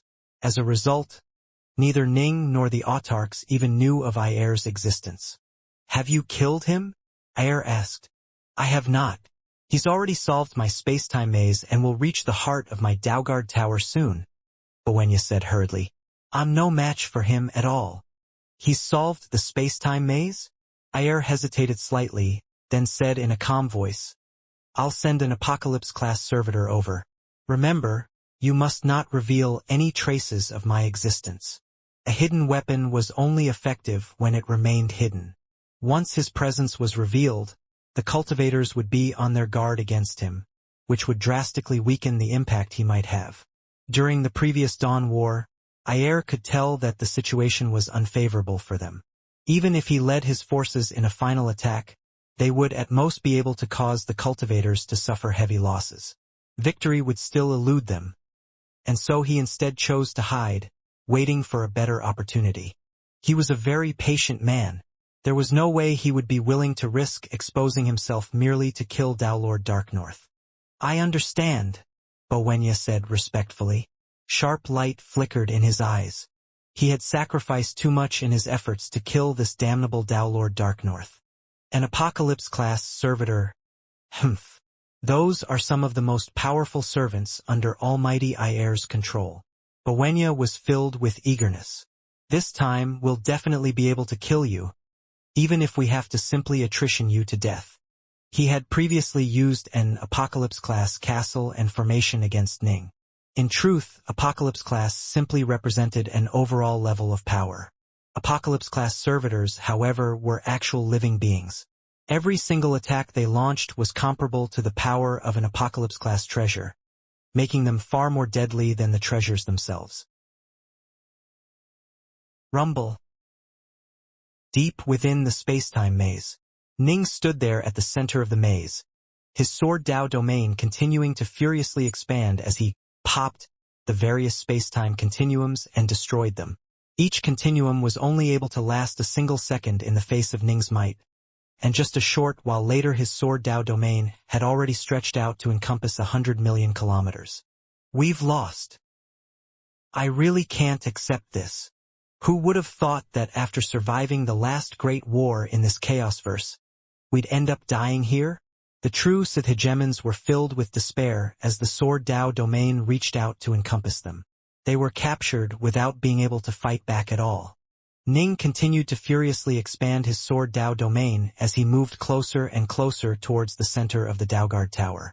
Suddenly, Lord Darknorth, I'm truly impressed. You were actually able to solve my space-time maze. Not even my Daugard Tower can suppress you. Still, since I know that I've lost this battle, I'm not going to stay here any longer. Before leaving, I'm going to give you one final gift. Bowenya's voice rang out from afar. Exalt, take us with you. Exalt, save us. Instantly, some hegemons and emperors began to beg for rescue. This hidden dimension was able to capture enemies from afar. Naturally, it was also able to allow Exalt Bowenya free passage in escaping. As far as Bowenya is concerned, his life is the only life that matters. He won't care about whether the rest of you survive or not, much less whether this dimension will survive. Ning said coldly as he continued to furiously break apart the various space-time continuums. However, it would still take him hundreds of seconds to reach the core of this tower. He simply didn't have enough time to stop Exalt Bowenya from leaving. My final gift to you is the most terrifying of the many creatures which have been kept suppressed within this hidden dimension. If you can survive it, you'll be able to leave this place. I, however, won't be staying to watch, Bowenya called out. Rumble. A deep thrumming sound pervaded the entire Dalgard Tower as dimensional ripples spread out. He left. Ning was quickly able to ascertain that Exalt Bowenya had indeed fled. Damn it! Bowenya! Bowenya! Why couldn't you take us with you? Many hegemons and emperors were cursing at him. Within the core of the Dalgard Tower, an enormous hand tore through space, ripping open a dark dimensional tunnel that led straight to the core. A giant tree suddenly came flying out from that dimensional tunnel. This giant tree was covered with countless branches and leaves, and the main trunk had a single giant eye on it.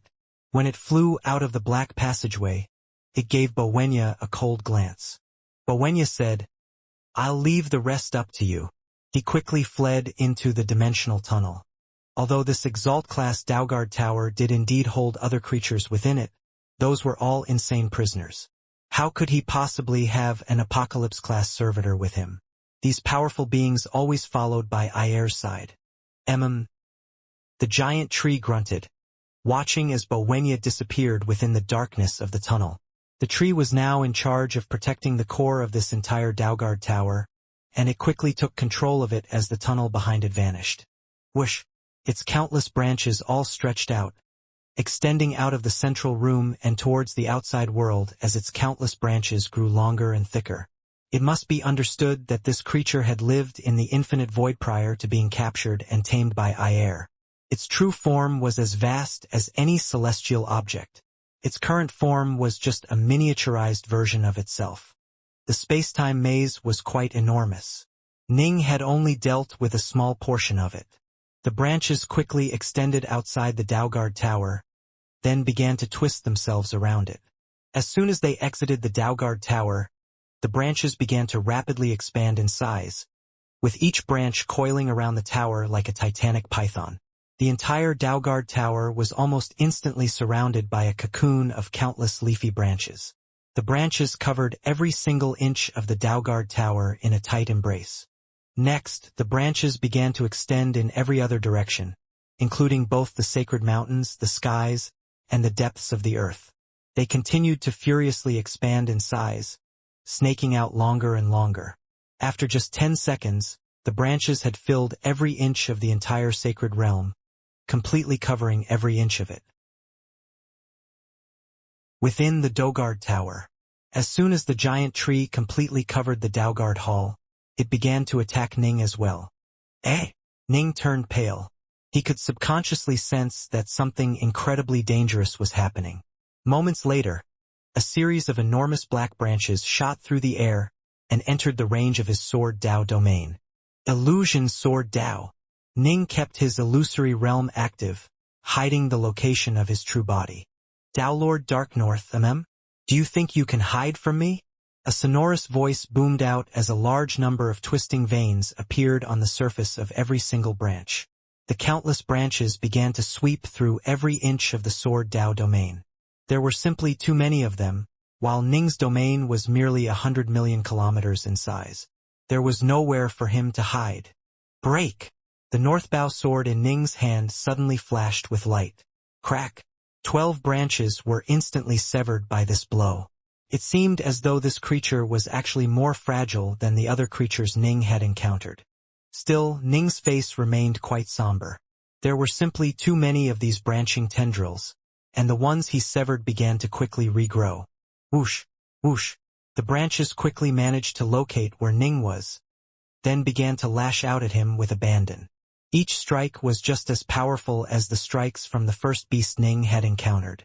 What he didn't know was that while this Apocalypse-class creature's attacks weren't all that strong, it was extremely difficult to actually get rid of and defeat. Ayer had sent this servant because it was a perfect counter for Ning, whose true soul was already crumbling away. The goal was to kill him through attrition. There are too many branches. I can't get rid of them. Ning was forced to strike 8 times in a row, seeking to carve an escape path for himself. but each time new branches would spring up to cover the ones he had destroyed. Worse, Ning had the vague feeling that there were even more branches waiting for their turn. How could this Daoguard tower have such an irritating creature within it? Ning's face was grim. If he was an autarch, he could continue to attack with abandon, unleashing thousands of full-strength blows in an extremely short period of time. But he didn't have much time or energy left. At most, he only had a few dozen strikes left in him. There was no way he could escape at all. Boom! Boom!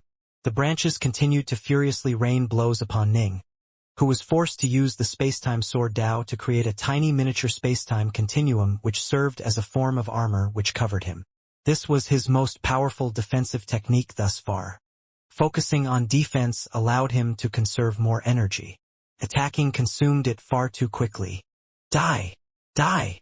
The countless branches lashed at him like 1,000 whips, furiously slamming against the space-time armor covering Ning.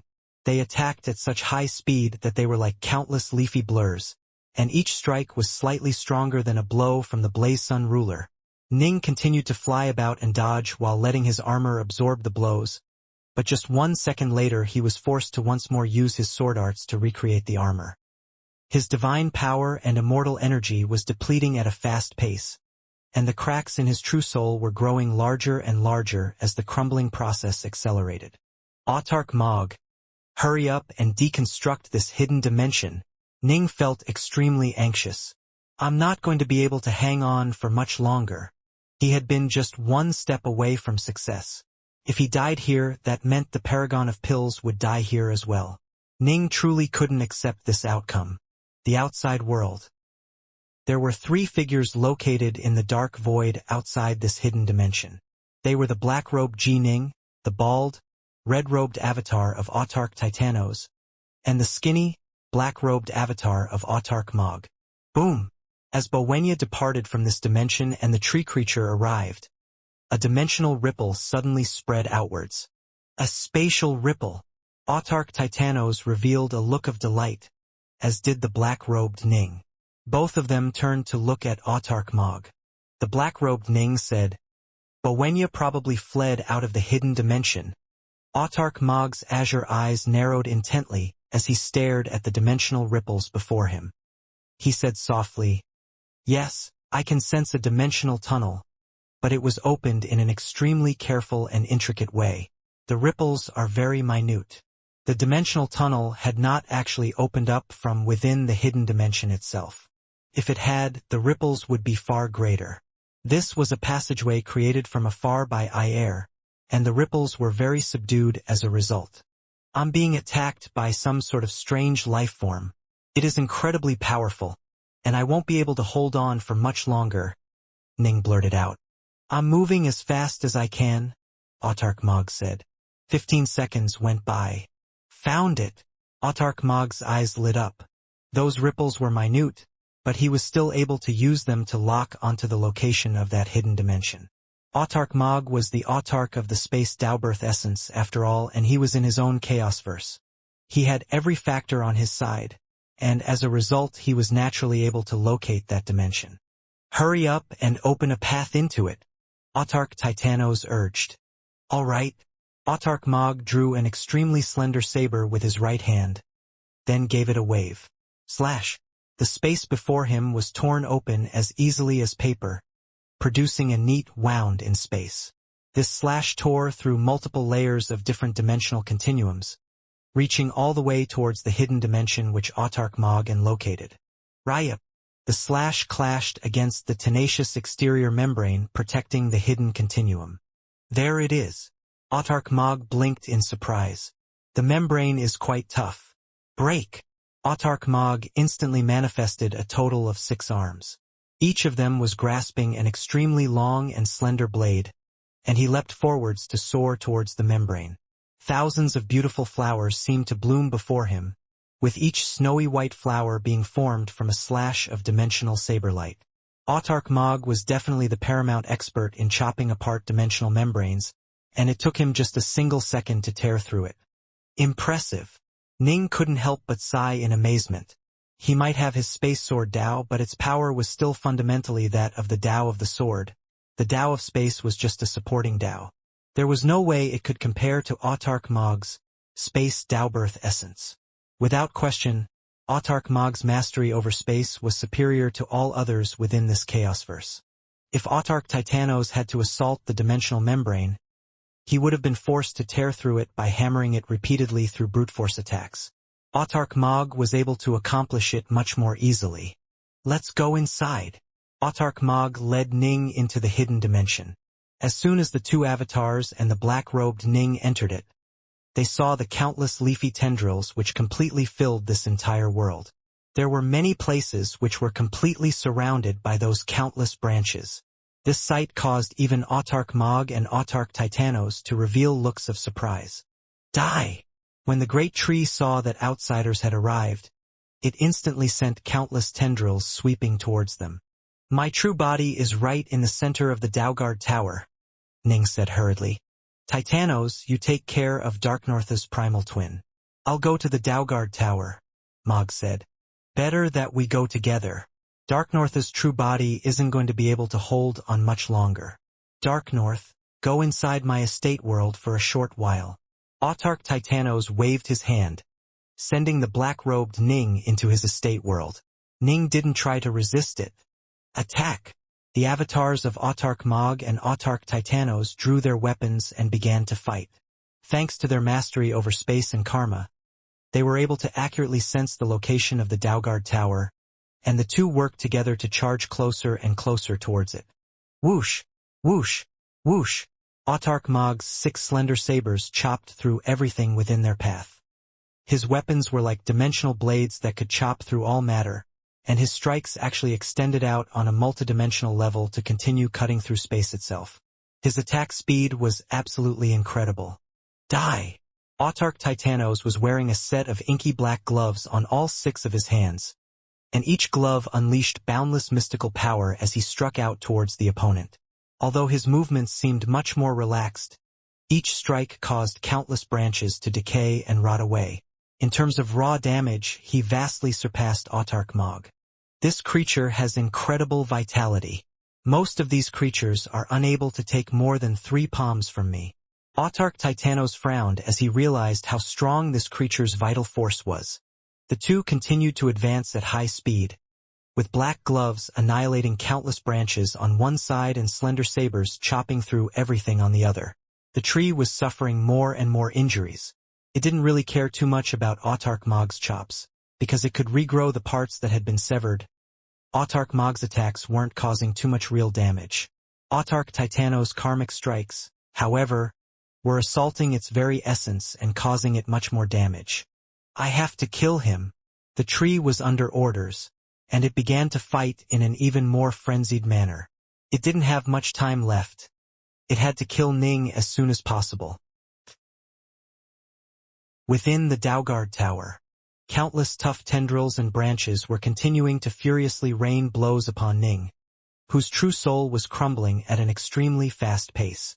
In order to conserve as much energy as possible, he didn't launch any counterattacks and instead focused completely on defense. Ning's body was covered by a miniature space-time cocoon which accompanied him as he fled, dodged, and was occasionally knocked flying. Each time he was struck, he didn't try to resist the momentum, instead borrowing from it to conserve as much of his own power as possible. Time continued to flow on. Ning repeatedly used his sword arts to defend, but each time it resulted in his true soul crumbling faster and faster. Hurry up! Hurry up! I can't hold on much longer. Ning grew increasingly desperate. I have nothing left. Boom! An enormous explosion rang out. The countless branches within the Daoguard Tower began to tremble as 2 figures charged inside the tower. No! No! I have to kill this Dao Lord. The great tree was already heavily wounded, but it still had a considerable amount of power left. It continued to rain attacks down against Ning while sending many tendrils out to block the 2 intruders. Whoosh! Boom!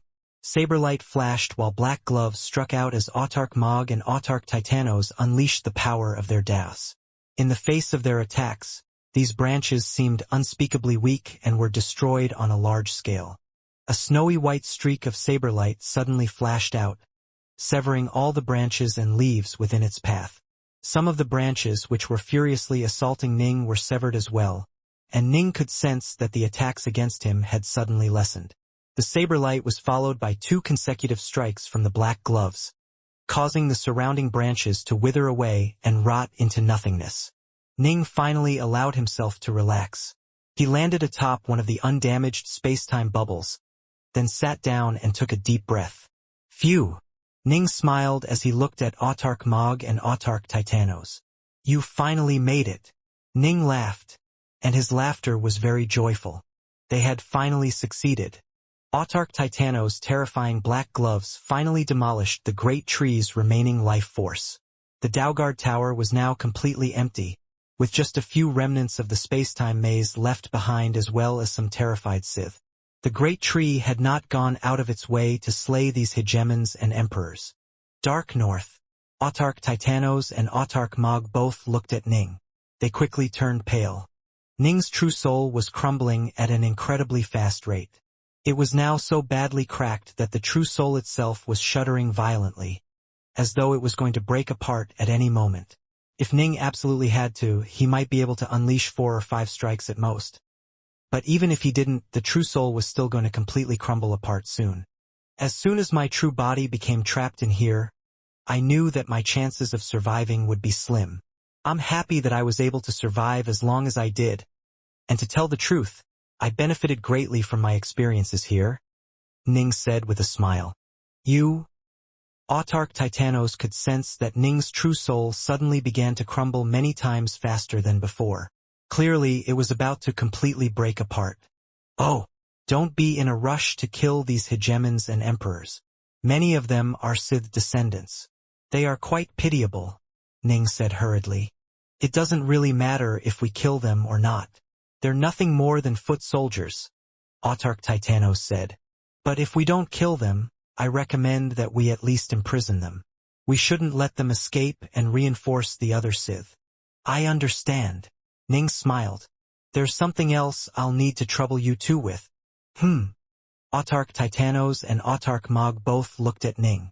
Please don't tell the Paragon of Pills and the others about my true body dying here, Ning said. Autarch Mog and Autarch Titanos blinked. Autarch Titanos said with surprise, Don't tell them? You came to the Sitherlands for the sake of the Paragon, I believe. They'll probably be able to guess the truth. Let's hide it as best we can. Otherwise, they'll feel guilty about this, Ning said with a smile. Suddenly, Ning's gaze grew distant. He murmured softly, What an odd feeling. So this is what it feels like for my true soul to crumble. Boom! His true soul completely fell apart. Ning could feel his mind and his thoughts turn sluggish. The entire framework of his true soul was completely collapsing, like a cracked dike which was falling apart. Countless true soul fragments spread out in every direction at a pace which was thousands of times faster than before. So much of his true soul was breaking apart that it was actually visible to the naked eye. Countless specks of light flew out from Ning as his divine power and immortal energy both vanished as well. Everything feels slow, going back to Chaosverse. Ning's sluggish mind could sense that an enormous, warm location was calling towards him. This had to be the quintessence of the Chaosverse. Suddenly, Ning's seated figure lit up like a ball of fire, instantly transforming into countless specks of light that blasted out in every direction, leaving nothing behind. Ning's body was completely gone. The only things left were his clothes and magic treasures. Autarch Titanos and Autarch Mog simply watched silently. Within an estate world, the black-robed Ning was silently standing on his feet.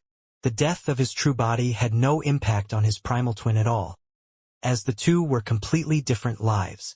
His primal twin would only perish if a powerful foe was able to use a karmic attack to slay the true body, and then follow the karmic connection between the two to slay the primal twin as well. A normal dissipation, however, wouldn't result in any connected consequences. Ning's primal twin continued to slowly disintegrate, but it had yet to engage in any combat since his downmerge attempt, and so the process was still quite slow for it. So this is what it feels like for one's true soul to dissipate? the black-robed Ning murmured softly. His true body had died. If his primal twin was unable to devise the true soul everlasting technique, it would face the same fate. I have to seize this opportunity. The black-robed Ning's eyes were shining with hope. Autarch Titanos, let me out, the black-robed Ning said. Very well. Within the Daoguard Tower, Ning's true body had dissipated, while the black-robed Ning had appeared next to Autarch Titanos and Autarch Mog. Come. The black-robed Ning waved his hand, summoning his Northbow swords and his other treasures to him. Moments later, his clothes immediately changed as well, going from black to white as he sheathed the Northbow swords on his back once more. From this day forth, there is no true body or primal twin, just me, Ning murmured softly. This was the only life he had. Break! Ning released his awesome sword Dao Domain, instantly beginning to destroy the few remaining spacetime bubbles of the maze that had trapped him. The nearby Autarch Mog chuckled. Let me give you a hand. As he spoke, he unleashed an awesome wave of power that swept across the entire region, instantly annihilating the continuum bubbles and destroying them in just 2 seconds. Autarch Skyfeeder and Autarch Mog were most likely superior to all others in this Chaosverse when it came to solving spacetime mazes. One was the master of the Time Daobirth essence, while the other was the master of the Space Daobirth essence. With the various continuum bubbles destroyed, the hegemons and emperors who had been scattered throughout the various seams were all revealed. Some of the Sith descendants managed to remain quite calm, but the true Sith were driven to both rage and despair because they knew that Ning would never spare them. Dao Lord Darknorth, you didn't die? It is all your fault. Why did you have to come here? We grew tired of the war long ago and were enjoying a peaceful life in this dimension. You had to come and ruin everything. Some of the true Sith were howling angrily at Ning. My fault. Ning shook his head. You know the secrets behind this hidden dimension. Do you really think I would have been able to enter on my own? Clearly, it was the controller of this hidden dimension, Bowenya, who forcibly teleported me here. The formerly howling Sith suddenly fell silent. Right? It had to have been Bowenya who teleported Ning here. But he did so because he wanted to render great merits to the Sith and be rewarded for it. This was on the standing instructions of the Supreme Sith Leader. Who could blame him? You wanted to kill me, so I had to fight back, Ning said. He then expanded his sword Dao domain to cover all of the hegemons and emperors. Get in here. He instantly teleported them into his estate world. Now, the only figures left in the Daoguard Tower were the 2 Autarchs and Ning. Next, Ning willed the Paragon of Pills, Hegemontia, Hegemon Flameleft, and Lord Annihilation to appear. Dark North. The Paragon and the others turned to look at the 2 Autarchs, both of whom radiated auras of ineffable power, then at Ning. Ning's true soul was clearly disintegrating at a very, very slow pace. They all revealed looks of delight. Respectful greetings, Autarch. All 4 of them bowed respectfully. Autarch Titanos and Autarch Mog both nodded slightly, but their gazes flickered a little when they glanced at the Paragon of Pills, who Ning clearly cared about deeply. It was for this woman's sake that Ning had lost his life. Ning continued to maintain the illusory effect around his sword Dao domain, ensuring so that his true soul appeared to be crumbling faster than it actually was. He didn't wish for the Paragon of Pills and the others to be able to see any flaws in his pretense. His primal twin had never engaged in battle after the Dao merge, and so its true soul was crumbling at a pace which was slower than his true body's prior to his true body entering the Sithilins. This was an obvious problem, and so Ning quickly masked it. He didn't wish for the Paragon of Pills to feel too much guilt. He had already accomplished his goal and saved her. There was no point in making her feel guilty about it. I'm glad you are safe. The Paragon of Pills was all smiles. I knew that Dao Lord Darknorth would be able to defeat those Sith with ease, Lord Annihilation said flatteringly. I was just lucky. I also have to thank these 2 Autarchs for managing to get here in the nick of time. Otherwise, I would have been in serious trouble, Ning said. Mistress, since you have realm ships you can head off on your own. I have a few things to discuss with the Autarchs. Very well. The Paragon and the others all nodded. Autarch Mog, please help send them outside the Scythelans, Ning said. That's easy. Let's leave this dimension first. Autarch Mog sent out a powerful wave of dimensional might which captured all of them. Swish! They instantly reappeared in the black void of space outside. A surprised look appeared on Ning's face. We left? As easy as that. When we broke into this place, I went ahead and bound the core of this Daugard tower to myself. I can now control it with ease, Autarch Mog said. That's why we were able to leave so easily. The rest of you can be off now. Autarch Mog waved his hand, cutting through space with ease. Ryup!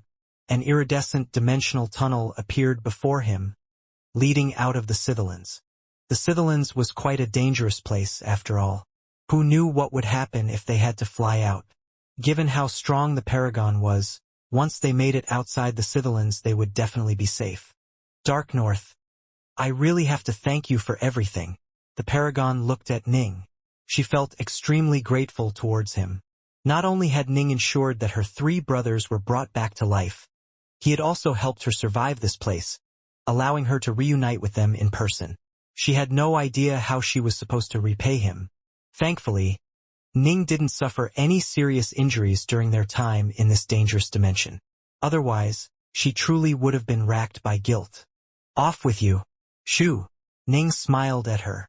The Paragon of Pills and the others quickly entered the dimensional tunnel and disappeared. Autarch Mog and Autarch Titanos glanced at each other, then sighed. Clearly, the Paragon of Pills had no idea that Ning's true body had already died within this hidden dimension. She would probably never know the truth.